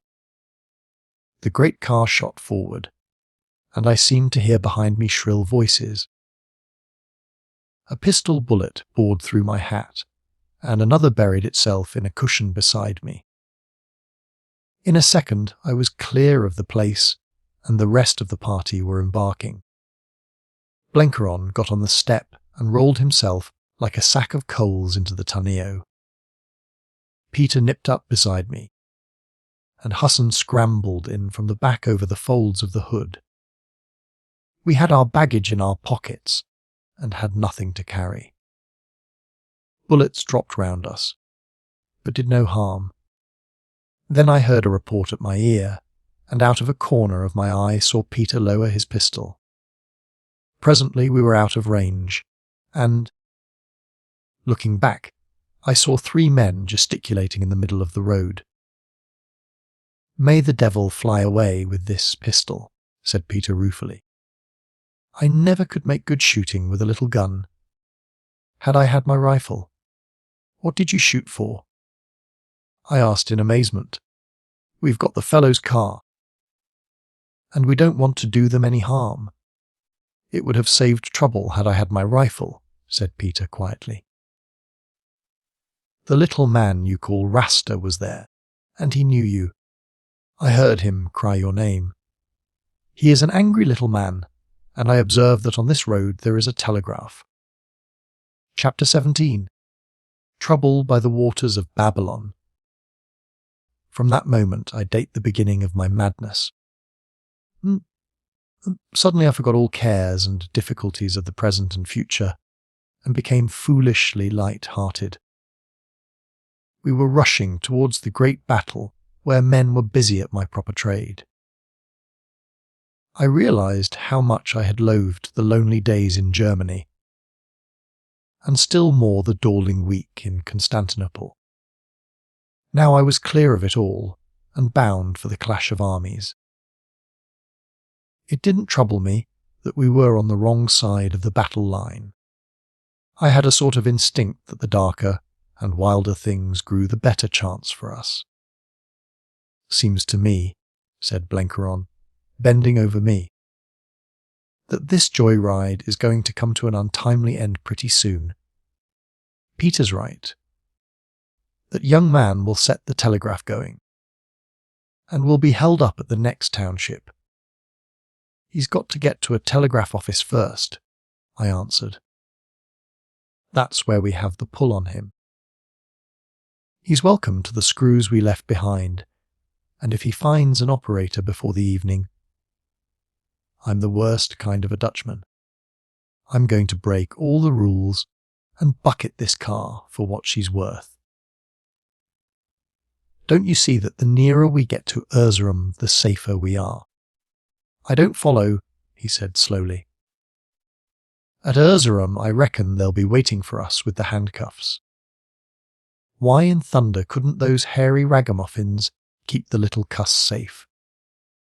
"Your record's a bit too precipitous, Major, for the most innocent-minded military boss.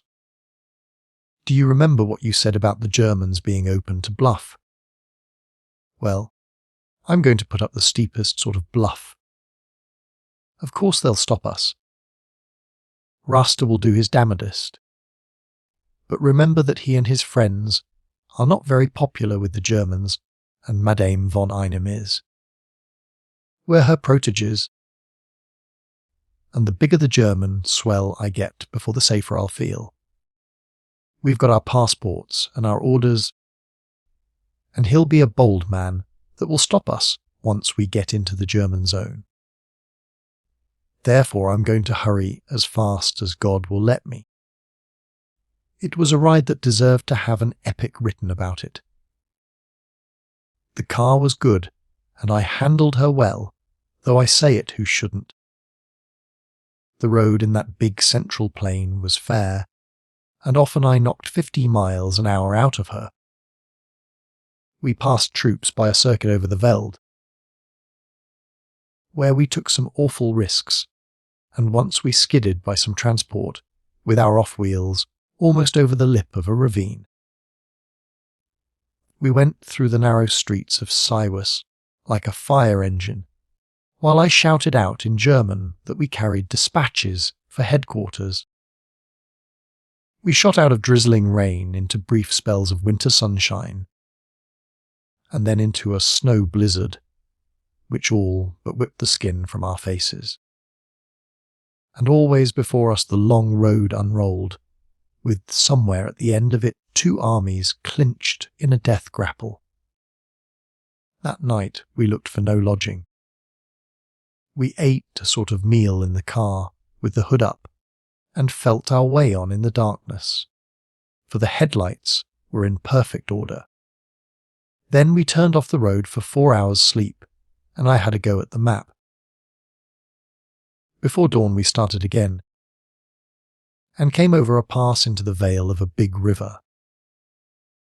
The winter dawn showed its gleaming stretches, ice-bound among the sprinkled meadows. I called to Blencaron. "I believe that river is the Euphrates," I said. "So," he said, acutely interested, "then that's the waters of Babylon. Great snakes. That I should have lived to see the fields where King Nebuchadnezzar grazed. Do you know the name of that big hill, Major?" "Ararat, as like as not," I cried, and he believed me. We were among the hills now, great, rocky, black slopes, and, seen through side glens, a hinterland of snowy peaks. I remember I kept looking for the castrol I had seen in my dream. The thing had never left off haunting me, and I was pretty clear now that it did not belong to my South African memories. I am not a superstitious man, but the way that little crans clung to my mind made me think it was a warning sent by Providence. I was pretty certain that when I clapped eyes on it I would be in for bad trouble. All morning we travelled up that broad vale, and just before noon it spread out wider, the road dipped to the water's edge, and I saw before me the white roofs of a town.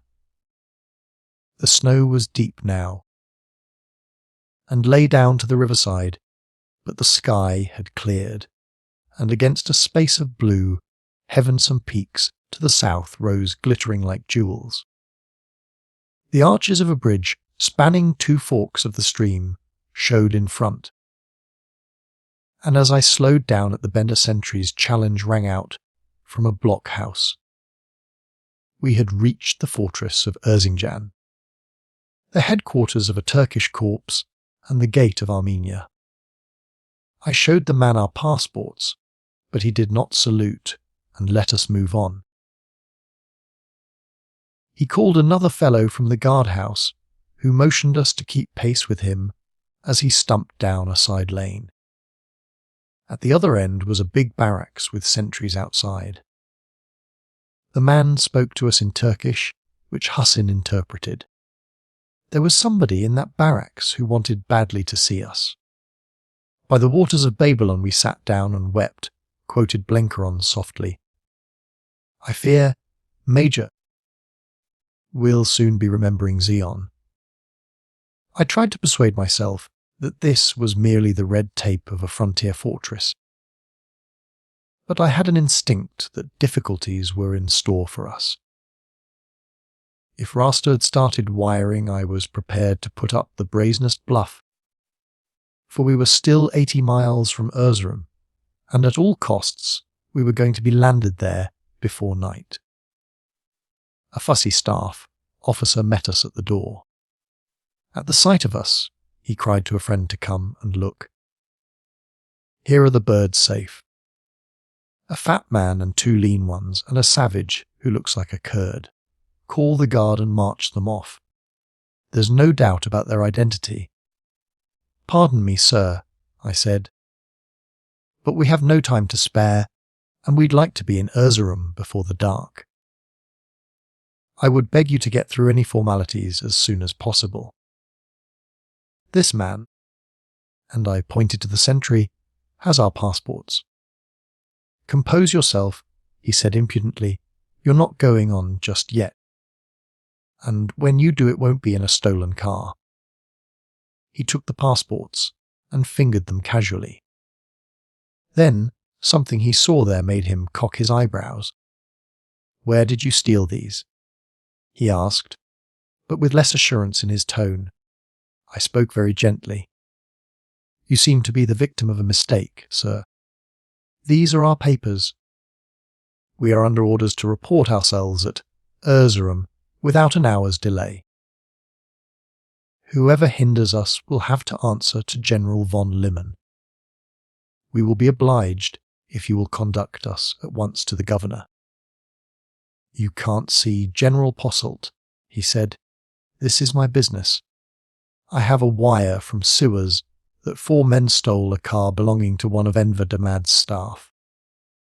It describes you all and says that 2 of you are notorious spies wanted by the imperial government. What have you to say to that? Only that it is rubbish. My good sir, you have seen our passes. Our errand is not to be cried on the housetops. But 5 minutes with General Posselt will make things clear. You will be exceedingly sorry for it if you delay another minute. He was impressed in spite of himself, and after pulling his moustache turned on his heel and left us. Presently he came back and said, very gruffly, that the governor would see us. We followed him along a corridor into a big room looking out on the river, where an oldish fellow sat in an armchair by a stove, writing letters with a fountain pen.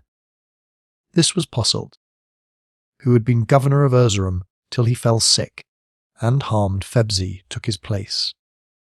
He had a peevish mouth and big blue pouches below his eyes. He was supposed to be a good engineer and to have made Erzurum impregnable. But the look on his face gave me the impression that his reputation at the moment was a bit unstable. The staff officer spoke to him in an undertone. Yes, I know, he said testily. Are these the men? They look a pretty lot of scoundrels. What's that you say? They deny it. But they've got the car. They can't deny that. Here you, and he fixed on Blenkeron, who the devil are you? Blenkeron smiled sleepily at him, not understanding one word, and I took up the parable. Our passports, sir, give our credentials, I said. He glanced through them, and his face lengthened. They're right enough. But what about this story of stealing a car? It is quite true, I said, but I would prefer to use a pleasanter word. You will see from our papers that every authority on the road is directed to give us the best transport. Our own car broke down, and after a long delay we got some wretched horses. It is vitally important that we should be in Erzurum without delay. So I took the liberty of appropriating an empty car we found outside an inn. I am sorry for the discomfort of the owners, but our business was too grave to wait. But the telegram says you are notorious spies? I smiled. Who sent the telegram? I see no reason why I shouldn't give you his name. It was Rasta Bey. You've picked an awkward fellow to make an enemy of. I did not smile but laughed. Rasta, I cried. He's one of Enver's satellites. That explains many things. I should like a word with you alone, sir. He nodded to the staff officer, and when he had gone I put on my most Bible face and looked as important as a provincial mayor at a royal visit. I can speak freely, I said, for I am speaking to a soldier of Germany. There is no love lost between Enver and those I serve. I need not tell you that. This Rasta thought he had found a chance of delaying us, so he invents this trash about spies. Those Komitadjis have spies on the brain. Especially he hates Frau von Einem. He jumped at the name. You have orders from her? He asked, in a respectful tone. Why, yes, I answered. And those orders will not wait. He got up and walked to a table, whence he turned a puzzled face on me. I'm torn in two between the Turks and my own countrymen. If I please one, I offend the other, and the result is a damnable confusion. You can go on to Erzurum, but I shall send a man with you to see that you report to headquarters there. I'm sorry, gentlemen, but I'm obliged to take no chances in this business. Rasta's got a grievance against you, but you can easily hide behind the lady's skirts. She passed through this town 2 days ago. 10 minutes. Later we were coasting through the slush of the narrow streets with a stolid German lieutenant sitting beside me. The afternoon was one of those rare days when in the pauses of snow you have a spell of weather as mild as May. I remembered several like it during our winter's training in Hampshire. The road was a fine one, well engineered, and well kept too. Considering the amount of traffic, we were little delayed, for it was sufficiently broad to let us pass troops and transport without slackening pace. The fellow at my side was good-humoured enough, but his presence naturally put the lid on our conversation. I didn't want to talk, however. I was trying to piece together a plan, and making very little of it, for I had nothing to go upon. We must find Hilda von Einem and Sandy, and between us we must wreck the Greenmantle business. That done, it didn't matter so much what happened to us. As I reasoned it out, the Turks must be in a bad way, and, unless they got a fillip from Greenmantle, would crumple up before the Russians. In the route I hoped we might get a chance to change our sides. But it was no good looking so far forward. The first thing was to get to Sandy. Now I was still in the mood of reckless bravado which I had got from bagging the car. I did not realize how thin our story was, and how easily Rasta might have a big graft at headquarters. If I had, I would have shot out the German Lieutenant long before we got to Erzurum, and found some way of getting mixed up in the ruck of the population.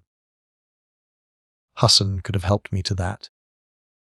I was getting so confident, since our interview with Posselt, that I thought I could bluff the whole outfit.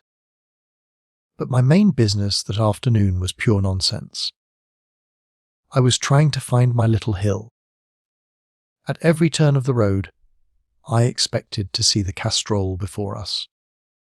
You must know that ever since I could stand, I have been crazy about high mountains. My father took me to Basutoland when I was a boy, and I reckon I have scrambled over almost every bit of upland south of the Zambesi. From the Hottentots Holland to the Zoutpansberg, and from the ugly yellow kopjes of Damaraland to the noble cliffs of Muntac Sources.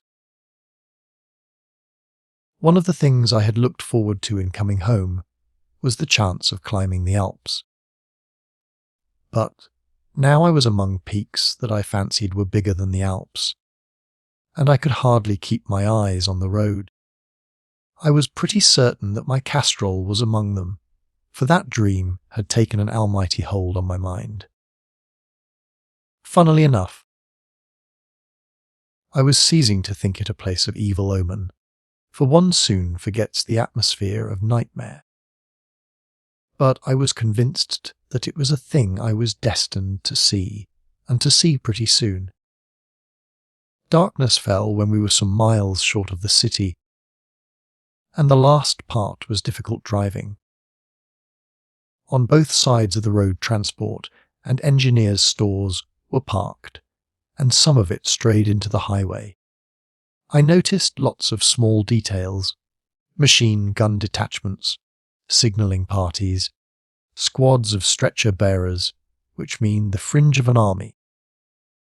And as soon as the night began, the white fingers of searchlights began to grope in the skies. And then, above the hum of the roadside, rose the voice of the great guns. The shells were bursting 4 or 5 miles away, and the guns must have been as many more distant. But in that upland pocket of plain, in the frosty night, they sounded most intimately near. They kept up their solemn litany, with a minute's interval between each, no rafale, which rumbles like a drum, but the steady persistence of artillery exactly ranged on a target. I judged they must be bombarding the outer forts, and once there came a loud explosion and a red glare as if a magazine had suffered. It was a sound I had not heard for 5 months, and it fairly crazed me. I remembered how I had first heard it on the ridge before Laventy. Then I had been half afraid, half solemnized, but every nerve had been quickened. Then it had been the new thing in my life that held me breathless with anticipation. Now it was the old thing, the thing I had shared with so many good fellows, my proper work, and the only task for a man. At the sound of the guns I felt that I was moving in natural air once more. I felt that I was coming home. We were stopped at a long line of ramparts, and a German sergeant stared at us till he saw the lieutenant beside me, when he saluted, and we passed on. Almost at once we dipped into narrow twisting streets, choked with soldiers, where it was hard business to steer. There were few lights. Only now and then the flare of a torch which showed the grey stone houses, with every window latticed and shuttered. I had put out my headlights and had only side lamps, so we had to pick our way gingerly through the labyrinth. I hoped we would strike Sandy's quarters soon, for we were all pretty empty, and a frost had set in which made our thick coats seem as thin as paper. The lieutenant did the guiding. We had to present our passports, and I anticipated no more difficulty than in landing from the boat at Boulogne. But I wanted to get it over, for my hunger pinched me, and it was fearsome cold. Still the guns went on, like hounds baying before a quarry. The city was out of range, but there were strange lights on the ridge to the east. At last we reached our goal, and marched through a fine old, carved archway into a courtyard, and thence into a draughty hall. "You must see the section shift," said our guide. I looked round to see if we were all there, and noticed that Husson had disappeared. It did not matter, for he was not on the passports. We followed as we were directed through an open door. There was a man standing with his back towards us, looking at a wall map. A very big man with a neck that bulged over his collar. I would have known that neck among a million. At the sight of it, I made a half turn to bolt back. It was too late, for the door had closed behind us, and there were 2 armed sentries beside it. The man slewed round and looked into my eyes. I had a despairing hope that I might bluff it out, for I was in different clothes and had shaved my beard. But you cannot spend 10 minutes in a death grapple without your adversary getting to know you.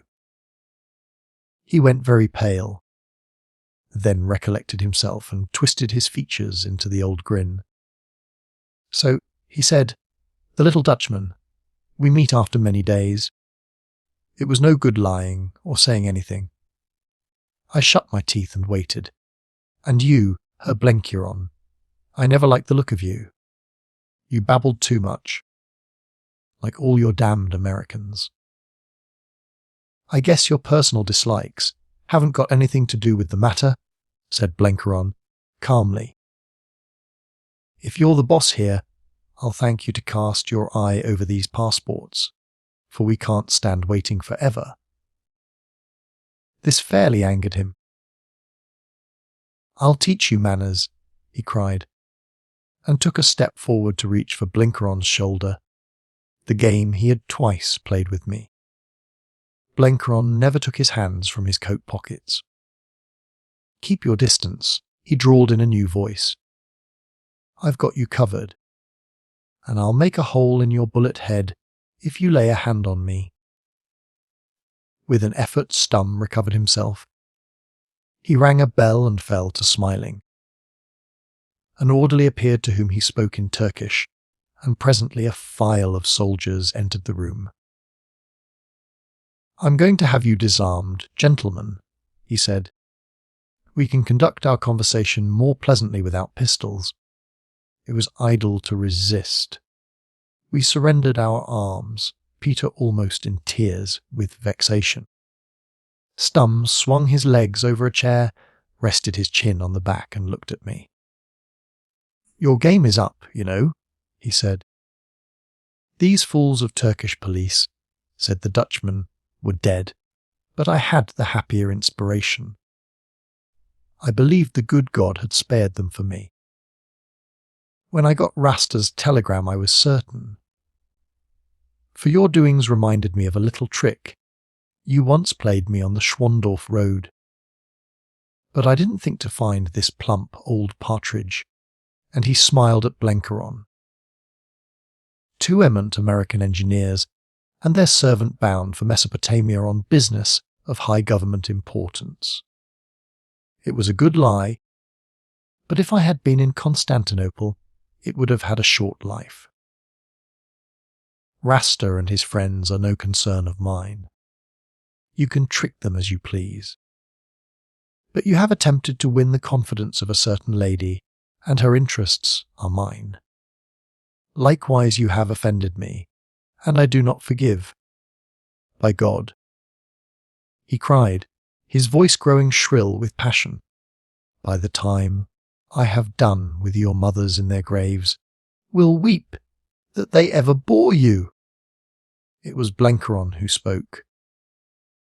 His voice as level as the chairman's of a bogus company, and it fell on that turbid atmosphere like acid on grease. I don't take no stock in highfalutin. If you're trying to scare me by that dime, novel talk, I guess you've hit the wrong man. You're like the sweep that stuck in the chimney, a bit too big for your job. I reckon you've a talent for romance that's just wasted in soldiering. But if you're going to play any ugly games on me, I'd like you to know that I'm an American citizen, and pretty well considered in my own country and in yours, and you'll sweat blood for it later. That's a fair warning, Colonel Stum. I don't know what Stumm's plans were, but that speech of Blenkeron's put into his mind just the needed amount of uncertainty. You see, he had Peter and me right enough, but he hadn't properly connected Blenkeron with us, and was afraid either to hit out at all three or to let Blenkeron go. It was lucky for us that the American had cut such a dash in the fatherland. "There is no hurry," he said blandly. "We shall have long happy hours together. I'm going to take you all home with me, for I am a hospitable soul. You will be safer with me than in the town gaol, for it's a trifle draughty. It lets things in, and it might let things out." Again he gave an order, and we were marched out, each with a soldier at his elbow. The three of us were bundled into the back seat of the car, while two men sat before us with their rifles between their knees. One got up behind on the baggage rack, and one sat beside Stumm's chauffeur. Packed like sardines, we moved into the bleak streets, above which the stars twinkled in ribbons of sky. Husson had disappeared from the face of the earth, and quite right too. He was a good fellow, but he had no call to mix himself up in our troubles. Chapter 18. Sparrows on the Housetops. "I've often regretted," said Blenkeron, "that miracles have left off happening." He got no answer, for I was feeling the walls for something in the nature of a window. "For I reckon," he went on, "that it wants a good old-fashioned copper-bottomed miracle to get us out of this fix. It's plumb against all my principles. I've spent my life using the talents God gave me to keep things from getting to the point of rude violence, and so far I've succeeded. But now you come along, Major, and you hustle a respectable, middle-aged citizen into an aboriginal mix-up. It's mighty indelicate. I reckon the next move is up to you, for I'm no good at the house-breaking stunt." "No more am I," I answered, "but I'm hanged if I'll chuck up the sponge. Sandy's somewhere outside, and he's got a hefty crowd at his heels." I simply could not feel the despair which by every law of common sense was due to the case. The guns had intoxicated me. I could still hear their deep voices, though yards of wood and stone separated us from the upper air. What vexed us most was our hunger. Barring a few mouthfuls on the road, we had eaten nothing since the morning, and as our diet for the past days had not been generous, we had some leeway to make up. Stumm had never looked near us since we were shoved into the car. We had been brought to some kind of house and bundled into a place like a wine cellar. It was pitch dark, and after feeling round the walls, first on my feet and then on Peter's back, I decided that there were no windows. It must have been lit and ventilated by some lattice in the ceiling. There was not a stick of furniture in the place. Nothing but a damp earth floor and bare stone sides. The door was a relic of the Iron Age, and I could hear the paces of a sentry outside it. When things get to the pass that nothing you can do can better them, the only thing is to live for the moment. All three of us sought in sleep a refuge from our empty stomachs. The floor was the poorest kind of bed, but we rolled up our coats for pillows and made the best of it. Soon I knew by Peter's regular breathing that he was asleep, and I presently followed him. I was awakened by a pressure below my left ear. I thought it was Peter, for it is the old hunter's trick of waking a man so that he makes no noise. But another voice spoke. It told me that there was no time to lose, and to rise and follow, and the voice was the voice of Husson. Peter was awake, and we stirred Blenkeron out of heavy slumber. We were bidden take off our boots and hang them by their laces round our necks as country boys do when they want to go barefoot. Then we tiptoed to the door, which was ajar. Outside was a passage with a flight of steps at one end, and which led to the open air. On these steps lay a faint shine of starlight, and by its help I saw a man huddled up at the foot of them. It was our sentry, neatly and scientifically gagged and tied up. The steps brought us to a little courtyard about which the walls of the houses rose like cliffs. We halted while Hassan listened intently. Apparently the coast was clear, and our guide led us to one side, which was clothed by a stout wooden trellis. Once it may have supported fig trees, but now the plants were dead, and only withered tendrils and rotten stumps remained. It was child's play for Peter and me to go up that trellis, but it was the deuce and all for Blenkeron. He was in poor condition and puffed like a grampus, and he seemed to have no sort of head for heights. But he was as game as a buffalo, and started in gallantly till his arms gave out, and he fairly stuck. So Peter and I went up on each side of him, taking an arm apiece, as I had once seen done to a man with vertigo in the Kloof chimney on Table Mountain. I was mighty thankful when I got him panting on the top, and Hassan had shinned up beside us. We crawled along a broadish wall, with an inch or two of powdery snow on it, and then up a sloping buttress on to the flat roof of the house. It was a miserable business for Blenkeron, who would certainly have fallen if he could have seen what was below him. And Peter and I had to stand to attention all the time. Then began a more difficult job. Hassan pointed out a ledge which took us past a stack of chimneys to another building slightly lower, this being the route, he fancied. At that I sat down resolutely and put on my boots, and the others followed. Frost-bitten feet would be a poor asset in this kind of travelling. It was a bad step for Blenkeron, and we only got him past it by Peter and I spread, eagling ourselves, against the wall and passing him in front of us with his face towards us. We had no grip, and if he had stumbled we should all three have been in the courtyard. But we got it over, and dropped as softly as possible onto the roof of the next house. Hassan had his finger on his lips, and I soon saw why. For there was a lighted window in the wall we had descended. Some imp prompted me to wait behind and explore.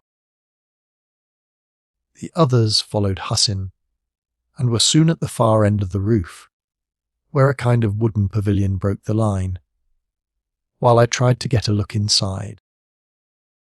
The window was curtained, and had two folding sashes which clasped in the middle. Through a gap in the curtain, I saw a little lamp, lit room, and a big man sitting at a table littered with papers. I watched him, fascinated, as he turned to consult some document and made a marking on the map before him.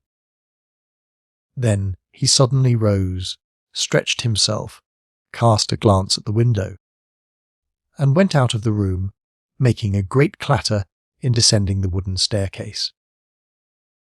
He left the door ajar and the lamp burning. I guessed he had gone to have a look at his prisoners, in which case the show was up.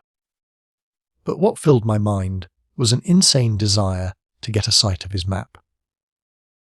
It was one of those mad impulses which utterly cloud right reason. A thing independent of any plan, a crazy leap in the dark. But it was so strong that I would have pulled that window out by its frame, if need be, to get to that table.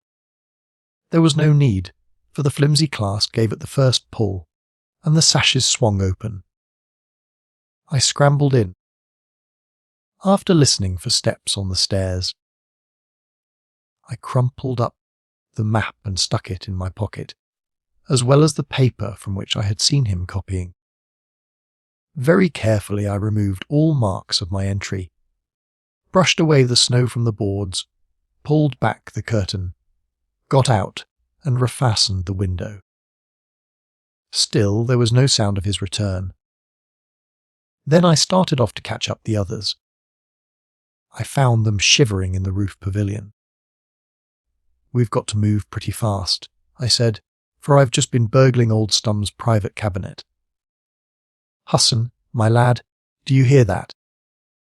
They may be after us any moment, so I pray heaven we soon strike better going." Husson understood.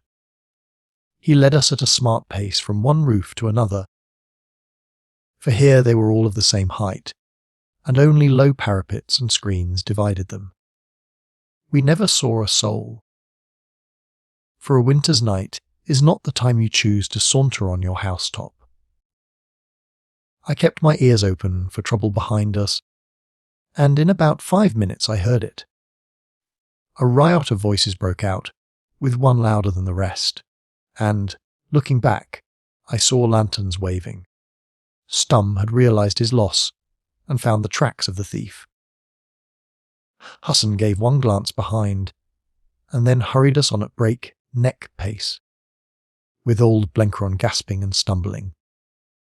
The shouts behind us grew louder, as if some eye quicker than the rest had caught our movement in the starlit darkness. It was very evident that if they kept up the chase we should be caught, for Blenkeron was about as useful on a roof as a hippo. Presently we came to a big drop with a kind of ladder down it, and at the foot a shallow ledge running to the left into a pit of darkness. Husson gripped my arm and pointed down it. "Follow it," he whispered, "and you will reach a roof which spans a street. Cross it, and on the other side is a mosque. Turn to the right there, and you will find easy going for 50 metres, well screened from the higher roofs. For Allah's sake keep in the shelter of the screen. Somewhere there I will join you."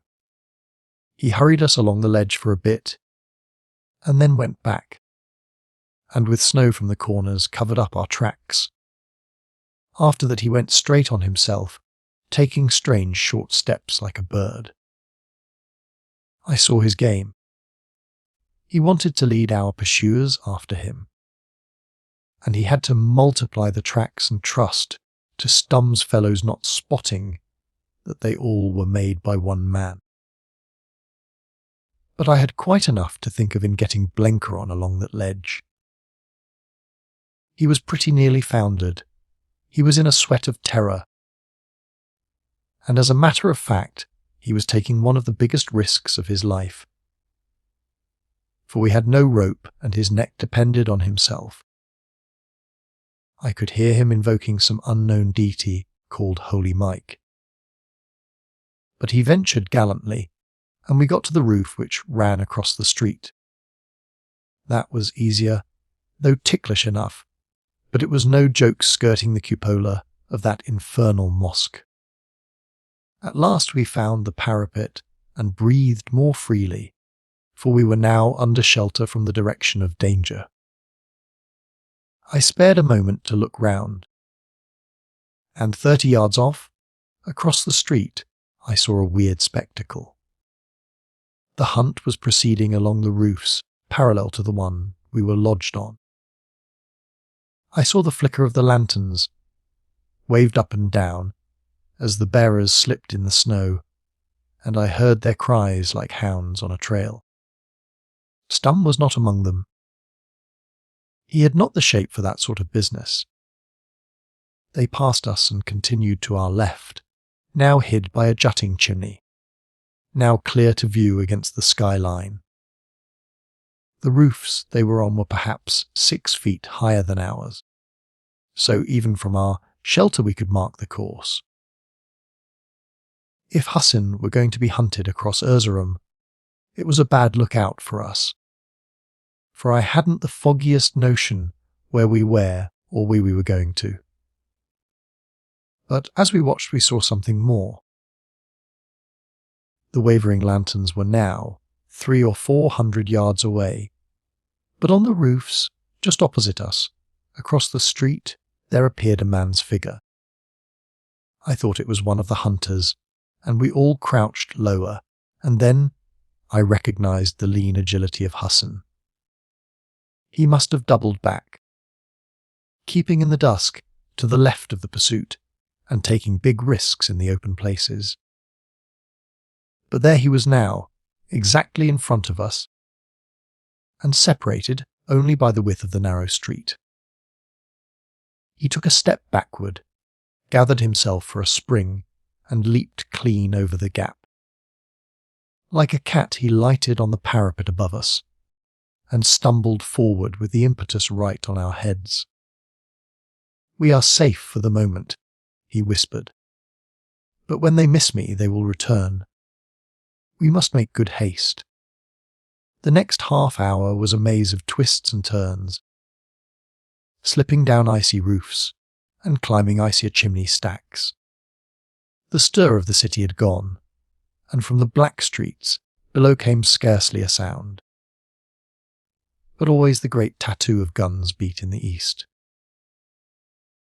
Gradually we descended to a lower level, till we emerged on the top of a shed in a courtyard. Hussin gave an odd sort of cry, like a demented owl, and something began to stir below us.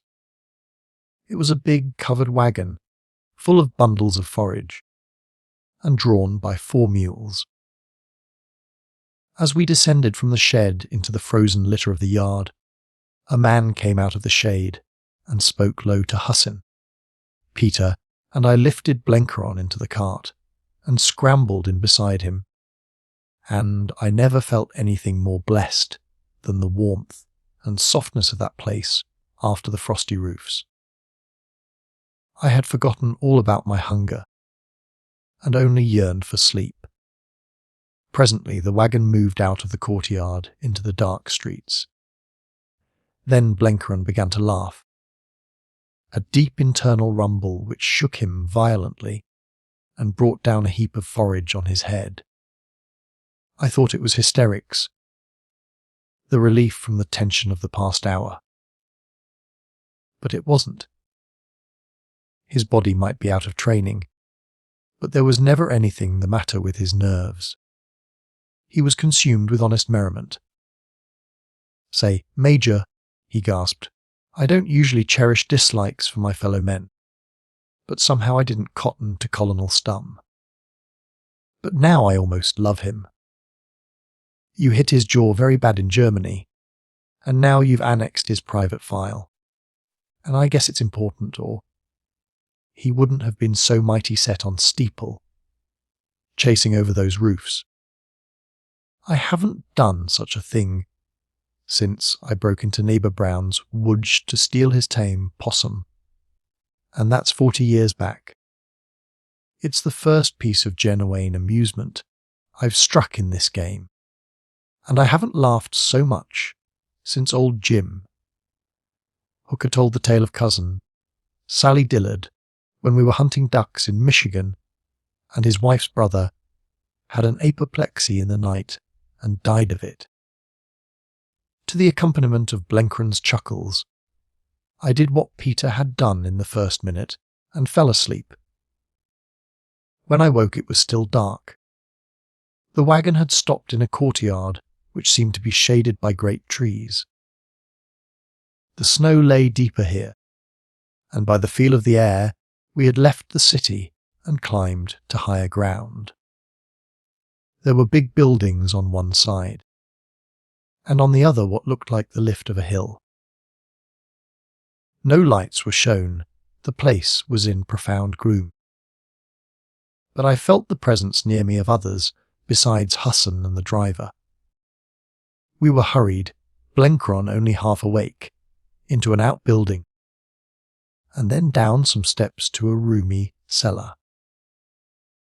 Their Hussin lit a lantern, which showed what had once been a storehouse for fruit. Old husks still strewed the floor, and the place smelt of apples. Straw had been piled in corners for beds, and there was a rude table and a divan of boards covered with sheepskins. "Where are we?" I asked Hussin. "In the house of the master," he said. "You will be safe here, but you must keep still till the master comes." "Is the Frankish lady here?" I asked. Hussin nodded, and from a wallet brought out some food, raisins and cold meat and a loaf of bread. We fell on it like vultures, and as we ate, Hussin disappeared. I noticed that he locked the door behind him. As soon as the meal was ended, the others returned to their interrupted sleep. But I was wakeful now, and my mind was sharp, set on many things. I got Blenkeron's electric torch and lay down on the divan to study Stumm's map. The first glance showed me that I had lit on a treasure. It was the staff map of the Erzurum defences, showing the forts and the field trenches, with little notes scribbled in Stumm's neat small handwriting. I got out the big map which I had taken from Blenkeron, and made out the general lie of the land. I saw the horseshoe of WW1 to the east, which the Russian guns were battering. Stumm's was just like the kind of squared artillery map we used in France. 1 in 10,000, with spidery red lines showing the trenches, but with the difference that it was the Turkish trenches that were shown in detail, and the Russian only roughly indicated. The thing was really a confidential plan of the whole Erzurum incenty, and would be worth untold gold to the enemy. No wonder Stumm had been in a wax at its loss. The Dive-Boyan lines seemed to me monstrously strong, and I remembered the merits of the Turk as a fighter behind strong defences. It looked as if Russia were up against a second Plevna or a new Gallipoli. Then I took to studying the flanks. South lay the Palantuken range of mountains, with forts defending the passes.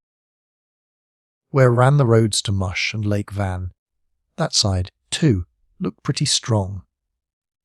North in the valley of the Euphrates, I made out 2 big forts, Tafta and Karagubik, defending the road from Olti. On this part of the map Stumm's notes were plentiful, and I gave them all my attention.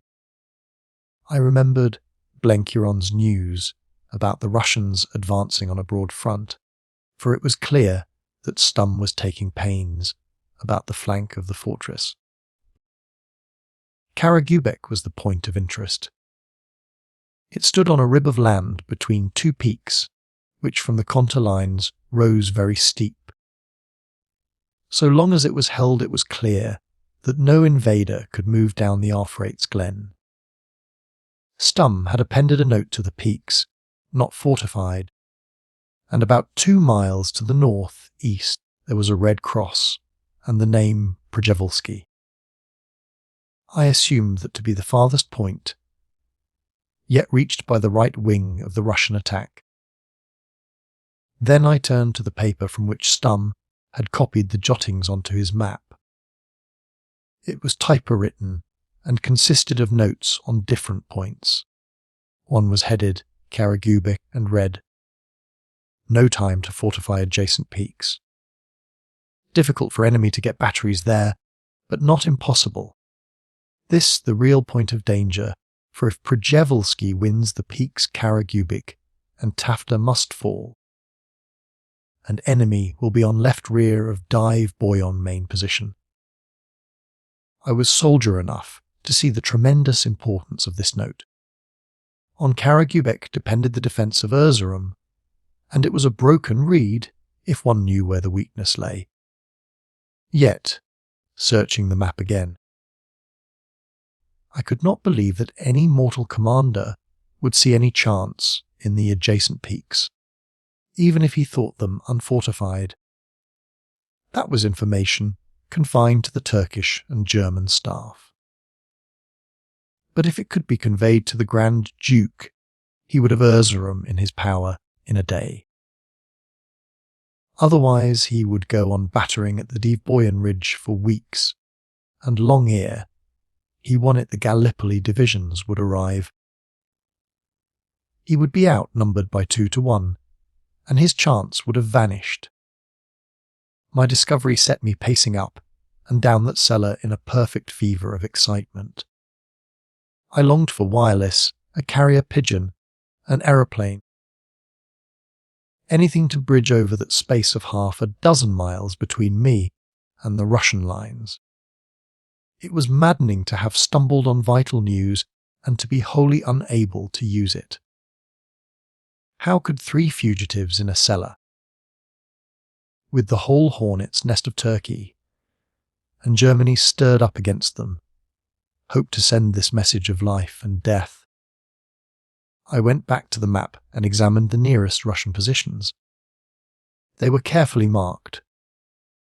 Przeworski in the north, the main force beyond Dievoyen, and the southern columns up to the passes of the Palantoken, but not yet across them. I could not know which was nearest to us till I discovered where we were. And as I thought of this, I began to see the rudiments of a desperate plan. It depended on Peter, now slumbering like a tired dog on a coach of straw. Hassan had locked the door, and I must wait for information till he came back. But suddenly I noticed a trap in the roof, which had evidently been used for raising and lowering the cellar's stores.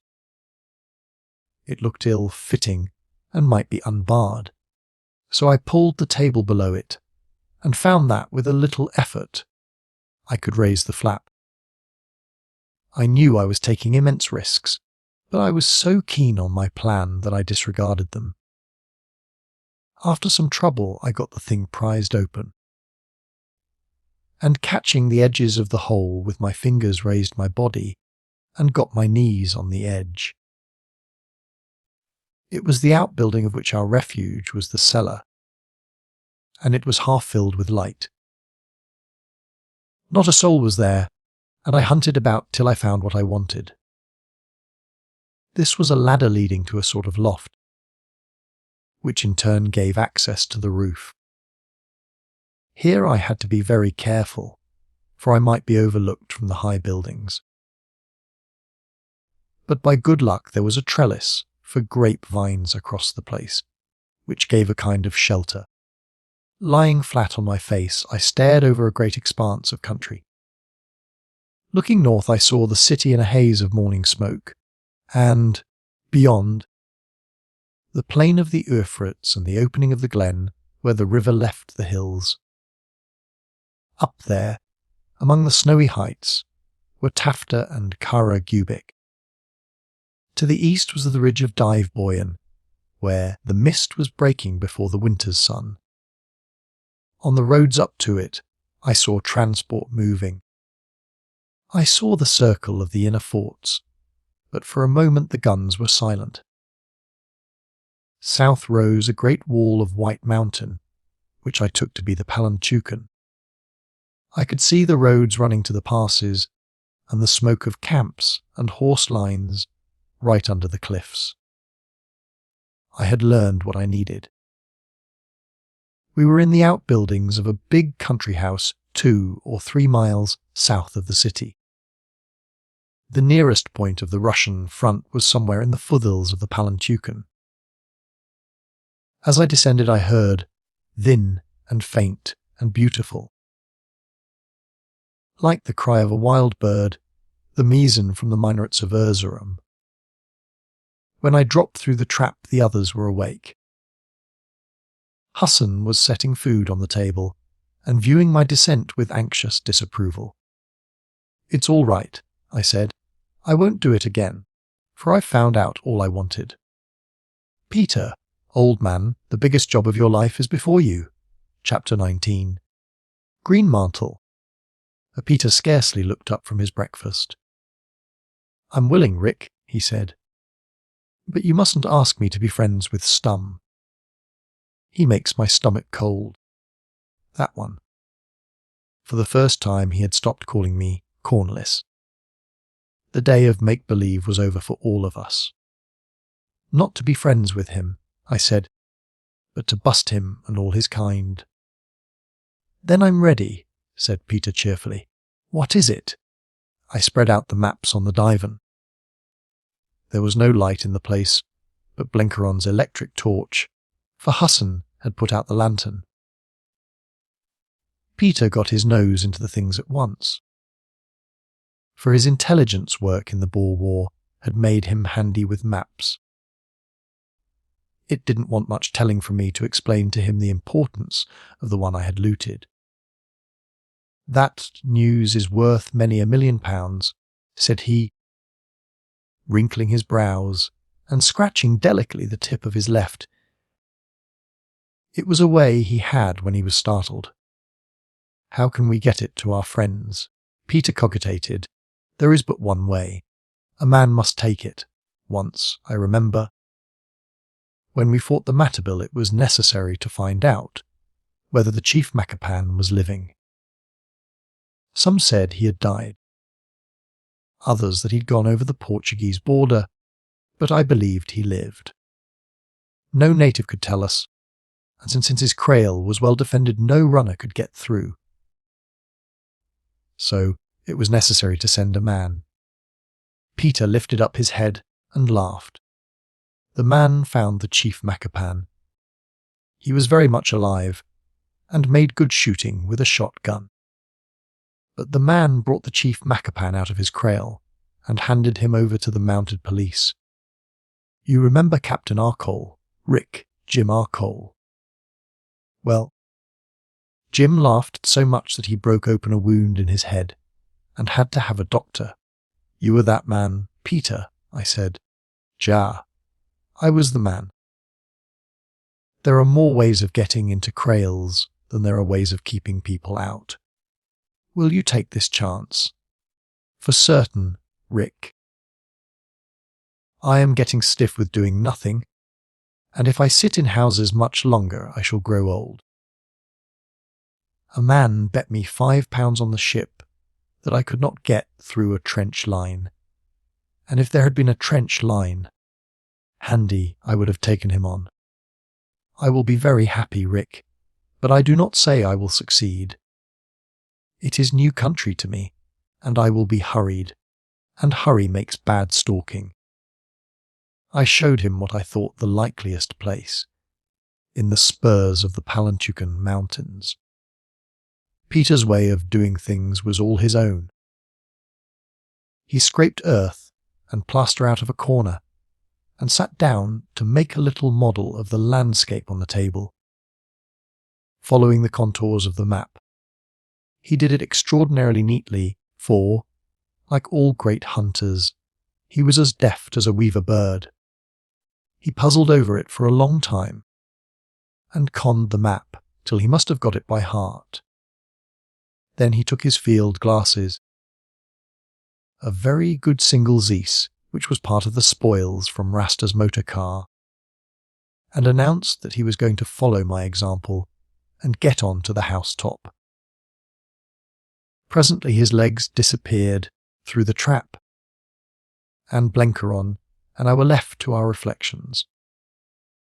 Peter must have found something uncommon interesting, for he stayed on the roof the better part of the day. It was a dull job for us, since there was no light, and Blenkeron had not even the consolation of a game of patience. But for all that he was in good spirits, for he had had no dyspepsia since we left Constantinople, and announced that he believed he was at last getting even with his darned duodenum. As for me, I was pretty restless, for I could not imagine what was detaining Sandy. It was clear that our presence must have been kept secret from Hilda von Einem, for she was a Paul of Stums, and he must by now have blown the gaff on Peter and me. How long could this secrecy last? I asked myself. We had now no sort of protection in the whole outfit. Rasta and the Turks wanted our blood. So did Stum and the Germans. And once the lady found we were deceiving her, she would want it most of all. Our only hope was Sandy, and he gave no sign of his existence. I began to fear that with him too, things had miscarried. And yet I wasn't really depressed, only impatient. I could never again get back to the beastly stagnation of that Constantinople week. The guns kept me cheerful. There was the devil of a bombardment all day.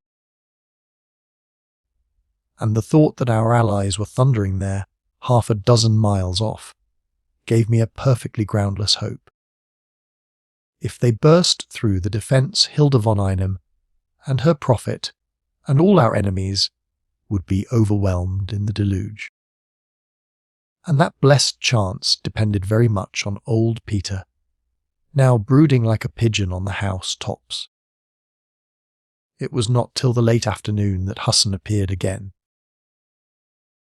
He took no notice of Peter's absence, but lit a lantern and set it on the table. Then he went to the door and waited. Presently a light step fell on the stairs, and Hussin drew back to let someone enter. He promptly departed, and I heard the key turn in the lock behind him. Sandy stood there, but a new Sandy who made Blenkeron and me jump to our feet. The pelts and skin cap had gone, and he wore instead a long linen tunic clasped at the waist by a broad girdle. A strange green turban adorned his head, and as he pushed it back I saw that his hair had been shaved. He looked like some acolyte, a wary acolyte, for there was no spring in his walk or nerve in his carriage. He dropped numbly on the divan and laid his head in his hands. The lantern showed his haggard eyes with dark lines beneath them. "Good God, old man, have you been sick?" I cried. "Not sick," he said hoarsely. "My body is right enough, but the last few days I have been living in hell." Blenkeron nodded sympathetically. That was how he himself would have described the company of the lady. I marched across to him and gripped both his wrists. "Look at me," I said, straight in the eyes. His eyes were like a sleepwalker's, unwinking, unseeing. "Great heavens, man, you've been drugged," I said.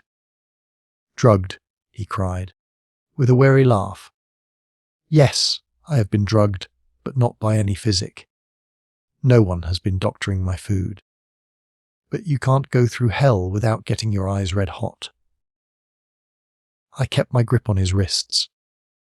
"Take your time, old chap, and tell us about it. Blenkeron and I are here, and old Peter's on the roof not far off. We'll look after you." "It does me good to hear your voice, Rick," he said. "It reminds me of clean, honest things. They'll come back, never fear. We're at the last lap now. One more spurt and it's over. You've got to tell me what the new snag is. Is it that woman?" He shivered like a frightened colt. "Woman," he cried. "Does a woman drag a man through the nether pit? She's a she-devil. Oh, it isn't madness that's wrong with her. She's as sane as you and as cool as Blenkeron.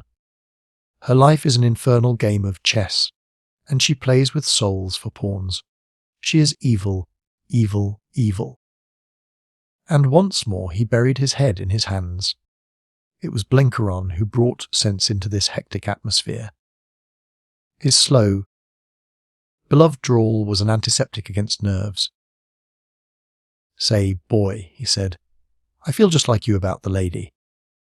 But our job is not to investigate her character. Her maker will do that good and sure some day. We've got to figure how to circumvent her.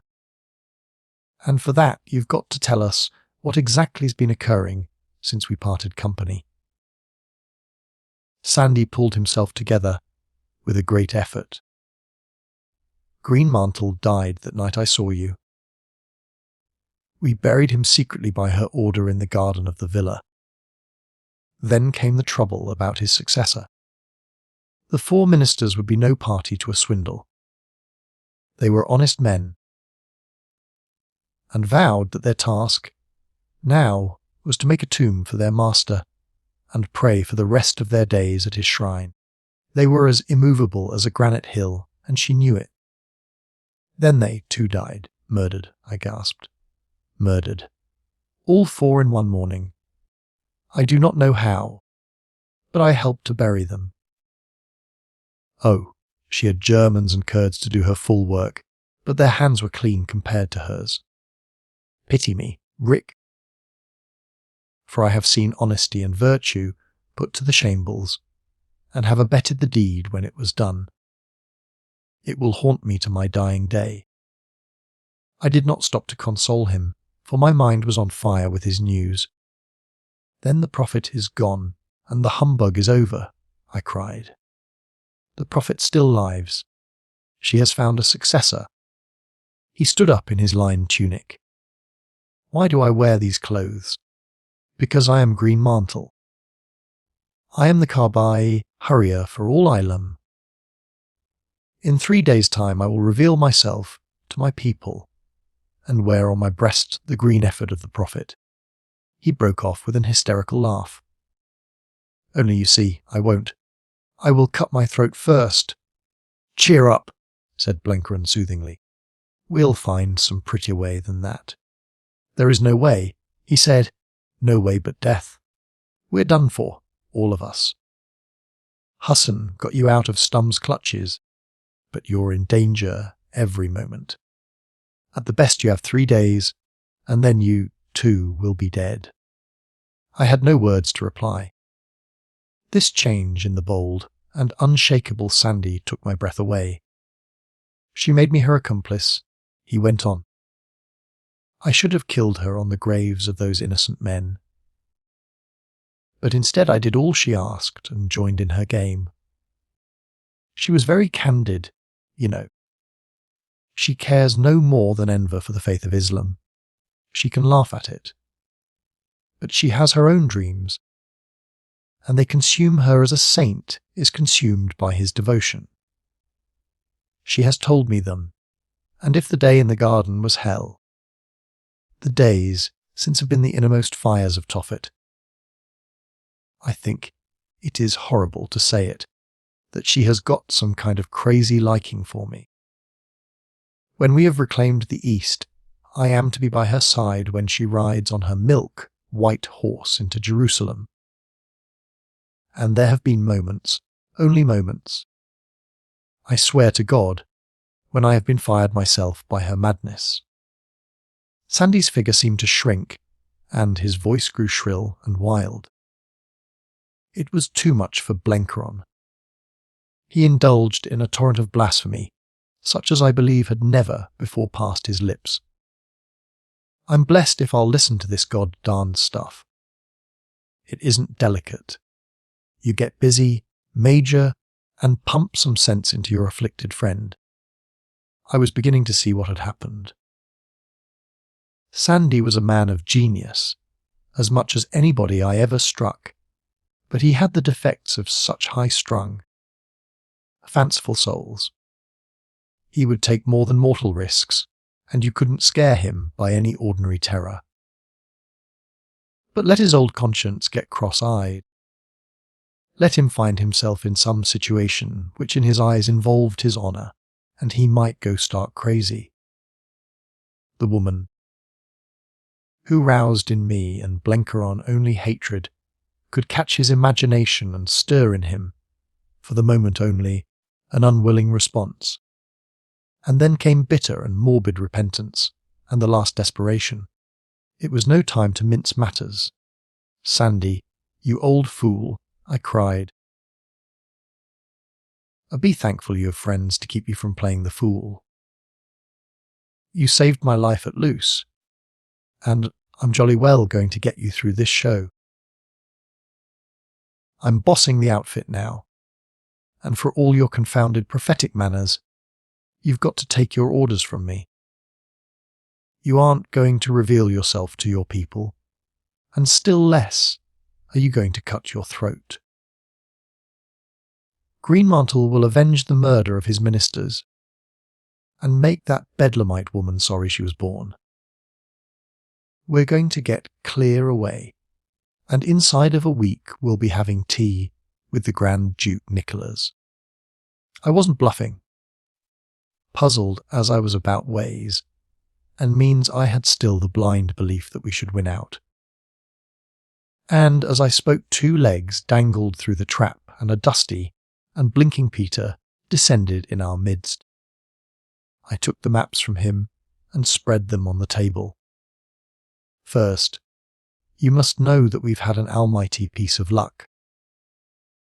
Last night Hassan took us for a walk over the roofs of Erzurum, and by the blessing of Providence I got into Stum's room and bagged his staff map. Look there. Do you see his notes? That's the danger point of the whole defence. Once the Russians get that fort, Karagubek, they've turned the main position.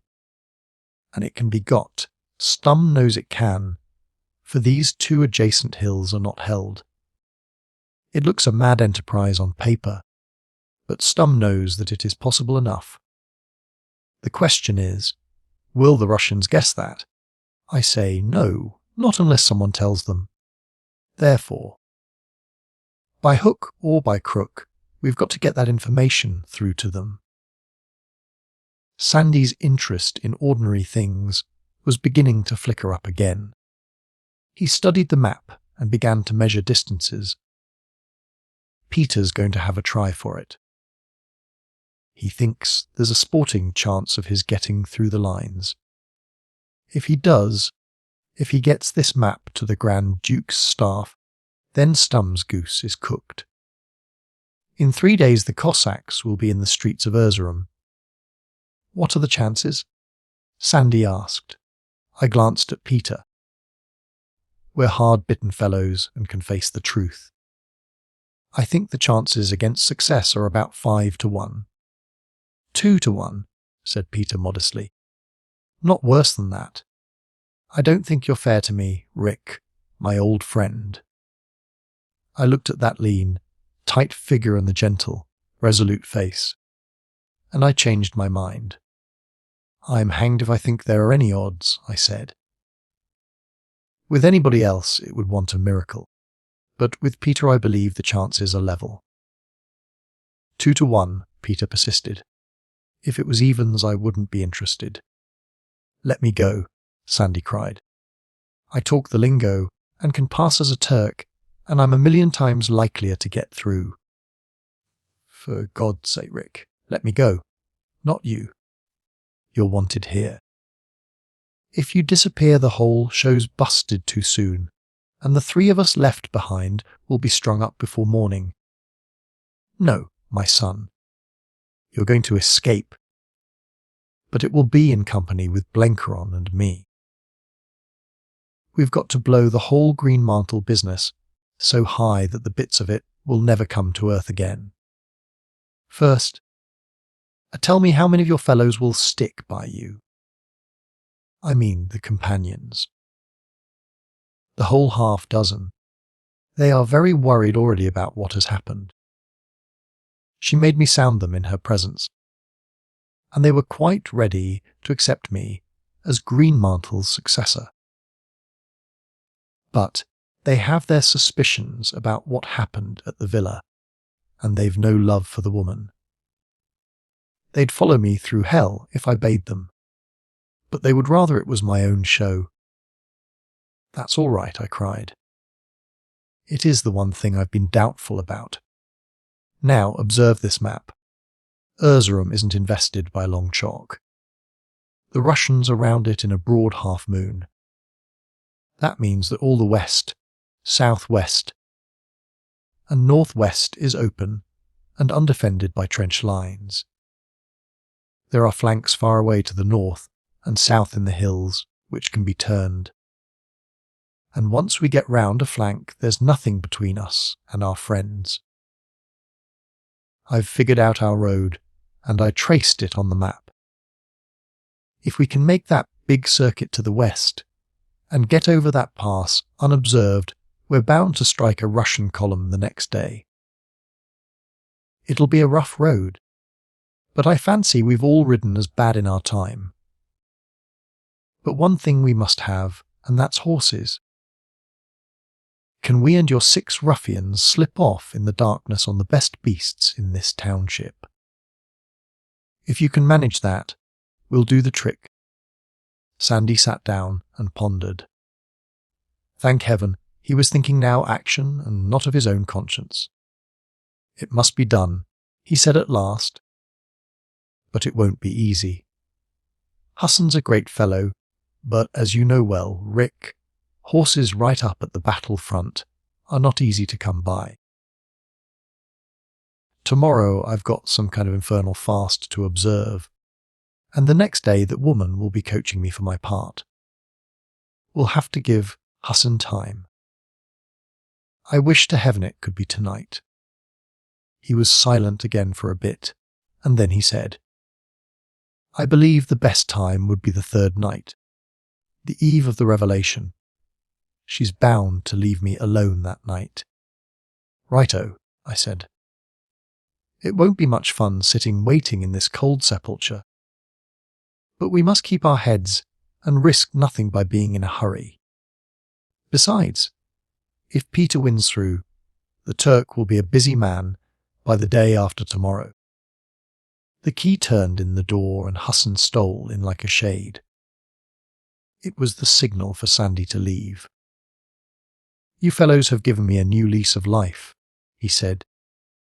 I've got a plan now, and I can set my teeth and stick it out. He went up to Peter and gripped his hand. Good luck. You're the bravest man I've ever met, and I've seen a few. Then he turned abruptly and went out, followed by an exhortation from Blenkeron to get busy about the quadrupes. Then we set about equipping Peter for his crusade. It was a simple job, for we were not rich in properties. His get-up, with his thick fur-collared greatcoat, was not unlike the ordinary Turkish officer seen in a dim light. But Peter had no intention of passing for a Turk, or indeed of giving anybody the chance of seeing him, and he was more concerned to fit in with the landscape. So he stripped off the greatcoat and pulled a grey sweater of mine over his jacket and put on his head a woolen helmet of the same colour. He had no need of the map, for he had long since got rout by heart, and what was once fixed in that mind stuck like wax. But I made him take Stum's plan and paper hidden below his shirt. The big difficulty, I saw, would be getting to the Russians without getting shot. Assuming he passed the Turkish trenches, he could only hope that he would strike someone with a smattering of English or German. Twice he ascended to the roof and came back cheerful, for there was promise of wild weather. Hassan brought in our supper, and Peter made up a parcel of food. Blenkeron and I had both small flasks of brandy, and I gave him mine. Then he held out his hand quite simply, like a good child who is going off to bed. It was too much for Blenkeron. With large tears rolling down his face, he announced that if we all came through, he was going to fit him into the softest berth that money could buy. I don't think he was understood, for old Peter's eyes had now the faraway absorption of the hunter who has found game. He was thinking only of his job. 2 legs and a pair of very shabby boots vanished through the trap, and suddenly I felt utterly lonely and desperately sad. The guns were beginning to roar again in the east, and in the intervals came the whistle of the rising storm. Chapter 20. Peter Pienaar goes to the wars. This chapter is the tale that Peter told me, long after, sitting beside a stove in the hotel at Barges. where we were waiting for our boat. He climbed on the roof and shinned down the broken bricks of the outer wall. The outbuilding we were lodged in abutted on a road, and was outside the proper enceinte of the house. At ordinary times I have no doubt there were sentries, but Sandy and Husson had probably managed to clear them off this end for a little. Anyhow, he saw nobody as he crossed the road and dived into the snowy fields. He knew very well that he must do the job in the 12 hours of darkness ahead of him. The immediate front of a battle is a bit too public for anyone to lie hidden in by day, especially when 2 or 3 feet of snow make everything kenspeckle.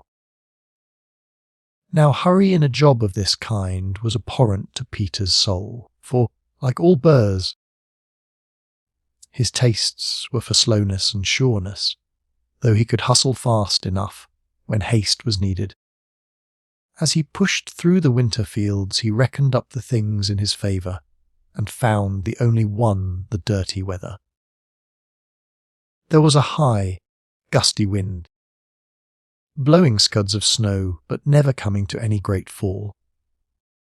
The frost had gone, and the lying snow was as soft as butter. That was all to the good. He thought, for a clear, hard night would have been the devil. The first bit was through farmlands, which were seamed with little snow-filled water furrows. Now and then would come a house and a patch of fruit trees, but there was nobody abroad. The roads were crowded enough, but Peter had no use for roads. I can picture him swinging along with his bent back, stopping every now and then to sniff and listen, alert for the foreknowledge of danger. When he chose, he could cover country like an antelope. Soon he struck a big road full of transport. It was the road from Erzurum to the Palantuken Pass, and he waited his chance and crossed it. After that, the ground grew rough with boulders and patches of thorn trees, splendid cover where he could move fast without worrying. Then he was pulled up suddenly on the bank of a river. The map had warned him of it, but not that it would be so big. It was a torrent swollen with melting snow and rains in the hills, and it was running 50 yards wide.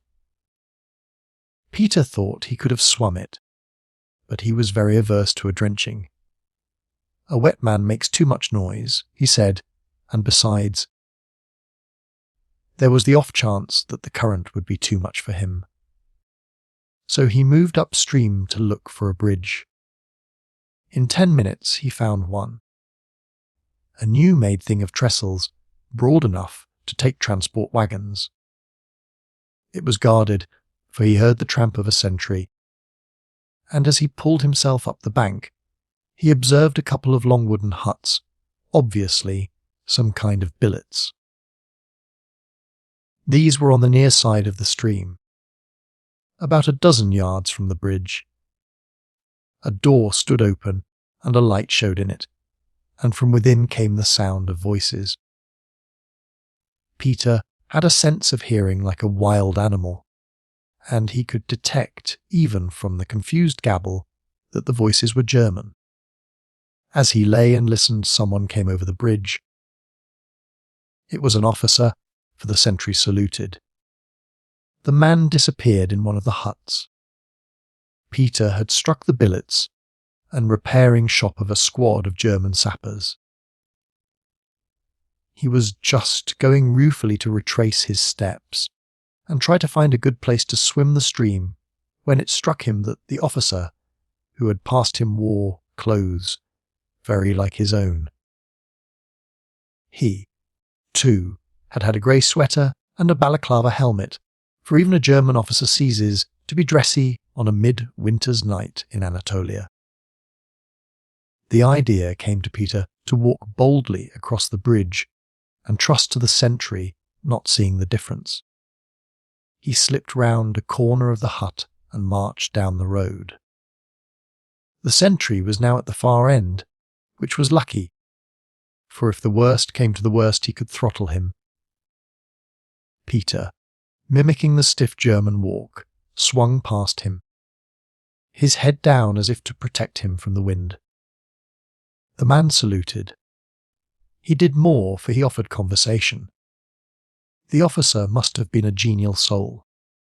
"It's a rough night, Captain," he said in German. "The wagons are late.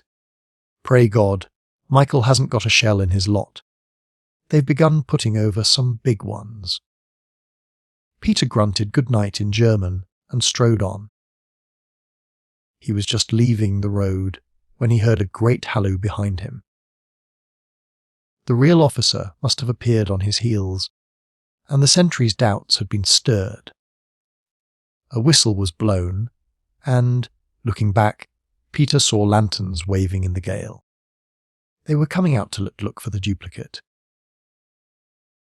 He stood still for a second, and noticed the lights spreading out south of the road. He was just about to dive off it on the north side when he was aware of a difficulty.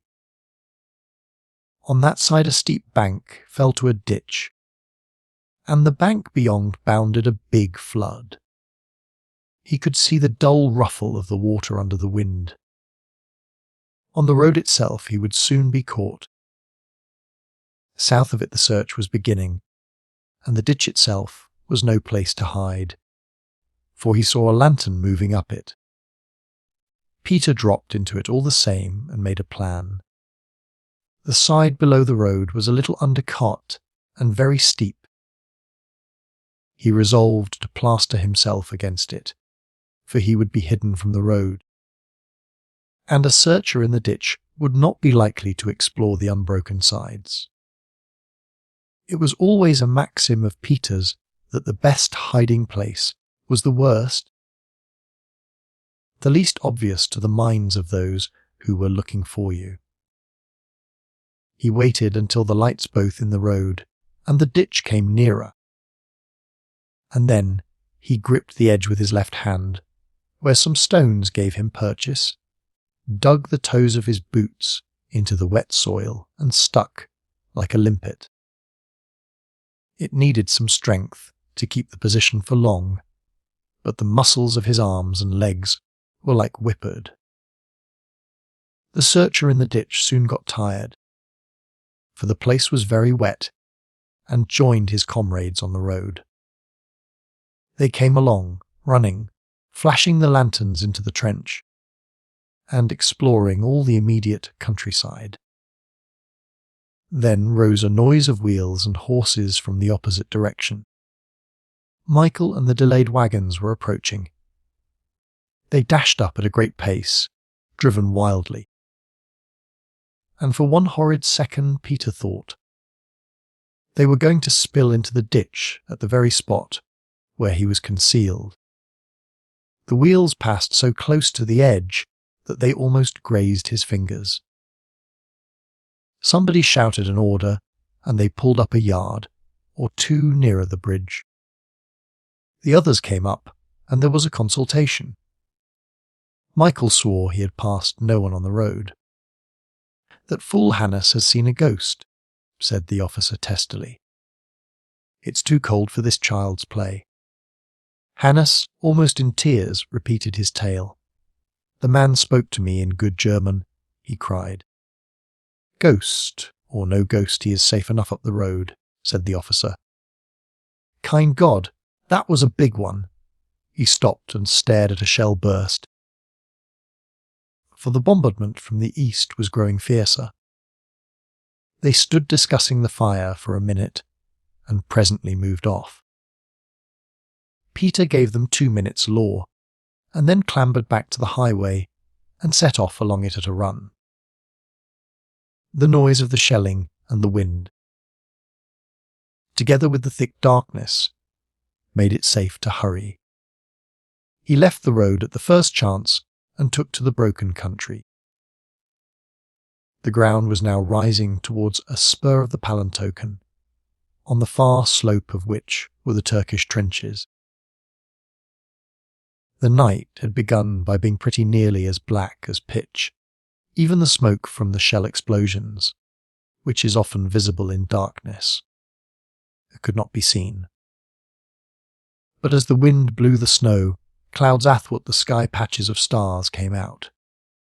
Peter had a compass, but he didn't need to use it, for he had a kind of feel for landscape, a special sense which is born in savages and can only be acquired after long experience by the white man. I believe he could smell where the north lay.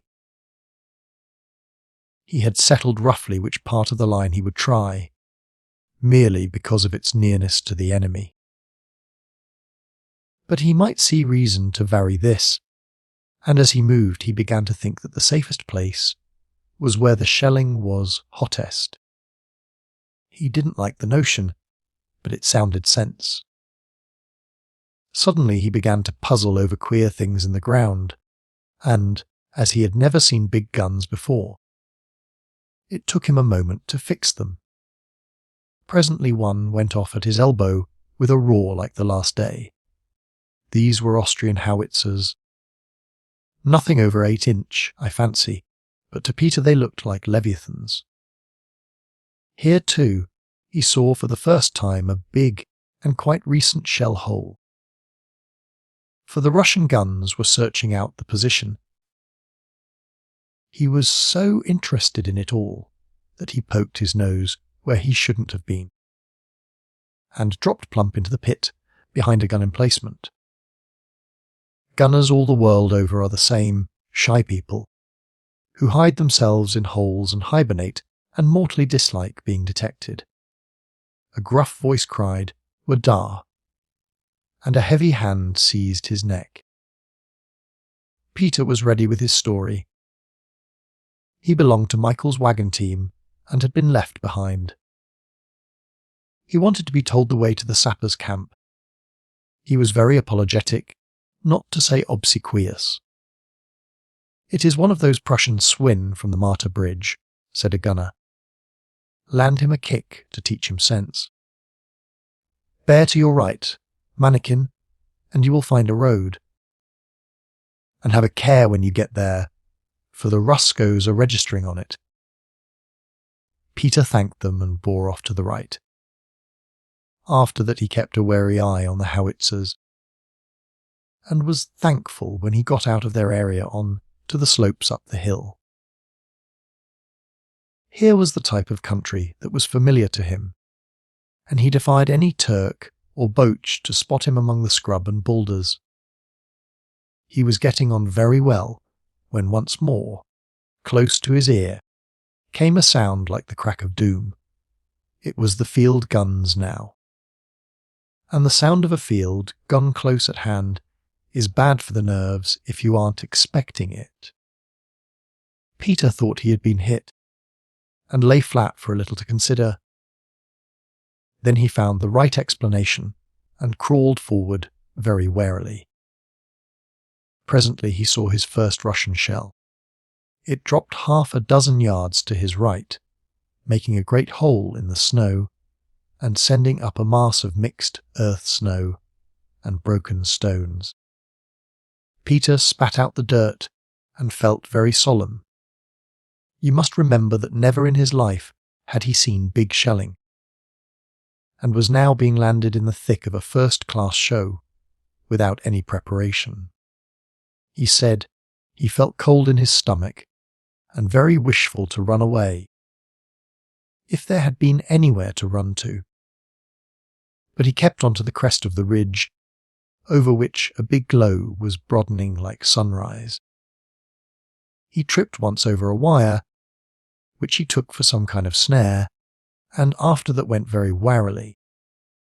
By and by he got his face between 2 boulders, and looked over into the true battlefield. He told me it was exactly what the predicant used to say that hell would be like. About 50 yards down the slope lay the Turkish trenches. They were dark against the snow, and now and then a black figure like a devil showed for an instant and disappeared. The Turks clearly expected an infantry attack, for they were sending up calcium rockets and very flares. The Russians were battering their line and spraying all the hinterland, not with shrapnel, but with good, solid high explosives.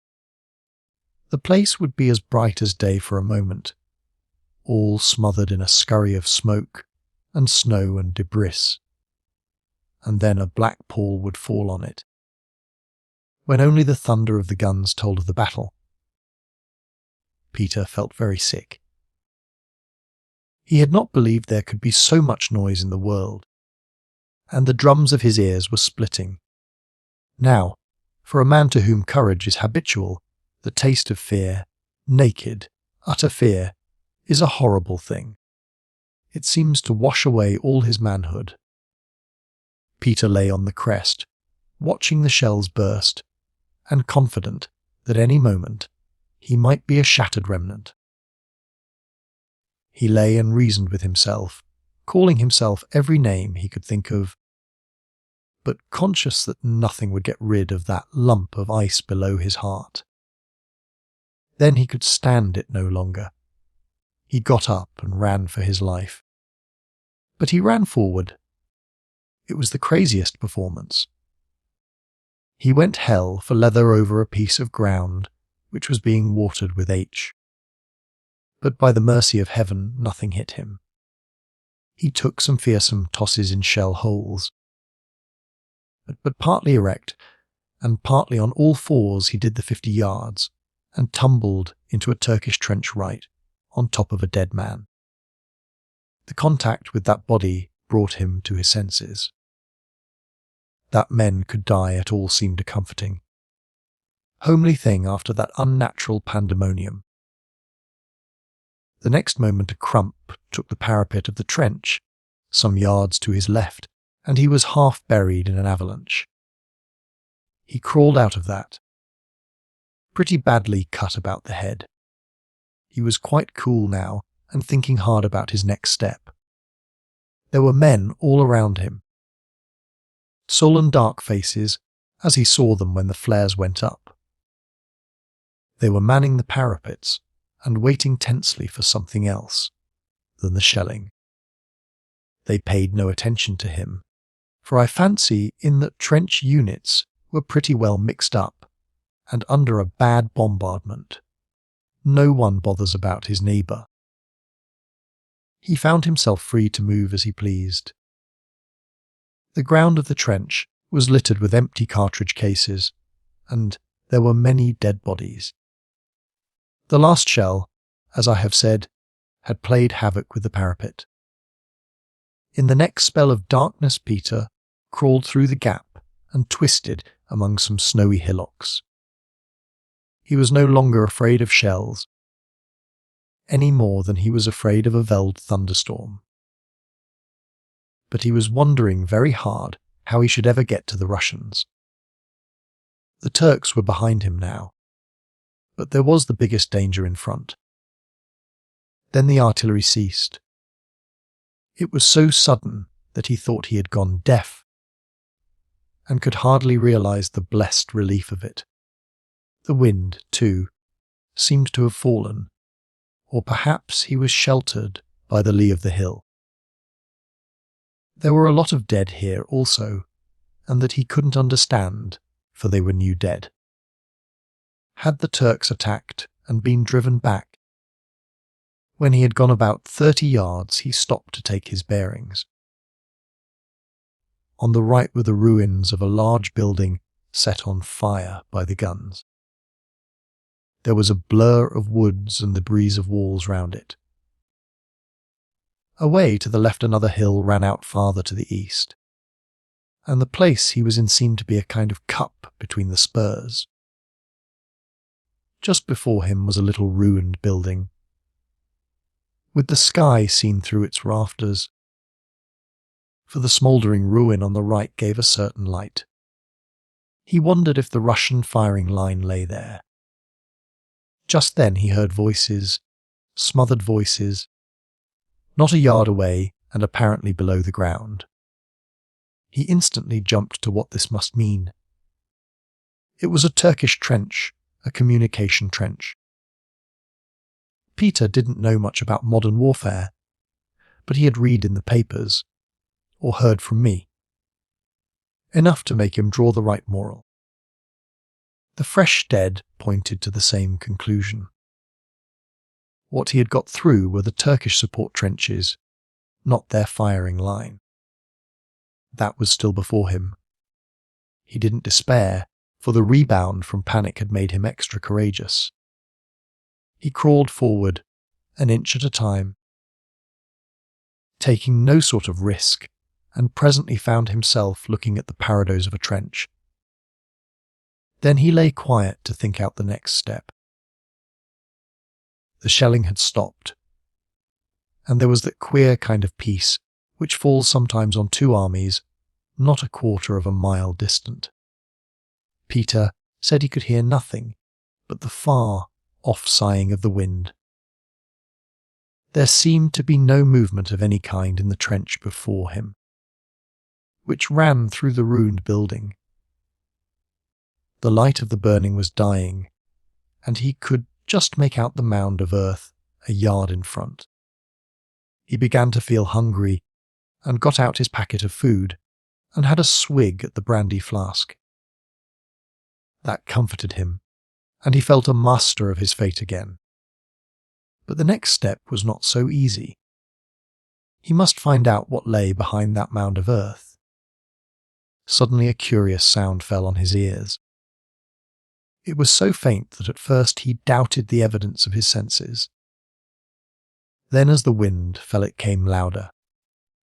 It was exactly like some hollow piece of metal being struck by a stick, musical and oddly resonant. He concluded it was the wind blowing a branch of a tree against an old boiler in the ruin before him. The trouble was that there was scarcely enough wind now for that in this sheltered cup. But as he listened, he caught the note again. It was a bell.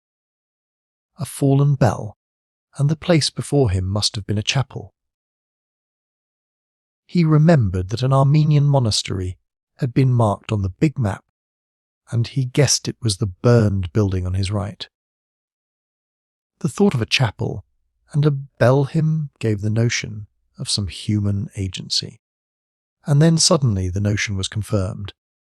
The sound was regular and concerted dot, dash, dot, dash, dot, dot. The branch of a tree and the wind may play strange pranks, but they do not produce the longs and shorts of the Morse code. This was where Peter's intelligence work in the Boer War helped him. He knew the Morse. He could read it, but he could make nothing of the signalling. It was either in some special code or in a strange language. He lay still and did some calm thinking. There was a man in front of him, a Turkish soldier, who was in the enemy's pay. Therefore he could fraternize with him, for they were on the same side.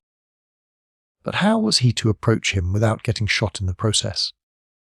Again, how could a man send signals to the enemy from a firing without being detected? Peter found an answer in the strange configuration of the ground. He had not heard a sound until he was a few yards from the place, and they would be inaudible to men in the reserve trenches and even in the communication trenches. If somebody moving up the ladder caught the noise, it would be easy to explain it naturally. But the wind blowing down the cup would carry it far in the enemy's direction. There remained the risk of being heard by those parallel with the bell in the firing trenches. Peter concluded that trench must be very thinly held, probably only by a few observers, and the nearest might be a dozen yards off. He had read about that being the French fashion under a big bombardment. The next thing was to find out how to make himself known to this alley. He decided that the only way was to surprise him. He might get shot, but he trusted to his strength and agility against a man who was almost certainly wearied. When he had got him safe, explanations might follow. Peter was now enjoying himself hugely. If only those infernal guns kept, silent he would play out the game in the sober, decorous way he loved. So very delicately he began to wriggle forward to where the sound was. The night was now as black as ink around him, and very quiet, too, except for soughings of the dying gale. The snow had drifted a little in the lee of the ruined walls, and Peter's progress was naturally very slow. He could not afford to dislodge 1 ounce of snow. Still the tinkling went on, now in greater volume. Peter was in terror lest it should cease before he got his man. Presently his hand clutched at empty space. He was on the lip of the front trench. The sound was now a yard to his right, and with infinite care he shifted his position. Now the bell was just below him, and he felt the big rafter of the woodwork from which it had fallen. He felt something else. A stretch of wire fixed in the ground, with the far end hanging in the void. That would be the spy's explanation, if anyone heard the sound and came seeking the cause. Somewhere in the darkness before him, and below was the man, not a yard off. Peter remained very still, studying the situation. He could not see, but he could feel the presence. And he was trying to decide the relative position of the man and Bell, and their exact distance from him. The thing was not so easy as it looked. For, if he jumped for where he believed the figure was, he might miss it and get a bullet in the stomach. A man who played so risky a game was probably handy with his firearms. Besides, if he should hit the bell, he would make a hideous row and alarm the whole front. Fate suddenly gave him the right chance. The unseen figure stood up and moved a step, until his back was against the parados. He actually brushed against Peter's elbow, who held his breath. There is a catch that the Kaffirs have which would need several diagrams to explain. It is partly a neck hold, and partly a paralysing backward twist of the right arm. But if it is practised on a man from behind, it locks him as sure as if he were handcuffed. Peter slowly got his body raised and his knees drawn under him and reached for his prey. He got him. A head was pulled backward over the edge of the trench, and he felt in the air the motion of the left arm pawing feebly, but unable to reach behind. "Be still," whispered Peter in German. "I mean you no harm. We are friends of the same purpose. Do you speak German?" "Nein," said a muffled voice. "English?" "Yes," said the voice. "Thank God," said Peter. "Then we can understand each other. I've watched your notion of signalling, and a very good one it is. I've got to get through to the Russian lines somehow before morning, and I want you to help me. I'm English, a kind of English, so we're on the same side. If I let go your neck, will you be good and talk reasonably?" The voice assented. Peter let go, and in the same instant slipped to the side. The man wheeled round and flung out an arm, but gripped vacancy. "Steady, friend," said Peter. "You mustn't play with me, or I'll be angry." "Who are you?" "Who sent you?" asked the puzzled voice. Peter had a happy thought. "The companions of the Rosy hours," he said. "Then are we friends indeed," said the voice. "Come out of the darkness, friend, and I will do you no harm. I am a good Turk, and I fought beside the English in Kordofan and learned their tongue. I live only to see the ruin of Enver, who has beguiled my family and slain my twin brother. Therefore I serve the Musk of Gowers, I don't know what the musky jaws are, but if you mean the Russians, I'm with you. I've got news for them which will make Enver green. The question is how I'm to get to them, and that is where you shall help me, my friend. How? By playing that little tune of yours again. Tell them to expect within the next half hour a deserter with an important message. Tell them, for God's sake, not to fire at anybody till they've made certain it isn't me. The man took the blunt end of his bayonet and squatted beside the bell. The first stroke brought out a clear, searching note which floated down the valley. He struck 3 notes at slow intervals. For all the world, Peter said, he was like a telegraph operator calling up a station. "Send the message in English," said Peter. "They may not understand it," said the man. "Then send it any way you like." "I trust you, for we are brothers." After 10 minutes the man ceased and listened. From far away came the sound of a trench gong, the kind of thing they used on the Western Front to give the gas alarm. "They say they will be ready," he said. "I cannot take down messages in the darkness, but they have given me the signal which means consent." "Come, that is pretty good," said Peter. "And now I must be moving. You take a hint from me. When you hear big firing up to the north, get ready to beat a quick retreat. For it will be all up with that city of yours. And tell your folk, too, that they're making a bad mistake letting those fool Germans rule their land. Let them hang Enver and his little friends, and we'll be happy once more."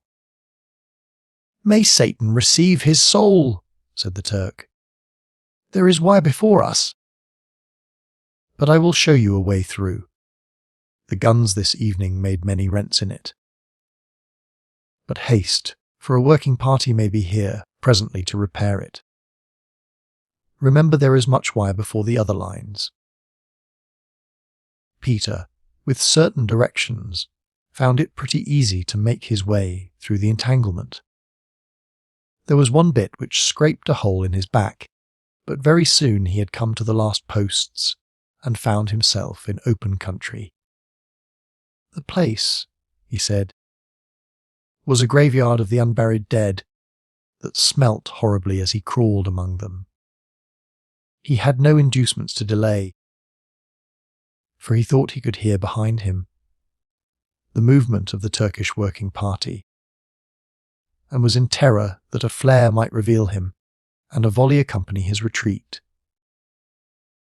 From one shell hole to another he wormed his way, till he struck an old ruinous communication trench which led in the right direction. The Turks must have been forced back in the past week, and the Russians were now in the evacuated trenches. The thing was half full of water, but it gave Peter a feeling of safety, for it enabled him to get his head below the level of the ground. Then it came to an end, and he found before him a forest of wire. The Turk in his signal had mentioned half an hour, but Peter thought it was nearer 2 hours before he got through that noxious entanglement. Shelling had made little difference to it. The uprights were all there, and the barbed strands seemed to touch the ground. Remember, he had no wire cutter, nothing but his bare hands. Once again fear got hold of him. He felt caught in a net, with monstrous vultures waiting to pounce on him from above.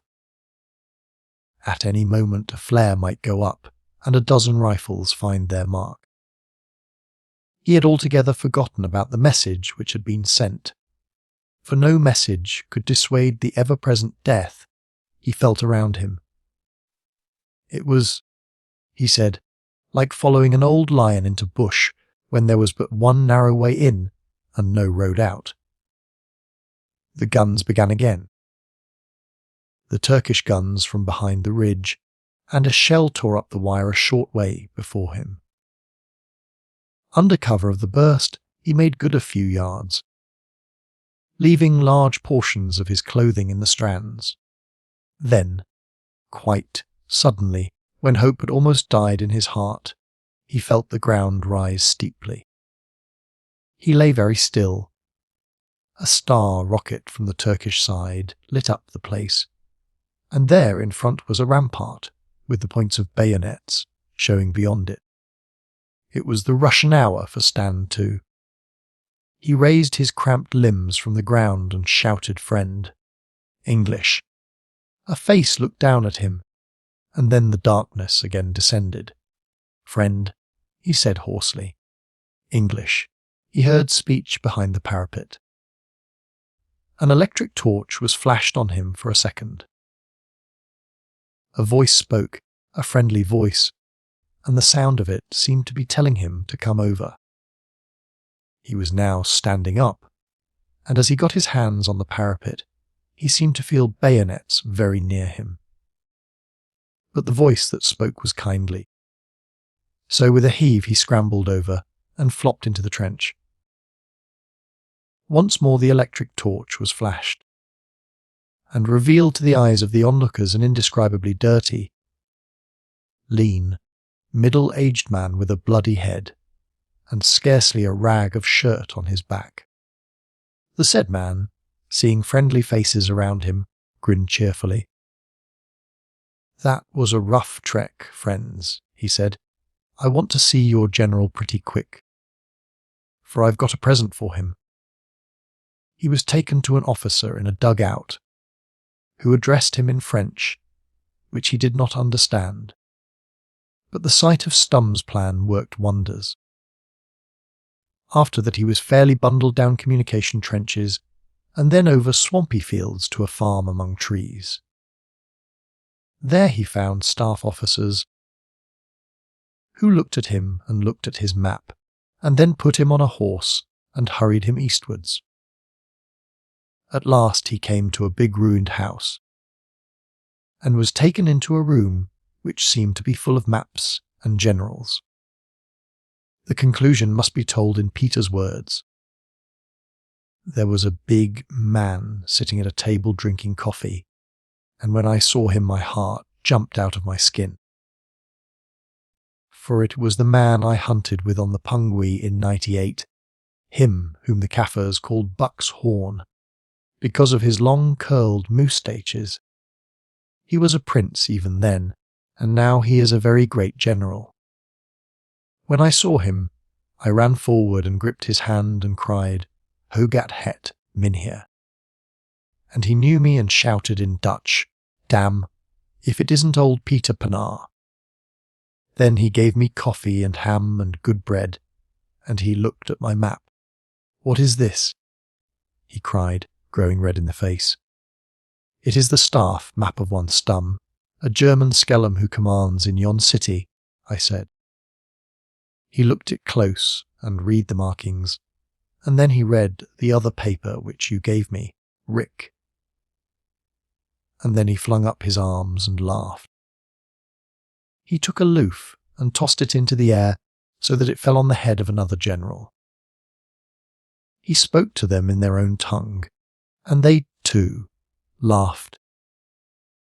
And one or two ran out as if on some errand. I have never seen such merrymaking. They were clever men, and knew the worth of what you gave me. Then he got to his feet and hugged me, all dirty as I was, and kissed me on both cheeks. "Before God, Peter," he said, "you're the mightiest hunter since Nimrod. You've often found me game, but never game so big as this." Chapter 21. The Little Hill. It was a wise man who said that the biggest kind of courage was to be able to sit still. I used to feel that when we were getting shelled in the reserve trenches outside Vermelles. I felt it before we went over the parapets at Loos, but I never felt it so much as on the last 2 days in that cellar. I had simply to set my teeth and take a pull on myself, Peter had gone on a crazy errand, which I scarcely believed could come off. There were no signs of Sandy. Somewhere within 100 yards he was fighting his own battles, and I was tormented by the thought that he might get jumpy again and wreck everything. A strange companion brought us food, a man who spoke only Turkish and could tell us nothing. Hassan, I judged, was busy about the horses. If I could only have done something to help on matters, I could have scotched my anxiety. But there was nothing to be done, nothing but wait and brod. I tell you, I began to sympathise with the general behind the lines in a battle, the fellow who makes the plan which others execute. Leading a charge can be nothing like so shaking a business as sitting in an easy chair and waiting on the news of it. It was bitter cold, and we spent most of the day wrapped in our greatcoats and buried deep in the straw. Blenkeron was a marvel. There was no light for him to play patience by, but he never complained. He slept a lot of the time, and when he was awake talked as cheerily as if he was starting out on a holiday. He had one great comfort: his dyspepsia was gone. He sang hymns constantly to the benign providence that had squared his duodenum. My only occupation was to listen for the guns. The first day after Peter left, they were very quiet on the front nearest us, but in the late evening they started a terrific racket. The next day they never stopped from dawn to dusk, so that it reminded me of that tremendous 48 hours before Loos. I tried to read into this some proof that Peter had got through, but it would not work. It looked more like the opposite, for this desperate hammering must mean that the frontal assault was still the Russian game. 2 or 3 times I climbed on the housetop for fresh air. The day was foggy and damp, and I could see very little of the countryside.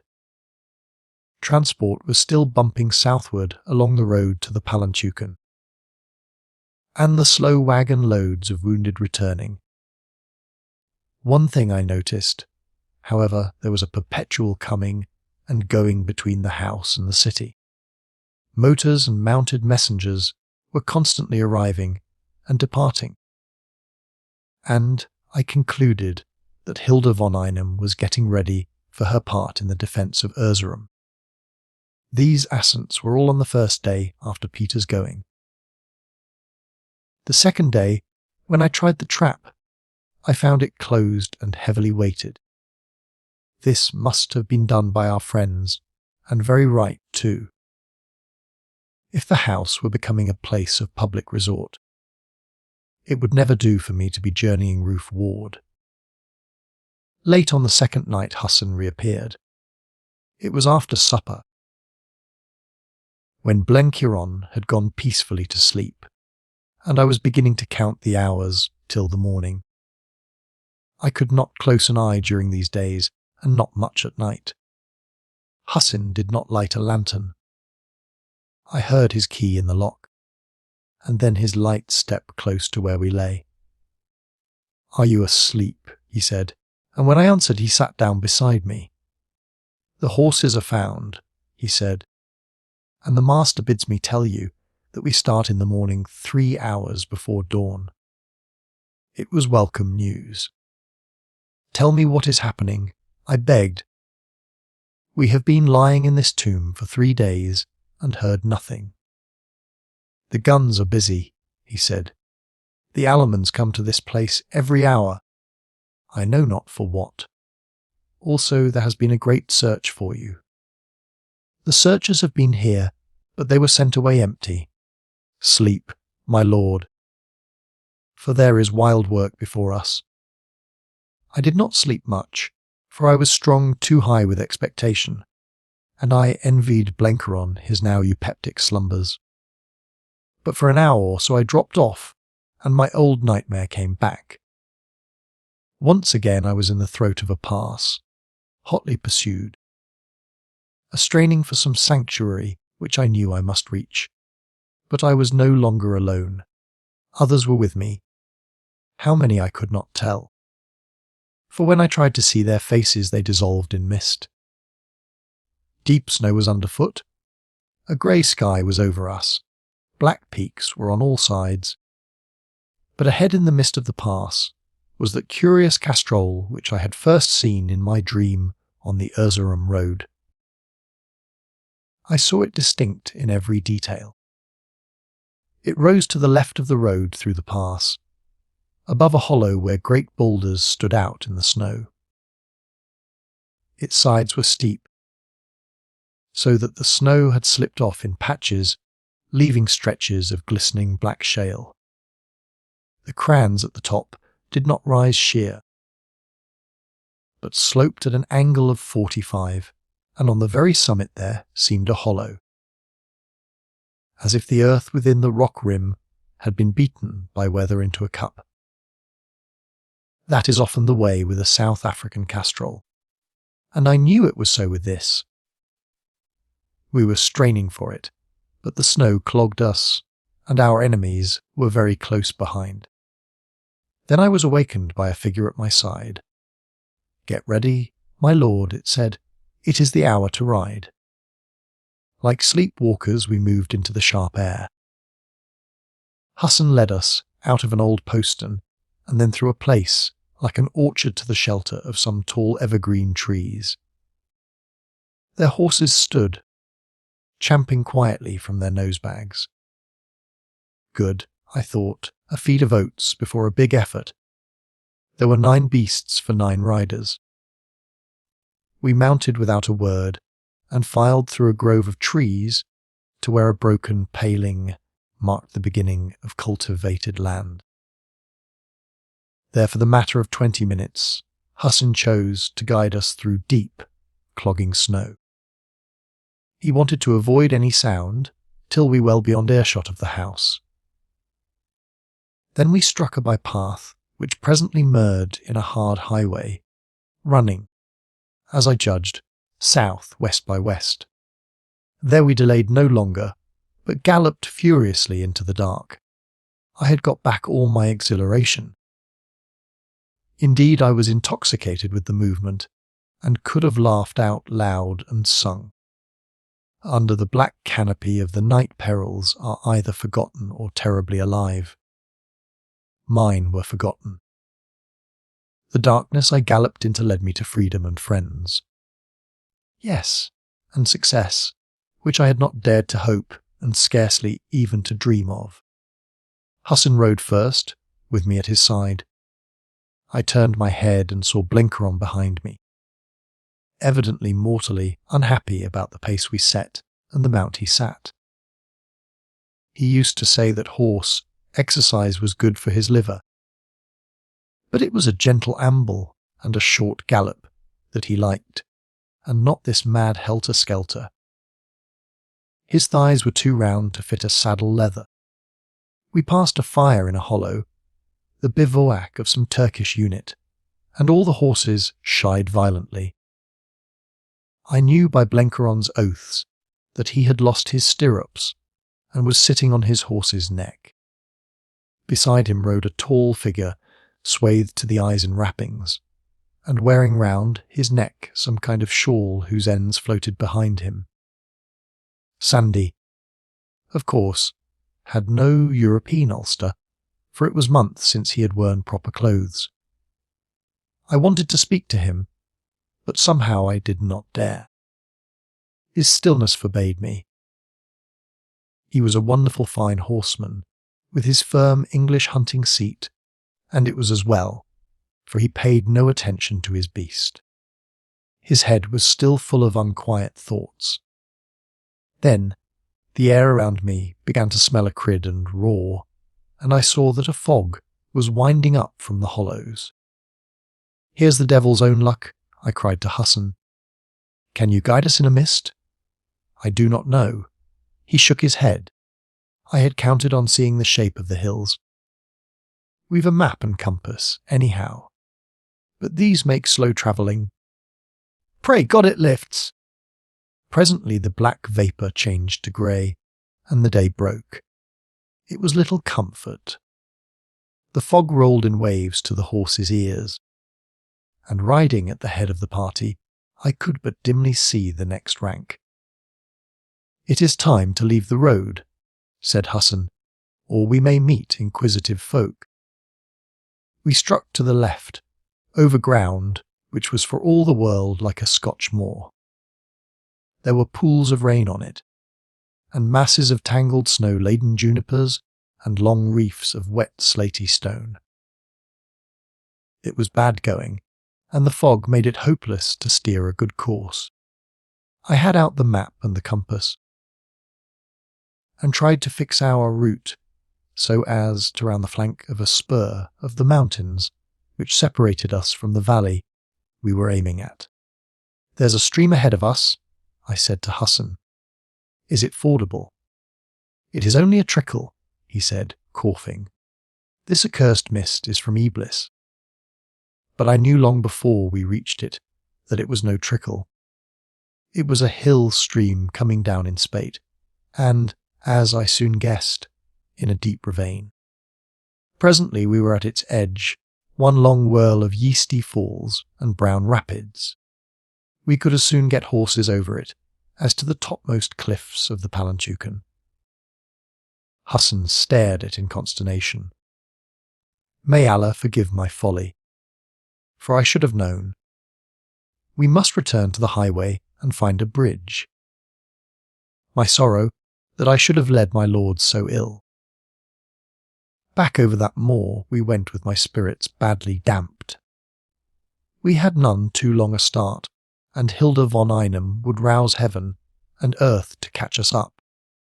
Hassan was forcing the pace, for his anxiety was as great as mine. Before we reached the road the mist blew back and revealed a wedge of country right across to the hills beyond the river.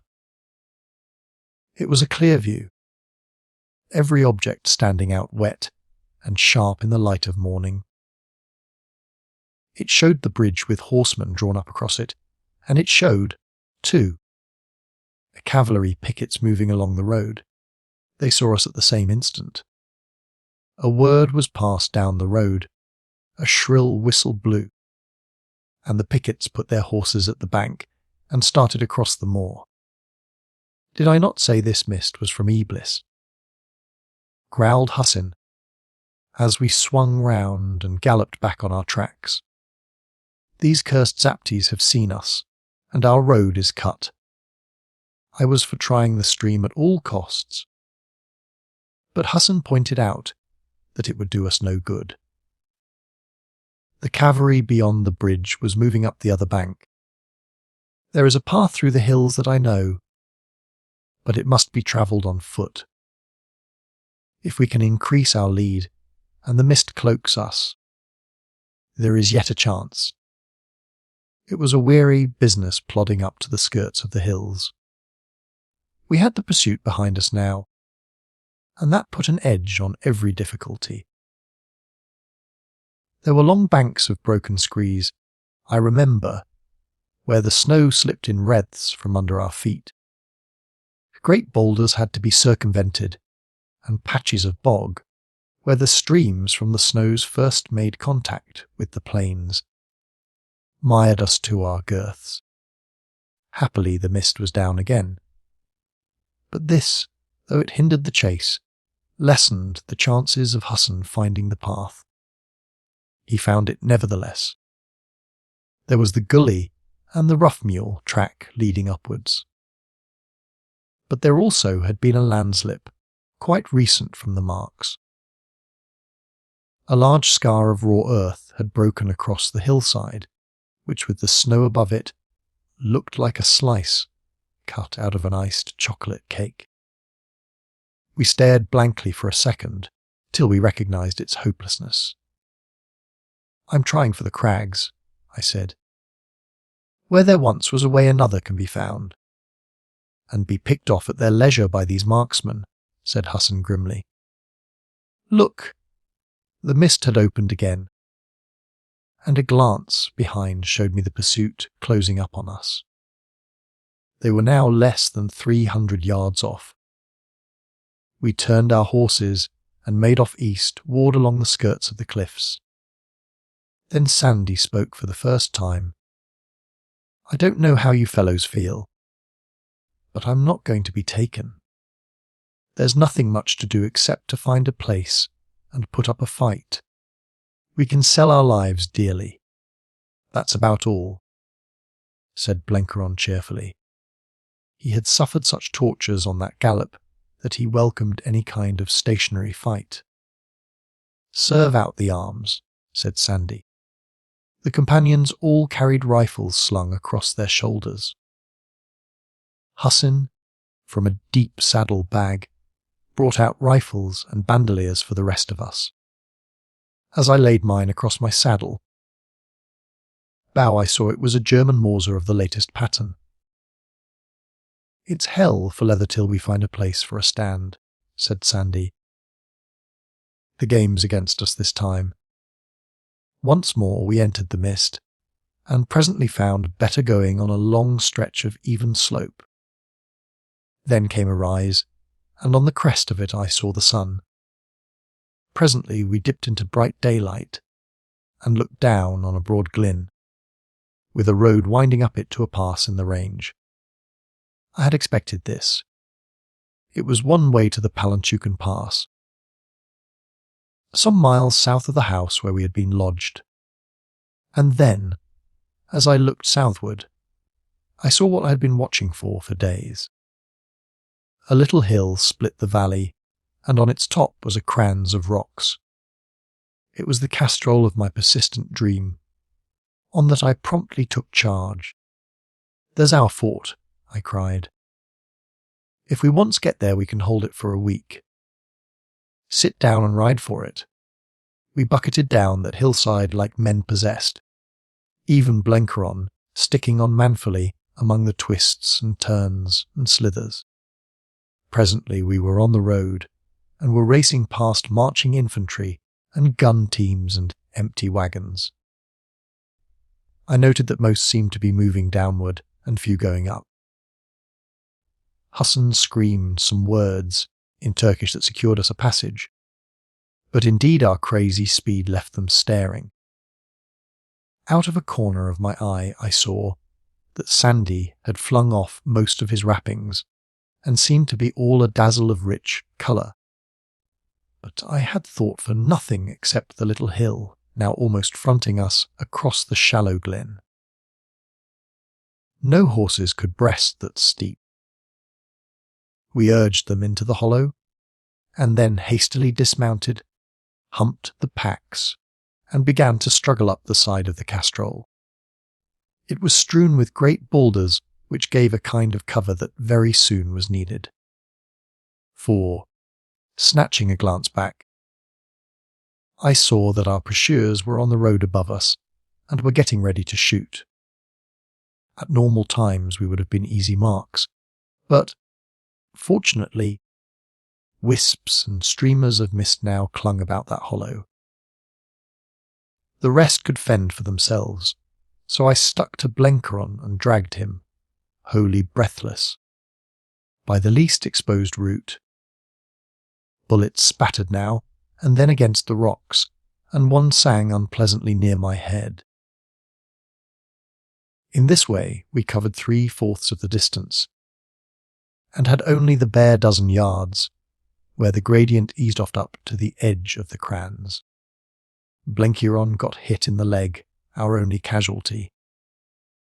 There was nothing for it but to carry him, so I swung him on my shoulders, and with a bursting heart did that last lap. It was hottish work, and the bullets were pretty thick about us, but we all got safely to the crans, and a short scramble took us over the edge. I laid Blenkeron inside the castrol and started to prepare our defence. We had little time to do it. Out of the thin fog figures were coming, crouching in cover. The place we were in was a natural redoubt, except that there were no loopholes or sandbags. We had to show our heads over the rim to shoot, but the danger was lessened by the superb field of fire given by those last dozen yards of glacis. I posted the men and waited, and Blenkiron, with a white face, insisted on taking his share, announcing that he used to be handy with a gun. I gave the order that no man was to shoot till the enemy had come out of the rocks onto the glacis. The thing ran right round the top, and we had to watch all sides to prevent them getting us in flank or rear. Hassan's rifle cracked out presently from the back, so my precautions had not been needless. We were all three fair shots, though none of us up to Peter's miraculous standard, and the companions, too. They made good practice. The Mauser was the weapon I knew best, and I didn't miss much. The attackers never had a chance, for their only hope was to rush us by numbers, and, the whole party being not above 24, they were far too few. I think we killed 3, for their bodies were left lying, and wounded at least 6, while the rest fell back towards the road. In a quarter of an hour it was all over. They are dogs of Kurds, I heard Hassan say fiercely. Only a Kurdish Giawa would fire on the livery of the Kaaba. Then I had a good look at Sandy. He had discarded shawls and wrappings, and stood up in the strangest costume man ever wore in battle. Somehow he had procured field boots and an old pair of riding breeches. Above these, reaching well below his middle, he had a wonderful silken jibbar, or ephod of a bright emerald. I call it silk, but it was like no silk I have ever known, so exquisite in the mesh, with such a sheen and depth in it. Some strange pattern was woven on the breast, which in the dim light I could not trace. I'll warrant no rarer or costlier garment was ever exposed to lead on a bleak winter hill. Sandy seemed unconscious of his garb. His eye, listless no more, scanned the hollow. "That's only the overture," he cried. "The opera will soon begin. We must put a breastwork up in these gaps, or they'll pick us off from 1,000 yards. I had meantime roughly dressed Blinkron's wound with a linen rag which Hassan provided. It was from a ricochet bullet which had chipped into his left shin. Then I took a hand with the others in getting up earthworks to complete the circuit of the defence. It was no easy job, for we wrought only with our knives and had to dig deep down below the snowy gravel. As we worked I took stock of our refuge. The castrol was a rough circle about 10 yards in diameter, its interior filled with boulders and loose stones, and its parapet about 4 feet high. The mist had cleared for a considerable space, and I could see the immediate surroundings. West, beyond the hollow, was the road we had come, where now the remnants of the pursuit were clustered. North, the hill fell steeply to the valley bottom, but to the south.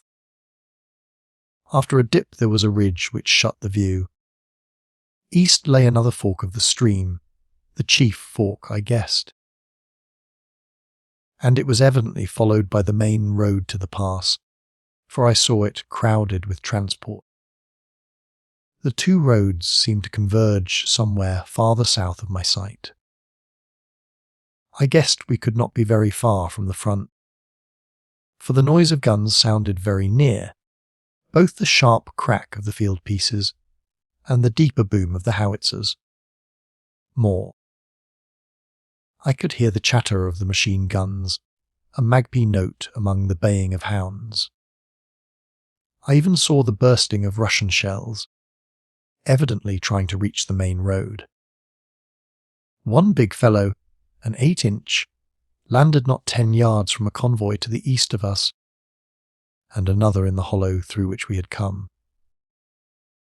These were clearly ranging shots. And I wondered if the Russians had observation posts on the heights to mark them. If so, they might soon try a curtain, and we should be very near its edge. It would be an odd irony if we were the target of friendly shells. By the Lord Harry, I heard Sandy say, if we had a brace of machine guns we could hold this place against a division. What price shells? I asked. If they get a gun up, they can blow us to atoms in 10 minutes. Please God the Russians keep them too busy for that, was his answer. With anxious eyes, I watched our enemies on the road. They seemed to have grown in numbers. They were signalling too, for a white flag fluttered. Then the mist rolled down on us again, and our prospect was limited to 10 yards of vapour. Steady, I cried. They may try to rush us at any moment. Every man keep his eye on the edge of the fog, and shoot at the first sign. For nearly half an hour, by my watch, we waited in that queer white world, our eyes smarting with the strain of peering. The sound of the guns seemed to be hushed, and everything grown deathly quiet. Blenkeron's squeal, as he knocked his wounded leg against a rock, made every man start. Then out of the mist there came a voice. It was a woman's voice, high, penetrating, and sweet, but it spoke in no tongue I knew. Only Sandy understood. He made a sudden movement, as if to defend himself against a blow.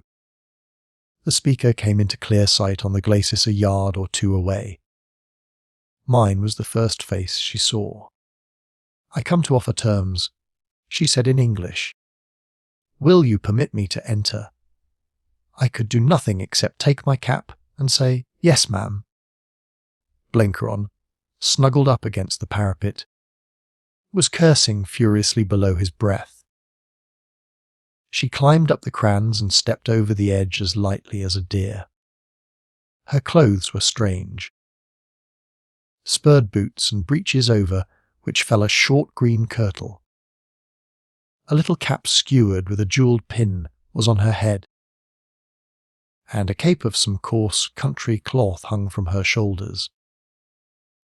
She had rough gauntlets on her hands, and she carried for weapon a riding whip. The fog crystals clung to her hair, I remember, and a silvery film of fog lay on her garments. I had never before thought of her as beautiful. Strange, uncanny, wonderful, if you like, but the word beauty had too kindly and human a sound for such a face. But as she stood with heightened colour, her eyes like stars, her poise like a wild bird's, I had to confess that she had her own loveliness. She might be a devil, but she was also a queen. I considered that there might be merits in the prospect of riding by her side into Jerusalem. Sandy stood rigid, his face very grave and set. She held out both hands to him, speaking softly in Turkish. I noticed that the 6 companions had disappeared from the castrol and were somewhere out of sight on the farther side. I do not know what she said, but from her tone, and above all from her eyes, I judged that she was pleading for his return, for his partnership in her great adventure, pleading, for all I knew, for his love. His expression was like a death mask, his brows drawn tight in a little frown and his jaw rigid. "Madam," he said, "I ask you to tell your business quick and to tell it in English. My friends must hear it as well as me." "Your friends?" she cried. "What has a prince to do with these hirelings? Your slaves, perhaps, but not your friends." "My friends," Sandy repeated grimly. "You must know, madam, that I am a British officer." That was beyond doubt a clean, staggering stroke. What she had thought of his origin, God knows. But she had never dreamed of this. Her eyes grew larger and more lustrous, her lips parted as if to speak, but her voice failed her. Then, by an effort, she recovered herself, and out of that strange face went all the glow of youth and ardour. It was again the unholy mask I had first known. "And these others?" she asked in a level voice. "One is a brother officer of my regiment. The other is an American friend. But all three of us are on the same errand. We came east to destroy Greenmantle and your devilish ambitions. You have yourself destroyed your prophets, and now it is your turn to fail and disappear. Make no mistake, madam, that folly is over. I will tear this sacred garment into 1,000 pieces and scatter them on the wind. The people wait today for the revelation, but none will come. You may kill us if you can, but we have at least crushed a lie and done service to our country." I would not have taken my eyes from her face for a king's ransom. I have written that she was a queen, and of that there is no manner of doubt. She had the soul of a conqueror, for not a flicker of weakness or disappointment marred her air. Only pride and the stateliest resolution looked out of her eyes. I said I came to offer terms. I will still offer them, although they are other than I thought. For the fat American, I will send him home safely to his own country. I do not make war on such as he. He is Germany's few, not mine. You, she said, turning fiercely on me, I will hang before dusk. Never in my life had I been so pleased. I had got my revenge at last. This woman had singled me out above the others as the object of her wrath, and I almost loved her for it. She turned to Sandy, and the fierceness went out of her face. "You seek the truth," she said. "So also do I. And if we use a lie, it is only to break down a greater. You are of my household in spirit. And you alone of all men I have seen a fit to ride with me on my mission. Germany may fail, but I shall not fail. I offer you the greatest career that mortal has known. I offer you a task which will need every atom of brain and sinew and courage. Will you refuse that destiny? I do not know what effect this vaporing might have had in hot-scented rooms, or in the languor of some rich garden, but up on that cold hill top it was as unsubstantial as the mist around us. It sounded not even impressive, only crazy.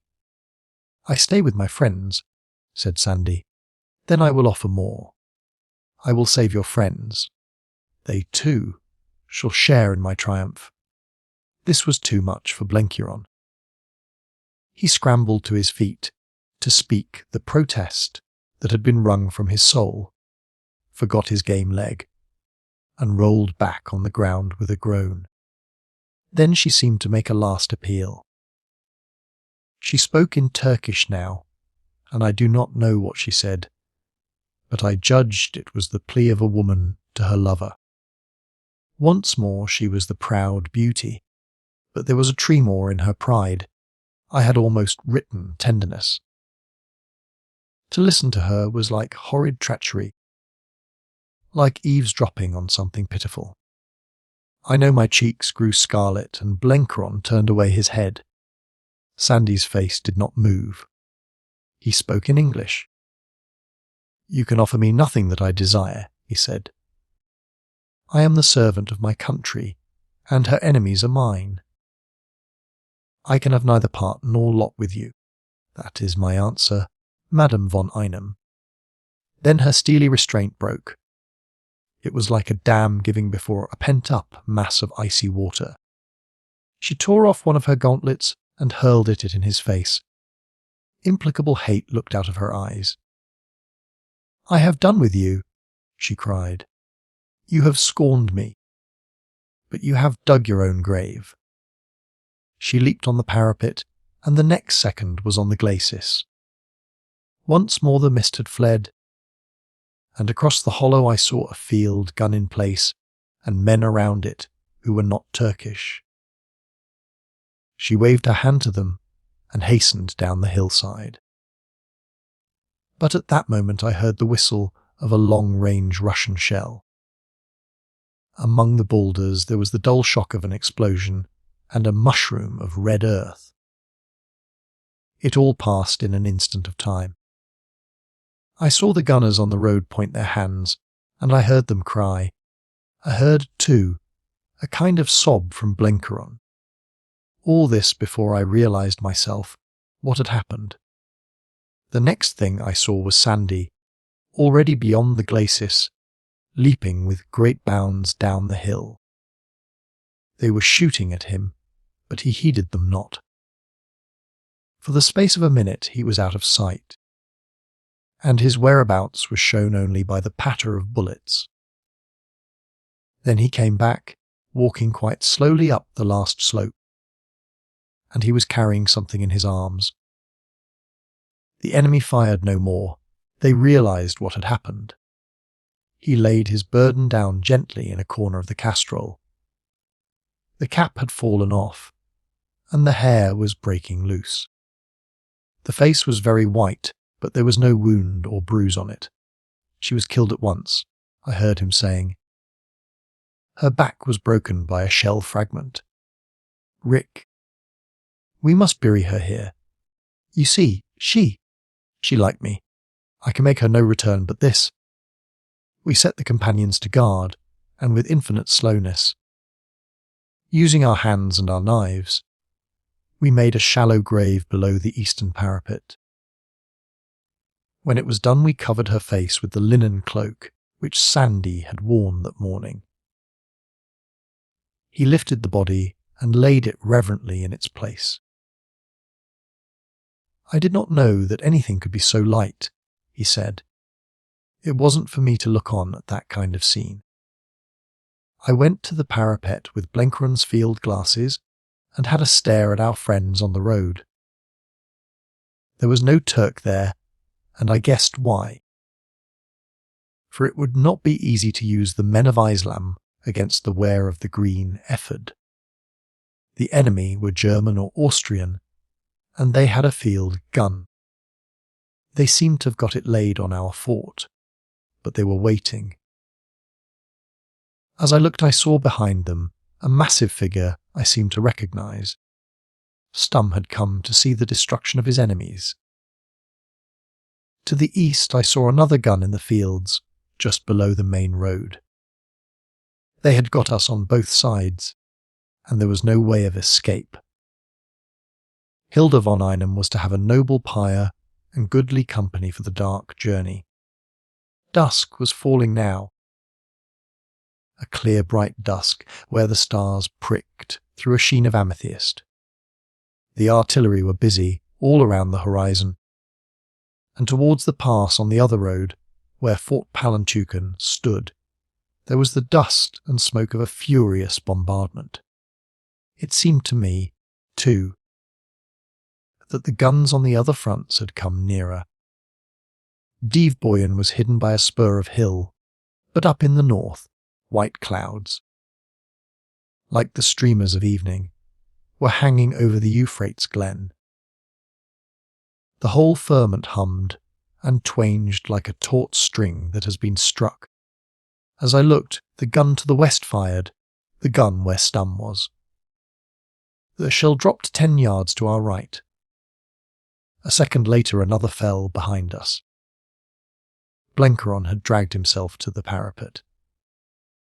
I don't suppose he had ever been shelled before, but his face showed curiosity rather than fear.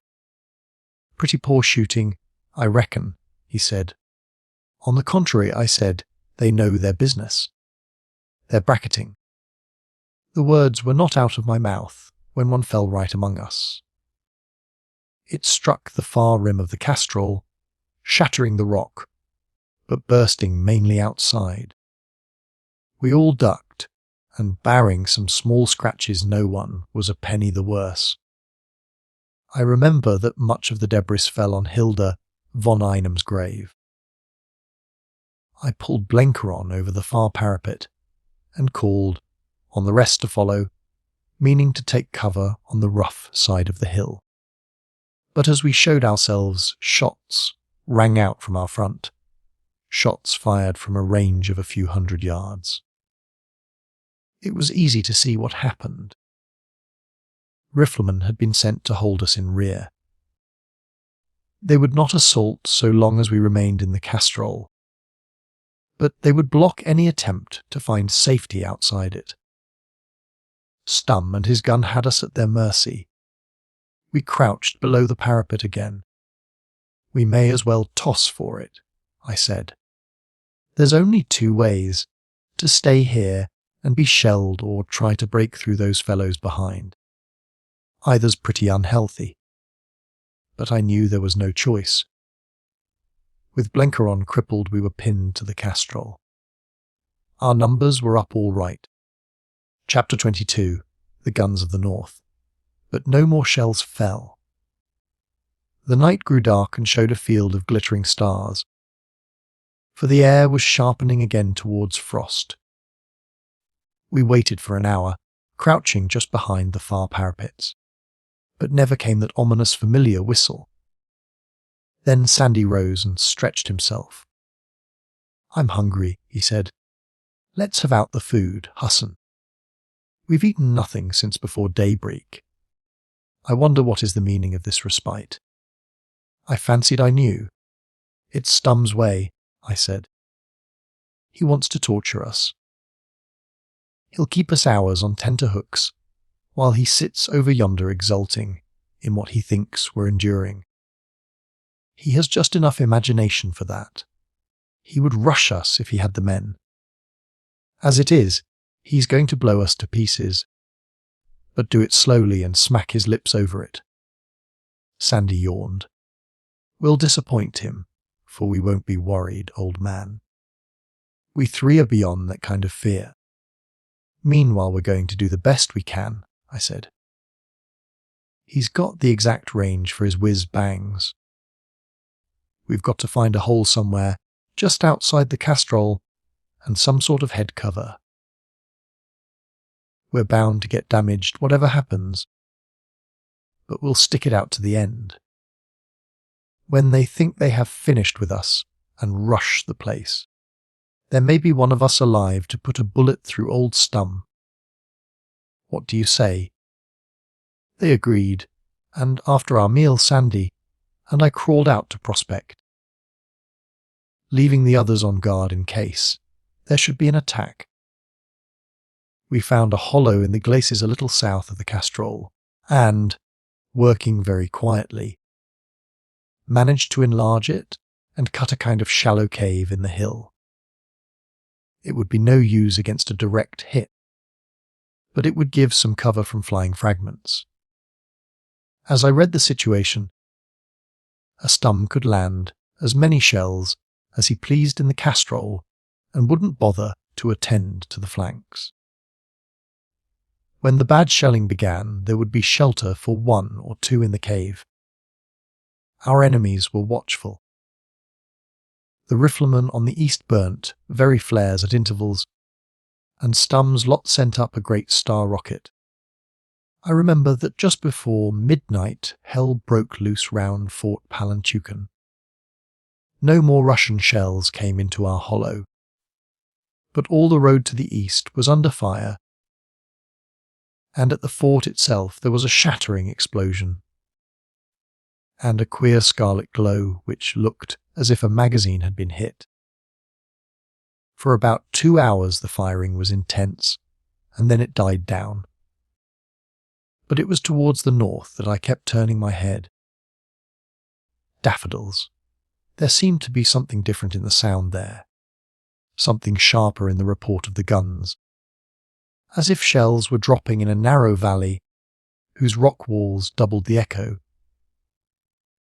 Had the Russians, by any blessed chance, worked round that flank? I got Sandy to listen, but he shook his head. "Those guns are a dozen miles off," he said. "They're no nearer than 3 days ago." But it looks as if the sportsmen on the south might have a chance. When they break through and stream down the valley, they'll be puzzled to account for what remains of us. We're no longer 3 adventurers in the enemy's country. We're the advance guard of the Allies. Our Pauls don't know about us, and we're going to be cut off, which has happened to advance guards before now.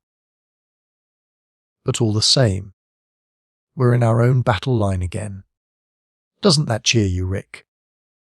It cheered me wonderfully, for I knew now what had been the weight on my heart ever since I accepted Sir Walter's mission. It was the loneliness of it. I was fighting far away from my friends, far away from the true fronts of battle. It was a sideshow which, whatever its importance, had none of the exhilaration of the main effort. But now we had come back to familiar ground. We were like the Highlanders cut off at sight set August on the first day of Luce, or those Scots guards at Festubert of whom I had heard. Only, the others did not know of it, would never hear of it. If Peter succeeded, he might tell the tale. But most likely he was lying dead somewhere in the no-man's land between the lines. We should never be heard of again any more, but our work remained. Sir Walter would know that, and he would tell our few belongings that we had gone out in our country's service. We were in the Castrol again, sitting under the parapets. The same thoughts must have been in Sandy's mind, for he suddenly laughed. It's a queer ending, Rick. We simply vanish into the infinite. If the Russians get through, they will never recognize what is left of us among so much of the wreckage of battle. The snow will soon cover us, and when the spring comes there will only be a few bleached bones. Upon my soul, it is the kind of death I always wanted. And he quoted softly to himself a verse of an old Scots ballad. Money's the ain for him Max Main, but nane Saul ken wo he is gain. Our his white banes, when they are bare, the wind Saul blaw for evermare. But our work lives, I cried, with a sudden great gasp of happiness. It's the job that matters, not the men that do it, and our job's done. We have won, old chap, won hands down, and there is no going back on that. We have won anyway, and if Peter has had a slice of luck, we've scooped the pool. After all, we never expected to come out of this thing with our lives. Blenkeron, with his legs stuck out stiffly before him, was humming quietly to himself, as he often did when he felt cheerful. He had only one song, John Brown's Body, usually only a line at a time, but now he got as far as the whole verse. He captured Harper's Ferry, with his 19 men so true. And he frightened old Virginie till she trembled through and through. They hung him for a traitor, themselves the traitor crew, but his soul goes marching along. Feeling good? I asked. Fine about the luckiest man on God's earth, Major. I've always wanted to get into a big show, but I didn't see how it would come the way of a homely citizen like me. Living in a steam-warmed house and going down to my office every morning. I used to envy my old dad that fought at Chattanooga, and never forgot to tell you about it. But I guess Chattanooga was like a scrap in a Bowery bar compared to this. When I meet the old man in glory, he'll have to listen some to me. It was just after Blenkeron spoke that we got a reminder of Stum's presence. The gun was well laid, for a shell plumped on the near edge of the Castro. It made an end of one of the companions who was on guard there. Badly wounded another, and a fragment gashed my thigh. We took refuge in the shallow cave, But some wild shooting from the east side brought us back to the parapets, for we feared an attack. None came, nor any more shells, and once again the night was quiet. I asked Blenkeron if he had any near relatives. Why, no, except a sister's son, a college boy who has no need of his uncle. It's fortunate that we three have no wives. I haven't any regrets, neither, for I've had a mighty deal out of life. I was thinking this morning that it was a pity I was going out when I had just got my dunum to listen to reason. But I reckon that's another of my mercies. The good God took away the pain in my stomach, so that I might go to him with a clear head and a thankful heart. We're lucky fellows, said Sandy. We've all had our whack. When I remember the good times I've had, I could sing a hymn of praise. We've lived long enough to know ourselves, and to shape ourselves into some kind of decency. But think of those boys who have given their lives freely, when they scarcely knew what life meant. They were just at the beginning of the road, and they didn't know what dreary bits lay before them. It was all sunshiny and bright-coloured, and yet they gave it up without a moment's doubt. And think of the men with wives and children, and homes that were the biggest things in life to them. For fellows like us to shirk would be black cowardice. It's small credit for us to stick it out. But when those others shut their teeth and went forward, they were blessed heroes. After that we fell silent. A man's thoughts at a time like that seem to be double-powered, and the memory becomes very sharp and clear. I don't know what was in the others' minds, but I know what filled my own. I fancy it isn't the men who get most out of the world and are always buoyant and cheerful that most fear to die. Rather, it is the weak, engined souls who go about with dull eyes that cling most fiercely to life. They have not the joy of being alive, which is a kind of earnest of immortality. I know that my thoughts were chiefly about the jolly things that I had seen and done, not regret, but gratitude.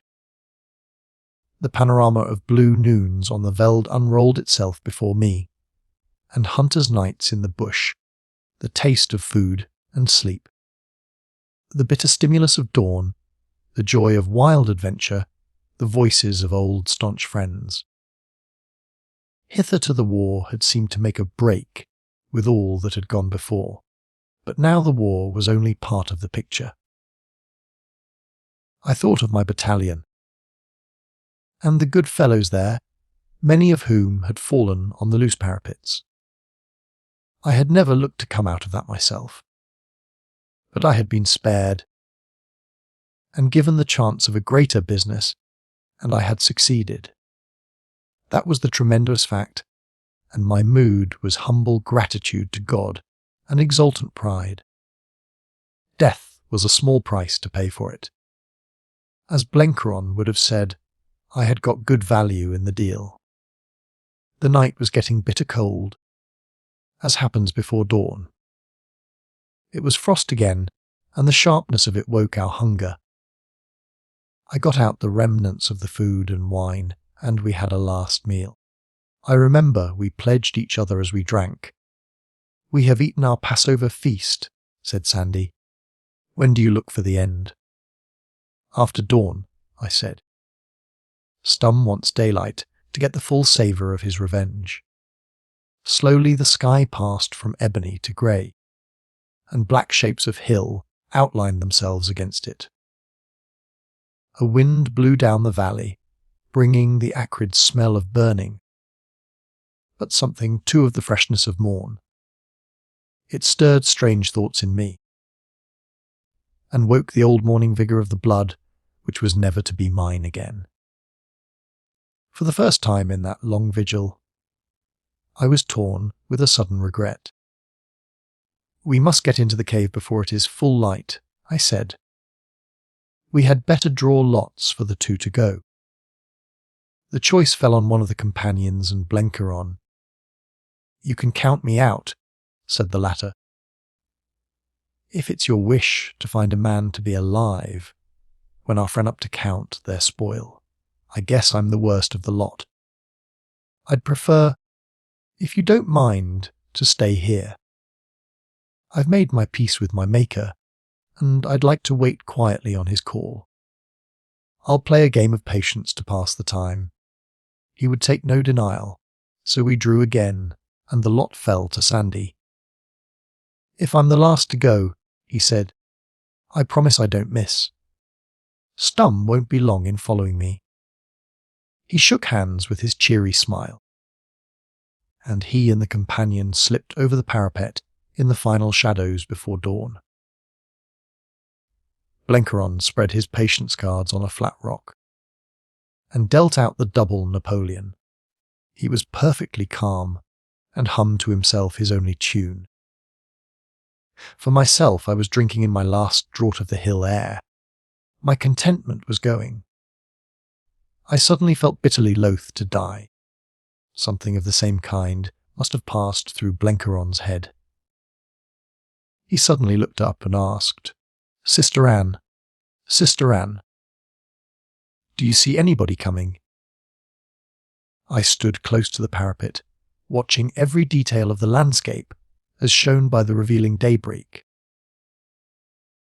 Up on the shoulders of the Palantuken, snowdrifts lipped over the edges of the cliffs. I wondered when they would come down as avalanches. There was a kind of croft on one hillside, and from a hut the smoke of breakfast was beginning to curl. Stum's gunners were awake and apparently holding council. Far down on the main road a convoy was moving. I heard the creak of the wheels 2 miles away, for the air was deathly still. Then, as if a spring had been loosed, the world suddenly leaped to a hideous life. With a growl the guns opened round all the horizon. They were especially fierce to the south, where a Raphael beat as I had never heard it before. The one glance I cast behind me showed the gap in the hills choked with fumes and dust. But my eyes were on the north. From Erzurum city tall tongues of flame leaped from a dozen quarters. Beyond, towards the opening of the Euphrates glen, there was the sharp crack of field guns. I strained eyes and ears, mad with impatience, and I read the riddle. "Sandy," I yelled, "Peter has got through. The Russians are round the flank. The town is burning. Glory to God. We've won, we've won." And as I spoke the earth seemed to split beside me, and I was flung forward on the gravel which covered Hilda von Einem's grave. As I picked myself up, and to my amazement found myself uninjured, I saw Blenkeron rubbing the dust out of his eyes and arranging a disordered card. He had stopped humming and was singing aloud. He captured Harper's Ferry with his 90 men so true, and he frightened old Virginie. "Say, Major," he cried, "I believe this game of mine is coming out." I was now pretty well mad. The thought that old Peter had won, that we had won beyond our wildest dreams, that if we died there were those coming who would exact the uttermost vengeance, rode my brain like a fever. I sprang on the parapet and waved my hand to Stum, shouting defiance. Rifle shots cracked out from behind, and I leaped back just in time for the next shell. The charge must have been short, for it was a bad miss, landing somewhere on the glacis. The next was better and crashed on the near parapet, carving a great hole in the rocky crans. This time my arm hung limp, broken by a fragment of stone, but I felt no pain. Blenkeron seemed to bear a charmed life, for he was smothered in dust, but unhurt. He blew the dust away from his cards very gingerly and went on playing. Then came a dud which dropped neatly inside on the soft ground. I was determined to break for the open and chance the rifle fire, for if Stum went on shooting the castrol, was certain death. I caught Blenkeron round the middle, scattering his cards to the winds, and jumped over the parapet. "Don't apologise, Major," said he. The game was as good as won. "But for God's sake drop me, for if you wave me like the banner of freedom, I'll get plugged sure and good." My one thought was to get cover for the next minutes, for I had an instinct that our vigil was near its end. The defences of Erzurum were crumbling like sand castles, and it was a proof of the tenseness of my nerves that I seemed to be deaf to the sound. Stum had seen us cross the parapet, and he started to sprinkle all the surroundings of the castrol. Blenkeron and I lay like a working party between the lines, caught by machine guns, taking a pull on ourselves as best we could. Sandy had some kind of cover, but we were on the bare farther slope, and the riflemen on that side might have had us at their mercy, but no shots came from them. As I looked east, the hillside, which a little before had been held by our enemies, was as empty as the desert. And then I saw on the main road a sight which for a second time made me yell like a maniac. Down that glen came a throng of men and galloping limbers, a crazy, jostling crowd, spreading away beyond the road to the steep slopes and leaving behind it many black dots to darken the snows. The gates of the south had yielded, and our friends were through them. At that sight I forgot all about our danger. I didn't give a cent for Stum's shells. I didn't believe he could hit me. The fate which had mercifully preserved us for the first taste of victory would see us through to the end. I remember bundling Blenkeron along the hill to find Sandy, but our news was anticipated, for down our own side glen came the same broken tumult of men.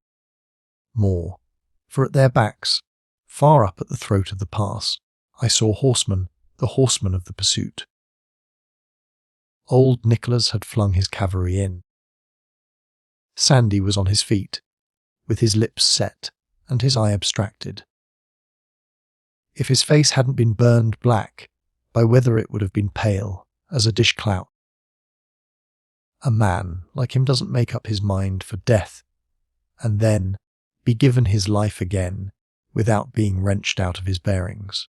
I thought he didn't understand what had happened, so I beat him on the shoulders. "Man, do you see?" I cried. "The Cossacks! The Cossacks! God! How they're taking that slope! They're into them now. By heaven, we'll ride with them! We'll get the gun horses!" A little knoll prevented Stum and his men from seeing what was happening farther up the glen, till the first wave of the rout was on them.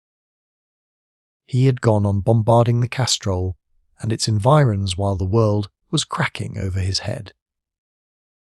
The gun team was in the hollow below the road, and down the hill among the boulders we crawled, Blenkeron as lame as a duck, and me with a limp left arm. The poor beasts were straining at their pickets and sniffing the morning wind, which brought down the thick fumes of the great bombardment and the indescribable babbling cries of a beaten army. Before we reached them, that maddened horde had swept down on them, men panting and gasping in their flight, many of them bloody from wounds, many tottering in the first stages of collapse and death. I saw the horses seized by a dozen hands, and a desperate fight for their possession. But as we halted there, our eyes were fixed on the battery on the road above us. for round it was now sweeping the van of the retreat. I had never seen a rout before. When strong men come to the end of their tether, and only their broken shadows stumble towards the refuge they never find. No more had Stum, poor devil. I had no ill will left for him. Though coming down that hill I was rather hoping that the two of us might have a final scrap. He was a brute and a bully, but, by God, he was a man. I heard his great roar when he saw the tumult, and the next I saw was his monstrous figure working at the gun.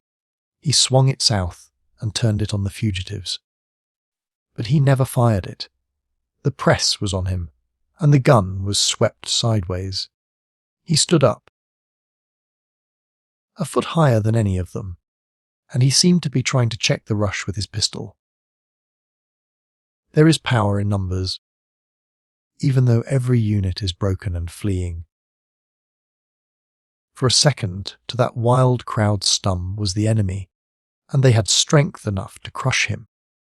The wave flowed round, and then across him. I saw the butt ends of rifles crash on his head and shoulders, and the next second the stream had passed over his body. That was God's judgment on the man who had set himself above his kind. Sandy gripped my shoulder and was shouting in my ear, "They're coming, Rick. Look at the grey devils." "Oh, God be thanked, it's our friends!" The next minute we were tumbling down the hillside, Blencaron hopping on one leg between us. I heard dimly Sandy crying, "Oh, well done our side!" and Blencaron declaiming about Harper's Ferry, but I had no voice at all and no wish to shout. I know the tears were in my eyes, and that if I had been left alone I would have sat down and cried with pure thankfulness. For sweeping down the glen came a cloud of grey cavalry on little wiry horses, a cloud which stayed not for the rear of the fugitives,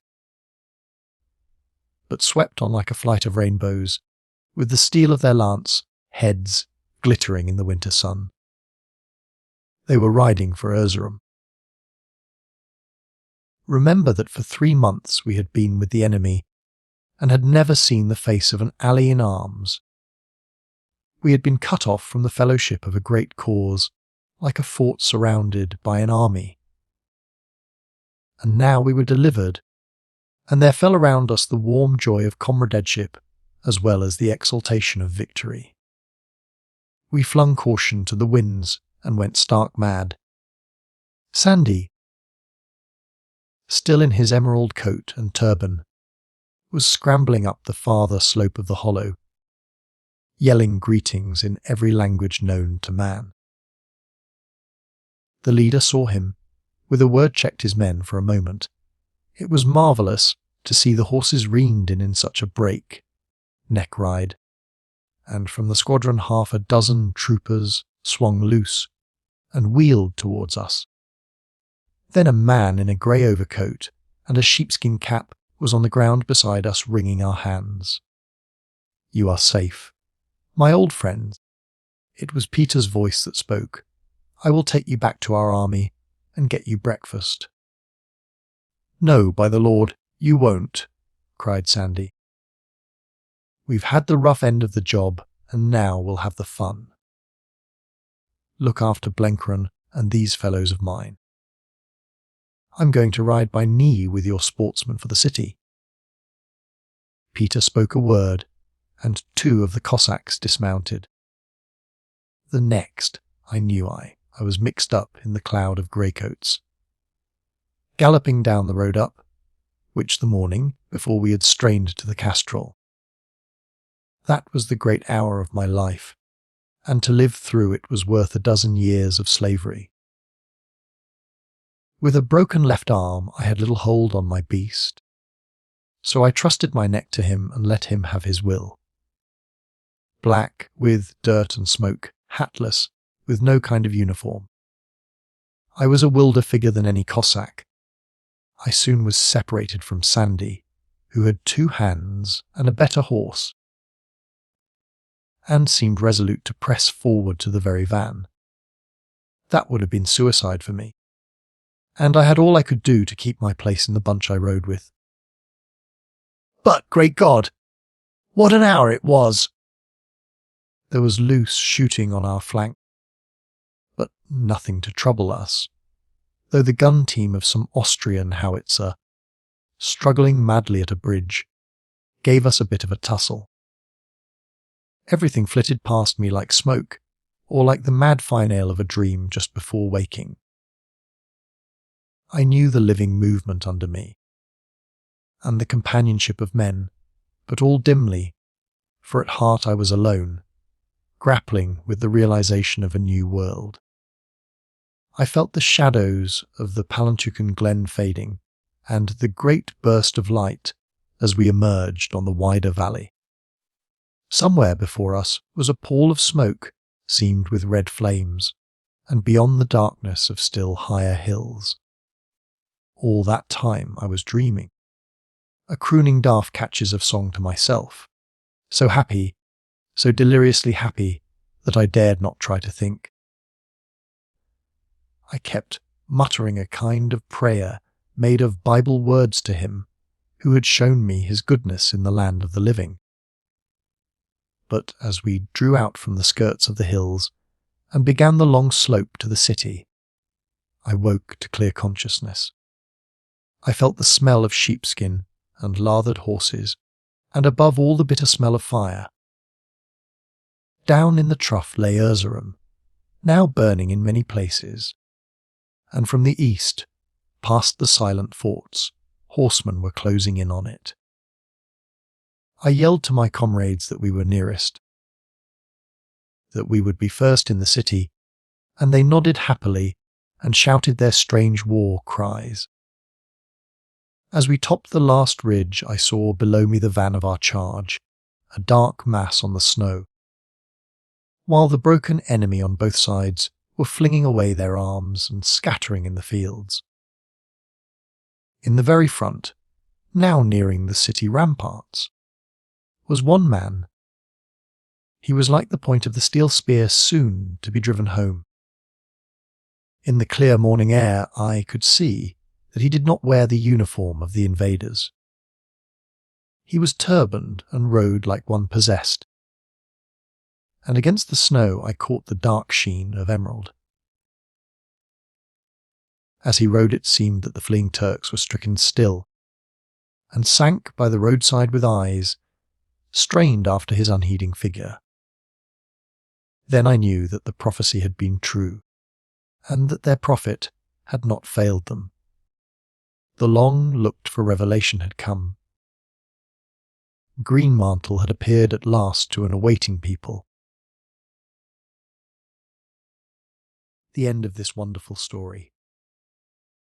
And so, our journey through this timeless fiction comes to an end. If you enjoyed this audiobook, please consider liking the video and subscribing to our channel.